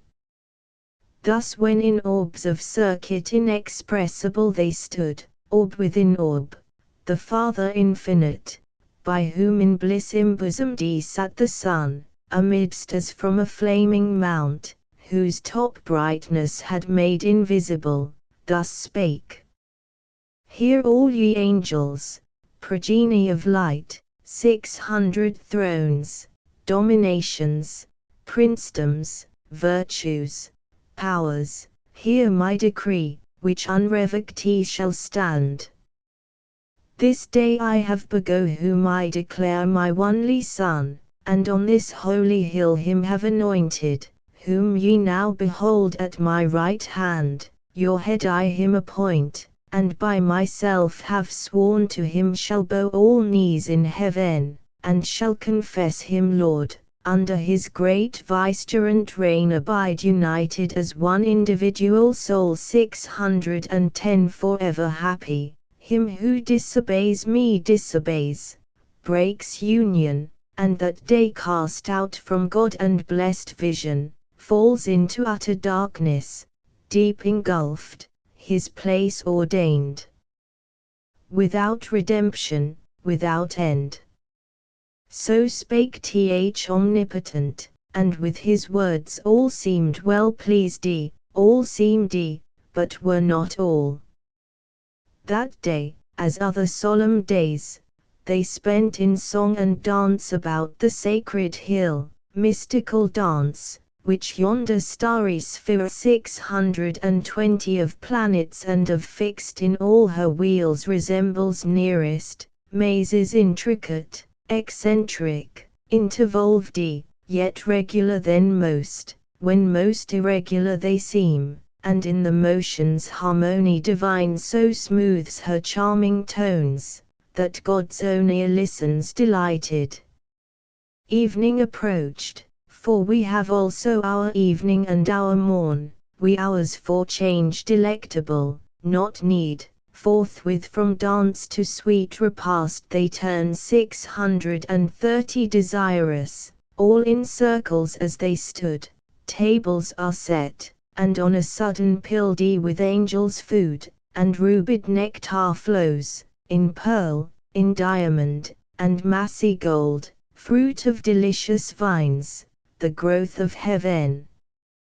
They eat, they drink, and with refection sweet are filled, before Th all bounteous King, who showed with copious hand, rejoicing in the joy. Now when ambrosial night with clouds exhaled from that high mount of God, whence light and shade 640 spring both, the face of brightest heaven had changed to grateful twilight, for night comes not there in darker veil, and roseate dews dispersed all but the unsleeping eyes of God to rest, wide over all the plain, and wider far than all this globous earth in plain outspread, such are the courts of God. Th angelic throng dispersed in bands and files the camp extend by living streams among the trees of life, pavilions numberless, and sudden reared, 650 celestial tabernacles, where they slept fanned with cool winds, save those who in the coarse melodious hymns about the sophron throne alternate all night long. But not so walked Satan, so call him now, his former name is heard no more in heaven, he of the first, if not the first archangel, great in power, in favor and preeminence, yet fraught with envy against the Son of God, that day honored by his great Father, and proclaimed 660 Messiah.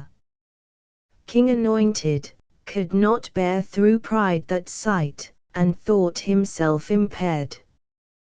Deep malice thence conceiving and disdain, soon as midnight brought on the dusky hour friendliest to sleep and silence, he resolved with all his legions to dislodge, and leave unworshipped, unobeyed the throne supreme contemptuous, and his next subordinate awakening, thus to him in secret spake. Sleep'st thou, companion dear? What sleep can close 670 thy eyelids? And rememberest what decree of yesterday, so lateth past the lips of Heaven's Almighty? Thou to me thy thoughts wast wont, I mine to thee was wont to impart, both waking we were one, how then can now thy sleep dissent? New laws thou seest imposed, new laws from him who reigns, new minds may raise in us who serve, new counsels, to debate what doubtful may ensue, more in this place to utter is not safe. Assemble thou 680 of all those myriads which we lead the chief, tell them that by command, ere yet dim night her shadowy cloud withdraws, I am to haste, and all who under me the banners wave, homeward with flying march where we possess the quarters of the north, there to prepare fit entertainment to receive our King the great Messiah, and his new commands, who speedily through all the hierarchies intends to pass triumphant, and give laws. 690 So spake the false archangel, and infused bad influence into unwary breast of his associate, he together calls, or several one by one, the regent powers, under him regent, tells, as he was taught, that the Most High commanding, now ere night, now ere dim night had disencumbered heaven, the great hierarchical standard was to move, tells the suggested cause, and casts between ambiguous words and jealousies, to sound 700 or taint integrity, but all obeyed the wonted signal, and superior voice of the great potentate, for great indeed his name, and high was his degree in heaven, his countenance, as the morning star that guides the starry flock, allured them, and with lies drew after him the third part of heaven's host, meanwhile eternal eye, whose sight discerns abstrusest thoughts, from forth his holy mount and from within the golden lamps that burn 710 nightly before him, saw without the light rebellion rising, saw in whom, how spread among the sons of morn, what multitudes were banded to oppose his high decree, and smiling to his only Son thus said, Son, thou in whom my glory I behold in full resplendence, heir of all my might, nearly it now concerns us to be sure of our omnipotence, and with what arms we mean to hold what anciently we claim 720 of deity or empire. Such a foe is rising, who intends to erect his throne equal to ours, throughout the spacious north, nor so content, in his thought to try in battle, what our power is, or our right. Let us advise, and to this hazard draw with speed what force is left, and all employ in our defense, lest unawares we lose this our high place, our sanctuary, our hill. To whom the sun with calm aspect and clear 730 lightning divine, ineffable, serene, made answer. Mighty Father, thou thy foes justliest in derision, and secure laughest at the vain designs and tumults vain, matter to me of glory, whom the hate illustrates, when they see all regal power given me to quell the pride, and in event know whether I be dexterous to subdue thy rebels, or be found the worst in heaven. So spake the Son, But Satan with his powers 740 far was advanced he on winged speed, an host innumerable as the stars of night, or stars of morning, dewdrops, which the sun impales on every leaf and every flower.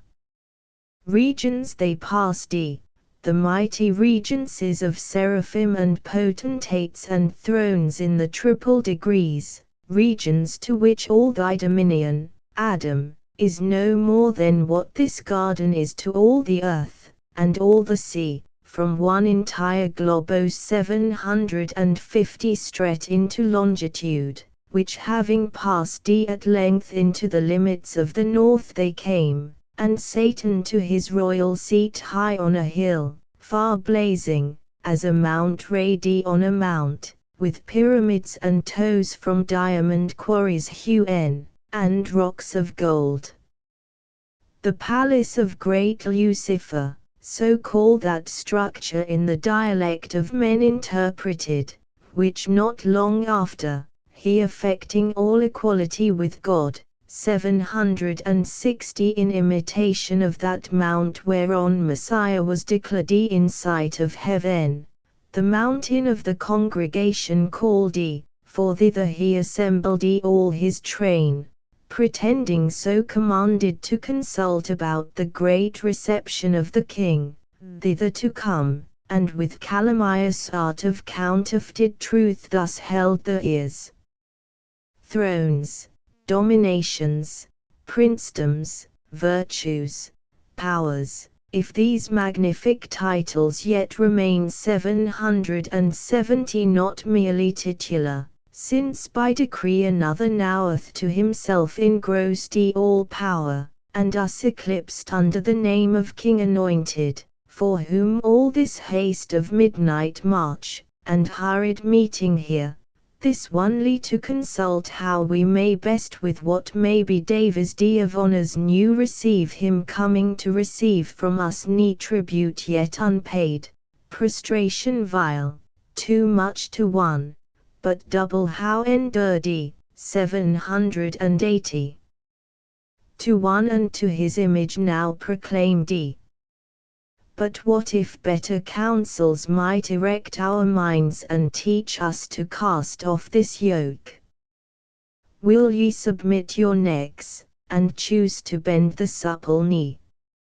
Ye will not, if I trust to know ye right, or if ye know yourselves natives and sons of heaven possessed before by none, and if not equal all, yet free, equally free, for orders and degrees jar not with liberty, but well consist. 790 Who can in reason then or right assume monarchy over such as live by right his equals, if in power and splendor less, in freedom equal? Or can introduce law and edict on us, who without law are not, much less for this to be our Lord, and look for adoration to abuse of those imperial titles which assert our being ordained to govern, not to serve. Thus far his bold discourse without control 800 had audience, when among the seraphim Abdiel, than whom none with more zeal aided the deity, and divine commands obeyed, stood up, and in a flame of zeal severe the current of his fury thus opposed. O argument blasphemous, false and proud!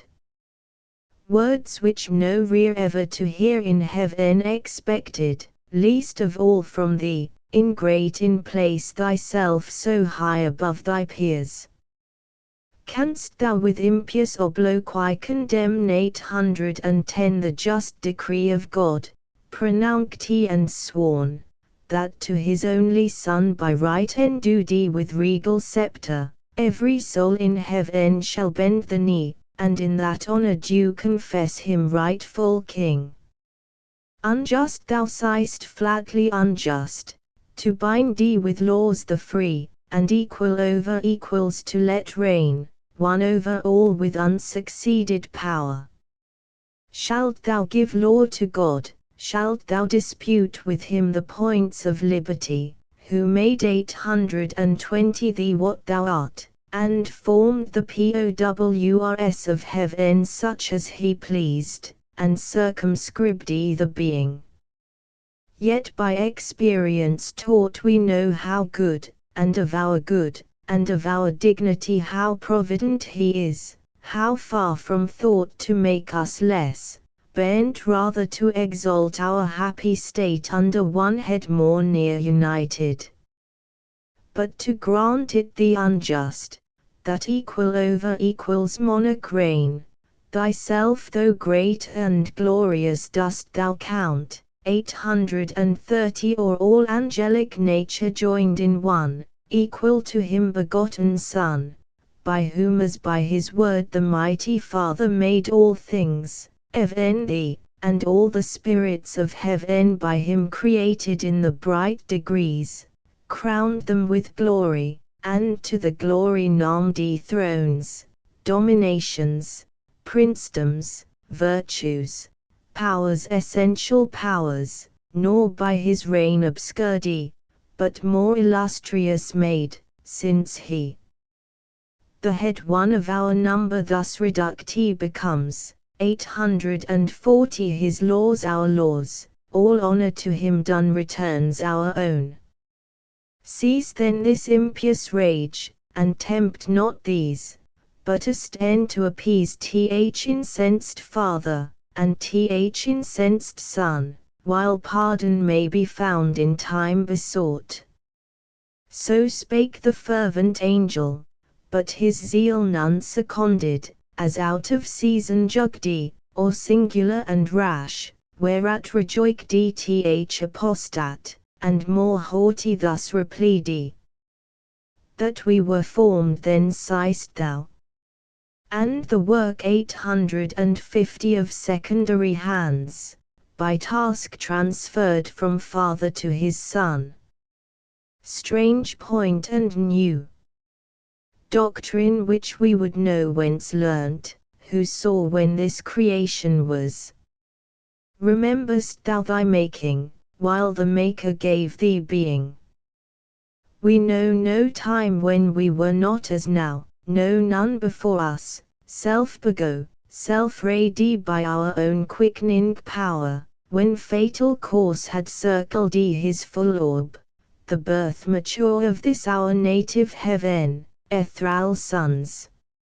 860 our puissance is our own right hand shall teach us highest deeds, by proof to try who is our equal, then thou shalt behold whether by supplication we intend address, and to begirt th almighty throne beseeching or besieging. This report, these tidings carry to th anointed King, and fly, ere evil intercept thy flight. He said, and as the sound of waters deep hoarse murmur echoed to his words applause 870 through the infinite host, nor less for that the flaming seraph fearless, though alone encompassed round with foes, thus answered bold. O alienate from God, O spirit accursed, forsaken of all good, I see thy fall determined, and thy hapless crew involved in this perfidious fraud, contagion spread both of thy crime and punishment, henceforth no more be troubled how to quit the yoke of God's Messiah, those indulgent laws 880 will not be now vouchsafed, other decrees against thee again forth without recall. That golden scepter which thou didst reject is now an iron rod to bruise and break thy disobedience. Well thou didst advise, yet not for thy advice or threats I fly these wicked tents devoted, lest the wrath impendent, raging into sudden flame distinguish not, for soon expect to feel his thunder on thy head, devouring fire. 890 Then who created thee lamenting learn, when who can uncreate thee thou shalt know. So spake the seraph Abdiel faithful found, among the faithless, faithful only he, among innumerable false, unmoved, unshaken, unseduced, unterrified his loyalty he kept, his love, his zeal, nor number, nor example with him wrought to swerve from truth, or change his constant mind though single. From amidst them forth he passed, 900 long way through hostile scorn, which he sustained superior, nor of violence feared aught, and with retorted scorn his back he turned on those proud toes to swift destruction doomed. Notes 627, evening approached. Evening now approached 1674 636 to 639, on flowers reposed, and with fresh flowers crowned they eat, they drink, and in communion sweet quaff immortality and joy, secure of surfeit where full measure only bounds excess, before all bounteous King, who showed 1674. The end of the 5th book. Book 6. The Argument. Raphael continues to relate how Michael and Gabriel were sent forth to battle against Satan and his angels. The first fight described, Satan and his powers retire under night. He calls a council, invents devilish engines, which in the second day's fight put Michael and his angels to some disorder, but they at length pulling up mountains overwhelmed both the force and machins of Satan, yet the tumult not so ending, God on the third day sends Messiah his Son, for whom he had reserved the glory of that victory. He in the power of his Father coming to the place, and causing all his legions to stand still on either side, with his chariot and thunder driving into the midst of his enemies, pursues them unable to resist towards the wall of heaven, which opening, they leap down with horror and confusion into the place of punishment prepared for them in the deep. Messiah returns with triumph to his Father. All night the dreadless angel unpursued through heaven's wide champaign held his way, till morn, walked he by the circling hours, with rosy hand unbarred the gates of light. There is a cave within the mount of God, fast by his throne, where light and darkness in perpetual round lodge and dislodge by turns, which makes through heaven grateful vicissitude, like day and night, light issues forth, and at the other door obsequious darkness enters, till her hour tend to veil the heaven, though darkness there might well seem twilight here, and now went forth the morn such as in highest heaven, arrayed in gold empire from before her vanished night, shot through with orient beams, when all the plain covered with thick embattled squadrons bright, chariots and flaming arms, and free steeds reflecting blaze on blaze, first met his view, were he perceived were in procinct, and found already known what he for news had thought 20 to have reported. Gladly then he mixed among those friendly powers who him received with joy and acclamations loud, that one that of so many myriads fallen, yet one returned not lost, unto the sacred hill they led him high applauded. And present before the seat supreme, from whence a voice from midst a golden cloud thus mild was heard. Servant of God, well done, well hast thou fought the better fight, who singlest maintained 30 against revolted multitudes the cause of truth, in word mightier than they in arms, and for the testimony of truthest born universal reproach, far worse to bear than violence, for this was all thy care to stand approof in sight of God, though worlds judged thee perverse, the easier conquest now remains thee, aided by this host of friends, back on thy foes more glorious to return than scorned. Thou didst depart, and to subdue 40 by force, who reason for the law refuse, right reason for the law, and for the King Messiah, who by right of merit reigns. Go Michael of celestial armies prince, and thou in military prowess next Gabriel, lead forth to battle these my sons invincible, lead forth my armed saints by thousands and by millions ranged for fight, equal in number to that godless crew rebellious, them with fire and hostile arms 50 fearless assault, and to the brow of heaven pursuing drive them out from God and bliss, into the place of punishment, the gulf of Tartarus, which ready opens wide his fiery chaos to receive the fall. So spake the sovereign voice, and clouds began to darken all the hill, and smoke to roll in dusky wreaths, reluctant flames.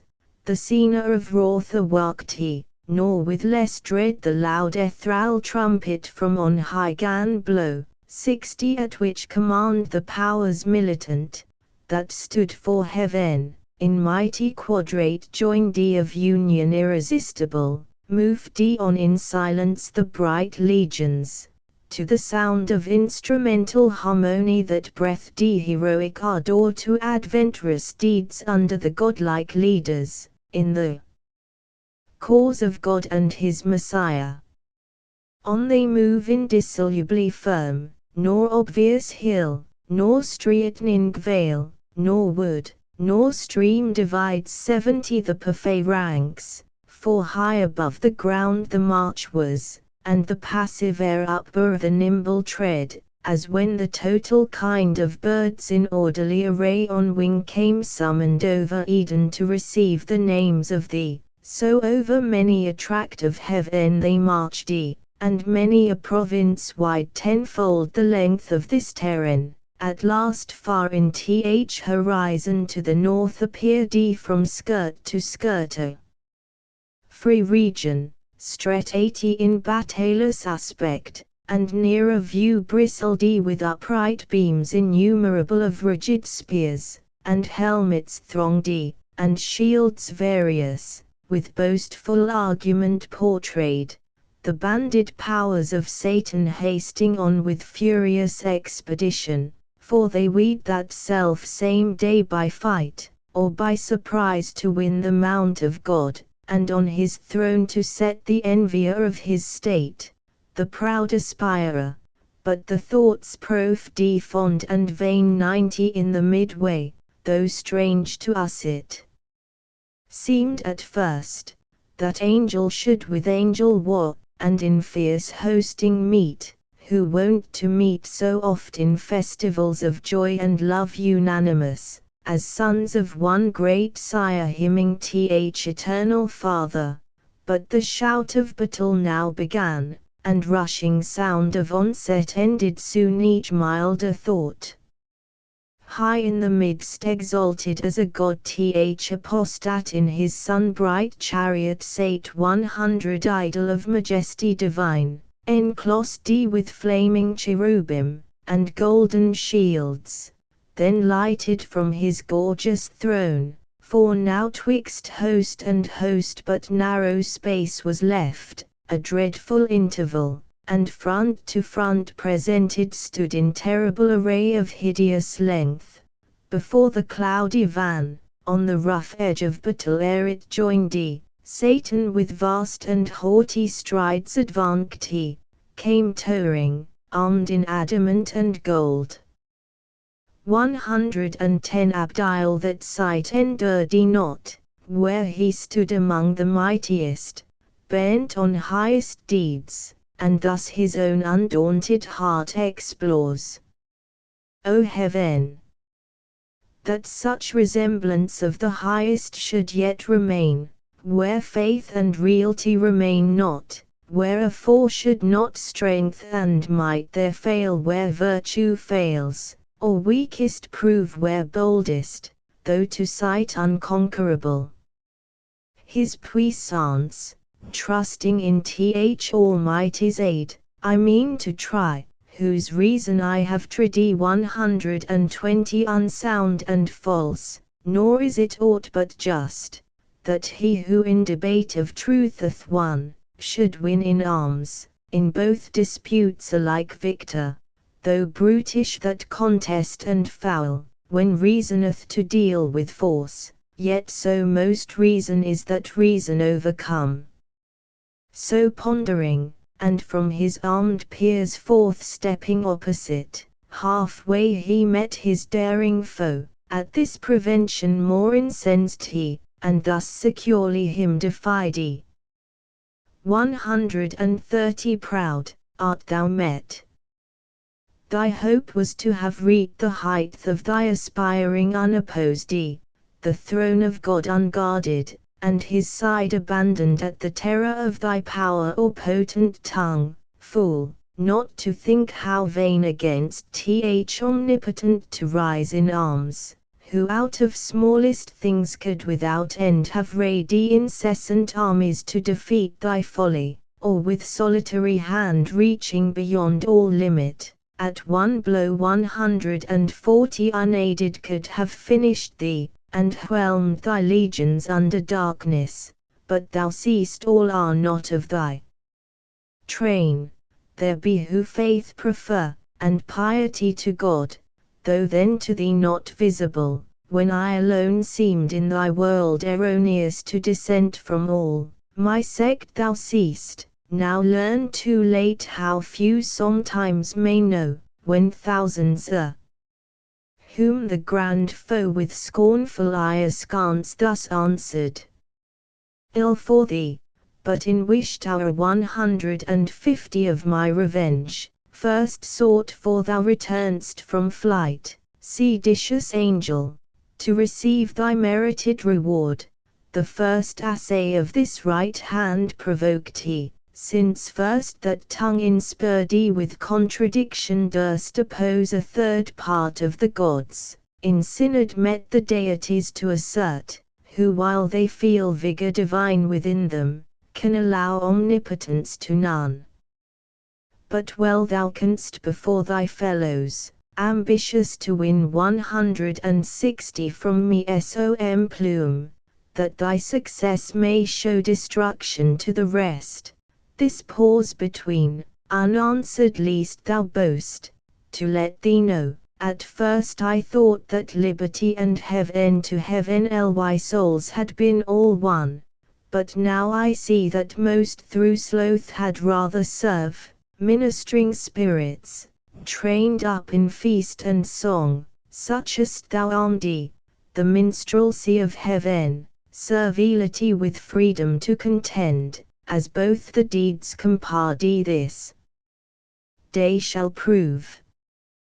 170 To whom in brief thus Abdiel stern replied, Apostat, still thou erst, nor end wilt find averring, from the path of truth remote, unjustly thou depravest it with the name of servitude to serve whom God ordains, or nature. God and nature bid the same, when he who rules is worthiest, and excels them whom he governs. This is servitude, to serve unwise, or him who hath rebelled against his worthier, as thine now serve thee, 180 Thyself not free, but to thyself enthralled, yet loyally darst our ministering upbred. Reign thou in hell thy kingdom, let me serve in heaven God ever blessed, and his divine behests obey, worthiest to be obeyed, yet chains in hell, not realms expect, meanwhile from me returned, as erst thou saidst, from flight, this greeting on thy impious crest receive. 229s full size medium size. So saying, a noble stroke he lifted high, which hung not, but so swift with tempest fell 190 on the proud crest of Satan, that no sight, nor motion of swift thought, less could his shield such ruin intercept. 10 paces huge he back recoiled, the 10th on bended knee his massy spear upstayed, as if on earth winds underground or waters forcing way sidelong, had pushed he a mountain from his seat half sunk with all his pines. Amazement seized the rebel thrones, but greater rage to see thus foiled the mightiest, ours joy filled, and shout, 200 presage of victory and fierce desire of battle, whereat Michael bid sound th archangel trumpet, through the vast of heaven it sounded, and the faithful armies rung Hosanna to the highest, nor stood at gaze the adverse legions, nor less hideous joined the horrid shock, now storming fury rose, 218s full size medium size and clamour such as heard in heaven till now was never. Arms on armour clashing brady horrible discord, and the madding wheels 210 of brazen chariots raggedy, dire was the noise of conflict, overhead the dismal hiss of fiery darts in flaming volleys flew, and flying vaulted the host with fire. So under free cope together rushed both battles main, with ruinous assault and inextinguishable rage, all heaven resounded, and had earth been then, all earth had to her centre shook. What wonder? When millions of fierce encountering angels fought 220 on either side, the least of whom could wield these elements, and arm him with the force of all the regions, how much more of power army against army numberless to raise dreadful combustion warring, and disturb, though not destroy, the happy native seat, had not th eternal King omnipotent from his stronghold of heaven high overruled and limited the might, though numbered such as each divided legion might have seemed 230 a numerous host, in strength each armed hand a legion, led in fight, yet leader seemed each warrior or single as in chief, expert when to advance, or stand, or turn the sway of battle, open when, and when to close the ridges of grim war, no thought of flight, none of retreat, no unbecoming deed that argued fear, each on himself relied, as onely in his arm the moment lay of victory.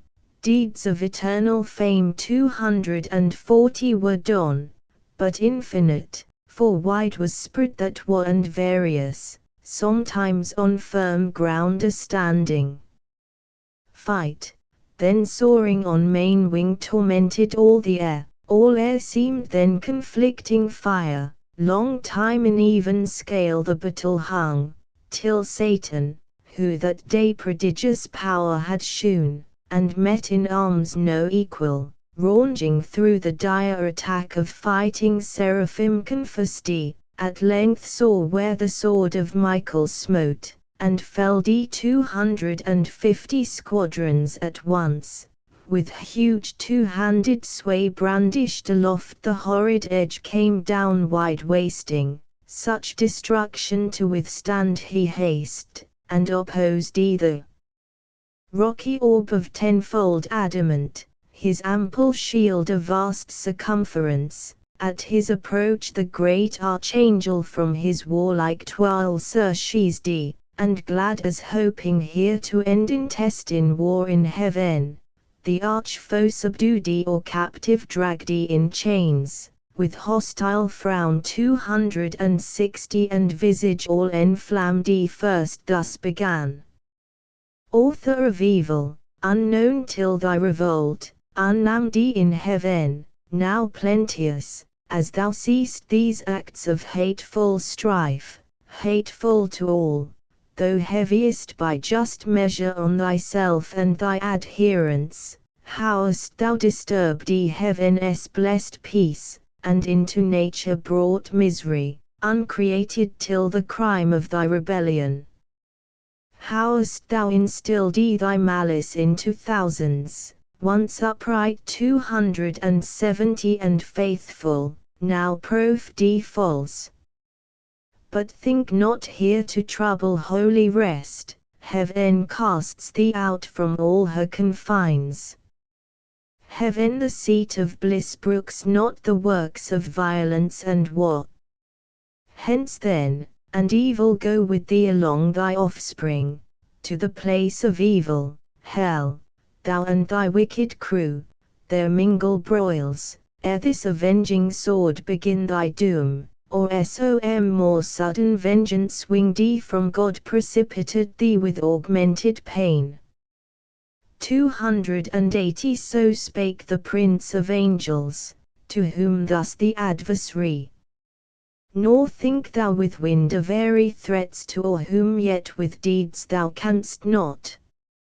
Hast thou turned the least of these to flight, or if to fall, but that they rise unvanquished, easier to transact with me that thou shouldst hope, imperious, and with threats to chase me hence.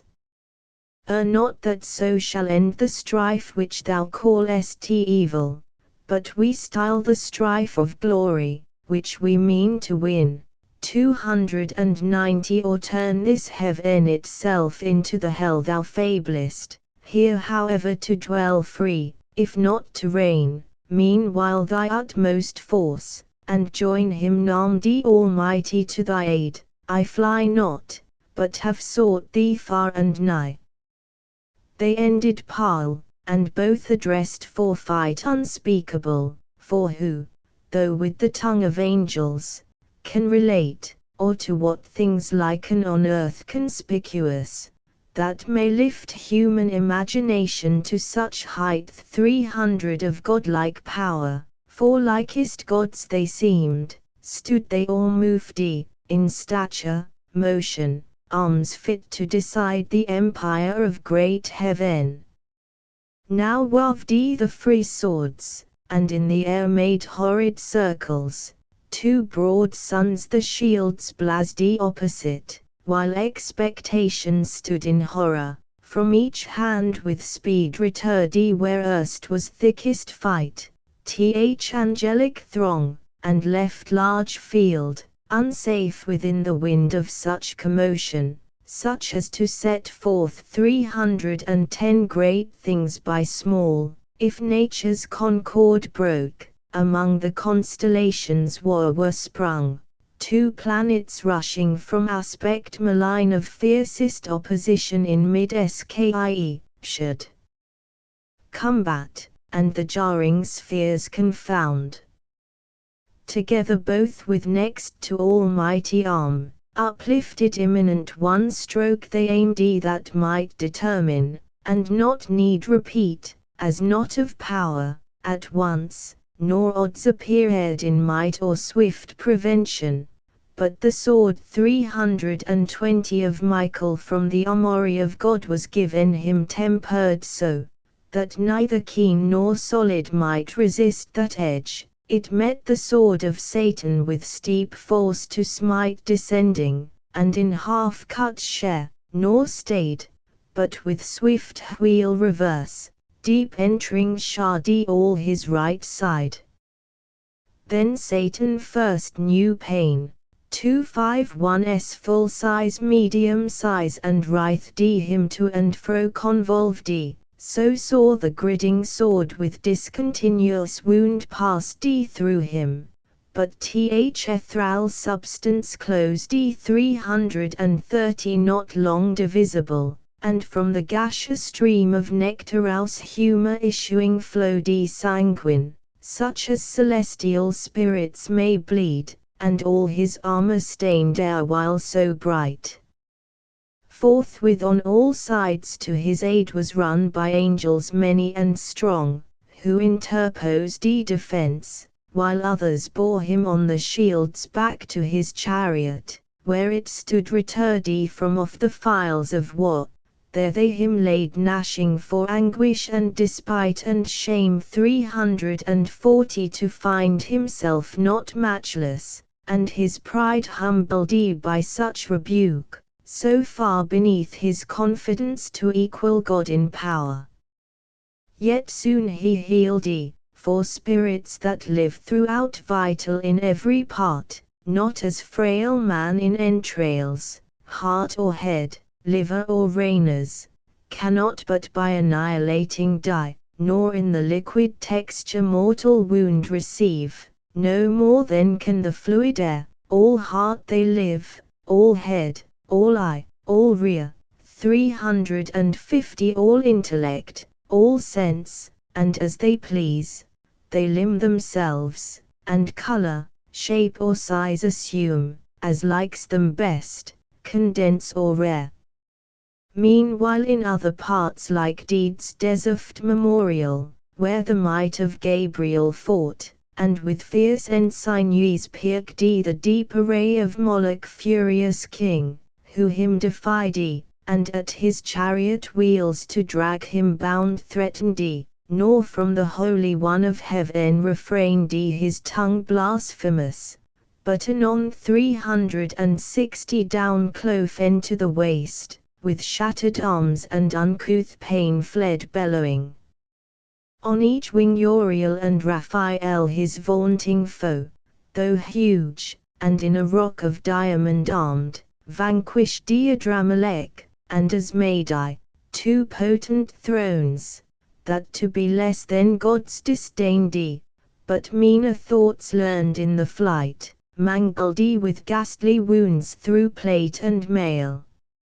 Nor stood unmindful Abdiel to annoy the atheist crew, but with redoubled blow 370 Ariel and Arioch, and the violence of Ramiel scoured and blasted overthrew. I might relate of thousands, and the names eternize here on earth, but those elect angels contented with the fame in heaven seek not the praise of men.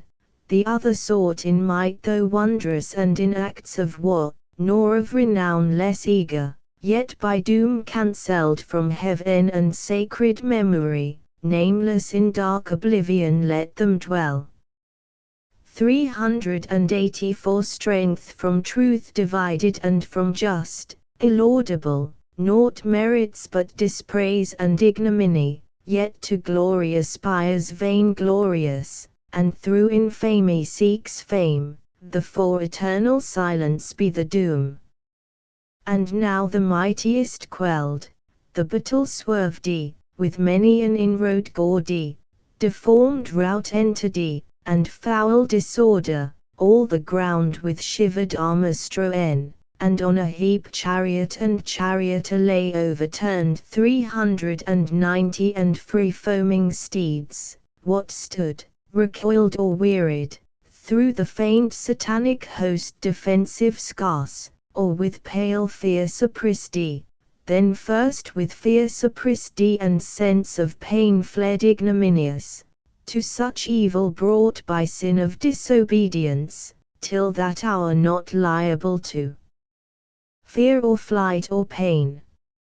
Far otherwise inviolable saints in cubic phalanx firm advanced entire, invulnerable, impenetrably armed, 400 such high advantages the innocents gave them above the foes, not to have sinned, not to have disobeyed, in fight they stood unwearied, unobnoxious to be pained by wound, though from the place by violence moved.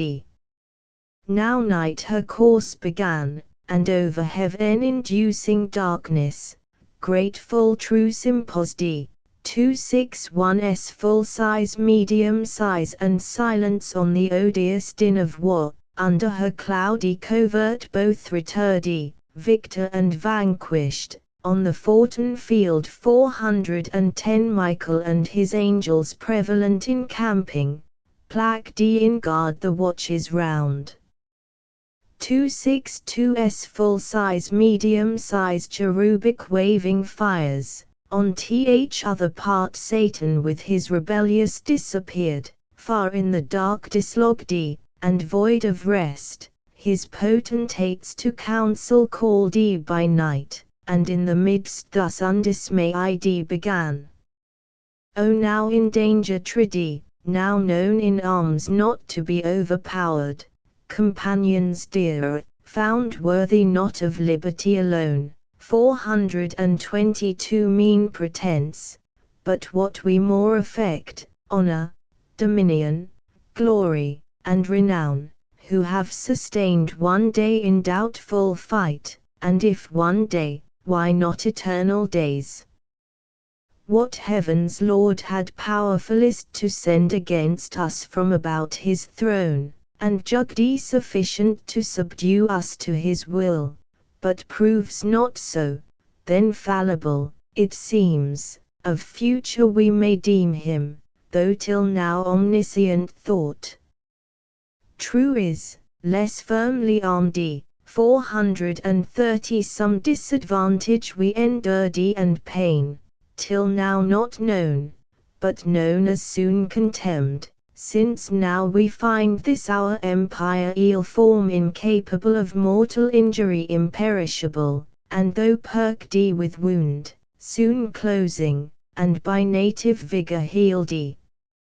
Of evil then so small as easy think the remedy, perhaps more valid arms, weapons more violent, when next we meet, may serve to better us, and worse our foes, 440 or equal what between us made the odds, in nature none, if other hidden cause left them superior, while we can preserve unhurt our minds, and understanding sound, due search and consultation will disclose. He sat, and in th assembly next up stood Nisroch, of principalities the prime, as one he stood escaped from cruel fight, sore toiled, his riven arms to havoc hewn, and cloudy in aspect thus answering spake. 450 deliverer from new lords, leader to free enjoyment of our right as gods, yet hard for gods, and to unequal work we find against unequal arms to fight in pain, against unpained, impassive, from which evil ruin must needs ensue, for what avails valor or strength, though matchless, quelled with pain which all subdues, and makes remiss the hands of mightiest. Sense of pleasure we may well spare out of life perhaps, and not repine, 460 but live content, which is the calmest life, but pain is perfect misery, the worst of evils, and excessive, overturns all patience. He who therefore can invent with what more forcible we may offend our yet unwounded enemies, or arm ourselves with like defense, to me deserves no less than for deliverance what we owe. Whereto with look composed Satan replied, not uninvented that, which thou right 470 believest so main to our success, I bring, which of us who beholds the bright surface of this etheus mould whereon we stand, this continent of spacious heaven, adorned with plant, fruit, flower ambrosial, gems and gold, whose eye so superficially surveys these things, as not to mind from whence they grow deep underground, materials dark and crude, of spiritus and free spume, till toot with heaven's ray, and tempered they shoot forth 480 so beauteous, opening to the ambient light. These in the dark nativity the deep shall yield us, pregnant with infernal flame, which into hollow engines long and round thick rammed, at th other bore with touch of fire dilated and infuriate shall send forth from far with thundering noise among our foes such implements of mischief as shall dash to pieces, and aureole whatever stands adverse, that they shall fear we have disarmed 490 the thunderer of his only dreaded bolt. Nor long shall be our labor, yet ere dawn, effect shall end our wish. Meanwhile revive, abandon fear, to strength and counsel joined think nothing hard, much less to be despaired. He ended, and his words the drooping Chen lightened, and the languished hope revived. Th invention all admired, and each, how he to be th inventor missed, so easy it seemed once found, which yet unfound most would have thought 500 impossible, yet haply of thy race in future days, if malice should abound, some one intent on mischief, or inspurred with devilish machination might devise like instrument to plague the sons of men for sin, on war and mutual slaughter bent. Forthwith from council to the work they flew, none arguing stood, innumerable hands were ready, in a moment up they turned wide the celestial soil, and saw beneath 510 originals of nature in the crude conception, sulphurous and nitrous foam they found, they mingled, and with subtle art, concocted and adjusted they reduced to blackest grain, and into store conveyed, part hidden veins digged up, north this earth entrails unlike, of mineral and stone, whereof to found the engines and the balls of missive ruin, part incentive reed provide, pernicious with one touch to fire. 520 so all ere day spring, under conscious night secret they finished, and in order set, with silent circumspection unsped. Now when fair morn orient in heaven appeared uprose the victor angels, and to arms the matin trumpet sung, in arms they stood of golden panoply, refulgent host, soon banded. Others from the dawning hills looked round, and scouts each coast light-armed scour, each quarter, to descry the distant foe. 530 were logged, or whither fled, or if for fight, in motion or in alt, him soon they met under spread ensignes moving nigh, in slow but firm battalion, back with speediest sails Ephial, of cherubim the swiftest wing, came flying, and in mid-air aloud thus cried, Arm, warriors, arm for fight, the foe at hand, whom fled we thought, will save us long pursuit this day, fear not his flight, so thick a cloud he comes, and settled in his face I see 540 sad resolution and secure. Let each his adamantine coat gird well, and each fit well his helm, gripe fast his orbed shield, borne even or high, for this day will pour down, if I conjecture aught, no drizzling show, but rattling storm of arrows barbed with fire.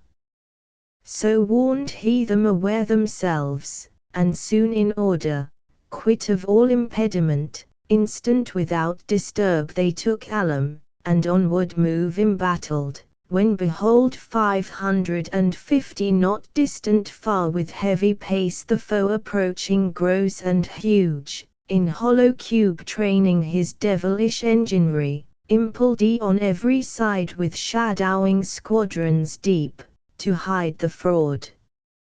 At interview both stood a while, but suddenly at head appeared Satan, and thus was heard commanding loud, Vanguard, to right and left the front unfouled, that all may see who hate us, how we seek peace and composure, and with open breast 560 stand ready to receive them, if they like our overture, and turn not back perverse. But that I doubt, however witness heaven, heaven witness thou anon, while we discharge freely our part, you who appointed stand do as you have in charge, and briefly touch what we propound, and loud that all may hear.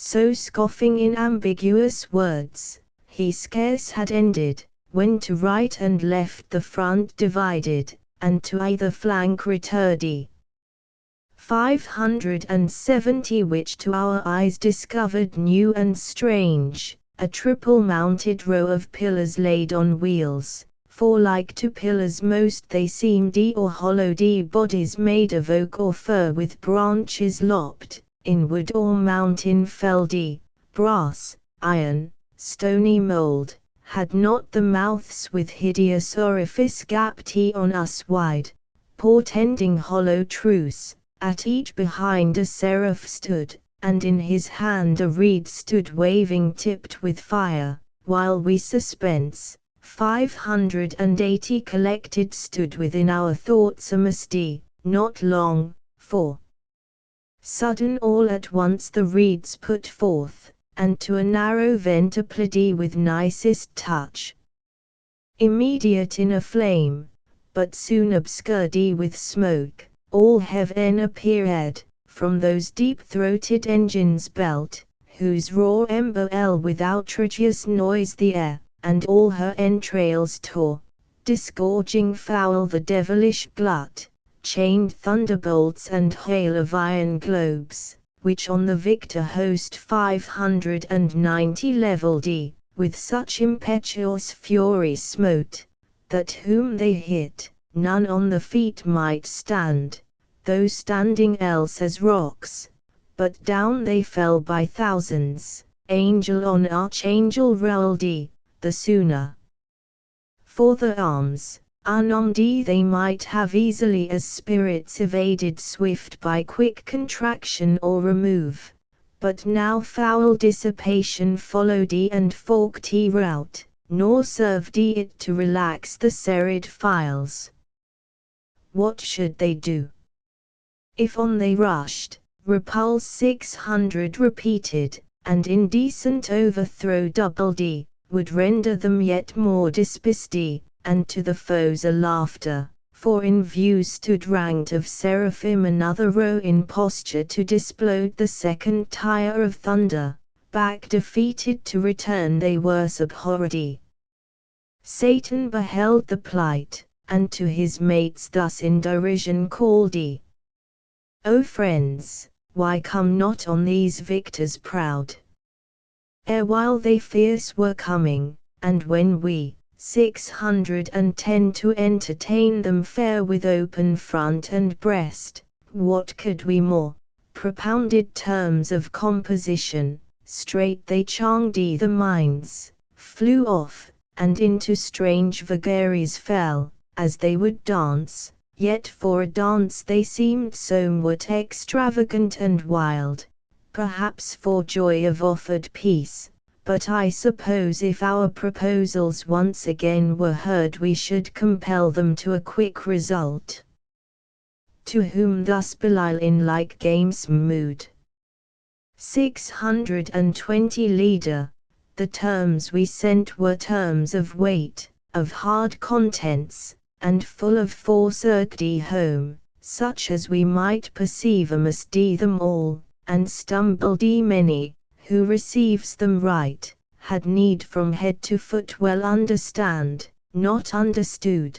This gift they have besides, they show us when our foes walk not upright. So they among themselves in pleasant vein stood scoffing, heightened in the thoughts beyond all doubt of victory, eternal might 630 to match with the inventions they presumed so easy, and of his thunder made a scorn, and all his host derided, while they stood a while in trouble, but they stood not long, rage prompted them at length, and found them arms against such hellish mischief fit to oppose. Forthwith, behold the excellence, the power which God doth in his mighty angels plaque the arms away they threw, and to the hills, for eartheth this variety from heaven 640 of pleasure situate in hill and dale, light as the lightning glimpse they ran, they flew, from the foundations loosening to and fro they plucked the seated hills with all the load, rocks, waters, woods, and by the shaggy tops uplifting bore them in the hands, amaze, be sure, and terror-seized the rebel host, when, coming towards them so dread they saw the bottom of the mountains upward turned till on those cursed engines triple row 650 they saw them whelmed, and all the confidence under the weight of mountains buried deep, themselves invaded next, and on the head's main promontories flung, which in the air came shadowing, and oppressed whole legions armed the armor helped the harm, crushed in and bruised into the substance pent, which wrought them pain implacable, and many a dolorous groan, long struggling underneath, ere they could wind out of such prison, those spirits of purest light, 660 purest at first, now gross by sinning grown. The rest in imitation to like arms betook them, and the neighboring hills uptore, so hills amid the air encountered hills hurled to and fro with jaculation dire, that underground they fought in dismal shade, infernal noise, what seemed a civil game to this uproar, horrid confusion heaped upon confusion rose, and now all heaven had gone to wrack, with ruin overspread. 670 had not Almighty Father where he sits shrindy in his sanctuary of heaven secure, consulting on the sum of things, foreseen this tumult, and permitted all, advised, that his great purpose he might so fulfill, to honor his anointed Son avenged upon his enemies, and to declare all power on him transferred, whence to his Son assessor of his throne he thus began. Effulgence of my glory, Son beloved, 680 Son in whose face invisible is beheld visibly, what by deity I am, and in whose hand what by decree I do, second omnipotence, 2 days are past, 2 days, as we compute the days of heaven, since Michael and his powers went forth to tame these disobedient, soreth been the fight, as likeliest was, when 2 such foes met armed, for to themselves I left them, and thou know'st, equal in their creation they were formed, 690 save what sinneth impaired, which yet athwart insensibly, for I suspend the doom, whence in perpetual fight they needs must last endless, and no solution will be found, war weariedeth performed what can do, and to disorder rage let loose the reigners, with mountains as with weapons armed, which makes wild work in heaven, and dangerous to the main. 2 days are therefore past, the 3rd is thine, for thee I have ordained it, and thus far 700 have suffered, that the glory may be thine of ending this great war, since none but thou can end it. Into thee such virtue and grace immense I have transfused, that all may know in heaven and hell thy power above compare, and this perverse commotion governed thus, to manifest thee worthiest to be heir of all things, to be heir and to be king by sacred unction, thy deserved right. Go then thou mightiest in thy Father's might, 710 ascend my chariot, guide the rapid wheels that shake heaven's basis, bring forth all my war, my bow and thunder, my almighty arms gird on, and sword upon thy puissant thigh, pursue these sons of darkness, drive them out from all heaven's bounds into the utter deep, there let them learn, as likes them, to despise God and Messiah his anointed King. He said, and on his sun with rays direct shone full, he all his Father full expressed 720 ineffably into his face received he, and thus the filial Godhead answering spake. O Father, O Supreme of heaven ly thrones, first, highest, holiest, best, thou always seekst to glorify thy Son, I always thee, as is most just, this I my glory account, my exaltation, and my whole delight, that thou in me well pleased declarest thy will fulfilled which to fulfill is all my bliss. Scepter and power, thy giving, I assume, 730 and gladlier shall resign, when in the end thou shalt be all in all, and I in thee forever, and in me all whom thou lovest, but whom thou hatest, I hate, and can put on thy terrors, as I put thy mildness on, image of thee in all things, and shall soon, armed with thy might, rid heaven of these rebeldi, to the propardial mansion driven down to chains of darkness, and undying worm, that from thy just obedience could revolt, 740 whom to obey is happiness entire. Then shall thy saints unmixed, and from impure far separate, circling thy holy mount unfeigned hallelujahs to thee sing, hymns of high praise, and I among them chief. So said, he his scepter bowing, rose from the right hand of glory where he sate, and the third sacred morn began to shine dawning through heaven, forth rushed with whirlwind sound the chariot of paternal deity, 750 flashing thick flames, wheel within wheel undrawn, itself instinct with spirit, but convoyed by 4 cherubic shapes, 4 faces each had wondrous, as with stars the bodies all and wings were set with eyes the wheels of beryl, and careering fires between, over the heads a crystal firmament, whereon a sapphire throne, inlaid with pure amber, and colours of the showy arch.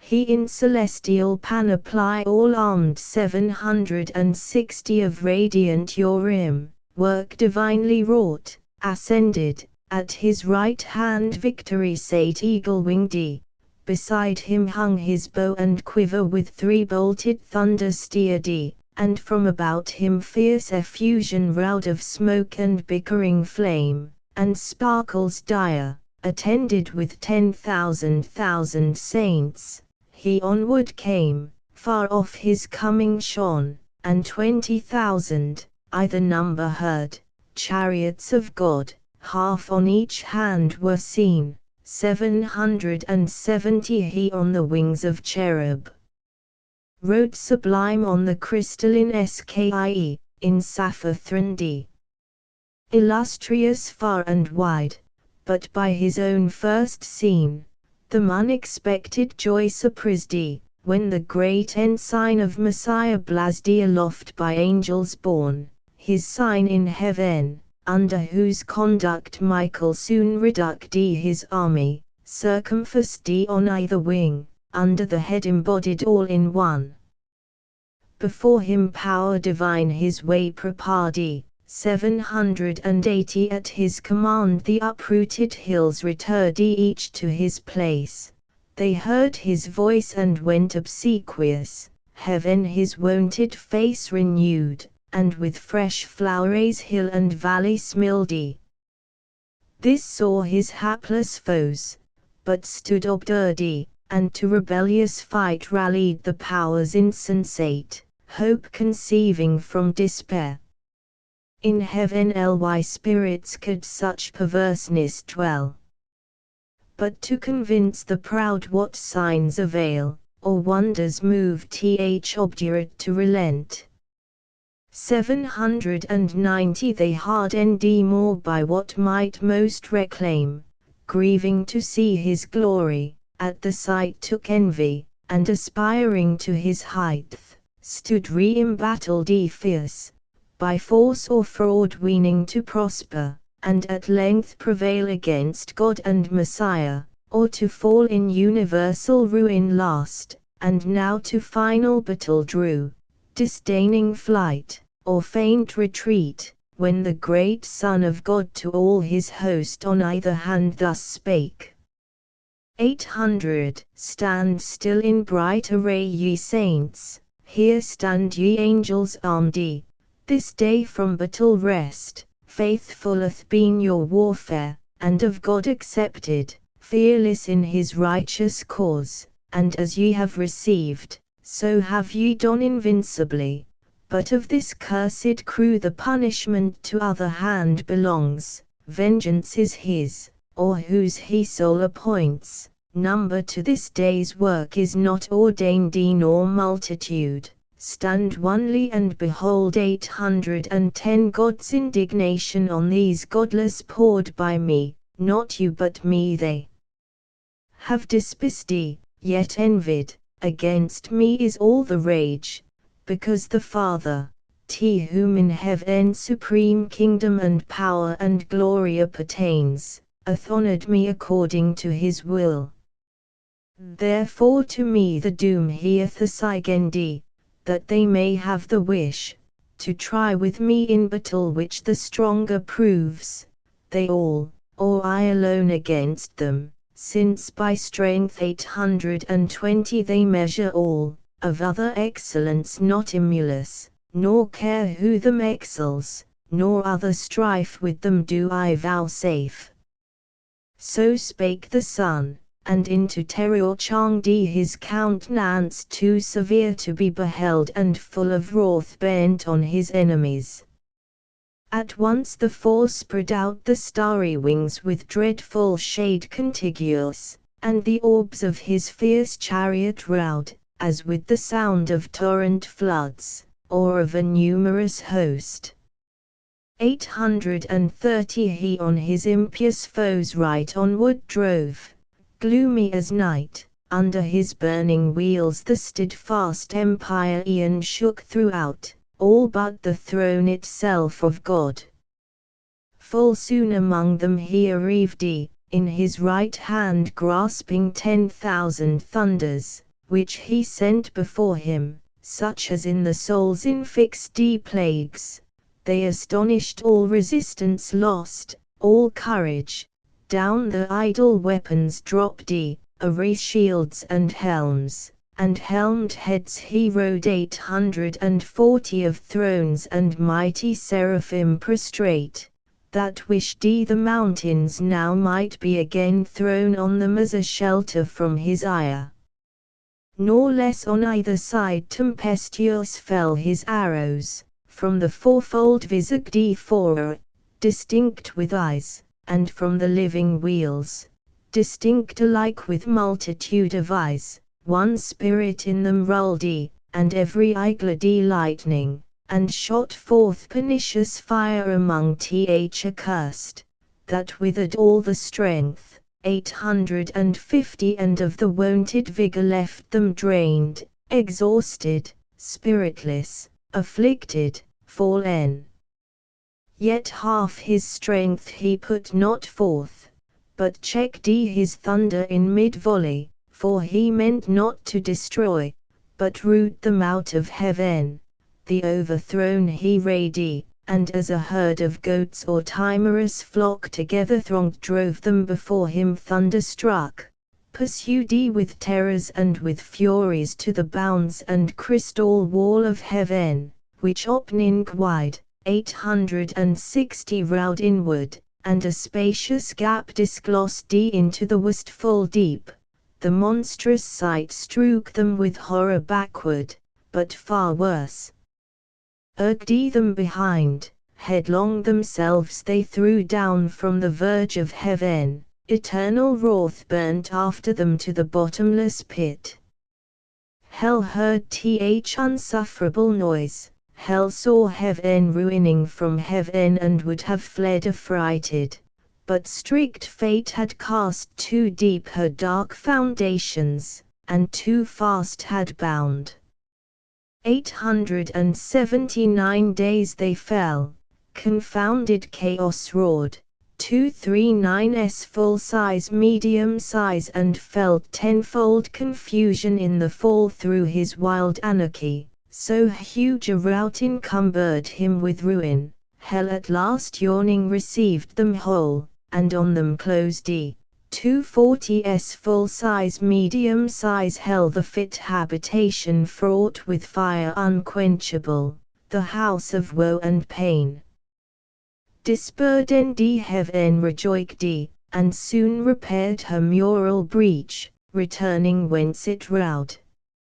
Sole victor from expulsion of his foes 880 Messiah his triumphal chariot turned, to meet him all his saints, who silent stood eye-witnesses of his almighty acts, with jubilee advanced, and as they went, shaded with branching palm, each order bright, sung triumph, and hymn sung victorious King, Son, Heir, and Lord, to him dominion given, worthiest to reign, he celebrated rode triumphant through mid-heaven, into the courts and temple of his mighty Father throned 890 on high, who into glory him received, where now he sits at the right hand of bliss.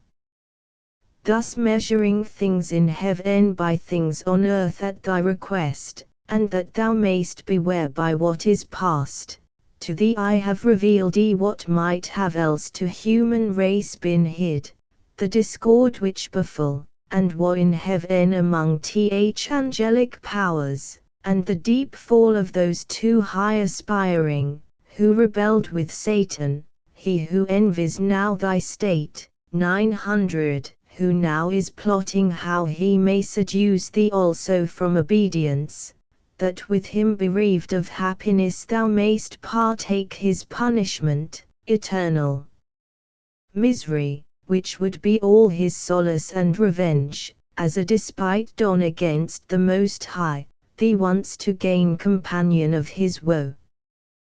But list not to his temptations, warn thy weaker, let it profit thee to have heard by terrible example the reward 910 of disobedience, firm they might have stood, yet fell, remember, and fear to transgress. The end of the 6th book. Book 7. The Argument. Raphael at the request of Adam relates how and wherefore this world was first created, that God, after the expelling of Satan and his angels out of heaven, declared his pleasure to create another world and other creatures to dwell therein, sends his Son with glory and attendance of angels to perform the work of creation in 6 days. The angels celebrate with hymns the performance thereof, and his reascension into heaven. Descend from heaven Urania, by that name if rightly thou art called, whose voice divine following, above Olympian hill I saw, above the flight of Pegasus on wing. The meaning, not the name I call, for thou nor of the Muses 9, nor on the top of old Olympus dwellest, but heavenly born, before the hills appeared, or fountain flowed, thou with eternal wisdom didst converse, wisdom thy sister, and with her didst play 10 in presence of Almighty Father, pleased with thy celestial song. Upled by thee into the heaven of heavens I have presumed, an earthly guest, and drawn empire ere, thy tempering, with like safety guided down return me to my native element, least from this flying steed unreined, as once Bellerophon, though from a lower climb, dismounted, on the Laian field I fall erroneous, there to wander and forlorn. 20 half yet remains unsung, but narrower bound within the visible diurnal sphere, standing on earth, not wrapped above the pole, more safe I sing with mortal voice, unchained to horse or mute, though fallen on evil days though fallen, and evil tongues, in darkness, and with dangers compassed round, and solitude, yet not alone, while thou visitest my slumbers nightly, or when morn purples the east, still govern thou my song, 30 Urania, and fit audience find, though few. But drive far off the barbarous dissonance of Bacchus and his revellers, the race of that wild rout that tore the Thracian bard in Rhodope, where woods and rocks had ears to rapture, till the savage clamour drowned both harp and voice, nor could the muse defend her son. So fail not thou, who thee implores, for thou art heavenly, she an empty dream. Say, goddess, what ensued when Raphael, 40 the affable archangel, had forewarned Adam by dire example to beware apostasy, by what befell in heaven to those apostates, lest the like befall in paradise to Adam or his race, charged not to touch the interdicted tree, if they transgress, and slight that sole command, so easily obeyed amid the choice of all tastes else to please the appetite, though wandering. He with his consorted Eve 50 the story heard attentive, and was filled with admiration, and deep muse to hear of things so high and strange, things to the thought so unimaginable as hate in heaven, and was so near the peace of God in bliss with such confusion. But the evil soon driven back redounded as a flood on those from whom it sprung, impossible to mix with blessedness.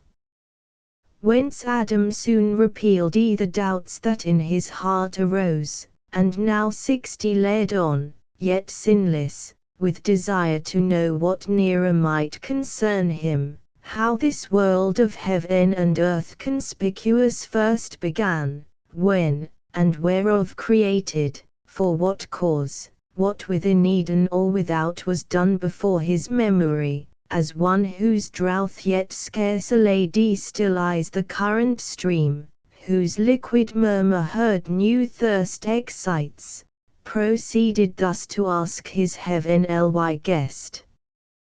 Great things, and full of wonder in our ears, 70 far differing from this world, thou hast revealed, divine interpreter, by favour sent down from the empire Aeon to forewarn us timely of what might else have been our loss, unknown, which human knowledge could not reach, for which to the infinitely good we owe immortal thanks, and his admonishment receive with solemn purpose to observe immutably his sovereign will, the end of what we are. But since thou hast vouchsafed gently for our instruction to impart things above earthly thought, which yet concerned our knowing, as to highest wisdom seemed, deign to descend now lower, and relate what may no less perhaps avail us known, how first began this heaven which we behold distant so high, with moving fires adorned innumerable, and this which yields or fills all space, the ambient air wide interface embracing round this florid earth, what cause 90 moved the Creator in his holy rest, through all eternity so late to build in chaos, and the work begun, how soon absolved ye, if unforbid thou mayst unfound what we, not to explore the secrets ask of his eternal empire, but the more to magnify his works, the more we know. And the great light of day yet wants to run much of his race, though steep, suspends in heaven held by thy voice. Thy potent voice he hears, 100 and longer will delay to hear thee tell his generation, and the rising birth of nature from the unapparent deep, or if the star of evening and the moon haste to thy audience, night with her will bring silence, and sleep listening to thee will watch, or we can bid his absence, till thy song end, and dismiss thee ere the morning shine. Thus Adam his illustrious guest besought, and thus the godlike angel answered mild. 110 This also thy request with caution asked obtain, though to recount almighty works what words or tongue of seraph can suffice, or heart of man suffice to comprehend.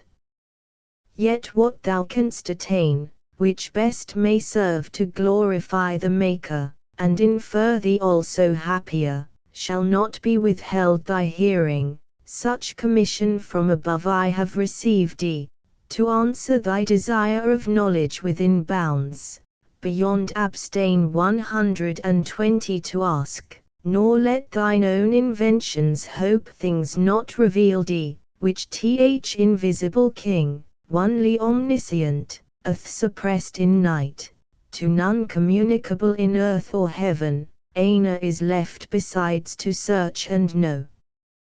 But knowledge is as food, and needs no less her temperance over appetite, to know in measure what the mind may well contain, oppresses else with surfeit, and soon turns wisdom to folly, as nourishment to windy. 130 Know then, that after Lucifer from heaven, so call him, brighter once amidst the host of angels, then that star the stars among, fell with his flaming legions through the deep into his place, and the great sun returned victorious with his saints. Th omnipotent eternal Father from his throne beheld the multitude, and to his Son thus spake. At least our envious foe hath failed who thought all like himself rebellious, by whose aid 140 this inaccessible high strength, the seat of deity supreme, us dispossessed, he trusted to have seized and into fraud drew many, whom the place knows here no more, yet far the greater part have kept, I see, the station. Heaven yet populous retains number sufficient to possess her realms though wide, and this high temple to frequent with ministeries due and solemn rites, but least his heart exalt him in the harm 150 already done, to have dispeopled heaven, my damage fondly deemed I can repair that detriment, if such it be to lose self lost, and in a moment will create another world, out of one man a race of men innumerable, there to dwell, not here, till by degrees of merit ready they open to themselves at length the way up hither, under long obedience tridi, and earth be changed to heaven, and heaven to earth, 161 Kingdom, joy and union without end. Meanwhile inhabit lax, ye powers of heaven, and thou my word, begotten Son, by thee this I perform, speak thou, and be it done, my overshadowing spirit and might with thee I send along, ride forth, and bid the deep within appointed bounds be heaven and earth, boundless the deep, because I am who fill infinitude, nor vacuous the space. Though I uncircumscribed myself retire, 170 and put not forth my goodness, which is free to act or not, necessity and chance approach not me, and what I will is fate. So spake Th Almighty, and to what he spake his word, the filial Godhead, gave effect. Immediate are the acts of God, more swift than time or motion, but to human ears cannot without process of speech be told, so told as earthly notion can receive.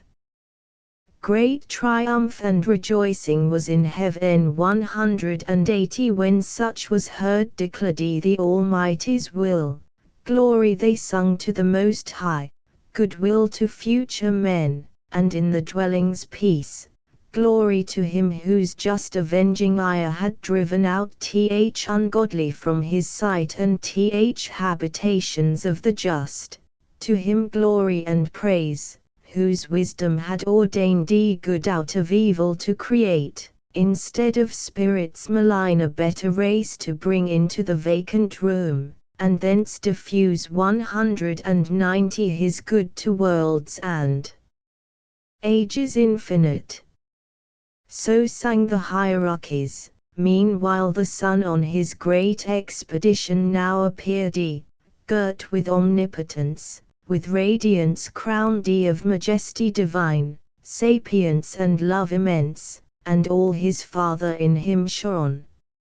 About his chariot numberless were poured cherub and seraph, potentates and thrones, and virtues, winged spirits, and chariots winged, from the armory of God, where stand of old 200 myriads between two brazen mountains logged against a solemn day, harnessed at hand, celestial equipage, and now came forth spontaneous, for within them spirit lived, attendant on the Lord, heaven opened wide her ever-during gates, harmonious sound on golden hinges moving, to let forth the King of glory in his powerful word and spirit coming to create new worlds.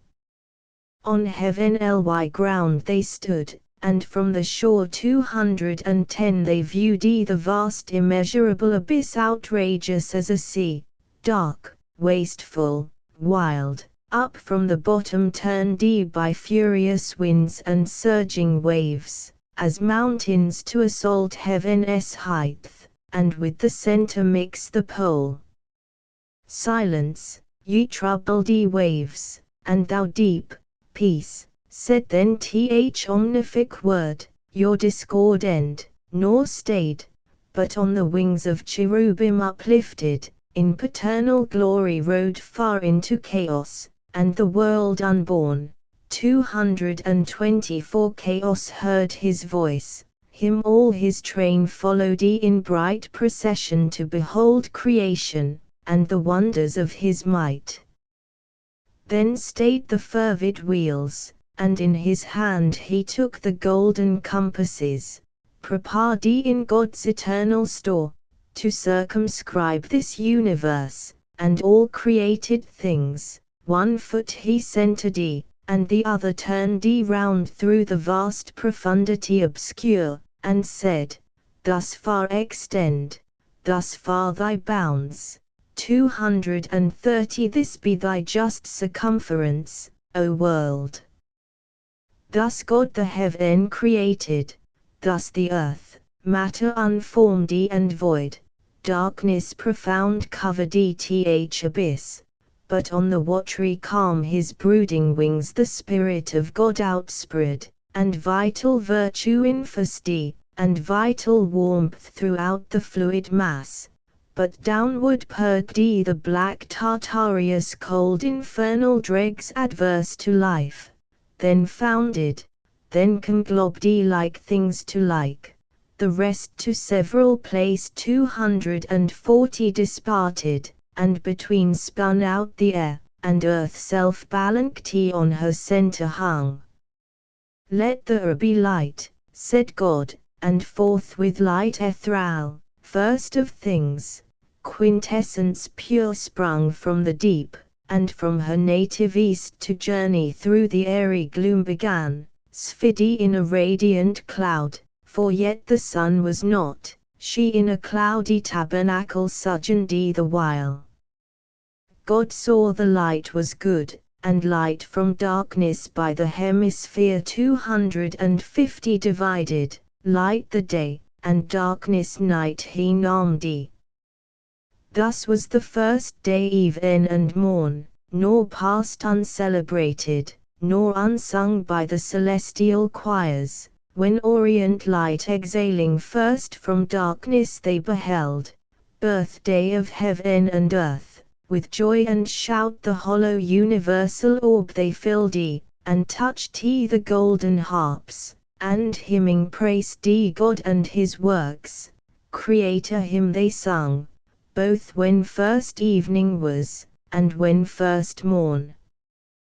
260 Again, God said, let there be firmament amid the waters, and let it divide the waters from the waters, and God made the firmament, expanse of liquid, pure, transparent, elemental air, diffused in circuit to the uttermost convex of this great round, partition firm and sure, the waters underneath from those above dividing, for as earth, so he the world built on circumfluous waters calm, in wide 270 crystalline ocean, and the loud misrule of chaos far removed, least fierce extremes.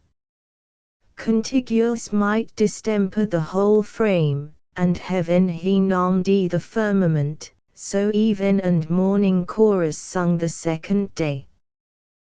The earth was formed, but in the womb as yet of waters, embryon immature involved, appeared not, over all the face of earth main ocean flowed, not idle, but with warm prolific humour softening all her globe. 280 fermented the great mother to conceive, satiate with genial moisture, when God said be gathered now ye waters under heaven into one place, and let dry land appear. Immediately the mountains huge appear emergent, and the broad bare backs upheave into the clouds, the tops ascend the sky, so high as heaved the tumid hills, so low down sunk a hollow bottom broad and deep, capacious bed of waters, thither they 290 haste with glad precipitance, uprode as drops on dust conglobing from the dry, part rise in crystal wall, or ridge direct, for haste, such flight the great command impressed on the swift clouds, as armies at the call of trumpet, for of armies. Thou hast heard, troop to the standard, so the watery throng, wave rolling after wave, where way they found, 279's full size medium size if steep, with torrent rapture, if through plain, soft ebbing, nor withstood them rock or hill, 300 but they, or underground, or circuit wide with serpentarial wandering, found the way, and on the Washiu's deep channels wore, easy, ere God had bid the ground be dry, all but within those banks, where rivers now stream, and perpetual draw the humid train. The dry land, earth, and the great receptacle of congregated waters he called seas, and saw that it was good, and said, let earth put forth the verdant grass, herb yielding seed, 310 and fruit tree yielding fruit after her kind, whose seed is in herself upon the earth.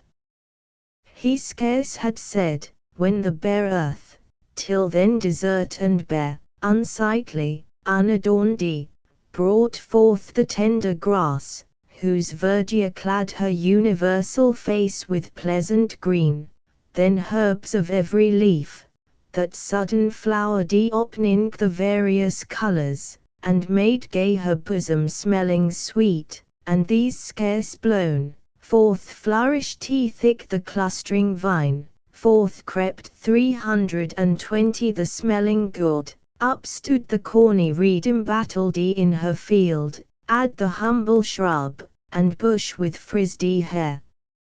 Implicit, last rose as in dance the stately trees, and spread the branches hung with copious fruit, or gemmed the blossoms, with high woods the hills were crowned, with tufts the valleys and each fountain side, with borders long the rivers. That earth now seemed like to heaven, a seat where gods might dwell, or wander with delight, and love to haunt 330 her sacred shades, though God had yet not rained upon the earth, and man to till the ground none was, but from the earth a dewy mist went up and watered all the ground, and each plant of the field, which ere it was in the earth God made, and every herb, before it grew on the green stem, God saw that it was good. So even and morn recorded the third day. Again Almighty spake, let there be lights high in expanse of heaven to divide 340 the day from night, and let them be for seasons, and for days, and circling years, and let them be for lights as I ordain the office in the firmament of heaven to give light on the earth. And it was so. And God made 2 great lights, great for the use to man, the greater to have rule by day, the less by night altern, and made the stars, and set them in the firmament of heaven to illuminate the earth, and rule the day 350 in the vicissitude, and rule the night, and light from darkness to divide. God saw, surveying his great work, that it was good, for of celestial bodies first the sun a mighty sphere he framed and lights first, though of ethereal mould, then formed the moon globose, and every magnitude of stars, and sowed with stars the heaven thick as a field, of light by far the greater part he took, transplanted from her cloudy shrine, and plaqued 360 in the sun's orb, made porous to receive and drink the liquid light, firm to retain her gathered beams, great palace now of light. Hither as to the fountain other stars repairing, in the golden urns draw light, and hence the morning planet gilds his horns. By tincture or reflection they augment the small peculiar, though from human sight so far remote, with diminution seen. First in his east the glorious lamp was seen, 370 regent of day, and all horizon round invested with bright rays, jocund to run his longitude through heaven's high road, the grey dawn, and the Pleiades before him danced shedding sweet influence, less bright the moon, but opposite in levelled west was set his mirror, with full face borrowing her light from him, for other light she needed none in that aspect, and still that distance keeps till night, then in the east her turn she shines, 380. Revolved on heaven's great axle, and her reign with thousand lesser lights dividual holds, with thousand stars, that then appeared spangling the hemisphere, then first adorned with the bright luminaries that set and rose, glad evening and glad morn crowned the fourth day. 285's full size medium size and God said, let the waters generate reptile with spawn abundant, living soul, and let fowl fly above the earth, with wings displayed on the open firmament of heaven. 390 And God created the great whales, and each soul living, each that crept, which plenteously the waters generated by the kinds, and every bird of wing after his kind, and saw that it was good, and blessed them, saying, Be fruitful, multiply, and in the seas and lakes and running streams the waters fill, and let the fowl be multiplied on the earth. Forthwith the sounds and seas, each creek and bay with free innumerable swarm, and shoals 400 of fish that with the fins and shining scales glide under the green wave, in sculls that oft bank the mid-sea, part single or with mate graze the seaweed the pasture, and through groves of coral stray, or sporting with quick glance show to the sun the wavedy coats dropped with gold, or in the pearly shells at ease, attend moist nutriment, or under rocks the food in jointed armor watch, on smooth the seal, and bended dolphins play, part huge of bulk 410 wallowing unwieldy, enormous in the great tempest the ocean, the leviathan hugest of living creatures, on the deep stret like a promontory sleeps or swims. 286s full size medium size and seems a moving land, and at his gills draws in, and at his trunk spouts out a sea. 272s full size medium size meanwhile the tepid caves, and fens and shores the brood as numerous hatch, from the egg that soon bursting with kindly rupture forth disclosed the callow young. But fet herd soon and fledge 420 they summed the pens, and soaring ths sublime with clang dispissed the ground, under a cloud in prospect, there the eagle and the stork on cliffs and cedar tops the uries build, part loosely wing the region, part more wise in common, ranged in figure wedge the way. Intelligent of seasons, and set forth the hoary caravan high over seas flying, and over lands with mutual wing easing the flight, so steers the prudent crane 430 her annual voyage, borne on winds, the air floats, as they pass, fanned with unnumbered plumes, from branch to branch the smaller birds with song solaced the woods, and spread the painted wings till even, nor then the solemn nightingale ceased warbling, but all night tunned her soft lays, others on silver lakes and rivers bathed. The downy breast, the swan with arched neck between her white wings mantling proudly, rose her state with oary feet, yet oft they quit 440 the dank, and rising on stiff pennons, tore the mid-aerial skie, others on ground walked firm, the crested cock whose clarion sounds the silent hours, and other whose gay train adorns him, colored with the florid hue of rainbows and starry eyes. The waters thus with fish replenished, and the air with fowl, evening and morn solemnized the 5th day. The 6th, and of creation last arose with evening harps and matin, when God said, 450 let earth bring forth fowl living in her kind, cattle and creeping things, and beast of the earth, each in their kind.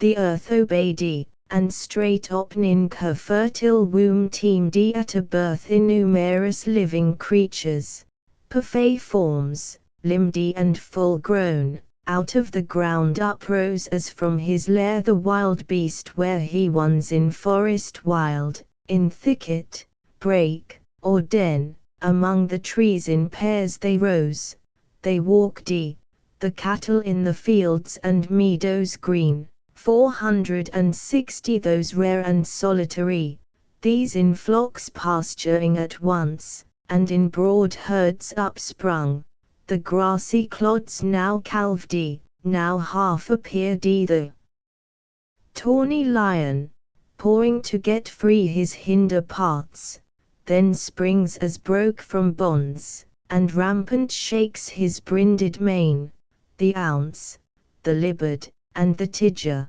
as the mole rising, the crumbledy earth above them threw in hillocks, the swift stag from underground bore up his branching head, scarce from his mould 470 behemoth biggest born of earth upheved his vastness, fleeked he the flocks and bleating rose, as plants, ambiguous between sea and land the river horse and scaly crocodile.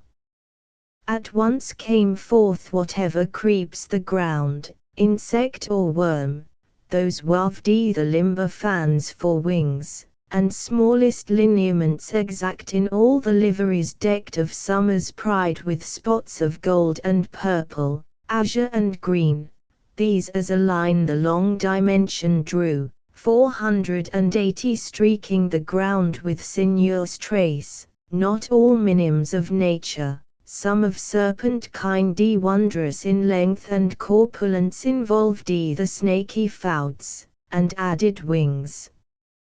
First crept the parsimonious emmet, provident of future, in small room large heart enclosed pattern of just equality perhaps hereafter, joined in her popular tribes of commonalty. Swarming next appeared the female bee that feeds her husband drone 490 deliciously, and builds her waxen cells with honey steered the rest are numberless, and thou the natures knowest, and gavest them names, needless to thee repeated, nor unknown the serpent subtlest beast of all the field, of huge extent sometimes, with brazen eyes and hairy mane terrific, though to thee not noxious, but obedient at thy call.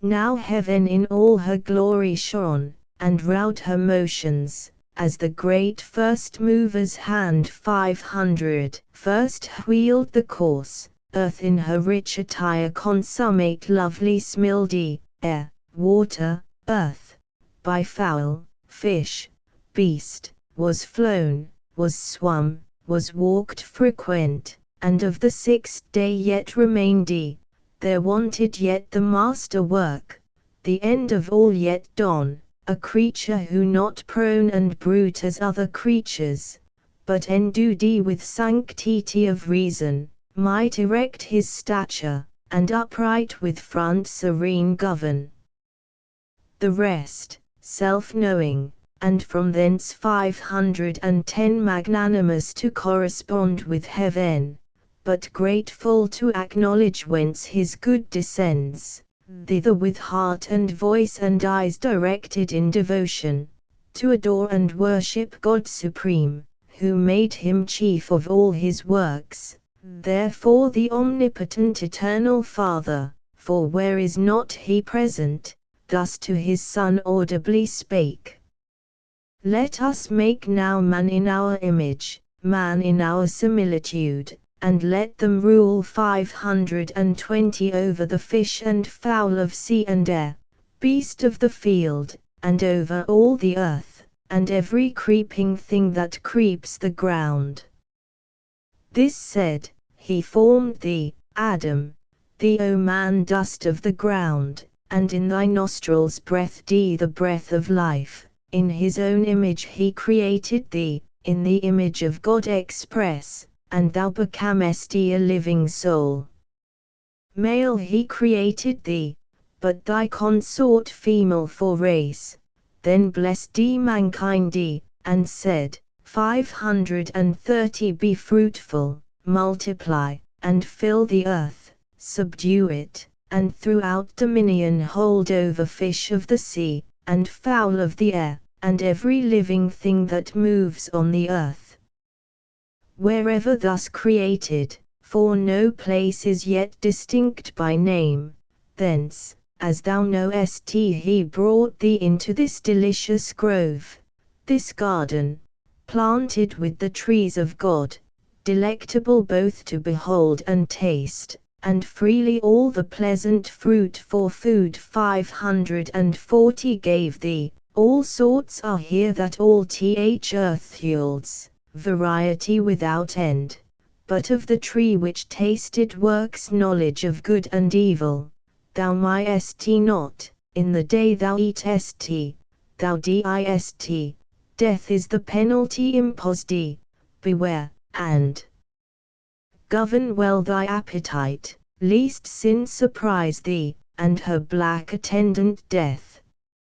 Here finished he, and all that he had made viewed, and behold all was entirely good. So even and morn accomplished the 6th day, 550 yet not till the Creator from his work desisting, though unwearied, up returned up to the heaven of heavens his high abode, thence to behold this new created world edition of his empire, how it showed in prospect from his throne, how good, how fair, answering his great idea.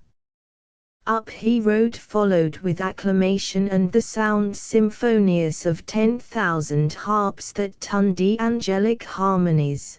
The earth, the air 560 resounded. Thou rememberest, for thou heardst the heavens and all the constellations rung, the planets in the stations listening stood, while the bright pomp ascended jubilant. Open, ye everlasting gates, they sung, open, ye heavens, your living doors, let in the great Creator from his work returned magnificent, his 6 days' work, a world, open, and henceforth oft, for God will deign to visit oft the dwellings of just men 570 delighted, and with frequent intercourse thither will send his winged messengers on errands of supernal grace.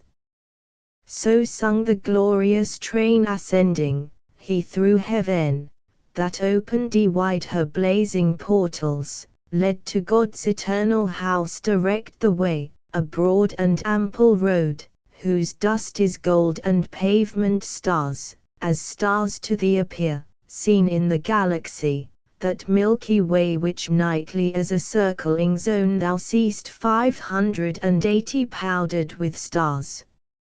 And now on earth the 7th evening arose in Eden, for the sun was set, and twilight from the east came on, 292's full-size medium-size forerunning night, when at the holy mount of heaven's high-seated top, imperial throne of Godhead, fixed forever firm and sure, the filial power arrived, and sate him down with his great Father, for he also went invisible, yet stayed, such privilegeth omnipresence, and the work ordained, 590 author and end of all things, and from work now resting. Blessed and hallowed the 7th day, as resting on that day from all his work, but not in silence wholly kept, the harp had work and rested not, the solemn pipe, and dulcimer, all organs of sweet stop, all sounds on fret by string or golden wire tempered soft tunings, intermixed with voice choral or unison, of incense clouds fuming from golden censers hid the mount.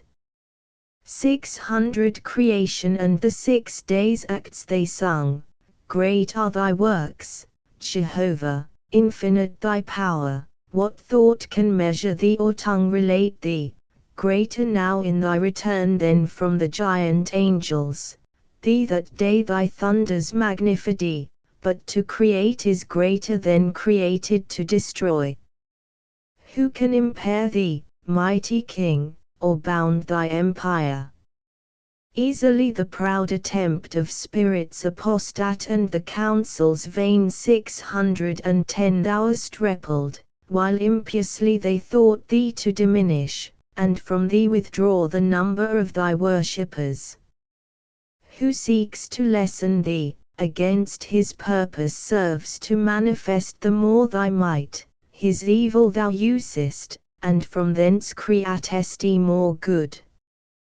Witness this new-made world, another heaven from heaven gate not far, founded in view on the clear high line, the glassy sea, of amplitude almost immense, with stars 620 numerous, and every star perhaps a world of destined habitation. But thou knowest the seasons, among these the seat of men, earth with her nether ocean circumfers the pleasant dwelling place. Thrice happy men, and sons of men, whom God hath thus advanced, created in his image, there to dwell and worship him, and in reward to rule over his works, on earth, in sea, or air, and multiply a race of worshippers 630 holy and just, thrice happy if they know the happiness, and persevere upright. So sung they, and the empire e'en rung, with hallelujahs, thus was Sabbath kept. And thy request think now fulfilled, that asked how first this world and face of things began, and what before thy memory was done from the beginning, that posterity informed by thee might know, if else thou seek'st aught, not surpassing human measure, say. 640 notes, 451. Bentley's emendation of soul for foul should be noted. See Genesis I-30 of E margin. 563 stations, station 1674. The end of the 7th book, book 8. The argument. Adam inquires concerning celestial motions, is doubtfully answered and exhorted to search rather things more worthy of knowledge. Adam assents, and still desirous to detain Raphael, relates to him what he remembered since his own creation, his placing in paradise, his talk with God concerning solitude and fit society, his first meeting and nuptials with Eve, his discourse with the angel thereupon, who after admonitions repeated departs. The angel ended, and in Adam's rear so charming left his voice, that he a while thought him still speaking, still stood fixed to hear, then as new walked he thus gratefully replied. What thanks sufficient, or what recompense equal have I to render thee, divine historian, who thus largely hast allayed the thirst I had of knowledge, and vouchsafed this friendly condescension to relate things else by me unsearchable, now heard 10 with wonder, but delight, and, as is due, with glory attributed to the high Creator, something yet of doubt remains, which only thy solution can resolve. When I behold this goodly frame, this world of heaven and earth consisting, and compute the magnitudes, this earth a spot, a grain, an atom, with the firmament compared and all her numbered stars, that seem to roll spaces incomprehensible, for such 20 the distance argues and the swift return diurnal, merely to officiate light round this aparcus earth, this punctual spot, one day and night, in all the vast survey useless besides, reasoning I oft admire, how nature wise and frugal could commit such disproportions, with superfluous hand so many nobler bodies to create, greater so manifold to this one use, for aught appears, and on the orbs impose 30 such restless revolution day by day repeated, while the sedentary earth, that better might with far less compass move, served by more noble than herself, attains her end without least motion, and receives, as tribute such a sumless journey brought of incorporeal speed, her warmth and light, speed, to describe whose swiftness number fails. So spake our sire, and by his countenance seemed entering on studious thoughts abstruse, which Eve 40 perceiving where she sat returned in sight, with lowliness majestic from her seat, and grace that one who saw to wish her stay, rose, and went forth among her fruits and flowers, to visit how they prospered, bud and bloom, her nursery. They at her coming sprung and toot by her fair tendance gladly agrew. Yet went she not, as not with such discourse delighted, or not capable her rear of what was high, such pleasure she reserved 50 Adam relating, she sole or distress, her husband the relator she preferred before the angel, and of him to ask chose rather, he, she knew would intermix grateful digressions, and solve high dispute with conjugal caresses, from his lip not words alone pleased her. O when meet now such pairs, in love and mutual honour joined with goddess-like demeanour forth she went, not unattended, for on her as queen 60 a pomp of winning graces waited still, and from about her shot darts of desire into all eyes to wish her still in sight. And Raphael now to Adam's doubt proposed benevolent and facile thus replied, to ask or search I blame thee not, for heaven is as the book of God before thee set, wherein to read his wondrous works, and learn his seasons, hours, or days, or months, or years, this to attain, whether heaven move or earth, 70 imports not, if thou reckon right, the rest from man or angel the great architect did wisely to conceal, and not divulge his secrets to be scanned by them who ought rather admire, or if they list to try conjecture, he his fabric of the heavens hath left to the disputes, perhaps to move his laughter at the quaint opinions wide hereafter, when they come to model heaven and calculate the stars, how they will wail the mighty frame, how build, unbuild, contrive to save appearances, how gird the sphere with centric and eccentric scribbled cycle and epicycle, orb in orb, already by thy reasoning this I guess, who art to lead thy offspring, and supposest that bodies bright and greater should not serve the less not bright, nor heaven such journeys run, earth sitting still, when she alone receives the benefit.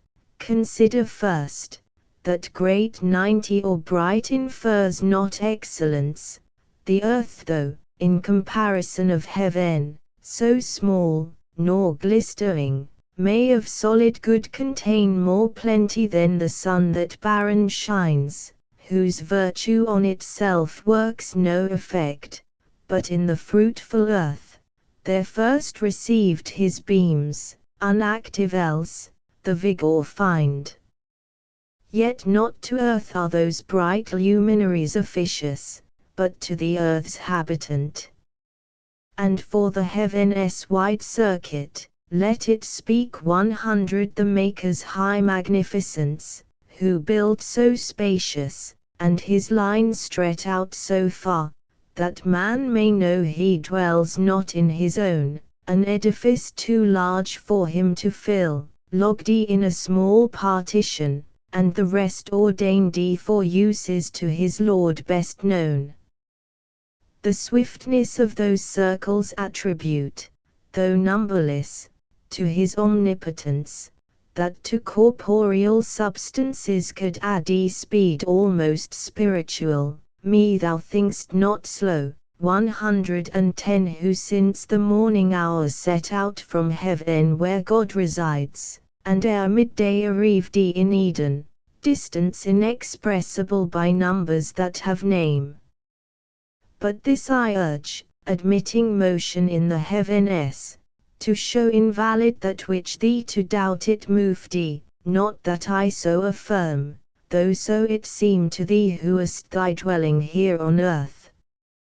God to remove his ways from human sense, plucked heaven from earth so far, that earthly sight, 120 if it presume, might err in things too high, and no advantage gain. What if the sun be center to the world, and other stars by his attractive virtue and their own incited, dance about him various rounds? The wandering course now high, now low, then hid, progressive, retrograde, or standing still, in six thou seest, and what if 70 to these the planet Earth, so steadfast though she seem, insensibly three different motions move. 130 Which else to several spheres thou must ascribe, move contrary with thwart obliquities, or save the sun his labor, and that swift nocturnal and diurnal rhomsopody, invisible else above all stars, the wheel of day and night, which needs not thy belief, if earth industrious of herself fetch day travelling east, and with her part averse from the sun's beam meet night, her other part still luminous by his ray. What if that light 140 sent from her through the wide transpicuous air, to the terrestrial moon be as a star enlightening her by day, as she by night this earth?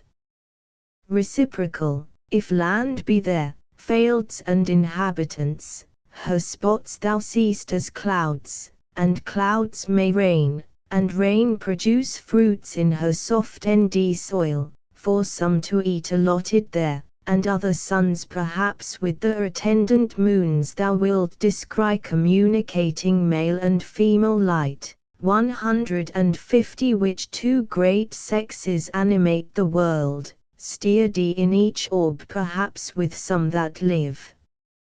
For such vast room in nature unpossessed by living soul, desert and desolate, only to shine, yet scarce to contribute each orb a glimpse of light, conveyed so far down to this habitable, which returns light back to them, is obvious to dispute. But whether thus these things, or whether not, whether the sun predominant in heaven 160 rise on the earth, or earth rise on the sun, he from the east his flaming road begin, or she from west her silent course advance with inoffensive pace that spinning sleeps on her soft axle, while she paces even, and bears thee soft with the smooth air along, solicit not thy thoughts with matters hid, leave them to God above, him serve and fear, of other creatures, as him pleases best, wherever plucked he. Let him dispose, joy thou 170 in what he gives to thee, this paradise and thy fair Eve, heaven is for thee too high to know what passes there, be lowly wise, think only what concerns thee and thy being, dream not of other worlds, what creatures there live, in what state, condition or degree, contented that thus far hath been revealed not of earth only but of highest heaven. To whom thus Adam cleared of doubt, replied he, how fully hast thou satisfied me, pure 180 intelligence of heaven, angel serene, and freed from intricacies, taught to live, the easiest way, nor with perplexing thoughts to interrupt the sweet of life, from which God hath bid dwell far off all anxious cares, and not molest us, unless we ourselves seek them with wandering thoughts, and notions vain. But apt the mind or fancy is to rove unchecked, and of her roving is no end, till warned or by experience taught, she learn. 190 That not to know at large of things remote from use, obscure and subtle, but to know that which before us lies in daily life, is the prime wisdom. What is more, is fume, or emptiness, or fond impertinence, and renders us in things that most concern unpractised, unprepared, and still to seek. Therefore from this high pitch let us descend a lower flight, and speak of things at hand useful, whence haply mention may arise 200 of something not unseasonable to ask by sufferance, and thy wonted favour deigned. Thee I have heard relating what was done ere my remembrance, now hear me relate my story, which perhaps thou hast not heard, and day is yet not spent, till then thou seest how subtly to detain thee I devise, inviting thee to hear while I relate, fond, were it not in hope of thy reply, for while I sit with thee, I seem in heaven. 210 And sweeter thy discourses to my rear than fruits of palm tree pleasantest to thirst and hunger both, from labour, at the hour of sweet repast, they satiate, and soon fill, though pleasant, but thy words with grace divine imbued, bring to the sweetness no satiety. To whom thus Raphael answered, Heaven ly meek. Nor are thy lips ungraceful, sire of men, nor tongue ineloquent, for God on thee abundantly his gifts hath also poured. 220 Inward and outward both, his image fair, speaking or mute all comeliness and grace attends thee, and each word, each motion forms. Nor less think we in heaven of thee on earth than of our fellow servant, and inquire gladly into the ways of God with man, for God we seeth honoured thee, and set on man his equal love. Say therefore on, for I that day was absent, as befell, bound on a voyage uncouth and obscure, 230 far on excursion toward the gates of hell, squaddy in full legion, such command we had, to see that none thence issued forth a spy, or enemy, while God was in his work, lest he incensed at such eruption. Bold, destruction with creation might have mixed. Not that they durst without his leave attempt, but us he sends upon his high behests for state, as sovereign king, and to inure our prompt obedience. Fast we found, fast shut 240 the dismal gates, and barricadoed strong, but long ere our approaching heard within noise, other than the sound of dance or song, torment, and loud lament, and furious rage. Glad we returned up to the coasts of light ere Sabbath evening, so we had in charge. But thy relation now, for I attend, pleased with thy words no less than thou with mine. So spake the godlike power, and thus our sire. For man to tell how human life began 250 is hard, for who himself beginning knew. Desire with thee still longer to converse induct me. As new waked he from soundest sleep soft on the flowery herb I found me laid in balmy sweat, which with his beams the sun soon dried, and on the reeking moisture fed. Straight toward heaven my wondering eyes I turned, and gazed a while the ample sky, till ready by quick instinctive motion up I sprung, as thitherward endeavouring, and upright 260 stood on my feet. About me round I saw hill, dale, and shady woods, and sunny plains, and liquid laps of murmuring streams. By these creatures that lived, and moved, and walked or flew, birds on the branches warbling, all things smilled with fragrance and with joy my heart o'erflowed. Myself I then perused and limb by limb surveyed and sometimes went, and sometimes ran with supple joints, as lively vigour laid, but who I was, or where, or from what cause, 270 knew not. To speak I tried, and forthwith spake, my tongue obeyed and readily could name what I saw.